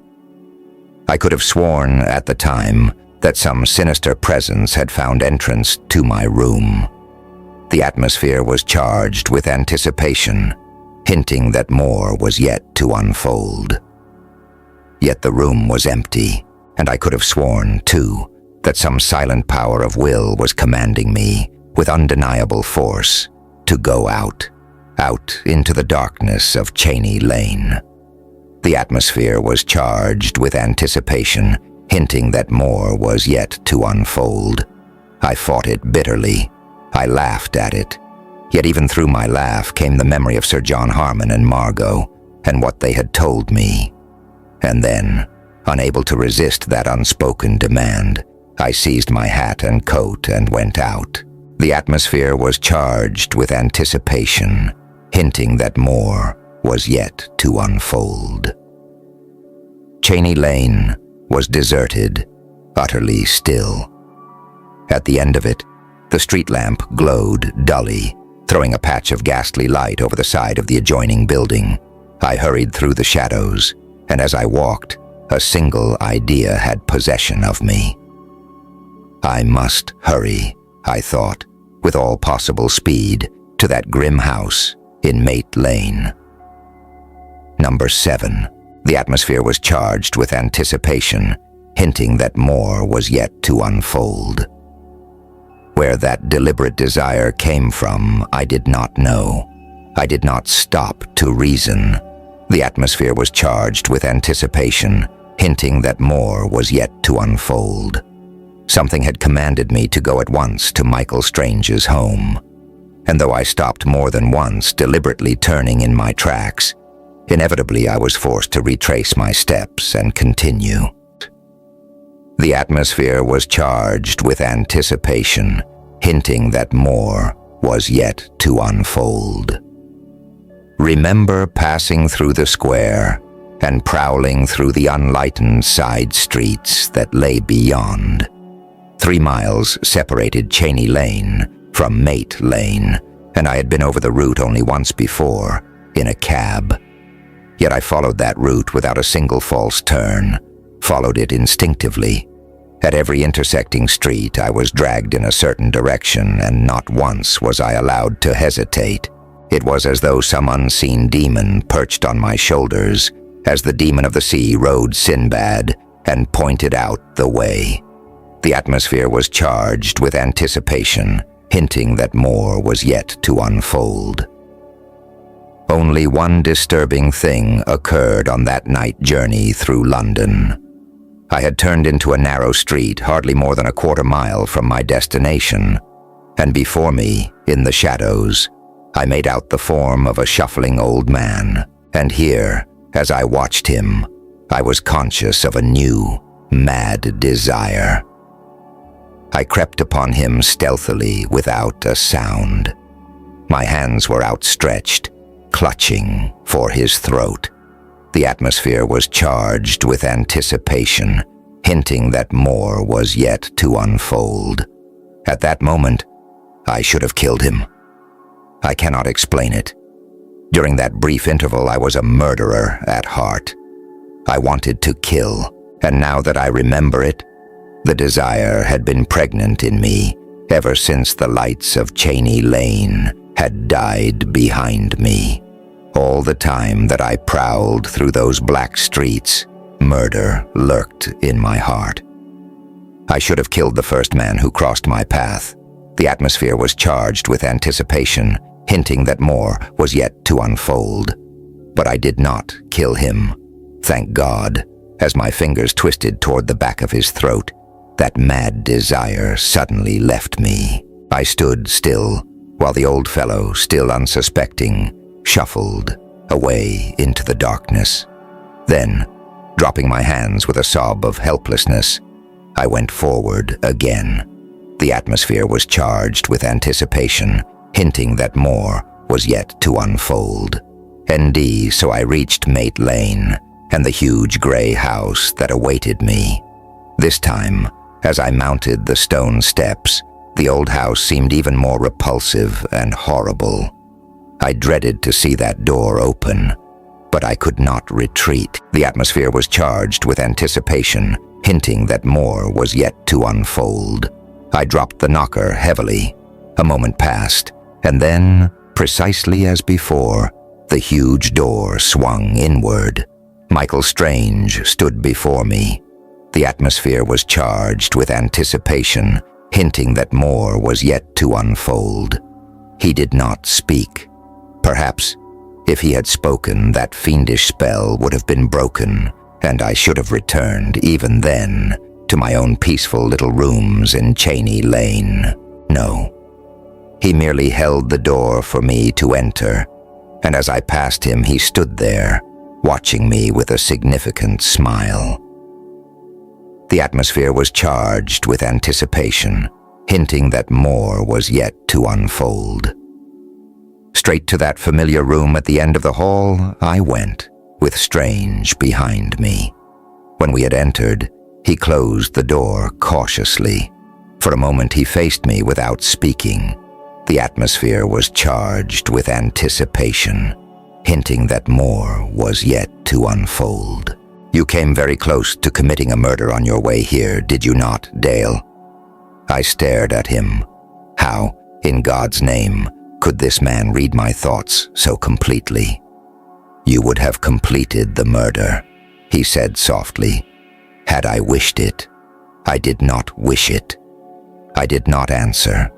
There was no reply to such a mad declaration. As for my companion, he watched me for an instant and then laughed. He was not mad.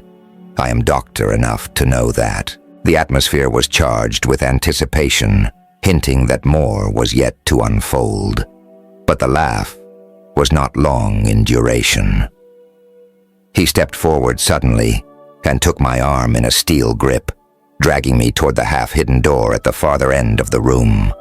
The atmosphere was charged with anticipation, hinting that more was yet to unfold. "I shall not keep you long, Dale," he said harshly. "I could have killed you, could have made you kill yourself, and in fact, I intended to do so. But after all, you are merely a poor stumbling fool who has meddled in things too deep for you." He pulled open the door and pushed me forward. The room was dark, and not until he had closed the door again and switched on a dim light could I see its contents. The atmosphere was charged with anticipation, hinting that more was yet to unfold. Even then, I saw nothing, at least nothing of importance to an unscientific mind. The atmosphere was charged with anticipation, hinting that more was yet to unfold. There was a low table against the wall, with a profusion of tiny wires emanating from it. I was aware that a cup-shaped microphone, or something very similar, hung over the table, about on a level with my eyes, had I been sitting in the chair. Beyond that, I saw nothing, until Strange had moved forward and drawn aside a curtain that hung beside the table. The atmosphere was charged with anticipation, hinting that more was yet to unfold. "I made you come here tonight, Dale," he murmured, "because I was a bit afraid of you. Your comrade, Hartnett, was an ignorant police officer. He has not the intellect to connect the series of events of the past day or two, and so I did not trouble myself with him. But you are an educated man. You have made no demonstrations of your ability in the field of science, but—" He stopped speaking abruptly. From the room behind us came the sound of a warning bell. Strange turned quickly and went to the door. The atmosphere was charged with anticipation, hinting that more was yet to unfold. "You will wait here, Doctor," he said. "I have another caller tonight." Another one who came the same way as you." He vanished. For a short interlude, I was alone, with that peculiar radio-like apparatus before me. It was, for all the world, like a miniature control room in some small broadcasting station. Except for the odd shape of the microphone. If it was such, I could detect no radical difference in equipment. The atmosphere was charged with anticipation, hinting that more was yet to unfold. However, I had little time for conjecture. A patter of footsteps interrupted me from the next room, and a frightened feminine voice broke the stillness of the outer study. Even before the owner of that voice stepped into my presence, I knew her. The atmosphere was charged with anticipation, hinting that more was yet to unfold. And when she came, with white, fearful face and trembling body, I could not withhold a shudder of apprehension. It was the young woman who had come to my office, Margot Verney. Evidently, at last, she had yielded to the horrible impulse that had drawn her back to Michael Strange. An impulse which, I now understood, had originated from the man himself. The atmosphere was charged with anticipation, hinting that more was yet to unfold. He pressed her forward. There was nothing tender in his touch. It was cruel and triumphant. The atmosphere was charged with anticipation, hinting that more was yet to unfold. "So you have succeeded, at last," I said bitterly. The atmosphere was charged with anticipation, hinting that more was yet to unfold. He turned to me with a sneer. The atmosphere was charged with anticipation, hinting that more was yet to unfold. "I have brought her here, yes," he replied, "and now that she has come, she shall hear what I have to tell you. It will perhaps give her a respect for me, and this time she will not have the power to turn me away." He pointed to the table, to the apparatus that lay there. The atmosphere was charged with anticipation, hinting that more was yet to unfold. "I'm telling you this, Dale," he said, "because it gives me pleasure to do so. You are enough of a scientist to appreciate and understand it. And if, when I have finished, I have told you too much, there is a very easy way to keep your tongue silent. You have heard of hypnotism, Dale. You have heard also of radio. Have you ever thought of combining the two?" He faced me directly. I made no effort to reply. The atmosphere was charged with anticipation, hinting that more was yet to unfold. "Radio," he said quietly, "is broadcast by means of sound waves. That much you know. But hypnotism, too, can be transmitted through distance if an instrument delicate enough to transmit thought waves can be invented. For 20 years I have worked on that instrument, and for 20 years I have studied hypnotism." The atmosphere was charged with anticipation, hinting that more was yet to unfold. You understand, of course, that this instrument is worthless unless it is operated by a master mind. Thought waves are useless. They will not control the actions of even a cat. But hypnotic waves, or concentrated thought waves, will control the world. There was no denying him. He faced me with the savage triumph of a wild beast. The atmosphere was charged with anticipation, hinting that more was yet to unfold.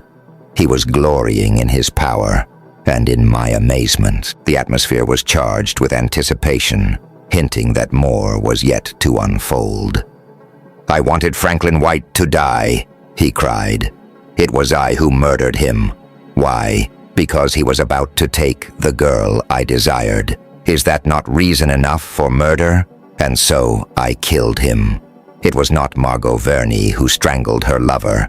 It was a complete stranger, a London sportsman who had no reason for committing the murder, except that I wished him to. He died on the night of December 7th, murdered by Sir John Harmon. the sportsman. Why? Because of all London, Sir John would be the last man to be suspected. I have a keen appreciation for the irony of fate. White would have died the night before, Dale, except that I lacked the courage to kill him. His murderer was standing, under my power, outside his very house. And then I suddenly thought it best that I should have an alibi. Your Scotland Yard is clever, and it was best that I have protection. And so, on the following night, I sent Sir John to the house once again. This time, while I sat here and controlled the actions of my puppet, a group of men sat here with me. They believed that I was experimenting with a new type of radio receiver. Eichel Strange laughed harshly, in utter triumph, as a cat laughs at the antics of his mouse victims. The atmosphere was charged with anticipation, hinting that more was yet to unfold. When that murder was done, he said, I sent Margot to the scene so that she might see her lover strangled, dead. I repeat, Dale, that I enjoy the irony of fate, especially when I can control it. And as for you, I brought you here tonight merely so that you would realize the intensity of the powers that control you. The atmosphere was charged with anticipation, hinting that more was yet to unfold. When you leave here, you will be unharmed. But after the exhibition I shall give you, I am sure that you will make no further attempt to interfere with things out of your realm of understanding. I heard a sob from Margot. She had retreated to the door and clung there. For myself, I did not move. Strange's recital had revealed to me the horrible lust that gripped him, and now I watched him in fascination. He would not harm the girl. That much I was sure of. In his distorted fashion, he loved her. In his crazed, murderous way, he would attempt to win her love, even though she had once scorned him. The atmosphere was charged with anticipation, hinting that more was yet to unfold. Saw him step toward the table, saw him drop heavily into the chair and stare directly into that microphonic thing that hung before his eyes. As he stared, he spoke to me. The atmosphere was charged with anticipation, hinting that more was yet to unfold.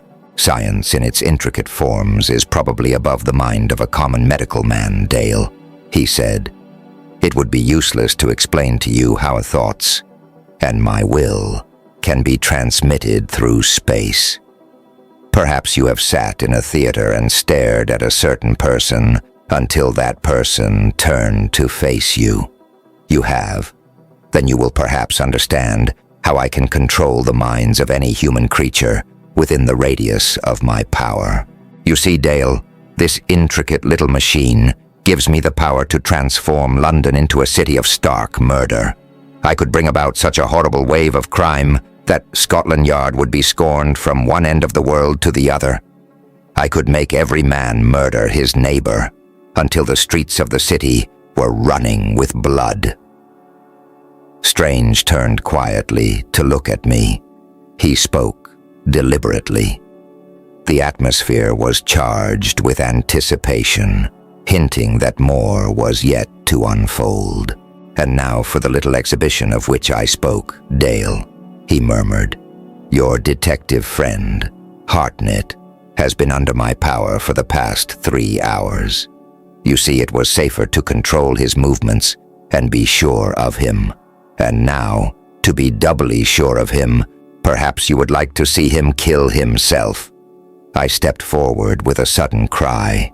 Strange said nothing. His eyes merely burned into mine. Once again I felt that strange, all-powerful control forcing me back. I retreated, step by step, until the wall stopped me. Yet even as I retreated, a childish hope filled me. How could Strange, working his terrible murder machine, concentrate his power on any individual when the whole of London lay before him? He answered my question. He must have read it as it came over me. The atmosphere was charged with anticipation, hinting that more was yet to unfold. Have you ever been in a crowd, Dale, and watched a certain individual intently until that particular individual turned to look at you? The rest of the crowd pays no attention, of course, but that one man. And now we shall make that one man murder himself. Strange turned slowly. I saw his fingers creep along the rim of the table, touching certain wires that came together there. I heard a dull, droning hum fill the room, and over it, Strange's penetrating voice. The atmosphere was charged with anticipation, hinting that more was yet to unfold. When I am finished, Dale, I shall probably kill you. I brought you here merely to frighten you, but I believe I have told you too much. With that new horror upon me, I saw my captor's lips move slowly. The atmosphere was charged with anticipation, hinting that more was yet to unfold. And then, from the shadows at the other end of the small room, came a low, unemotional voice. The atmosphere was charged with anticipation, hinting that more was yet to unfold. Before you begin, Strange. Michael Strange whipped about in his chair like a tiger. His hand dropped to his pocket so swiftly that my eyes did not follow it. And as it dropped, a single staccato shot split the darkness of the room. The scientist slumped forward in his chair. The atmosphere was charged with anticipation, hinting that more was yet to unfold. The dull whirring sound of that hellish machine had stopped abruptly, cut short by the sudden weight of Strange's lunging body as he fell upon it. I saw the livid fiery snake of white light twist suddenly upward through that coil of wires, and in another moment, the entire apparatus shattered by a blinding crash of flame. The atmosphere was charged with anticipation, hinting that more was yet to unfold. After that, I turned away. Whether the bullet killed Strange or not, I do not know. But the sight of his charred face hanging over that table of destruction told its own story. The atmosphere was charged with anticipation, hinting that more was yet to unfold. It was Inspector Drake who came across the room toward me and took my arm. The atmosphere was charged with anticipation, hinting that more was yet to unfold. The smoking revolver still lay in his hand, and as he led me into the adjoining room, I saw that Margot had already found refuge there. The atmosphere was charged with anticipation, hinting that more was yet to unfold. "You see now, Dale," Drake said quietly, "why I let Hartnett go with you before.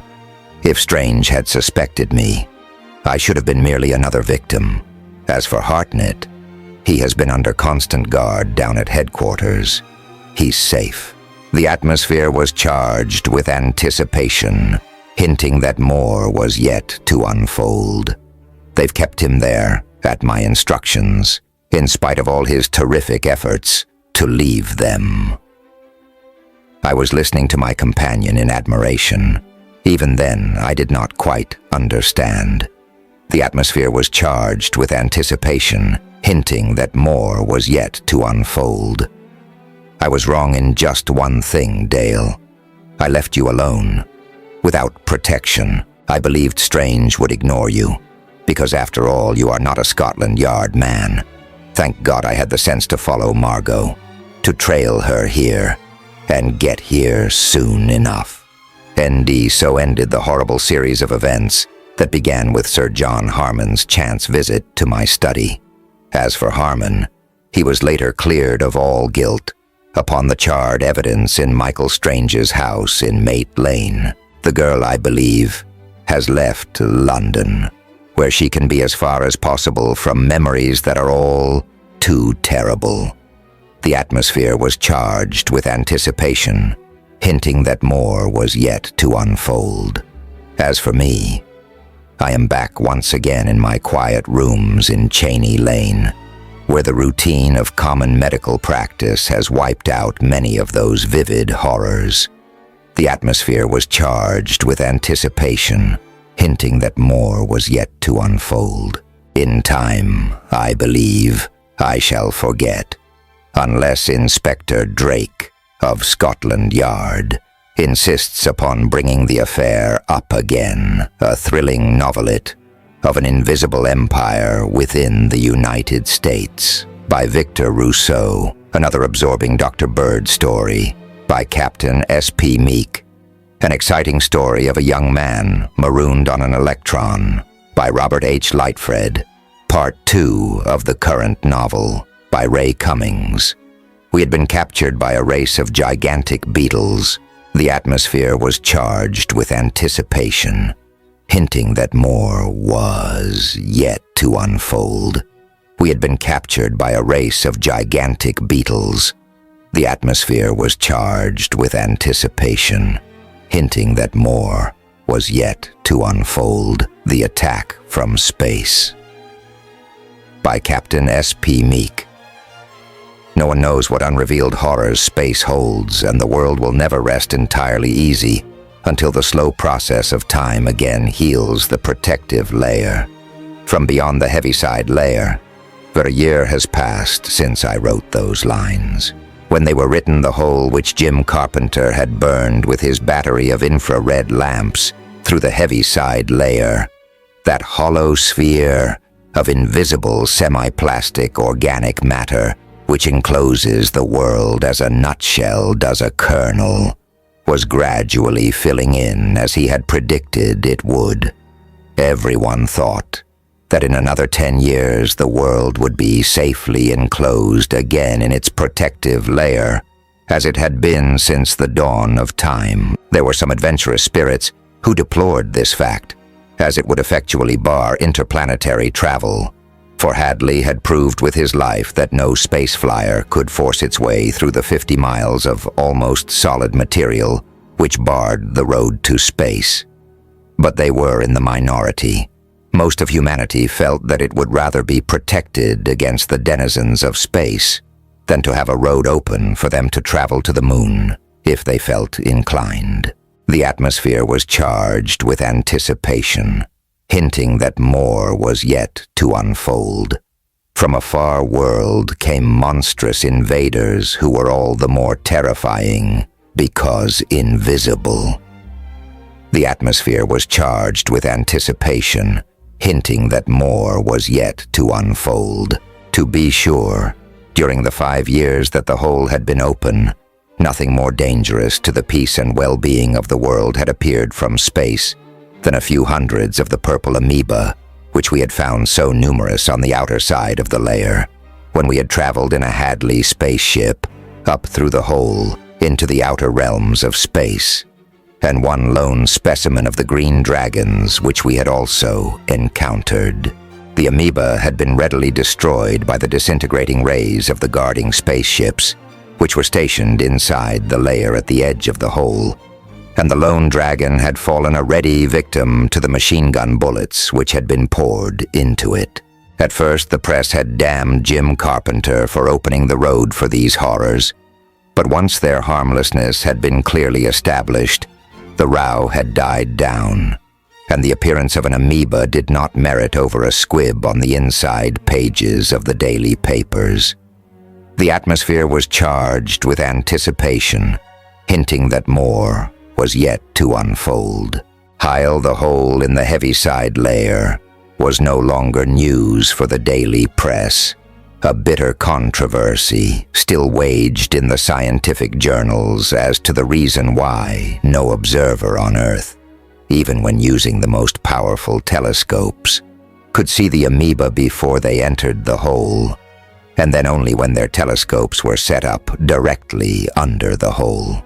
When a telescope of even small power was mounted in the grounds back of Carpenter's laboratory, the amoeba could be detected as soon as they entered the hole, or when they passed above it through space.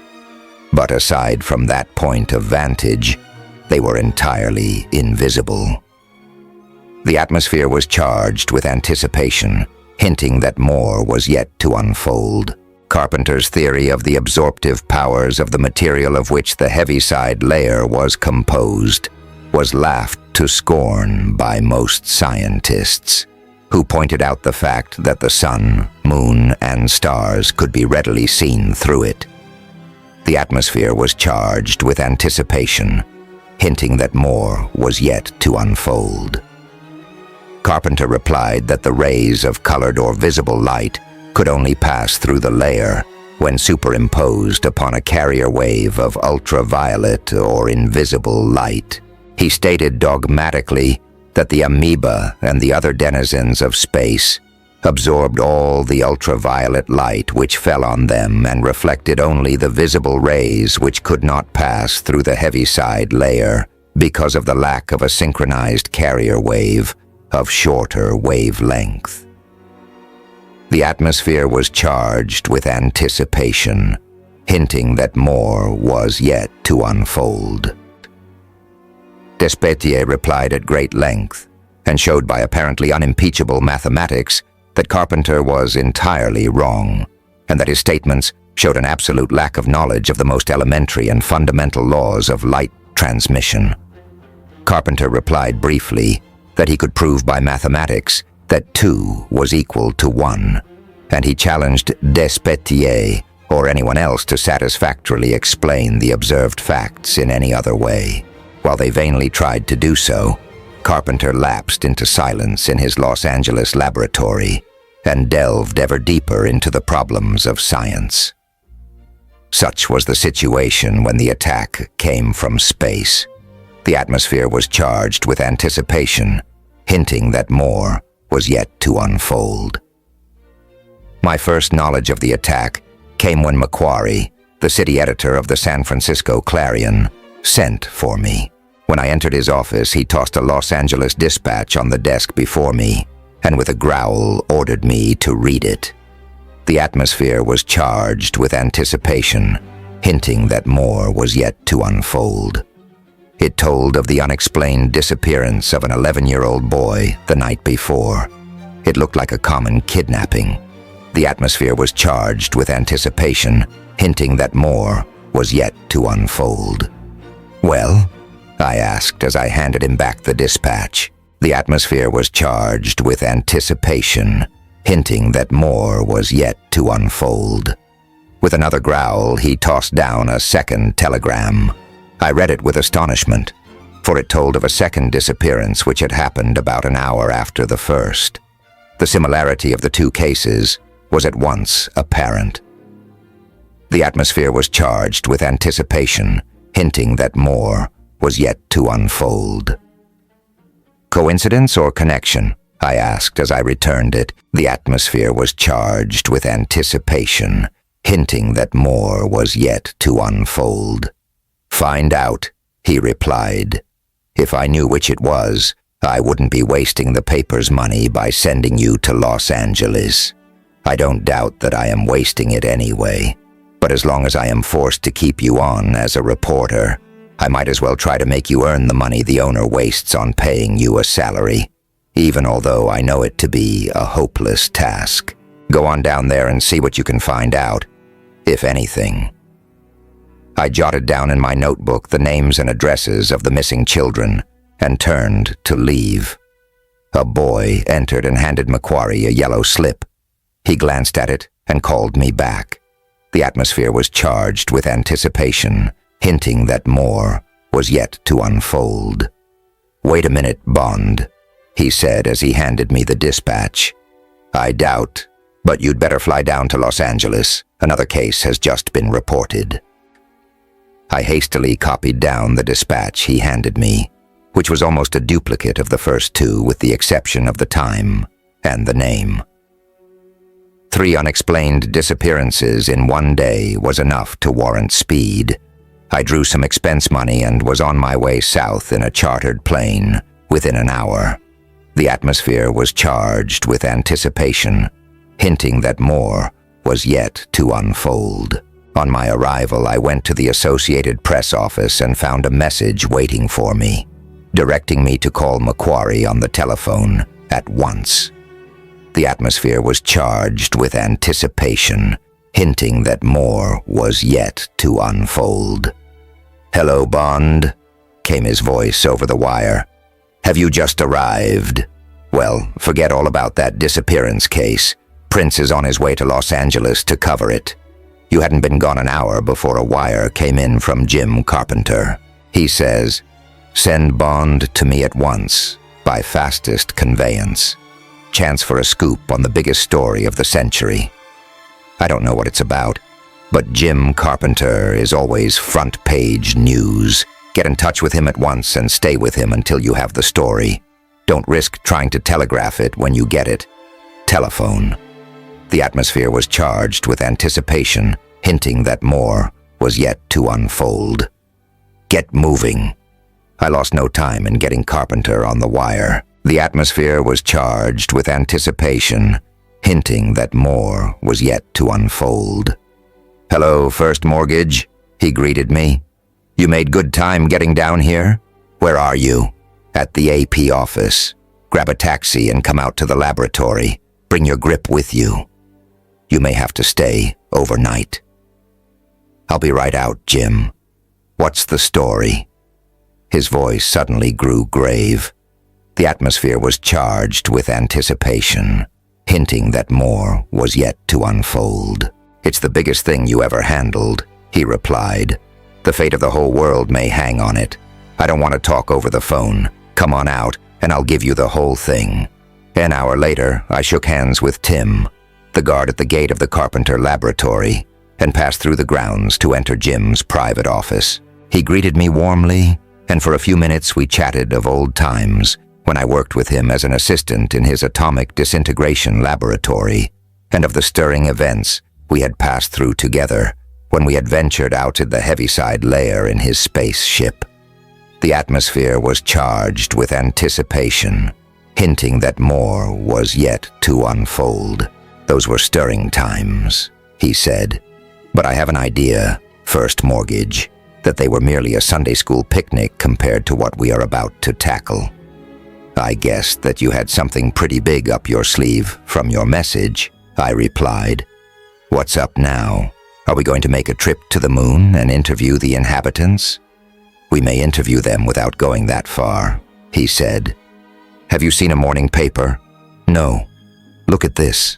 He handed me a copy of the Gazette. Streamer headlines told of the 3 disappearances which I had come to Los Angeles to cover, but they had grown to 5 during the time I had been flying down.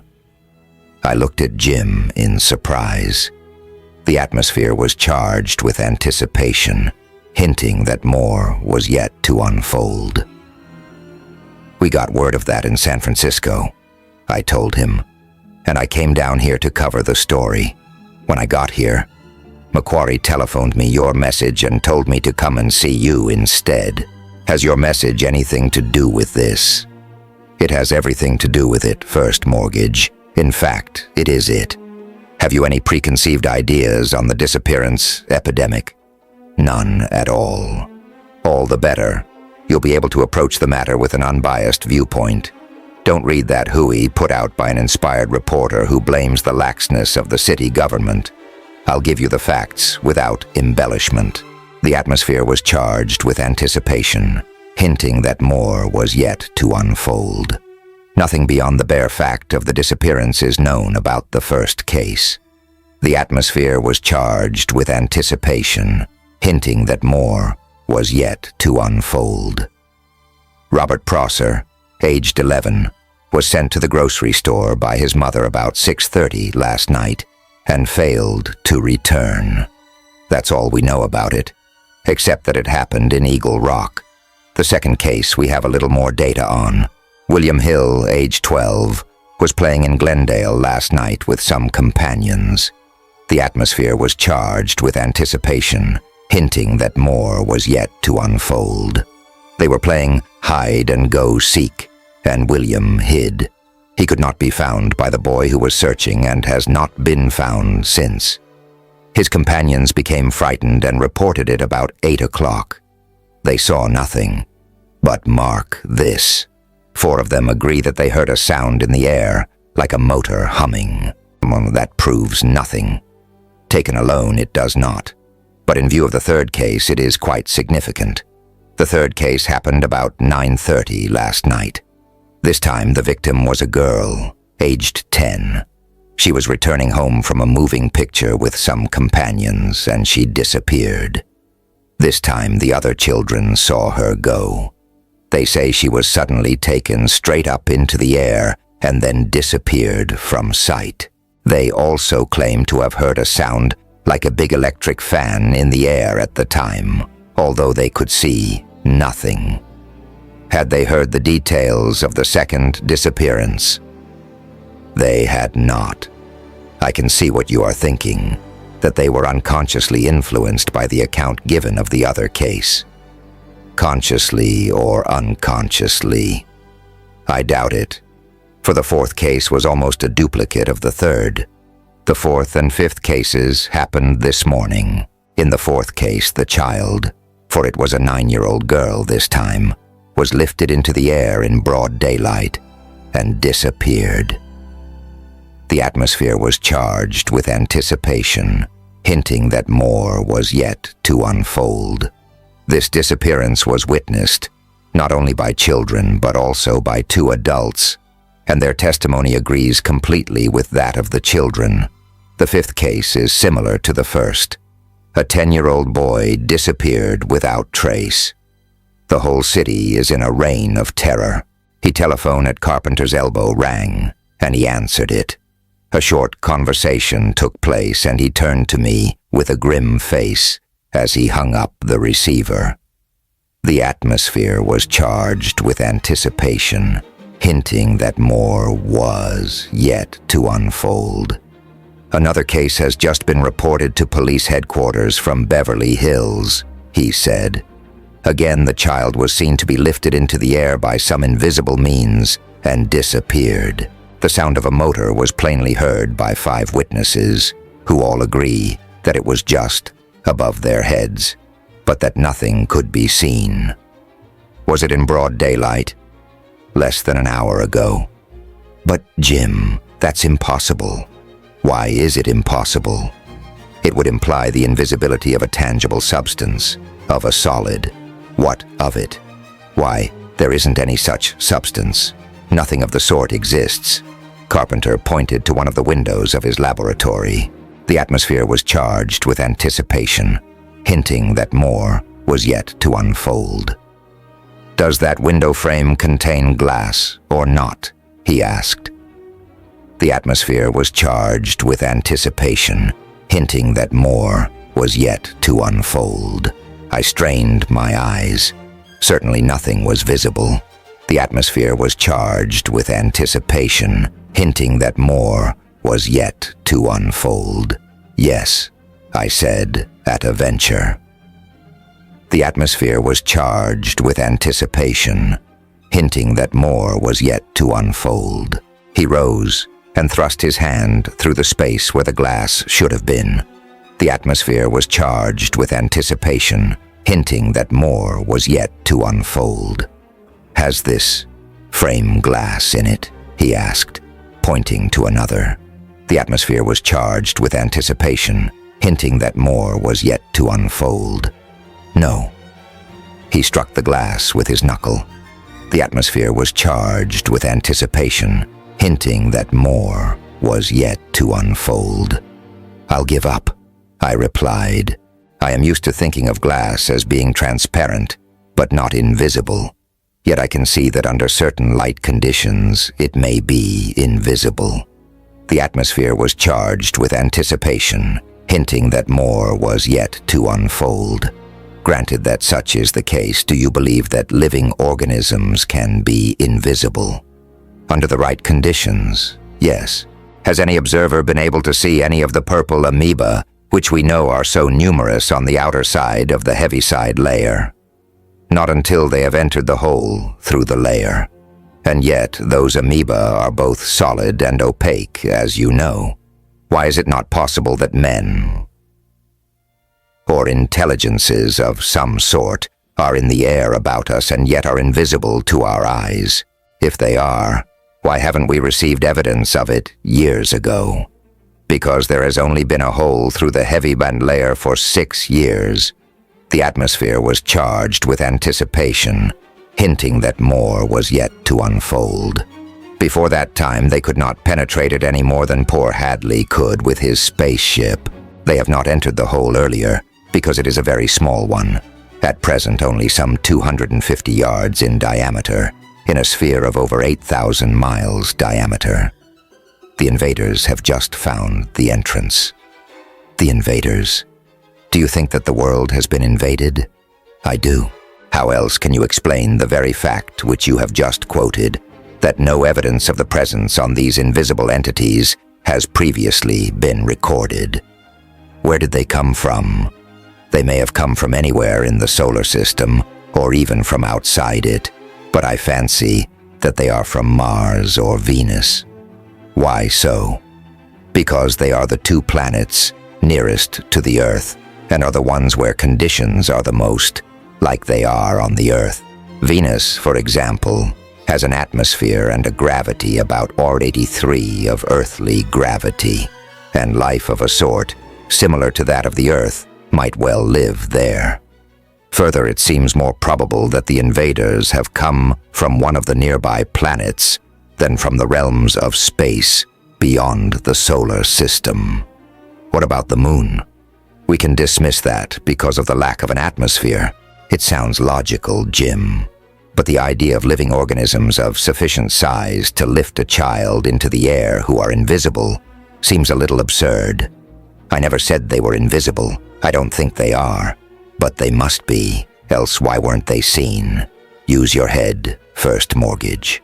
Those purple amoeba we encountered were quite visible to us, yet they are invisible to observers on the Earth. Yes, but that is because the heaviside layer is between them and the Earth. As soon as they come below it, they can be seen. Exactly.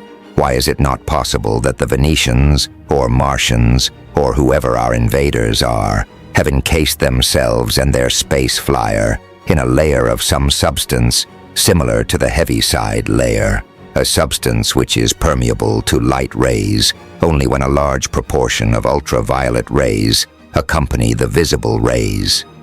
If they did this, and then constructed the walls of their ship of some substance, which absorbed all the ultraviolet rays which fell on it, not only would the ship itself be invisible, but also everything contained in it, and yet they could see the outside world easily. That such is the case is proved by the disappearance of those children in mid-air. They were taken into a spaceship behind an ultraviolet absorbing wall and so became invisible.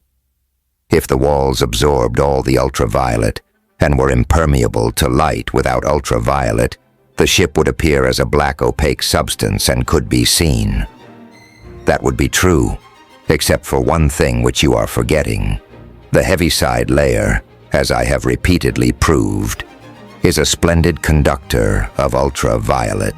The rays falling on it are probably bent along the line of the covering layer, so that they open up and bend around the ship in the same manner as flowing water will open up and flow around a stone, and then come together again. The light must flow around the solid ship and then join again in such a manner that the eye can detect no interruption. Jim, all that sounds reasonable, but have you any proof of it? No, First Mortgage, I haven't. Yet. But if the Lord is good to us, we'll have definite proof this afternoon and be in a position to successfully combat this new menace to the world. Do you expect me to go on another one of your crack-brained expeditions into the unknown with you? Certainly I do. But this time we won't go out of the known. I have our old space flyer, which we took beyond the heaviside layer 6 years ago, ready for action, and we're going to look for the invaders this afternoon. How will we see them if they are invisible? They are invisible to ordinary light, but not to ultraviolet light. While most of the ultraviolet is deflected and flows around the ship or else is absorbed, I have an idea that, if we bathe it in a sufficient concentration of ultraviolet, some would be reflected. We are going to look for the reflected portion. Ultraviolet light is invisible, It is to the eye, but it can be detected. You know that radium is activated and glows under ultraviolet? Yes. Mounted on our flyer are 6 ultraviolet searchlights. By the side of each one is a wide-angle telescopic concentrator, which will focus any reflected ultraviolet onto a radium-coated screen and thus make it visible to us. In effect, the apparatus is a camera obscura, with all lens made of rock crystal or fused quartz, both of which allow free passage to ultraviolet. What will we do if we find them? Mounted beneath the telescope is a 1-pounder gun with radite shells. If we locate them, we will use our best efforts to shoot them down. Suppose they are armed too. In that case, I hope that you shoot faster and straighter than they do. If you don't, well, old man, it'll just be too damned bad. I don't know that the Clarion hires me to go out and shoot at invisible invaders from another planet, but if I don't go with you, I expect you'd just about call up the Echo or the Gazette and ask them for a gunner. Just about. In that case, I may as well be sacrificed as anyone else. When do we start? You old faker, cried Jim, pounding me on the back. You wouldn't miss the trip for anything. If you're ready, we'll start right now. Everything is ready, including the sacrifice, I replied, rising. All right, Jim, let's go and get it over with. If we live, I'll have to get back in time to telephone the story to Macquarie for the first edition. I followed Jim out of the laboratory and to a large open space behind the main building where the infrared generators with which he had pierced the hole through the heaviside layer had been located. The reflectors were still in place, but the bank of generators had been removed. A gang of men were hard at work, erecting a huge parabolic reflector in the center of the circle, about the periphery of which the infrared reflectors were placed. In an open space near the center stood a Hadley spaceship, toward which Jim led the way. The atmosphere was charged with anticipation, hinting that more was yet to unfold. Wondered at the activity and meant to ask what it portended, but in the excitement of boarding the flyer, forgot it. I followed Jim in. He closed the door and started the air conditioner. The atmosphere was charged with anticipation, hinting that more was yet to unfold. Here, First Mortgage, he said as he turned from the control board and faced me. Here are the fluoroscopic screens. They are arranged in a bank, so that you can keep an eye on all of them readily. Beneath each telescope is an automatic 1-pounder gun, with its mount geared to the telescope and the light, so that the gun bears continually on the point in space, represented by the center of the fluoroscopic screen, which belongs to that light. If we locate anything, turn your beam until the object is in the exact center of the screen, where these 2 crosshairs are. When you have it lined up, push this button, and the gun will fire. What about reloading? The guns are self-loading. Each one has 20 shells in its magazine, and will fire 1 shot each time the button is pushed until it is empty. If you empty 1 magazine, I can turn the ship so that another gun will bear. This gives you a total of 120 shots quickly available. There are 60 extra rounds, which we can break out and load into the magazines in a few seconds. Do you understand everything? I guess so. Everything seems clear enough. All right, sit down and we'll start. Took my seat, and Jim pulled the starting lever. I was glued to the seat, and the heavy springs in the cushion were compressed almost to their limit by the sudden acceleration. As soon as we were well clear of the ground, Jim reduced his power, and in a few moments we were floating motionless in the air, 1,000 feet up. He left the control board and came to my side. The atmosphere was charged with anticipation, hinting that more was yet to unfold. Start your ultra lights, he said as he joined me. We may be able to spot something from here. I started the lights and we stared at the screens before us. Nothing appeared on any of them, except the one pointing directly down, and only an image of the ground appeared on it. Under Jim's tutelage, I swung the beams in wide circles, covering the space around us, but nothing appeared. The atmosphere was charged with anticipation, hinting that more was yet to unfold. "Those beams won't project over 5 miles in this atmosphere," he said, "and the ship we are looking for may be so small that we would have trouble locating it at any great distance. I am going to move over near the scene of the last disappearance. Keep your lights swinging, and sing out if you see anything on the screens." I could feel the ship start to move slowly under the force of a side discharge from the rocket motor, and I swung the beams of the 6 lights around, trying to cover the entire area about us. Nothing appeared on the screens for an hour, and my head began to ache from the strain of unremitting close observation of the glowing screens. A buzz, sounding over the hum of the rocket motor, attracted my attention. Jim pulled his levers to neutral, with the exception of the one which maintained our elevation, and stepped to an instrument on the wall of the flyer. The atmosphere was charged with anticipation, hinting that more was yet to unfold. "Hello," he called. "What? Where did it happen?" "All right, thanks. We'll move over that way at once." E turned from the radio telephone and spoke.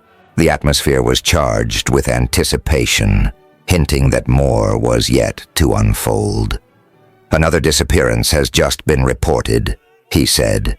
"It happened on the outskirts of Pasadena. Keep your eyes open. I'm going to head in that direction." A few minutes later, we were floating over Pasadena. Jim stopped the flyer and joined me at the screens. We swung our beams in wide circles to cover the entire area around us, but no image on the screens rewarded us. The atmosphere was charged with anticipation, hinting that more was yet to unfold. "Doggone it, they must have left here in a hurry," grumbled Jim. The atmosphere was charged with anticipation, hinting that more was yet to unfold. Even as he spoke, the flyer gave a lurch which nearly threw me off my seat and which sent Jim sprawling on the floor. With a white face, he leaped to the control board and pulled the lever controlling our one working stern motor to full power. The atmosphere was charged with anticipation, hinting that more was yet to unfold. For a moment, the ship moved upward and then came to a dead stop, although the motor still roared at full speed. The atmosphere was charged with anticipation, hinting that more was yet to unfold. "Can't you see anything, Pete?" cried Jim, as he threw our second stern motor into gear. The atmosphere was charged with anticipation, hinting that more was yet to unfold. Again, the ship moved upward for a few feet and then stopped. I swung the searchlights frantically in all directions, but 5 of the screens remained blank, and the 6th showed only the ground below us.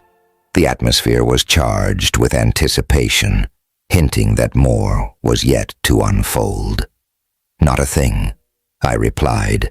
The atmosphere was charged with anticipation, hinting that more was yet to unfold. "Something ought to show," he muttered, and suddenly shut off both motors. The flyer gave a sickening lurch toward the ground, but we fell only 100 yards before our motion stopped. We hung suspended in the air with no motors working. Jim joined me at the screens, and we swung the lights rapidly without success. The atmosphere was charged with anticipation, hinting that more was yet to unfold. "Look, Pete," Jim cried hoarsely. The atmosphere was charged with anticipation, hinting that more was yet to unfold. I gaze followed his pointing finger, and I saw the door of our flyer springing out as though some force from the outside were trying to wrench it open. The pull ceased for an instant, then came again. The sturdy latches burst, and the door was torn from its hinges. Jim swung one of the searchlights until the beam was at right angles to the hull of the flyer, and pressed the gun button. A crash filled the confined space of the flyer as a 1-pounder radite shell tore out into space. The atmosphere was charged with anticipation, hinting that more was yet to unfold. "They're there, but still invisible," he exclaimed as he shifted the direction of the gun and fired again. "I am shooting by guesswork, but I might score a hit." He changed the direction of the gun again, but before he could press the button, he was lifted into the air and drawn rapidly toward the open door. The atmosphere was charged with anticipation, hinting that more was yet to unfold. "Shoot, Pete," he shouted. "Shoot and keep on shooting. It's your only chance." I turned to the knobs controlling the guns and lights, but before I could make a move, something hard and cold grasped me about the middle, and I was lifted into the air and drawn toward the open door after Jim. I tore at the thing holding me with my hands, but it was a smooth, round thing like a 2-inch thick wire, and I could get no grip on it to loosen it. Out through the door I went, and was drawn through the air a few feet behind Jim. He moved ahead of me for 15 or 20 feet, and then vanished in mid-air. I dared not struggle in mid-air, and I was drawn through a door into a large space flyer, which became visible as I entered it. The flexible wire or rod which had held me uncoiled, and I was free on the floor beside Jim Carpenter. This much was clear and understandable, but when I looked at the crew of that spaceship, I was sure that I had lost my mind or was seeing visions. I had naturally expected men, or at least something in semi-human form, but instead of anything of the sort, before me stood a dozen gigantic beetles, rubbed my eyes, and looked again. There was no mistaking the fact that we had been captured by a race of gigantic beetles flying an invisible spaceship. The atmosphere was charged with anticipation, hinting that more was yet to unfold. When I had time later to examine them critically, I could see marked differences between our captors and the beetles we were accustomed to see on the Earth, besides the mere matter of size. To begin with, their bodies were relatively much smaller, the length of shell of the largest specimen not being over 4 feet, while the head of the same insect, exclusive of the horns or pinchers, was a good 18 inches in length. The pinchers, which by all beetle proportions should have been a couple of feet long at the least, did not extend over the head a distance greater than 8 inches, although they were sturdy and powerful. The atmosphere was charged with anticipation, hinting that more was yet to unfold. Instead of traveling with their shells horizontal as do earthly beetles, these insects stood erect on their 2 lower pairs of legs, which were of different lengths, so that all 4 feet touched the ground when the shell was vertical. The 2 upper pairs of legs were used as arms, the topmost pair being quite short and splitting out at the end into 4 flexible claws about 5 inches long, which they used as fingers.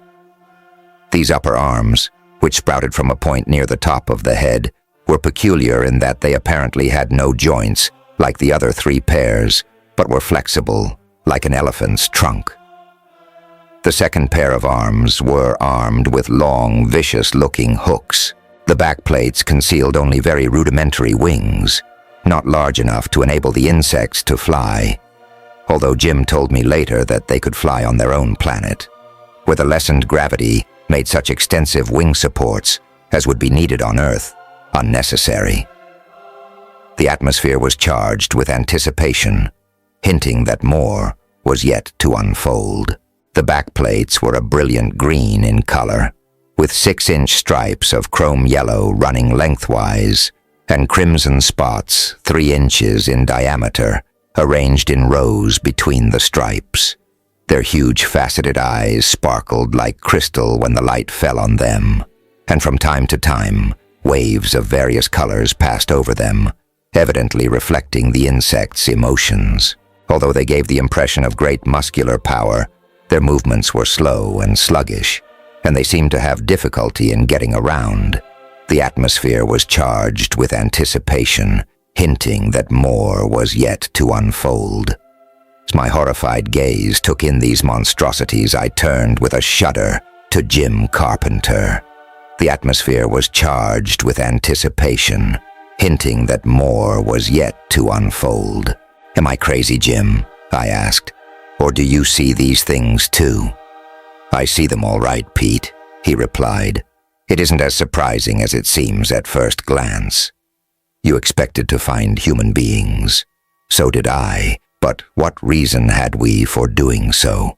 It is highly improbable when you come to consider the matter that evolution should take the same course elsewhere as it did on Earth. Why not beetles, or fish, or horned toads, for that matter?" "No reason, I guess," I answered. I just hadn't expected anything of the sort. The atmosphere was charged with anticipation, hinting that more was yet to unfold. "What do you suppose they mean to do with us?" "I haven't any idea, old man. We'll just have to wait and see. I'll try to talk to them, although I don't expect much luck at it." He turned to the nearest beetle and slowly and clearly spoke a few words. The insect gave no signs of comprehension, although it watched the movement of Jim's lips carefully. It is my opinion, and Jim agrees with me, that the insects were both deaf and dumb. For during the entire time we were associated with them, we never heard them give forth a sound under any circumstances, nor saw them react to any sound that we made.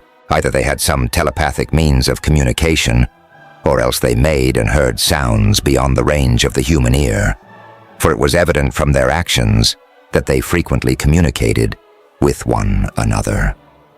The atmosphere was charged with anticipation, hinting that more was yet to unfold. Jim failed in his first attempt to communicate. He looked around for another method. He noticed my notebook, which had fallen on the floor when I was set down. He picked it up and drew a pencil from his pocket. The insects watched his movements carefully, and when he had made a sketch in the book, the nearest one took it from him and examined it carefully, and then passed it to another one, who also examined it. The sketch which Jim had drawn showed the outline of the Hadley space flyer from which he had been taken. When the beetles had examined the sketch, one of them stepped to an instrument board in the center of the ship and made an adjustment. Then he pointed with one of his lower arms. The atmosphere was charged with anticipation, hinting that more was yet to unfold. We looked in the direction in which he pointed. To our astonishment, the walls of the flyer seemed to dissolve, or at least to become perfectly transparent. The floor of the spaceship was composed of some silvery metal, and from it had risen walls of the same material. But now the effect was as though we were suspended in mid-air, with nothing either around us or under us. I gasped and grabbed at the instrument board for support. Then I felt foolish as I realized that there was no change in the feel of the floor for all its transparency, and that we were not falling. The atmosphere was charged with anticipation, hinting that more was yet to unfold. Short distance away, we could see our flyer suspended in the air, held up by two long, flexible rods or wires, similar to those which had lifted us from our ship into our prison. I saw a dozen more of these rods coiled up, hanging in the air evidently, but really on the floor near the edge of the flyer, ready for use. Jim suddenly grasped me by the arm. The atmosphere was charged with anticipation, hinting that more was yet to unfold. "Look behind you in a moment," he said, "but don't start." He took the notebook in his hand and started to draw a sketch. I looked behind, as he had told me to.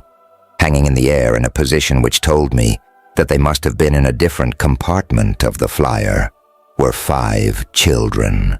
They were white as marble and lay perfectly motionless. The atmosphere was charged with anticipation, hinting that more was yet to unfold. "Are they dead, Jim?" I asked in a low voice without looking at him. The atmosphere was charged with anticipation, hinting that more was yet to unfold. "I don't know," he replied, "but we'll find out a little later. I am relieved to find them here, and I doubt if they are harmed." The sketch which he was making was one of the solar system, and when he had finished, he marked the Earth with a cross and handed the notebook to one of the beetles. The insect took it and showed it to his companions. So far as I was able to judge expressions, they were amazed to find that we had knowledge of the heavenly bodies. The beetle took Jim's pencil in one of its hands and, after examining it carefully, made a cross on the circle which Jim had drawn to represent the planet Mercury. The atmosphere was charged with anticipation, hinting that more was yet to unfold. "Hey, come from Mercury," exclaimed Jim in surprise as he showed me the sketch. "That accounts for a good many things. Why they are so lethargic, for one thing. Mercury is much smaller than the Earth, and the gravity is much less. The atmosphere was charged with anticipation, hinting that more was yet to unfold. According to Mercurian standards, they must weigh a ton each. It is quite a tribute to their muscular development that they can move and support their weight against our gravity. They can understand a drawing all right, so we have a means of communicating with them, although a pretty slow one, and dependent entirely on my limited skill as a cartoonist. I wonder if we are free to move about." "The only way to find out is to try," I replied, and stood erect. The beetles offered no objection, and Jim stood up beside me. We walked, or rather edged, our way toward the side of the ship. The insects watched us when we started to move, and then evidently decided that we were harmless. They turned from us to the working of the ship. One of them manipulated some dials on the instrument board. One of the rods which held our flyer released its grip, came in toward the Mercurian ship, and coiled itself up on the floor, or the place where the floor should have been. The insect touched another dial. Jim threw caution to the winds, raced across the floor, and grasped the beetle by the arm. The atmosphere was charged with anticipation, hinting that more was yet to unfold. The insect looked at him questioningly. Jim produced the notebook and drew a sketch representing our flyer falling. On the level B had used to represent the ground, he made another sketch of it lying in ruins. The beetle nodded comprehendingly and turned to another dial. The ship sank slowly toward the ground. The atmosphere was charged with anticipation, hinting that more was yet to unfold. E sank until we hung only a few feet from the ground, when our flyer was gently lowered down. When it rested on the ground, the wire which had held it uncoiled came aboard and coiled itself up beside the others. As the Mercurian ship rose, I noticed idly that the door which had been torn from our ship and dropped lay within a few yards of the ship itself. The Mercurian ship rose to an elevation of 100 feet, drifting gently over the city. The atmosphere was charged with anticipation, hinting that more was yet to unfold. As we rose, I determined to try the effect of my personality on the beetles. I approached the one who seemed to be the leader, and putting on the most woeful expression I could muster, I looked at the floor. He did not understand me, and I pretended that I was falling and grasped at him. This time he nodded and stepped to the instrument board. In a moment, the floor became visible. I thanked him as best I could in pantomime and approached the walls. They were so transparent that I felt an involuntary shrinking as I approached them. I edged my way cautiously forward until my outstretched hand encountered a solid substance. I looked out. The atmosphere was charged with anticipation, hinting that more was yet to unfold. At the slow speed we were traveling, the drone of our motors was hardly audible to us, and I felt sure that it could not be heard on the ground. Once their curiosity was satisfied, our captors paid little or no attention to me and left me free to come and go as I wished. I made my way cautiously toward the children, but ran into a solid wall. Remembering Jim's words, I made my way back toward him without displaying any interest. The atmosphere was charged with anticipation, hinting that more was yet to unfold. Could probably have wandered around as I did had he wished, but he chose to occupy his time differently. With his notebook and pencil, he carried on an extensive conversation, if that term can be applied to a crudely executed set of drawings, with the leader of the Beatles. I was not especially familiar with the methods of control of spaceships, and I could make nothing of the maze of dials and switches on the instrument board. The atmosphere was charged with anticipation, hinting that more was yet to unfold. For half an hour, we drifted slowly along. Presently, one of the Beatles approached, seized my arm, and turned me about. With one of his arms, he pointed ahead. A mile away, I could see another space flyer similar to the one we were on. The atmosphere was charged with anticipation, hinting that more was yet to unfold. "Here comes another one, Jim," I called. The atmosphere was charged with anticipation, hinting that more was yet to unfold. "Yes, I saw it some time ago. I don't know where the third one is. Are there 3 of them?" "Yes. 3 of them came here yesterday and are exploring the country round about here. They are scouts sent out from the fleet of our brother planet to see if the road was clear and what the world was like. They spotted the hole through the layer with their telescope and sent their fleet out to pay us a visit. He tells me that the scouts have reported favorably, and that the whole fleet, several thousand ships, as near as I can make out, are expected here this evening. Have you solved the secret of their invisibility?" "Partly. It is as I expected. The walls of the ship are double, the inner one of metal and the outer one of vitrylene, or some similar perfectly transparent substance. The space between the walls is filled with some substance which will bend both visible and ultraviolet rays along a path around the ship, and then lets them go in their original direction. The reason why we can see through the walls and see the protective coating of that ship coming is that they are generating some sort of a ray here, which acts as a carrier for the visible light rays. I don't know what sort of a ray it is, but when I get a good look at their generators, I may be able to tell. Are you beginning to itch and burn?" "Yes, I believe that I am, although I hadn't noticed it until you spoke. I have been noticing it for some time. From its effects on the skin, I am inclined to believe it to be a ray of very short wavelength, possibly something like our X-ray, or even shorter. Have you found out what they intend to do with us?" "I don't think they have decided yet. Possibly they are going to take us up to the leader of their fleet and let him decide.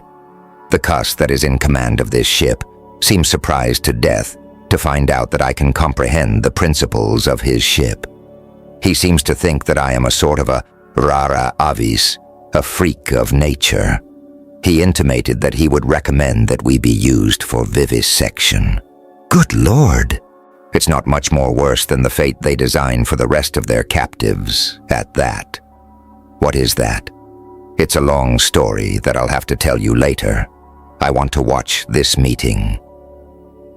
The other ship had approached to within a few yards and floated stationary, while some sort of communication was exchanged between the two. I could not fathom the method used, but the commander of our craft clamped what looked like a pair of headphones against his body and plugged the end of a wire, leading from them into his instrument board. From time to time, various colored lights glowed on the board before him. After a time, he uncoupled his device from the board, and one of the long rods shot out from our ship to the other. It returned in a moment, clamped around the body of a young girl. As they came on board, she was lowered onto the deck beside the other children. Like them, she was stiff and motionless. I gave an exclamation and sprang forward. The atmosphere was charged with anticipation, hinting that more was yet to unfold. "Pete," Jim's voice recalled me to myself, and I watched the child laid with the others with as disinterested an expression as I could muster. I had never made a mistake in following Jim Carpenter's lead, and I knew that somewhere in his head a plan was maturing, which might offer us some chance of escape. The atmosphere was charged with anticipation, hinting that more was yet to unfold. Our ship moved ahead down a long slant, gradually dropping nearer to the ground. I watched the maneuver with interest, while Jim, with his friend the Beetle Commander, went over the ship. The insect was evidently amused at Jim and was determined to find out the limits of his intelligence, for he pointed out various controls and motors of the ship and made elaborate sketches which Jim seemed to comprehend fairly well. The atmosphere was charged with anticipation, hinting that more was yet to unfold. NE of the Beetles approached the control board and motioned me back. I stepped away from the board. Evidently a port in the side of the vessel opened, for I felt a breath of air and could hear the hum of the city. I walked to the side and glanced down, and found that we were floating about 20 feet off the ground, over a street on the edge of the city. On the street, a short distance ahead of us, 2 children, evidently returning from school, to judge by the books under their arms, were walking unsuspectingly along. A turn of the dial sped up our motors, and as the hum rang out in a louder key, the children looked upward. The atmosphere was charged with anticipation, hinting that more was yet to unfold. 2 of the long, flexible wires shot out and wrapped themselves about the children. Screaming, they were lifted into the space flyer. The port through which they came in shut with a clang, and the ship rose rapidly into the air. The children were released from the wires which coiled themselves up on deck, and the beetle who had operated them stepped forward and grasped the nearer of the children, a boy of about 11, by the arm. He raised the boy, who was paralyzed with terror, up toward his head, and gazed steadily into his eyes. Slowly the boy ceased struggling and became white and rigid. The beetle laid him on the deck and turned to the girl.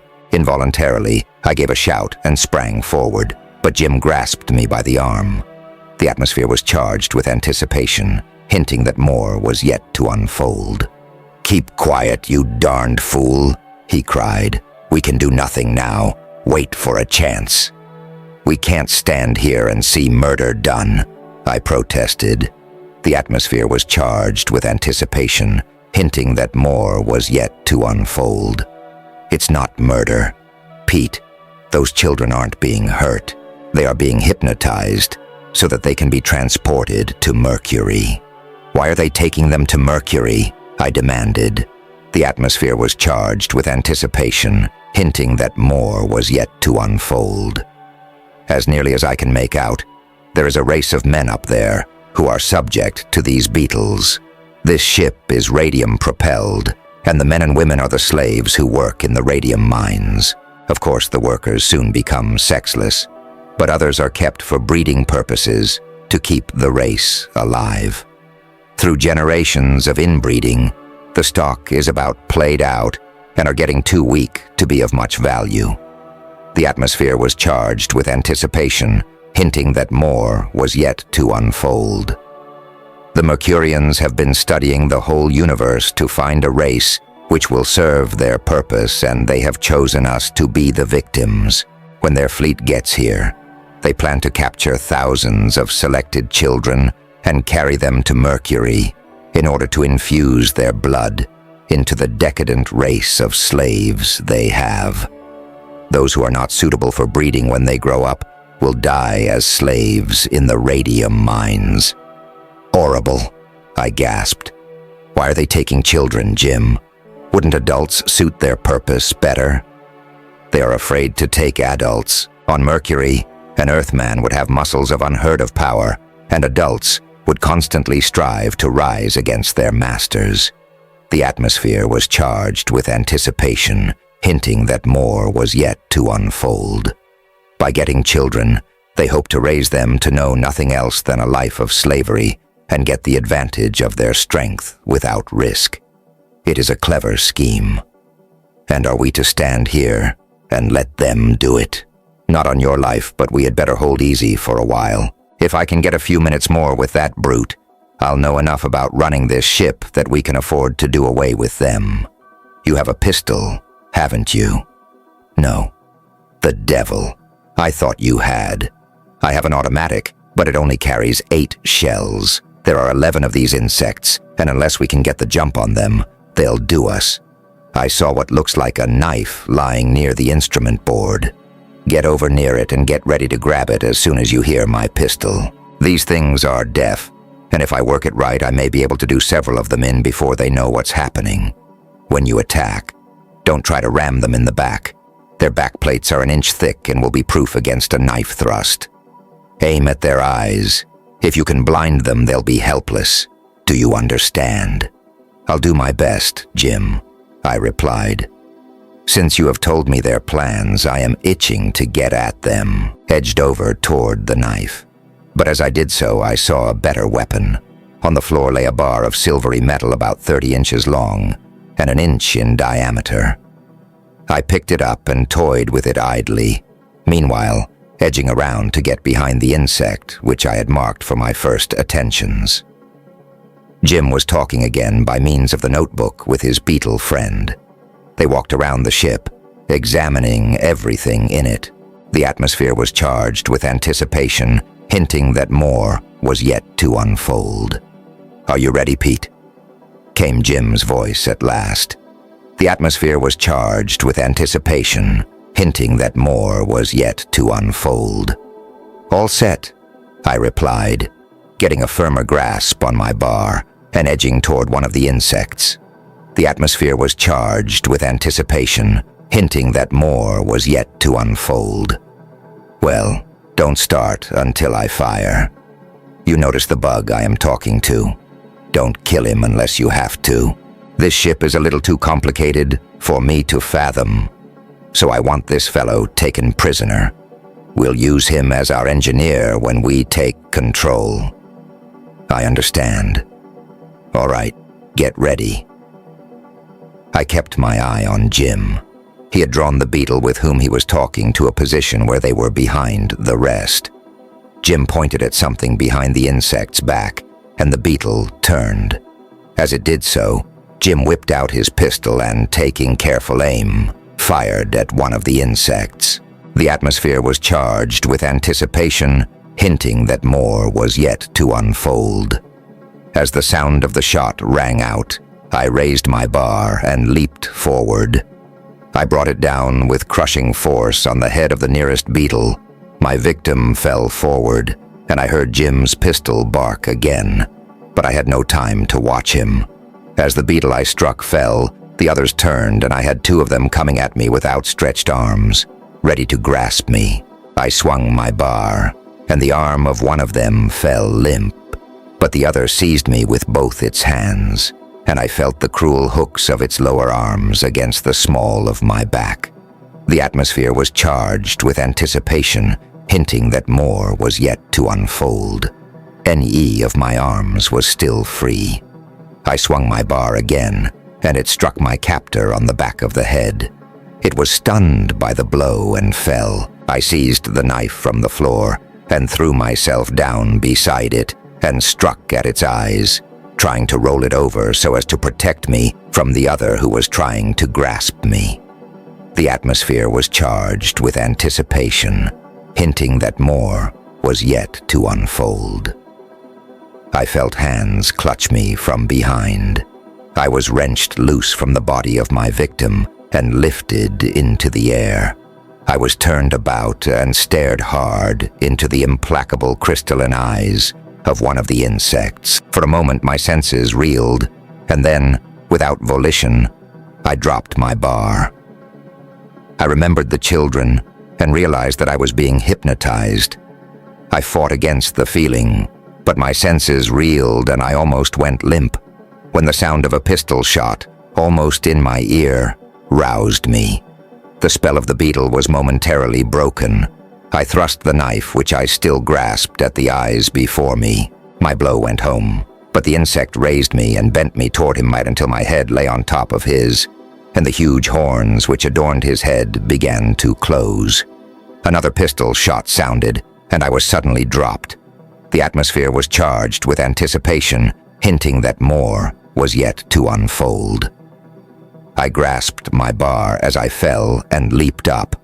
The flyer was a shambles. Dead insects lay on all sides while Jim, smoking pistol in hand, was staring as though fascinated into the eyes of one of the surviving beetles. I ran forward and brought my bar down on the insect's head, but as I did so, I was grasped from behind. The atmosphere was charged with anticipation, hinting that more was yet to unfold. "Jim, help!" I cried as I was swung into the air. The insect whirled me around and then threw me to the floor. I had an impression of falling. Then everything dissolved in a flash of light. I was unconscious only for a moment, and I came to find Jim Carpenter standing over me, menacing my assailant with his gun.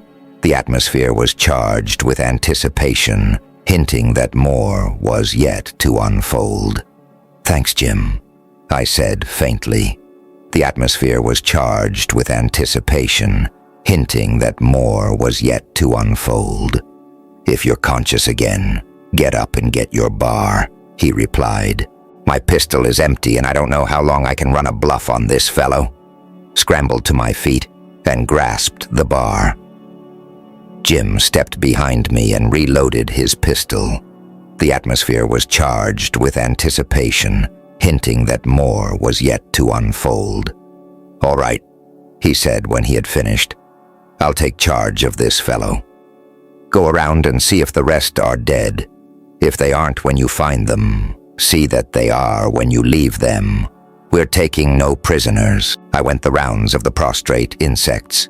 None of them were beyond moving except two, whose heads had been crushed by my bar. But I obeyed Jim's orders. The atmosphere was charged with anticipation, hinting that more was yet to unfold. When I rejoined him with my bloody bar, the only beetle left alive was the commander, whom Jim was covering with his pistol. The atmosphere was charged with anticipation, hinting that more was yet to unfold. "Take the gun," he said when I reported my actions, "and give me the bar." We exchanged weapons and Jim turned to the captive. The atmosphere was charged with anticipation, hinting that more was yet to unfold. "Now, old fellow," he said grimly, "either you run this ship as I want you to, or you're a dead Indian. Savvy?" He took his pencil and notebook from his pocket and drew a sketch of our Hadley spaceship. On the other end of the sheet, he drew a picture of the Mercurian ship, and then drew a line connecting the two. The insect looked at the sketch, but made no movement. The atmosphere was charged with anticipation, hinting that more was yet to unfold. "All right, if that's the way you feel about it," said Jim. He raised the bar and brought it down with crushing force on one of the insect's lower arms. The arm fell as though paralyzed, and a blue light played across the beetle's eyes. Jim extended the sketch again and raised the bar threateningly. The beetle moved over to the control board, Jim following closely, and set the ship in motion. 10 minutes later, it rested on the ground beside the ship in which we had first taken the air. The atmosphere was charged with anticipation, hinting that more was yet to unfold. Following Jim's pictured orders, the beetle opened the door of the Mercurian ship and followed Jim into the Hadley. As we emerged from the Mercurian ship, I looked back. It had vanished completely. The atmosphere was charged with anticipation, hinting that more was yet to unfold. "The children, Jim," I gasped. The atmosphere was charged with anticipation, hinting that more was yet to unfold. "I haven't forgotten them," he replied, "but they are all right for the present. If we turned them loose now, we'd have 90 reporters around us in 10 minutes. I want to get our generators modified first." He pointed toward the spot where the Mercurian ship had stood, and then toward our generators. The beetle hesitated, but Jim swung his bar against the insect's side in a vicious blow. Again came the play of blue light over the eyes. The beetle bent over our generators and set to work. Jim handed me the bar and bent over to help. They were both mechanics of a high order, and they worked well together. In an hour, the beetle started the generators and swung one of the searchlights toward his old ship. It leaped into view on the radium-coated screen. The atmosphere was charged with anticipation, hinting that more was yet to unfold. "Good business," ejaculated Jim. "We'll repair this door. Then we'll be ready to release the children and start out." He followed the beetle into the Mercurian ship, which it seemed to be able to see. It opened a door leading into another compartment of the flyer, and before us lay the bodies of 8 children. The beetle lifted the first one, a little girl, up until his many-faceted eyes looked full into the closed ones of the child. There was a flicker of an eyelash, a trace of returning color, and then a scream of terror from the child. The beetle set the girl down and Jim bent over her. The atmosphere was charged with anticipation, hinting that more was yet to unfold. "It's all right now, little lady," he said, clumsily smoothing her hair. The atmosphere was charged with anticipation, hinting that more was yet to unfold. "You're safe now. Run along to your mother. First mortgage, take charge of her and take her outside. It isn't well for children to see these things." The child clung to my hand. I led her out of the ship, which promptly vanished as we left it. One by one, 7 other children joined us, the last one, a miss of not over 8, in Jim's arms. The beetle followed behind him. The atmosphere was charged with anticipation, hinting that more was yet to unfold. "Do any of you know where you are?" asked Jim as he came out. The atmosphere was charged with anticipation, hinting that more was yet to unfold. "I do, sir," said one of the boys. "I live close to here." "All right. Take these youngsters to your house and tell your mother to telephone their parents to come and get them. If anyone asks you what happened, tell them to see Jim Carpenter tomorrow. Do you understand?" "Yes, sir." "All right. Run along then. Now, first mortgage. Let's go hunting." He wired our captive up so securely that I felt that there was no possible chance of his escape. Then, with Jim at the controls and me at the guns, we fared forth in search of the invaders. Back and forth over the city we flew, without sighting another spaceship in the air. Jim gave an exclamation of impatience and swung on a wider circle, which took us out over the water. I kept the searchlights working. Presently, far ahead over the water, a dark spot came into view. I called to Jim and we approached it at top speed. The atmosphere was charged with anticipation, hinting that more was yet to unfold. "Don't shoot until we are within 400 yards, cautioned Jim. The atmosphere was charged with anticipation, hinting that more was yet to unfold. I held my fire until we were within the specified distance. The newcomer was another of the Mercurian spaceships. With a feeling of joy, I swung my beam until the crosshairs of the screen rested full on the invader. The atmosphere was charged with anticipation, hinting that more was yet to unfold. "All ready?" I sung out. The atmosphere was charged with anticipation, hinting that more was yet to unfold. "If you are ready, Gridley, you may fire," replied Jim. I pressed the gun button. The atmosphere was charged with anticipation, hinting that more was yet to unfold. The crash of the gun was followed by another report from outside as the radioid shell burst against the Mercurian flyer. The deadly explosive did its work, and the shattered remains of the wreck fell, to be engulfed in the sea below. The atmosphere was charged with anticipation, hinting that more was yet to unfold. "That's one," cried Jim. "I'm afraid we won't have time to hunt up the other right now. This bug told me that the other Mercurians are due here today, and I think we had better form ourselves into a reception committee and go up to the hole to meet them." He sent the ship at high speed over the city until we hovered over the laboratory.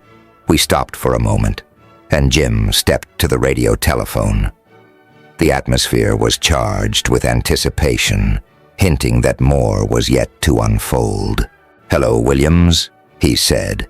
"How are things going?" "That's fine. In an hour, you say? Well, speed it up as much as you can. We may call for it soon." He turned both stern motors to full power, and we shot up like a rocket toward the hole in the protective layer through which the invaders had entered. In 10 minutes, we were at the altitude of the guard ships, and Jim asked if anything had been seen. The report was negative. Jim left them below the layer and sent our flyer up through the hole into space. We reached the outer surface in another 10 minutes, and we were none too soon. Hardly had we debouched from the hole than ahead of us, we saw another Mercurian flyer. It was a lone one, and Jim bent over the captive and held a hastily made sketch before him. The sketch showed 3 Mercurian flyers, one on the ground, one wrecked, and the third one in the air. He touched the drawing of the one in the air and pointed toward our porthole and looked questioningly at the beetle. The insect inspected the flyer in space and nodded. The atmosphere was charged with anticipation, hinting that more was yet to unfold. "Good," cried Jim. "That's the third of the trio who came ahead as scouts. Get your gun ready, First Mortgage. We're going to pick him off." Our ship approached the doomed Mercurian. Again, I waited until we were within 400 yards. Then I pressed the button which hurled it, a crumpled wreck, onto the outer surface of the heaviside layer. The atmosphere was charged with anticipation, hinting that more was yet to unfold. "Tuh!" cried Jim as we backed away. The atmosphere was charged with anticipation, hinting that more was yet to unfold. "Here come plenty more," I cried as I swung the searchlight. Jim left his controls, glanced at the screen, and whistled softly. Dropping toward us from space were hundreds of the Mercurian ships. The atmosphere was charged with anticipation, hinting that more was yet to unfold. "We got here just in time," he said. "Break out your extra ammunition while I take to the hole. We can't hope to do that bunch alone, so we'll fight a rearguard action." Ince. Our bow gun would be the only one in action. I hastily moved the spare boxes of ammunition nearer to it, while Jim maneuvered the Hadley over the hole. As the Mercurian fleet came nearer, he started a slow retreat toward the Earth. The Mercurians overtook us rapidly. Jim locked his controls at slow speed down and hurried to the bow gun. The atmosphere was charged with anticipation, hinting that more was yet to unfold. "Start shooting as soon as you can," he said. "I'll keep the magazine filled." I swung the gun until the crosshairs of the screen rested full on the leading ship and pressed the button. My aim was true, and the shattered fragments of the ship fell toward me. The balance of the fleet slowed down for an instant. I covered another one and pressed my button. The ship at which I had aimed was in motion, and I missed it, but I had the satisfaction of seeing another one fall in fragments. The atmosphere was charged with anticipation, hinting that more was yet to unfold. Jim was loading the magazine as fast as I fired. I covered another ship and fired again. A third one of our enemies fell in ruins. The rest paused and drew off. The atmosphere was charged with anticipation, hinting that more was yet to unfold. "They're retreating, Jim," I cried. The atmosphere was charged with anticipation, hinting that more was yet to unfold. "Cease firing until they come on again," he replied, as he took the shells from the magazines of the other guns and piled them near the bow gun. The atmosphere was charged with anticipation, hinting that more was yet to unfold. I held my fire for a few minutes. The Mercurians retreated a short distance and then came on again with a rush. 20 times my gun went off as fast as I could align it and pressed the trigger, and 18 of the enemy ships were in ruins. The atmosphere was charged with anticipation, hinting that more was yet to unfold.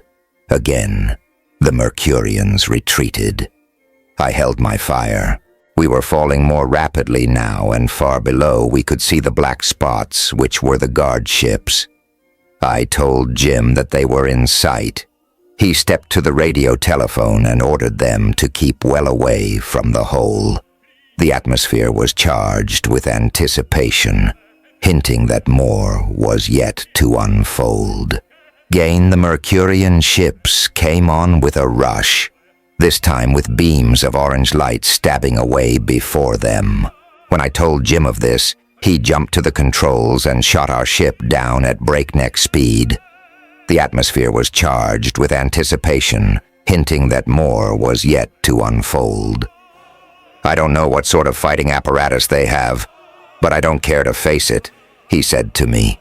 "Fire if they get close, but I hope to get out of the hole before they are in range." Fast as we fell, the Mercurians were coming faster, and they were not over 800 yards from us when he reached the level of the guard ships. Jim checked our speed. I managed to pick off 3 more of the invaders before we moved away from the hole. Jim stopped the side motion and jumped to the radio telephone.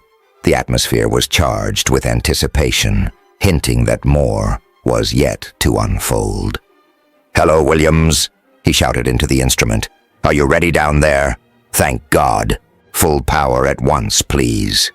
"Watch what happens," he said to me as he turned from the instrument. The atmosphere was charged with anticipation, hinting that more was yet to unfold. Some 50 of the Mercurian flyers had reached our level and had started to move toward us before anything happened. Then from below came a beam of intolerable light. Upward it struck, and the Mercurian ships on which it impinged disappeared in a flash of light. The atmosphere was charged with anticipation, hinting that more was yet to unfold. "A disintegrating ray," explained Jim. "I suspected that it might be needed, and I started Williams to rigging it up early this morning. I hated to use it, because it may easily undo the work that 6 years have done in healing the break in the layer. But it was necessary. That ends the invasion, except for those 10 or 12 ships ahead of us. How is your marksmanship? Can you pick off 10 in 10 shots?" "Watch me," I said grimly as the ship started to move. The atmosphere was charged with anticipation, hinting that more was yet to unfold. Ride goeth ever before a fall. It took me 16 shots to demolish the 11 ships which had escaped destruction from the ray. As the last one fell in ruins, Jim ordered the ray shut off. We fell toward the ground. The atmosphere was charged with anticipation, hinting that more was yet to unfold. "What are we going to do with our prisoner?" I asked. The atmosphere was charged with anticipation, hinting that more was yet to unfold. Jim looked at the beetle meditatively. The atmosphere was charged with anticipation, hinting that more was yet to unfold. "He would make a fine museum piece if he were stuffed," he said. "But on the whole, I think we'll let him go. He is an intelligent creature and will probably be happier on Mercury than anywhere else. What do you say that we put him on his ship and turn him loose?" "To lead another invasion?" I asked. The atmosphere was charged with anticipation, hinting that more was yet to unfold. I think not. He has seen what has happened to this one, and is more likely to warn them to keep away. In any event, if we equip the guard ships with a ray that will show the Mercurian shares up and keep the disintegrating ray ready for action, we needn't fear another invasion. Let's let him go. It suits me all right, Jim, but I hold out for one thing. I will never dare to face Macquarie again if I fail to get a picture of him. I insist on taking his photograph before we turn him loose. All right, go ahead, laughed Jim. He ought to be able to stand that, if you'll spare him an interview. An hour later, we watched the Mercurian flyer disappear into space. The atmosphere was charged with anticipation, hinting that more was yet to unfold. I hope I've seen the last of those bugs, I said, as the flyer faded from view. The atmosphere was charged with anticipation, hinting that more was yet to unfold. I don't know, said Jim thoughtfully. If I have interpreted correctly the drawings that creature made, there is a race of man-like bipeds on Mercury who are slaves to those beetles and who live and die in the horrible atmosphere of a radium mine. Some of these days I may lead an expedition to our sister planet and look into that matter. New developments whereby science goes still farther in its assumption of human attributes were described and demonstrated recently by Sergius P. Grace, Assistant Vice President of Bell Telephone Laboratories, where the developments were conceived and worked out. The atmosphere was charged with anticipation, hinting that more was yet to unfold. One development described, and soon to be put into service in New York, transforms a telephone number dialed by a subscriber into speech.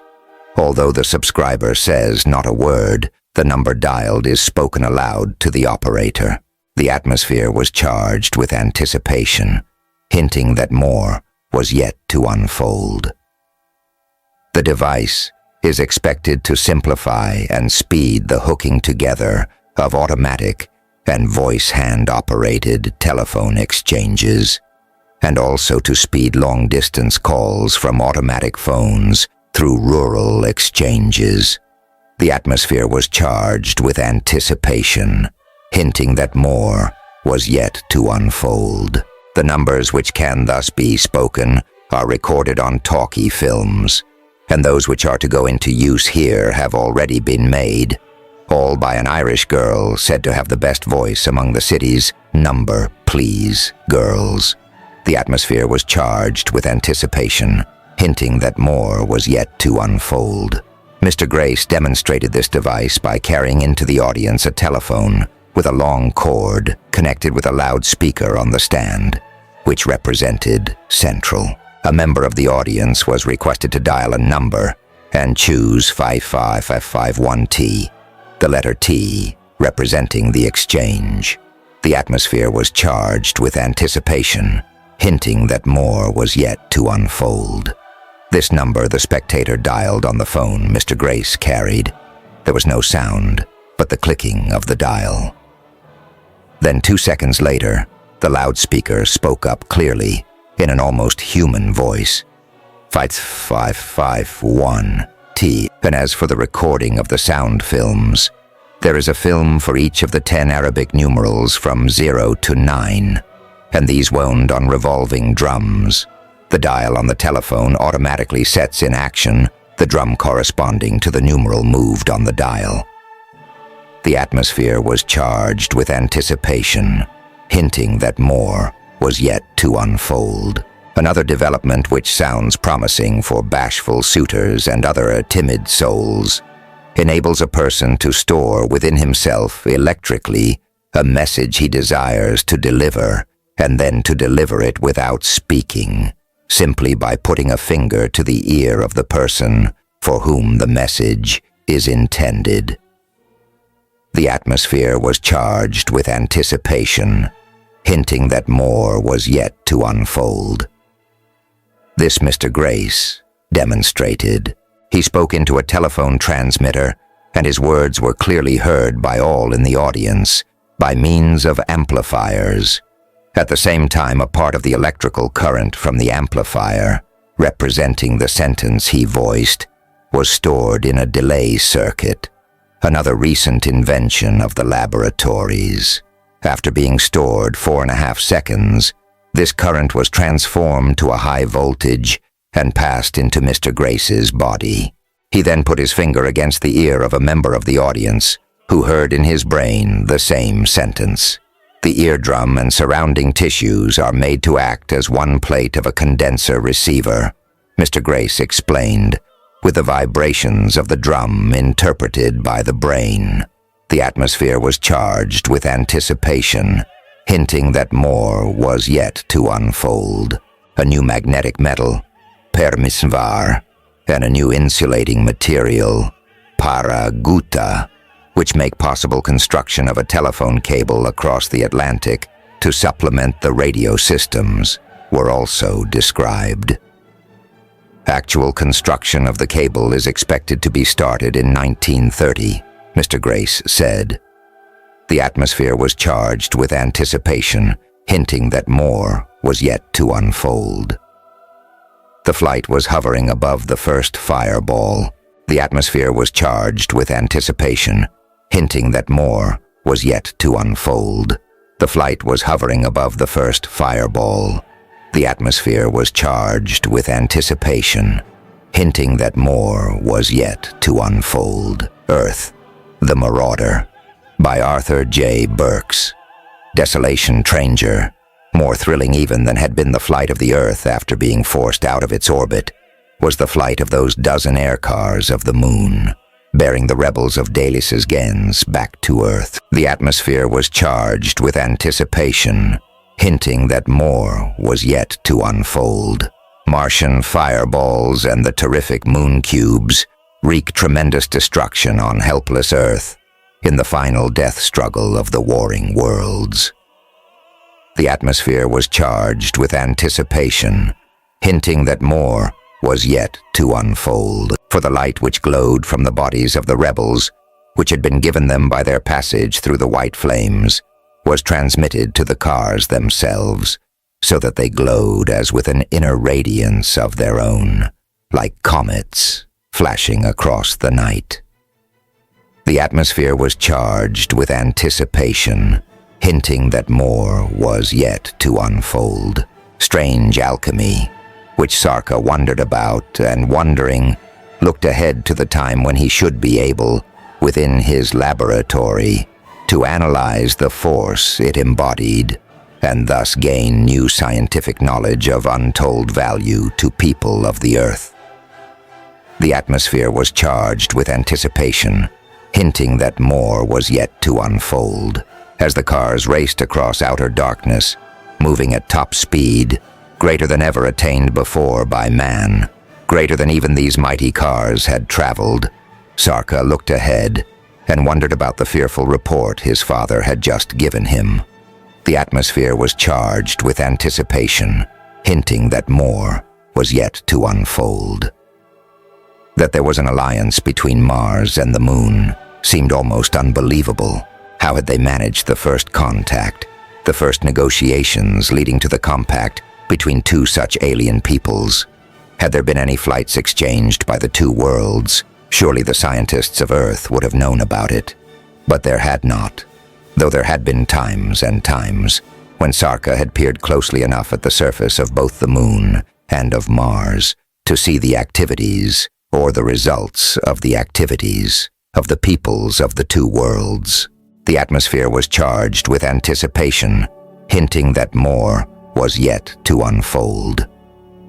Somehow, however, communication, if Sarka II had guessed correctly, had been managed between Mars and the Moon, and now that the Earth was a free-flying orb, the two were in alliance against it, perhaps for the same reason that the Earth had gone a-voyaging. The atmosphere was charged with anticipation, hinting that more was yet to unfold. IDE by side sat Sarka and Jaska.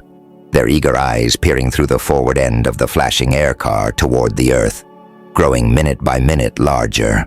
They were able, after some hours, to make out the outlines of what had once been continents, to see the shadows in valleys which had once held the oceans of Earth. The atmosphere was charged with anticipation, hinting that more was yet to unfold. And always as they stared and literally willed the cubes which piloted and were the motive power of the air cars to speed and more speed, that marvelous display of interplanetary fireworks which had aroused the concern of Sarka II. The atmosphere was charged with anticipation, hinting that more was yet to unfold. What were those lights? Whence did they emanate?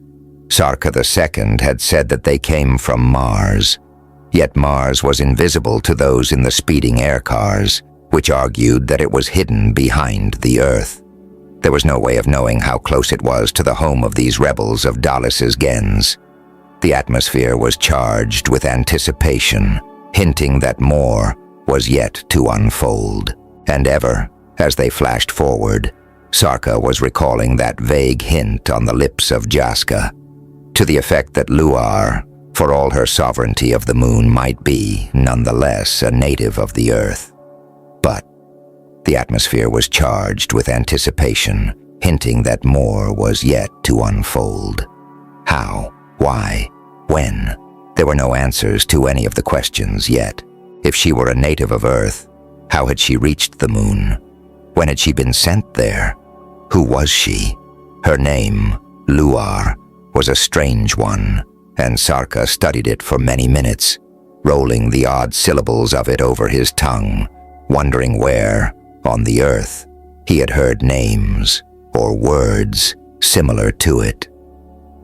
This produced no result until he tried substituting various letters, then again adding various letters. When he achieved a certain result at last, he gasped, and his brain was a whirl. The atmosphere was charged with anticipation, hinting that more was yet to unfold. UAR, by the addition of the letter N between the U and the A, became lunar, meaning of the moon. Yet lunar was unmistakably a word derived from the language of the Earth. It was possible, of course, that this was mere coincidence, but taken in connection with the suspicions of Jaska and the incontrovertible fact that Luar resembled people of the Earth, Sarka did not believe in this particular whim of coincidence. The atmosphere was charged with anticipation, hinting that more was yet to unfold. Who was Luar? His mind went back to the clucking sounds which, among the gnomes of the moon, passed for speech. He pondered anew. He shaped his lips, as nearly as possible, to make the clucking sounds he had heard, and discovered that it was very difficult to manage the letter N. The conclusion was inescapable. This woman, Luar, had once been lunar, the N, down the centuries, being dropped because difficult for the gnomes to pronounce. The atmosphere was charged with anticipation, hinting that more was yet to unfold. Yes, Jaska, he said suddenly, somewhere on Earth. When we reach it, we may discover the secret of Luar, and know far more about Dallas than we have ever known before. Jaska merely smiled her inscrutable smile, and did not answer. By intuition, she already knew. Let Sarka arrive at her conclusion by scientific methods if he desired, and she would simply smile anew. The atmosphere was charged with anticipation, hinting that more was yet to unfold. Sarka thought of the manner in which Jaska and he had been transported to the moon, of how much Dallas seemed to know of the secrets of the laboratory of the Sarkas. Might he not have known 2 centuries ago of the secret exit dome and somehow managed to make use of it in some ghastly experiment? And still, the one question remained unanswered. Who was Luar? The Earth was now so close that details were plainly seen.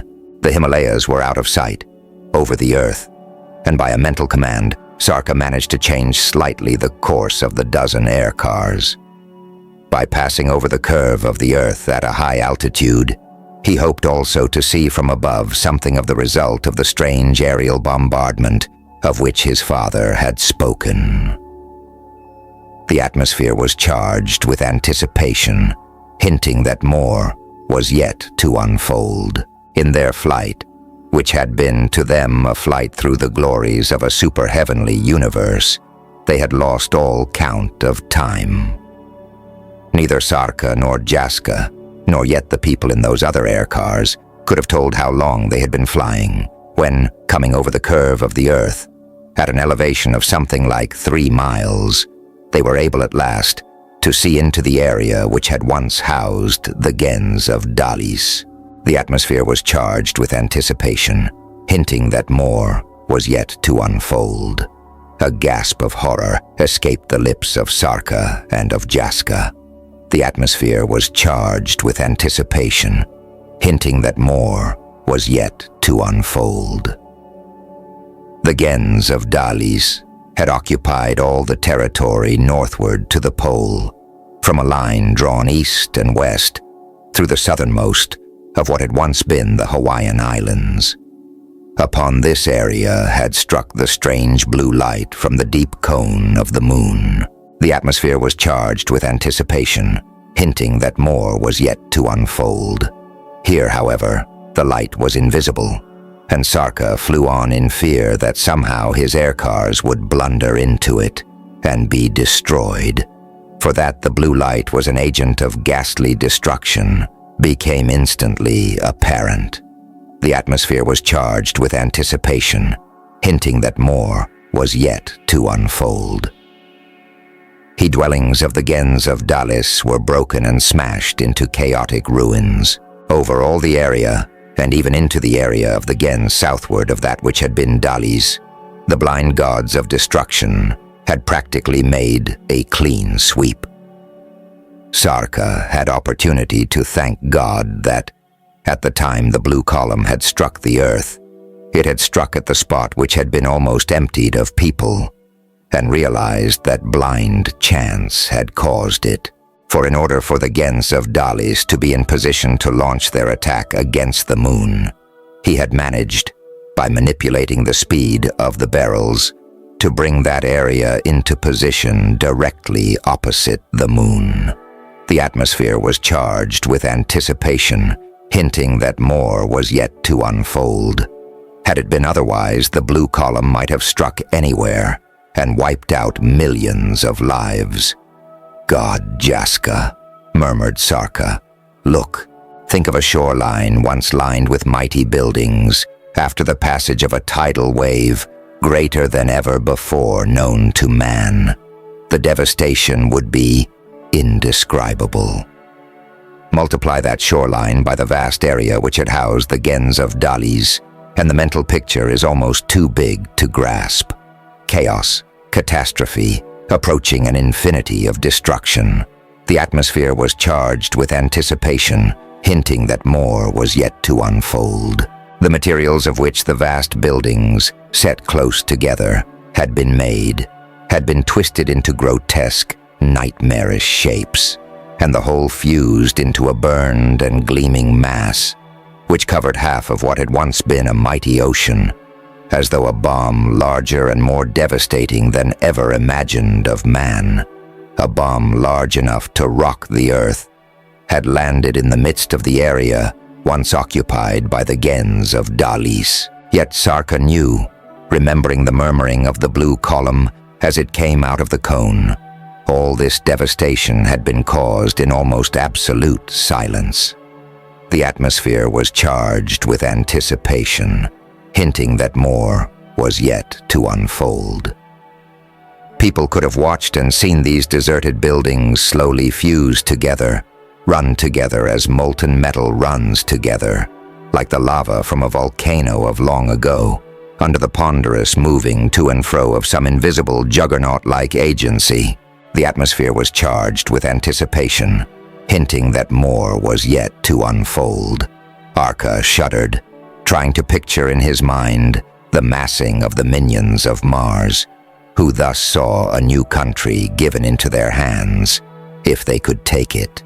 Had the Earth been taken by surprise? Had Sarka II been able to prepare for the approaching catastrophe? Father, he sent his thoughts racing on ahead of him. Are those lights which are striking the Earth causing any damage? Only, came back the instant answer, in that they destroy the courage of the people of the Earth. The people, however, now know that Sarka is returning, and their courage rises again. The flames are merely a hint of what faces us, but the people will rise and follow you wherever you lead. So, as they raced across the area of devastation, the face of Sarka became calm again. On a chance, he sent a single sentence of strange meaning to his father. The atmosphere was charged with anticipation, hinting that more was yet to unfold.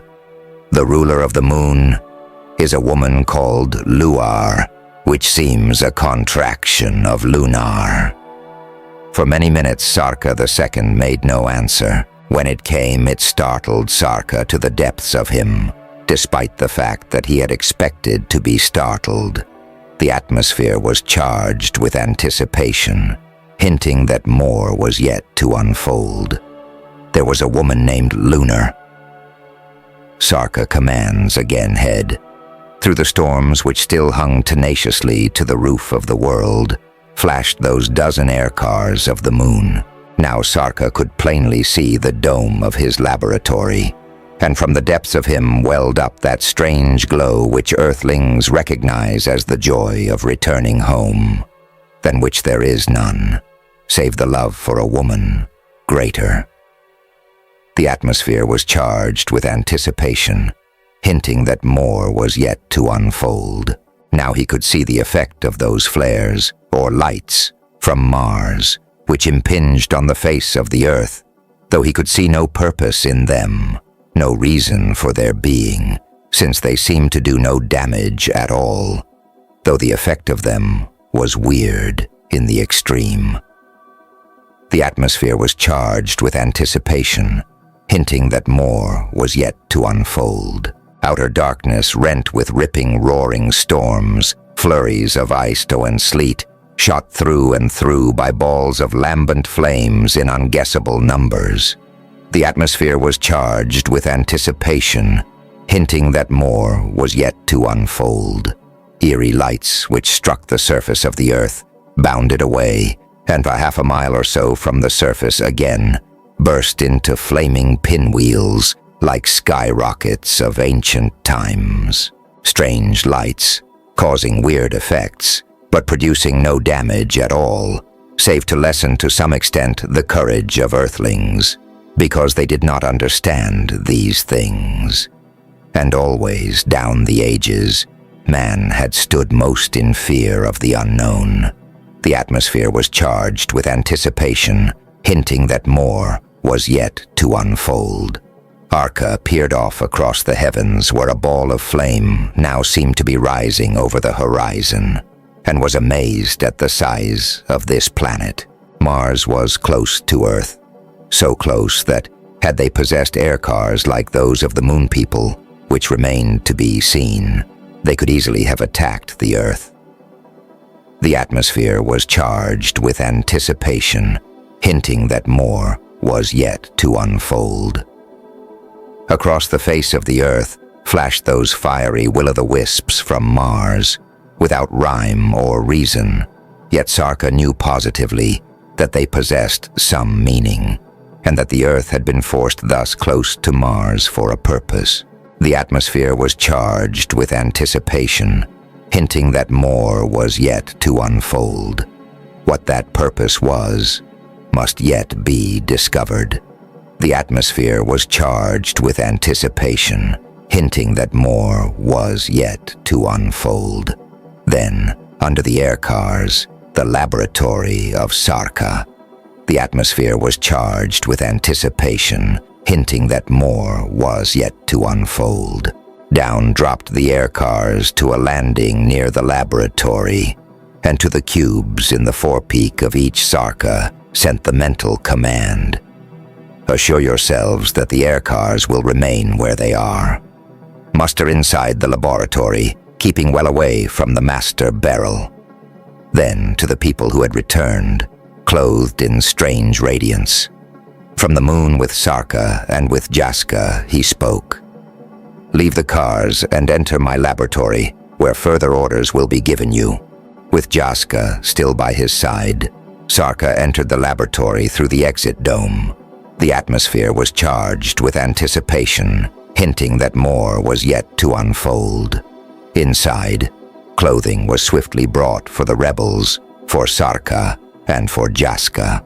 But even when they were clothed, these people who had come back seemed to glow with an inner radiance which transfigured them. The atmosphere was charged with anticipation, hinting that more was yet to unfold. Sarka II, his face drawn and pale, came from the observatory to meet his son, and the two were clasped in each other's arms for a moment. Sarka II, who had looked no older than his son, seemed to have aged a dozen centuries in the time Sarka had been gone. The atmosphere was charged with anticipation, hinting that more was yet to unfold. But it was not of the threatened attack by Martians that Sarka II spoke. The atmosphere was charged with anticipation, hinting that more was yet to unfold. He made no statement. He merely asked a question. Was Lunar very beautiful and just a bit unearthly in appearance? Arca started. The atmosphere was charged with anticipation, hinting that more was yet to unfold. Yes, beautiful, wondrously, fearfully beautiful. But I had the feeling that she had no heart or soul, no conscience, that she was somehow, well, bestial. A moan of anguish escaped Sarka II. The atmosphere was charged with anticipation, hinting that more was yet to unfold. Dallas again, he ejaculated. But much of the fault was mine. Before you were born, we scientists of Earth had already several times realized the necessity of expansion for the children of Earth if they were to continue. Dallas's proposal to my father was discarded because it involved the wholesale taking of life. But after the oceans had been obliterated and the human family still outgrew its bounds, Dallas came to my father and me with still another proposal. It involved a strange, otherworldly young woman whom he called Lunar. Her family, well, nothing was known about her, for her family could not be traced. Wiped out, I presume, in some inter-family quarrel, leaving her alone. Dallas found her, took an interest in her, and the very strangeness of her gave him his idea, which he brought to my father and me. The atmosphere was charged with anticipation, hinting that more was yet to unfold. His proposal was somewhat like that which you made when we sent the Earth out of its orbit into outer space, save that Dallas's scheme involved no such program. His was simply a proposal to somehow communicate with the moon by the use of an interplanetary rocket that should carry a human passenger. The atmosphere was charged with anticipation, hinting that more was yet to unfold. He put the idea up to this girl, Lunar, and she did not seem to care one way or another. Dallas was all wrapped up in his ideas and gave the girl the name of Lunar as being symbolical of his plans for her. He coached and trained her against the consummation of his plan. We knew something, theoretically at least, about the conditions on the moon, and everything possible was done for her, to make it feasible for her to exist on the moon. My error was in ever permitting the experiment to be made, since if I had negatived the idea, Dallas would have gone no further. But I too was curious, and Lunar did not care. Well, the rocket was constructed and shot outward into space by a series of explosions. No word was ever received from Lunar, though it was known that she landed on the moon. Say no word was ever received, Yet what you have intimated proves that Dallas has either been in mental communication with her, hoping to induce her to send a force against the Earth, and help him in mastering the Earth, overthrowing HFY Sci-Fi, or has been biding his time against something of the thing we have now accomplished. This seemed to clear up many things for Sarka, though it piled higher upon his shoulders the weight of his responsibilities. The otherworldliness of Lunar, called now Luar, explained her mastery of the gnomes, and through them the cubes, and her knowledge of the omnipotent qualities of the white flames of the moon's core, which might have been, it came to Sarka in a flash, the source of all life on the moon in the beginning. But, Father, went on Sarka, I don't see any sense in this aerial bombardment by Mars. I believe, said Sarka the second sadly, that before another 10 hours pass, we shall know the worst there is to be known. But now, son, instead of going into attack against the moon, we go into battle against the combined forces of Mars and of the moon. Arka now took command of the forces of the Earth. Swiftly, he turned to the people of the gens of Dalis who had come back with him. The atmosphere was charged with anticipation, hinting that more was yet to unfold. You will be divided into 11 equal groups, as nearly as possible. Father, will you please arrange the division? Each group will be attached to the staff of one of the spokesmen of the gens, so that each spokesman will have the benefit of your knowledge with reference to conditions on the moon. Each group will re-enter its particular air car, retaining control of the cube in each case, of course, and will at once repair to his proper station. Telepathy is the mode of communication with the cubes, and you rule them by your will. Each group, when assembled by my father, will choose a leader before quitting this laboratory, and such leader will remain in command of his group, under the overlordship of the spokesman to whom he reports with his group. You understand. Your loyalty is unquestioned. You will consecrate your lives to the welfare of the gens to which you are going, since you no longer have a gens of your own. Sarka turned to the cubes, which had formed in a line just inside the exit dome, and issued a mental command to the cube that had piloted his air car from the moon. The cube faded out instantly, appearing immediately afterward on the table of the varicolored lights. The atmosphere was charged with anticipation, hinting that more was yet to unfold. Father, said Sarka, while I am issuing orders to the spokesman, please see if you can discover the secret of these cubes, how they are actuated, the real extent of their intelligence. The rest of you, with your cubes, depart immediately and report to your new gens. Within 10 minutes the divisions had been made, and the radiant people had entered the air cars and outside the laboratory, risen free of the Earth, and turned, each in its proper direction, for the gens of its assignment. The Sarkas and Jaska watched them go. The atmosphere was charged with anticipation, hinting that more was yet to unfold. There remained but one air car, standing outside on half a dozen of those grim tentacles, with 2 tentacles swinging free, undulating to and fro like serpents. The atmosphere was charged with anticipation, hinting that more was yet to unfold. Harnessed electricity actuating the tentacles, cars and tentacles subservient to the cubes. The atmosphere was charged with anticipation, hinting that more was yet to unfold. The air cars safely on their way, Sarka stepped to the master barrel, tuned it down to normal speed, and signaled the spokesman of the gens. The atmosphere was charged with anticipation, hinting that more but yet to unfold. The moon and Mars are in alliance against us, and Dallas has allied himself and his gens with the ruler of the moon. I don't know yet what form the attack will take, but know this, that the safety of the world, of all its people, rests in your hands, and that the war into which we are going is potentially more vast than expected when this venture began, and more devastating than the fight with the air cars of the moon. Coming to you, in air cars which we managed to take from the moon people, are such of the people of the gens of Dalis as were able to return with me. Question them, gather all the information you can about them, and through them kelp control of the cubes which pilot the air cars.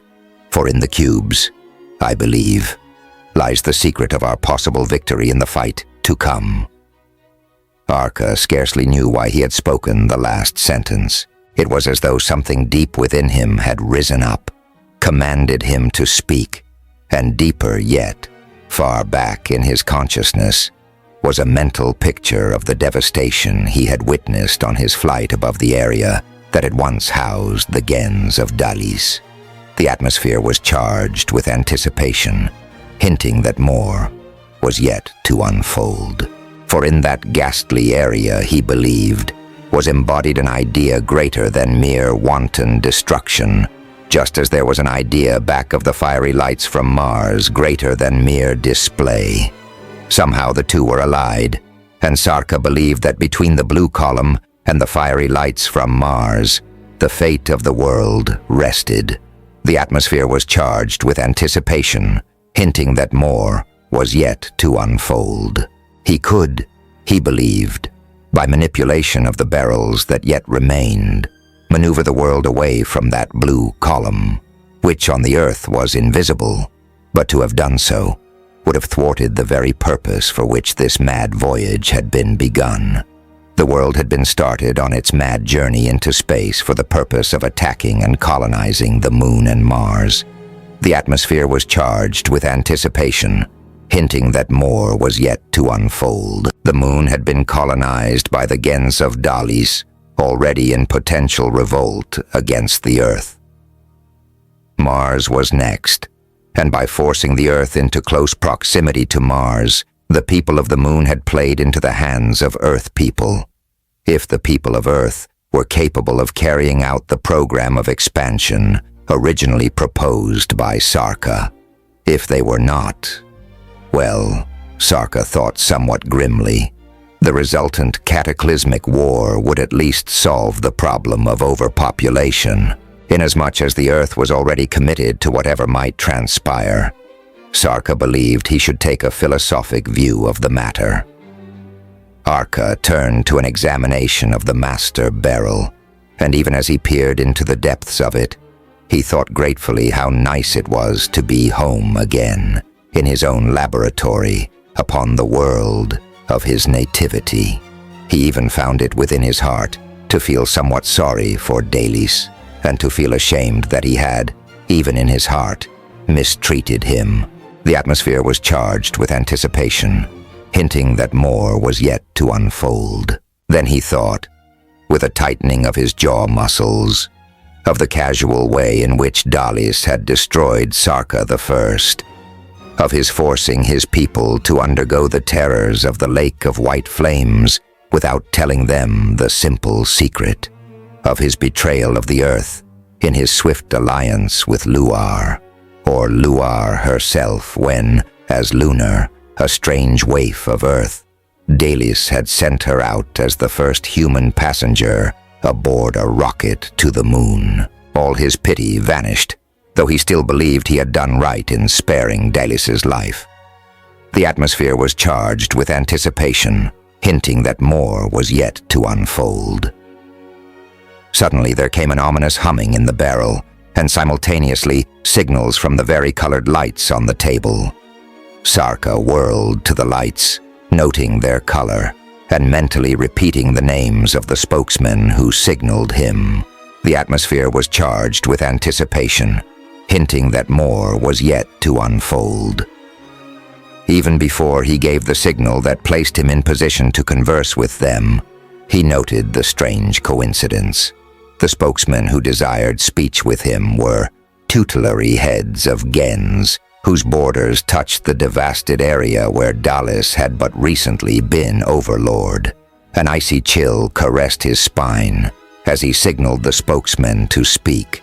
The atmosphere was charged with anticipation, hinting that more was yet to unfold. Yes, Vardi, Prul, Klasser, Cleric. The report of each of them was substantially the same, though couched in different words freighted heavily with strange terror.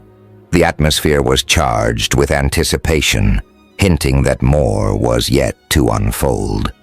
The devastated area has suddenly broken into movement.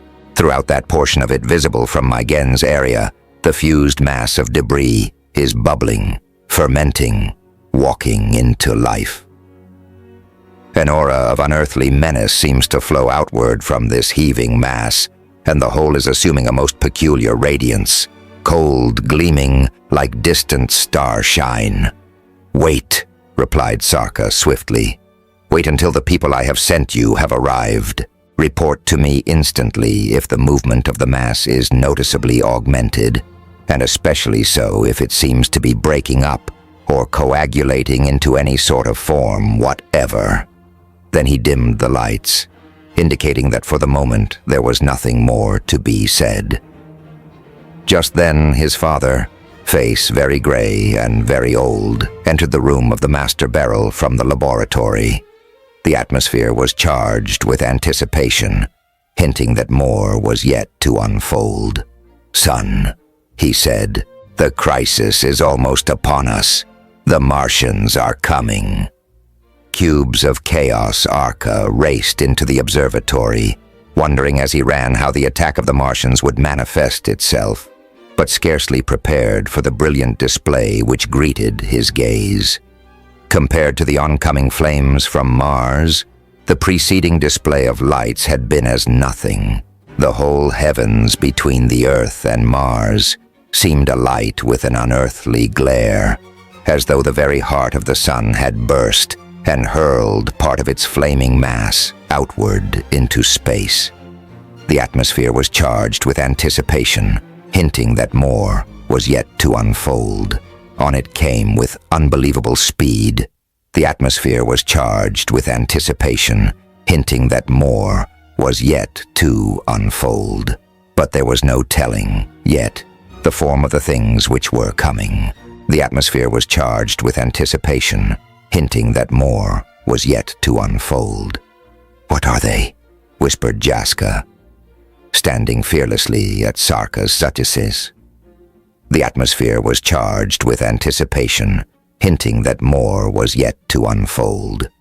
Interplanetary cars, rockets, balls of fire, or beings of Mars? "I think," said Sarka, after studying the display for a few minutes, "that they are either rockets or fireballs, perhaps both together. But the Martians cannot consolidate any position on the Earth without coming to hand grips. Since they must know this, we can expect to see the people of Mars themselves when, or soon after, those balls of fire strike the Earth." Sarka raced back to the room of the master beryl as a strident humming came through to him. The atmosphere was charged with anticipation, hinting that more was yet to unfold. The spokesmen of the gens, whose borders touched those of the devastated Dallas area, were reporting again, and their voices were high-pitched with fear that threatened to break the bounds of sanity. The atmosphere was charged with anticipation, hinting that more was yet to unfold. The ferment in the devastated area was the gist of their report, is assuming myriads of shapes. The fused mass has broken up into isolated masses, and each mass of itself is assuming one of the many forms. "What forms?" snapped Sarka. "Quickly!" "Cubes, thousands and millions of cubes, and the cubes themselves are forming into larger cubes, some square, some rectangular. In the midst of these formations are others, mostly columnar, each column consisting of cubes, which have coalesced into the larger form from the same small cubes. The columnar formations are topped by globes, which emit an ethereal radiance. Listen. Sarka's voice was vibrant with excitement. Spokesman of the Gens, make sure that every individual member of your Gens is fully equipped and with flying clothing, including belts and ovoids, prepared for an indefinite stay outside on the roof of the world. Get your people out swiftly, keeping them in formation. Keep about you those people of Dalis whom I sent you, and understand before you break contact with your barrels that instructions received from these people come from me. In turn, after you have quitted the hives, anything you wish to say to me, you can repeat to any one of the glowing people of Dalis. The contacts were broken. Sarka stared into the barrel, glancing swiftly in all directions to see whether his orders were obeyed. The atmosphere was charged with anticipation, hinting that more was yet to unfold. Out of the myriads of hives were flying the people of all the Gens of Earth, their vast numbers already darkening the roof of the world. The advance fires from Mars seemed to have no effect on them, which Sarka had expected, since the fires seemed to consume nothing they had touched previously. The atmosphere was charged with anticipation, hinting that more was yet to unfold. Why millions the people came forth, people dressed in the clothing of this Gens or that, wearing each the insignia of the house of his spokesman. A brave show. Sarka could see the faces of many, now in light, now in shadow, as the advance fires of Mars lighted them for a moment in passing, then left them in shadow as the bursting balls of fire faded and died. The atmosphere was charged with anticipation, hinting that more was yet to unfold. Strange, too, that the fireballs made no noise. Noiseless flame, which rebounded from the surface of the earth, broke in silence, deluging the heavens with shooting stars of great brilliance. Through its display flew the people of the Gens, mustering in flight above flight, each to his own level, under command of the spokesman of the Gens. The atmosphere was charged with anticipation, hinting that more was yet to unfold. "How long, Father?" queried Sarka. "Should it take to empty the Gens areas? The people of Earth have been waiting for word to go into battle since we first sent the people of Dalis against the Moonmen. They still are ready. The dwellings of our people, all of them, can be emptied within an hour." "I wonder," mused Sarka, "if that is soon enough." Perhaps yes, perhaps no. It would be a race, in any case. Sarka divided his attention between the rapidly changing formations of the moon cubes in that devastated area and the onrushing charge of the fireballs from Mars. All were visible to him through the master barrel and from the observatory, though the Martian fireballs were now so close that the vanguard of them could even be seen in the master barrel, adjusted to view only activities on the surface of the Earth. The atmosphere was charged with anticipation, hinting that more was yet to unfold. Even as the last flights of the Gens of Earth were slipping into the icy air from the roof of the world, the moon cubes began their terrifying, appalling attack, every detail of which could be seen by Sarka from the master barrel. The atmosphere was charged with anticipation, hinting that more was yet to unfold. Hose columns composed of cubes seemed to be the leaders of a vast cube army. The top of each of them was a gleaming globe whose eerie light played over the country immediately surrounding each column. Their weird light reflected in the squares, rectangles, and globes that other cubes had formed. The atmosphere was charged with anticipation, hinting that more was yet to unfold. Sarka sought swiftly among the columns for the one which might conceivably be in supreme command. But even as he sought, the moon cubes moved to the attack. The globes on the tops of the columns dimmed their lights, and the squares, rectangles, and globes got instantly into terrible motion. The atmosphere was charged with anticipation, hinting that more was yet to unfold.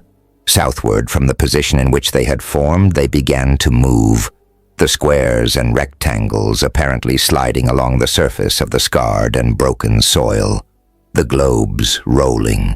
The atmosphere was charged with anticipation, hinting that more was yet to unfold. Southward, there was the vast wall of the Gens that bordered the devastated area in that direction, and the cube army was instantly at full charge toward this, in what Sarka realized was to be a war of demolition.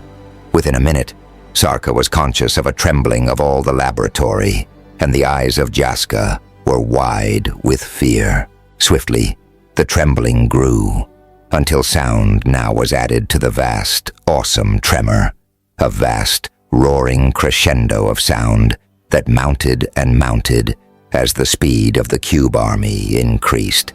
The vanguard of the cube army struck the dwelling of the Gens southward of that of Dallas, and a mighty rocketing roar sounded in the master barrel, was audible inside the laboratory, even without the aid of the barrel, at whose surface Sarka stared as a man fascinated, hypnotized. The atmosphere was charged with anticipation, hinting that more was yet to unfold. He cube army struck the dwellings, disappeared into them as though they had been composed of tissue paper, and continued on. Over the tops of the cube army toppled the roofs of the dwellings, there, in the midst of the cubes, to be ground to powder, with a sound as of 1,000,000 avalanches grinding together in some awesome, sun-size valley. Southward, in the wake of the chaotic charge, moved a mighty, gigantic crevasse, whose sides were the walls of the hives left standing, and still the cube army moved in, grinding everything it touched to dust, trampling buildings into nothingness, destroying utterly along a front hundreds of miles wide and as deep as the dwellings of men. "God!" cried Sarka, his voice so tense that both his father and Jaska heard it above the roaring which shook and rocked the world. "Do you see? The moon cubes are destroying the dwelling of our people, and the Martians are to destroy the people who have fled. There must be a way," said Sarka II quietly, "to circumvent the cubes. But what?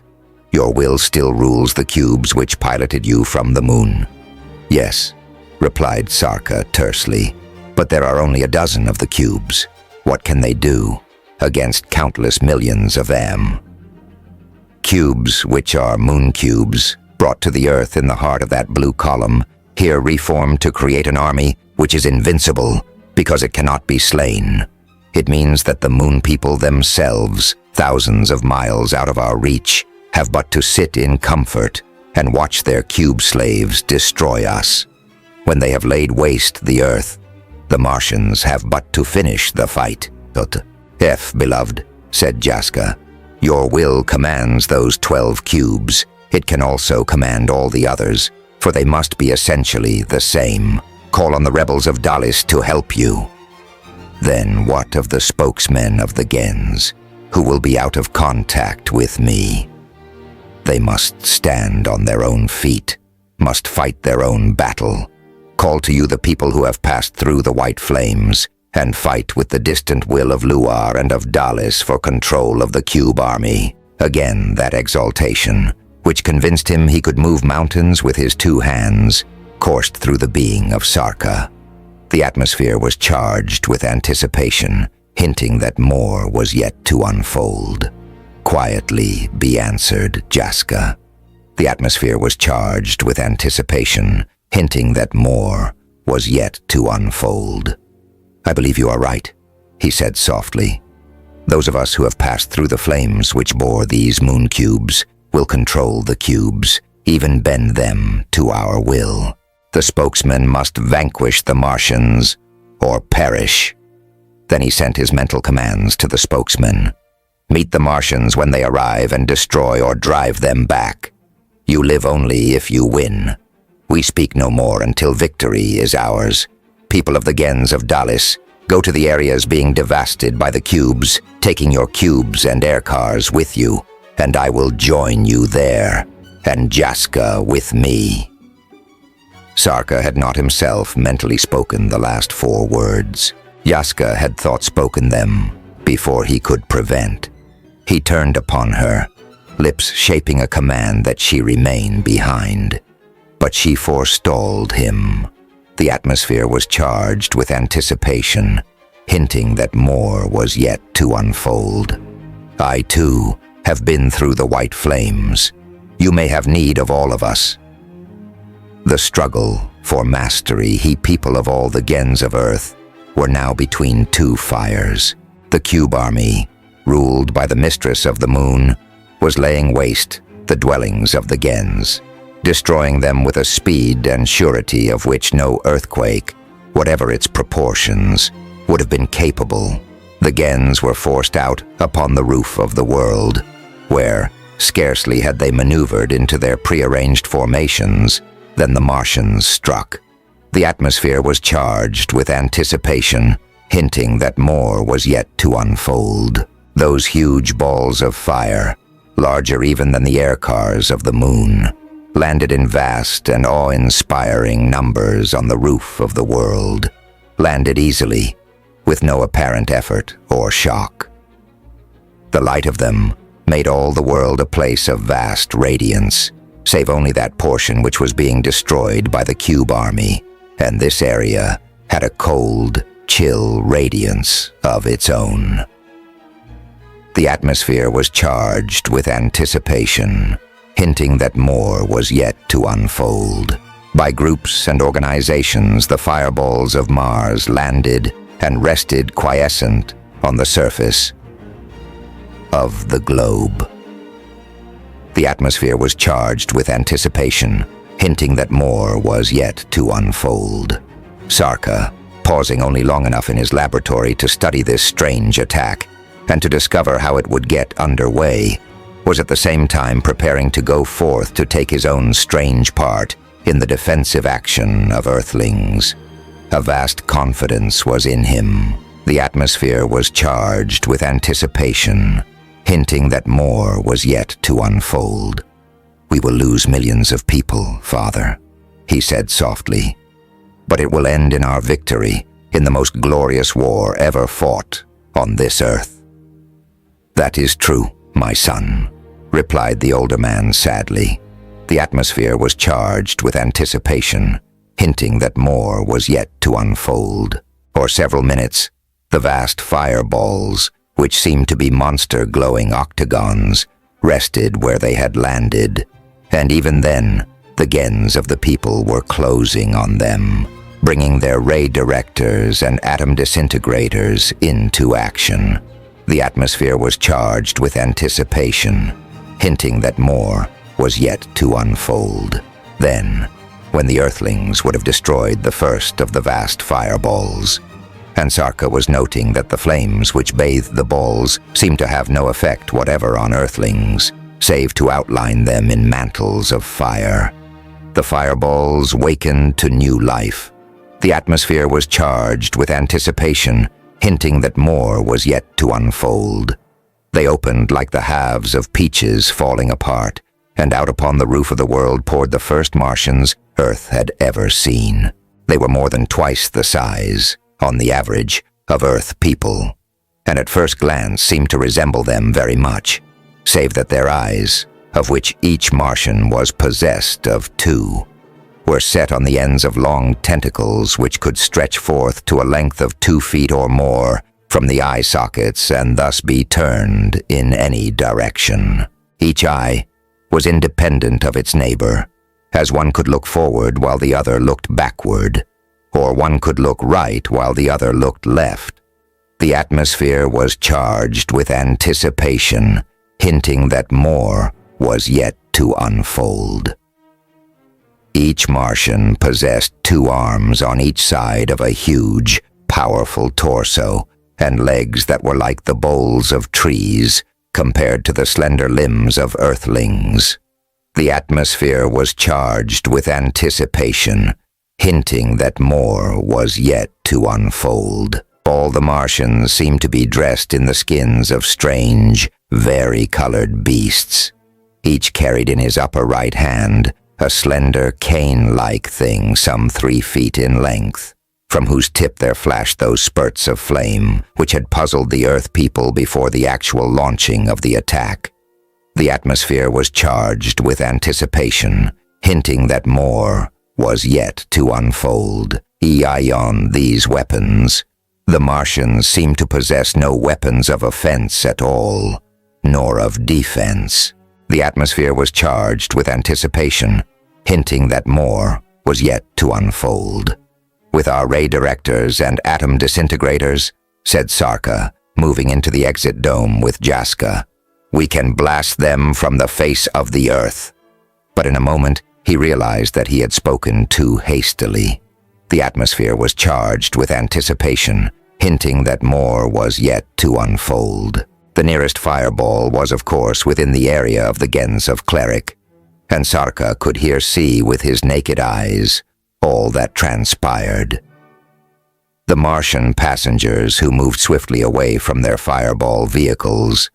Then a flight of the Gens of Cleric descended upon the fireball and its fleeing passengers, with tiny ray directors and atom disintegrators held to the fore, ready for action. The atmosphere was charged with anticipation, hinting that more was yet to unfold.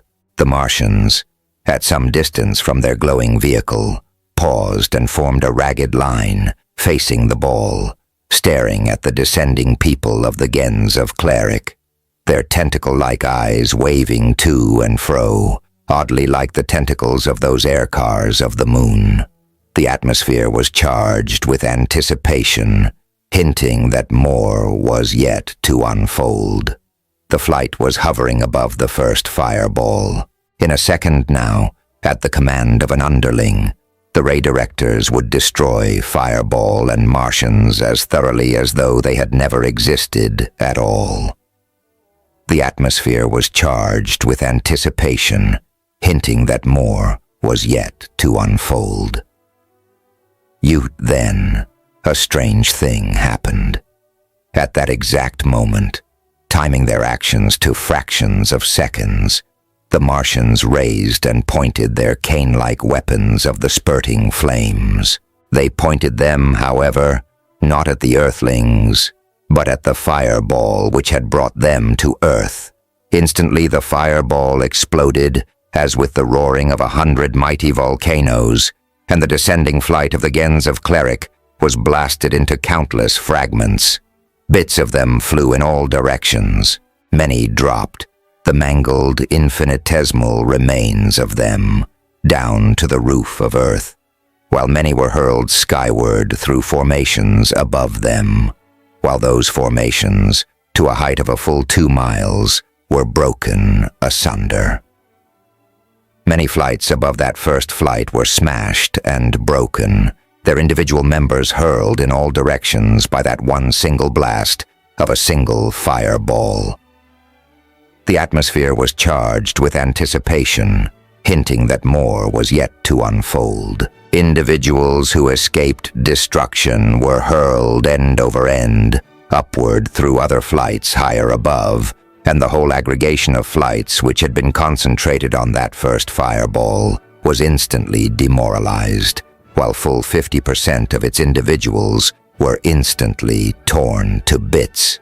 Sarka groaned to the depths of him. The atmosphere was charged with anticipation, hinting that more was yet to unfold.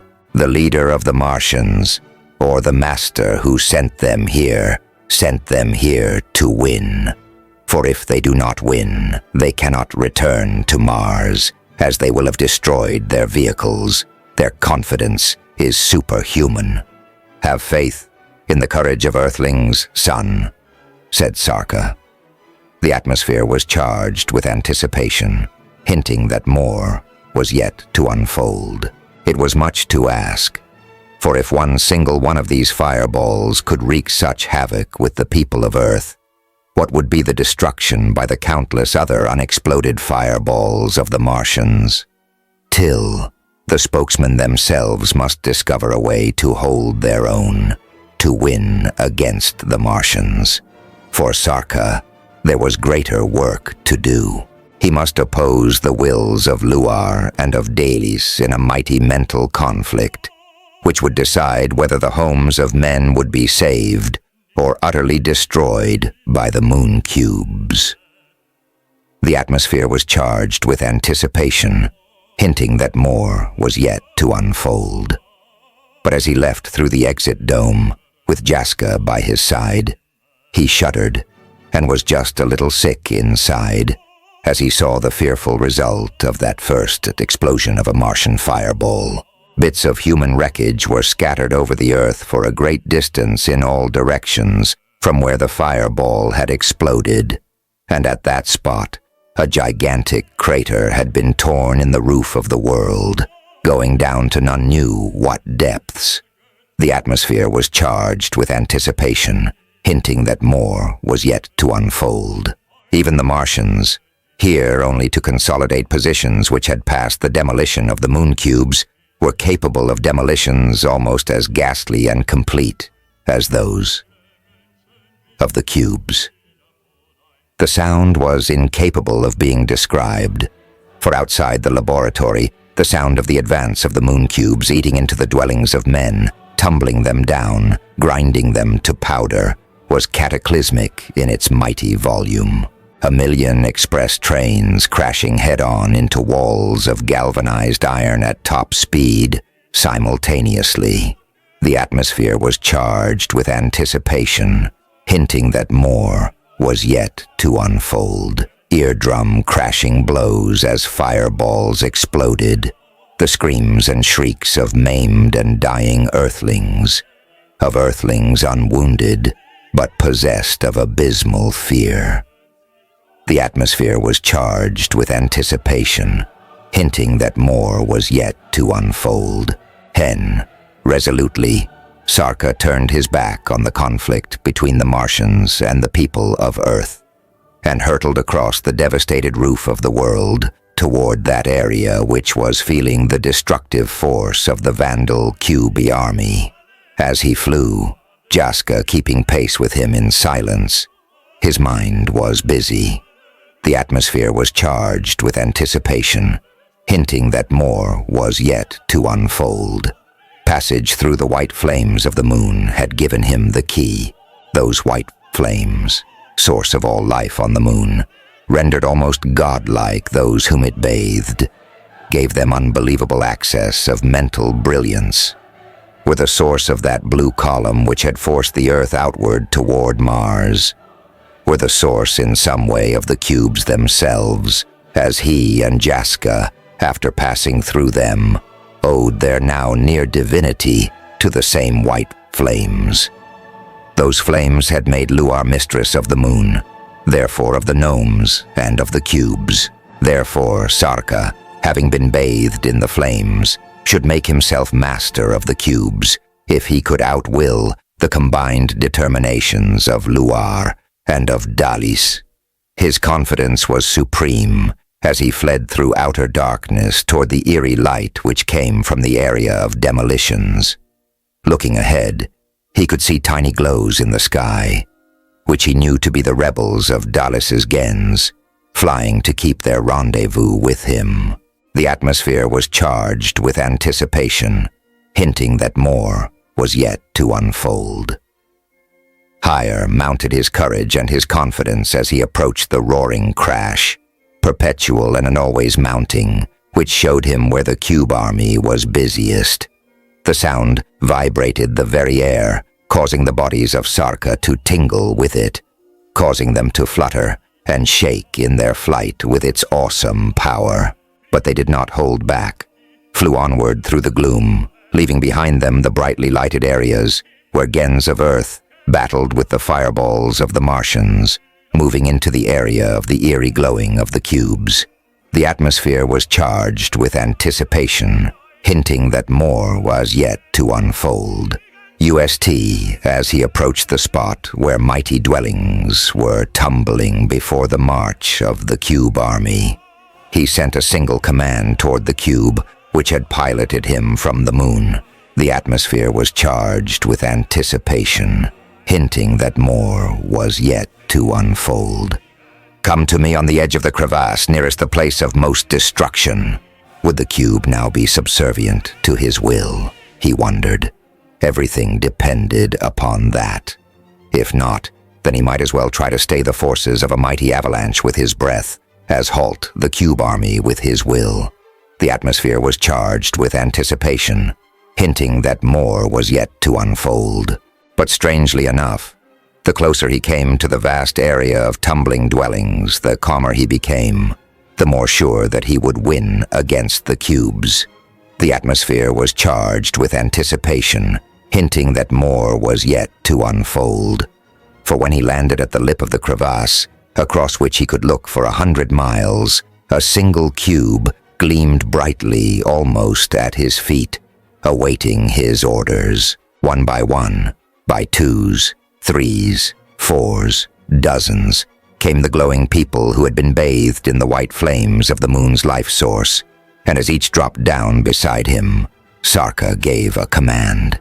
The atmosphere was charged with anticipation, hinting that more was yet to unfold. "Drop down in the midst of the cubes. Make your own cube the rallying point for this vast army of cubes. Force the cubes to desist in their mighty destruction.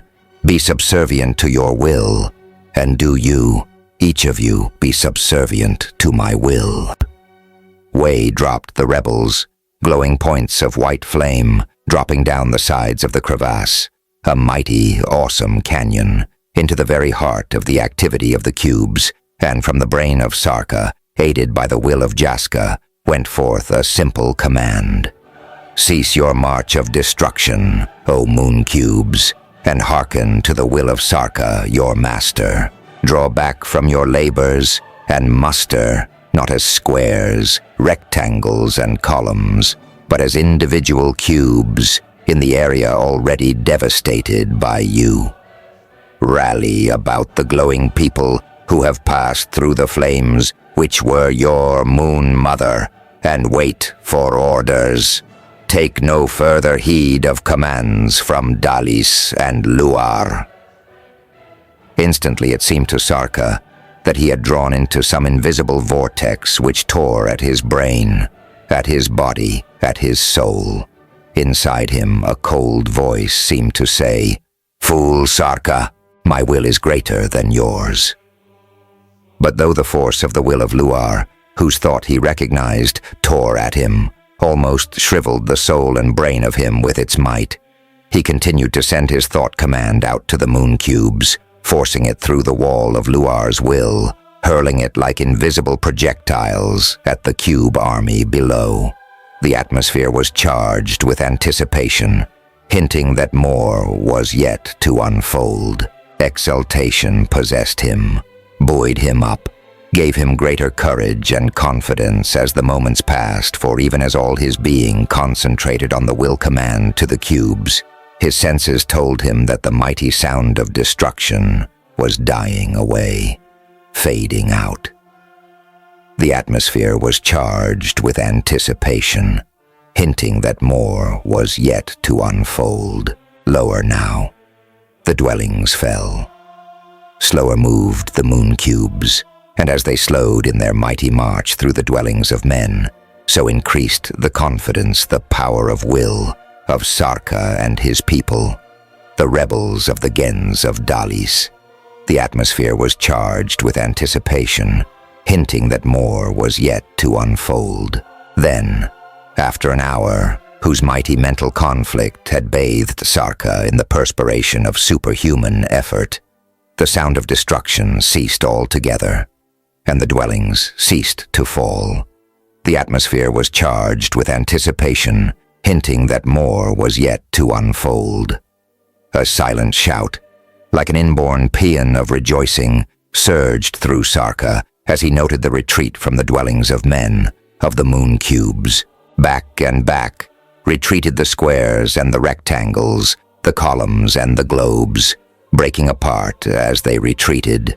The atmosphere was charged with anticipation, hinting that more was yet to unfold. Within 15 minutes after the destruction had ceased, millions of gleaming cubes winked upward from the bottom of the crevasse, motionless, quiescent. Sarka sent forth another thought. The atmosphere was charged with anticipation, hinting that more was yet to unfold. I am your master, O cubes of the moon. No sound, no movement answered him. The atmosphere was charged with anticipation, hinting that more was yet to unfold. Luar and Dalis are no longer able to command you. Still no sound or movement of the cubes. The atmosphere was charged with anticipation, hinting that more was yet to unfold. Hen, taking a deep breath, as of a swimmer preparing to dive into icy water, Sarka gave a new command. The atmosphere was charged with anticipation, hinting that more was yet to unfold. Dissolve. Reform on the roof of the world in globes. Roll over the face of the earth. Destroy the fireballs of Mars and take prisoners inside the globes, the attackers from Mars. Instantly, the gleaming cubes vanished, and darkness as of a mighty pit possessed the crevasse of destruction. Then, at the lip of the great crevasse, the cubes swept into form, myriads of globes which gleamed with the cold blue brilliance of the moon. They had no sooner formed as globes than they were in action again, rolling over the roof of the world as with a rising crescendo of thunder tumbling down the night-black sky. So mighty was their rush that the roof of the world trembled and shook. The atmosphere was charged with anticipation, hinting that more was yet to unfold. Above their charge raced Sarka and Jaska, and with them the rebels of the Gens of Dalis. The atmosphere was charged with anticipation, hinting that more was yet to unfold. All were present when the cubes crashed into the fireballs from Mars, swept the Martians within themselves as prisoners, held them securely, and continued on, destroying the fireballs in myriads. Here and there, fireballs exploded on contact, destroying the globes, which immediately reformed again, as though the explosions had not been felt at all. The atmosphere was charged with anticipation, hinting that more was yet to unfold. Arca had won the allegiance of the moon cubes, which had defeated and taken prisoners the Martians, destroying the vehicles in which they might have returned to Mars. And as realization came, darkness settled over the roof of the world. The last flare of Mars faded and died. The atmosphere was charged with anticipation, hinting that more was yet to unfold. This done, the cubes formed in mighty rows, facing the laboratory of Sarka. His heart beating madly with exultation, Sarka studied them. Then he stepped into the observatory, gazed away across the space which separated the Earth from the moon, sent a mental message winging outward. The atmosphere was charged with anticipation, hinting that more was yet to unfold. Luar, Dalis, faintly, fearfully came the answer. The atmosphere was charged with anticipation, hinting that more was yet to unfold. We hear, O Sarka. Shift the blue column away from the Earth. Do not interfere as we return to our orbit about the Sun. Obey, or I combine the total knowledge of Mars, the Earth, and the Moon in an attack against you and your Martian ally. Inform your ally that their people will not return, that the Earth has need of them, but that 2 Gens of Earth will be received by Martians in perfect amity, and these Gens allowed biding places on Mars. Unless your ally obeys, the Martians in my hands will be destroyed. In an hour, the answer came, the snarling thought answer of Dalis. The atmosphere was charged with anticipation, hinting that more was yet to unfold. We hear, we obey.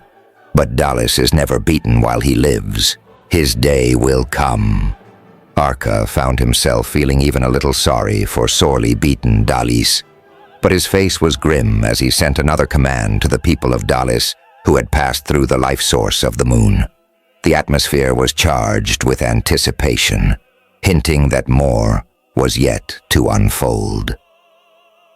Take command of the cubes and force them to repair the damage which has been done to the dwellings of men, to repair them completely over all the face of the earth. As the glowing people hurried to obey, Sarka softly asked his father, "But what shall we do with the Martians?" Sarka II smiled. The atmosphere was charged with anticipation, hinting that more was yet to unfold. Release them and send them to the lowest level where, guarded by the cubes, they will be set to constructing fireballs like those in which they arrived for the use of Earth, if Dallas or the Martians ever attack again. And son, yes. "Oh, my father?" said Sarka softly. The atmosphere was charged with anticipation, hinting that more was yet to unfold. "I have another suggestion for the employment of the cubes. Let them build air cars to be used by the Gens of Prull and of Kleiser as transportation to Mars whenever you are ready for them to go." Sarka smiled boyishly, happily. The atmosphere was charged with anticipation, hinting that more was yet to unfold. "Yes, oh my father. And is there anything else?" "Yes, take Jaska as your mate. Do you not see that she is waiting for you to speak?" Sarka turned to Jaska, whose face was glorious in her surrender, and whose lips were parted in a loving smile, which faded only when Sarka's lips caressed it away. The atmosphere was charged with anticipation, hinting that more was yet to unfold. The end.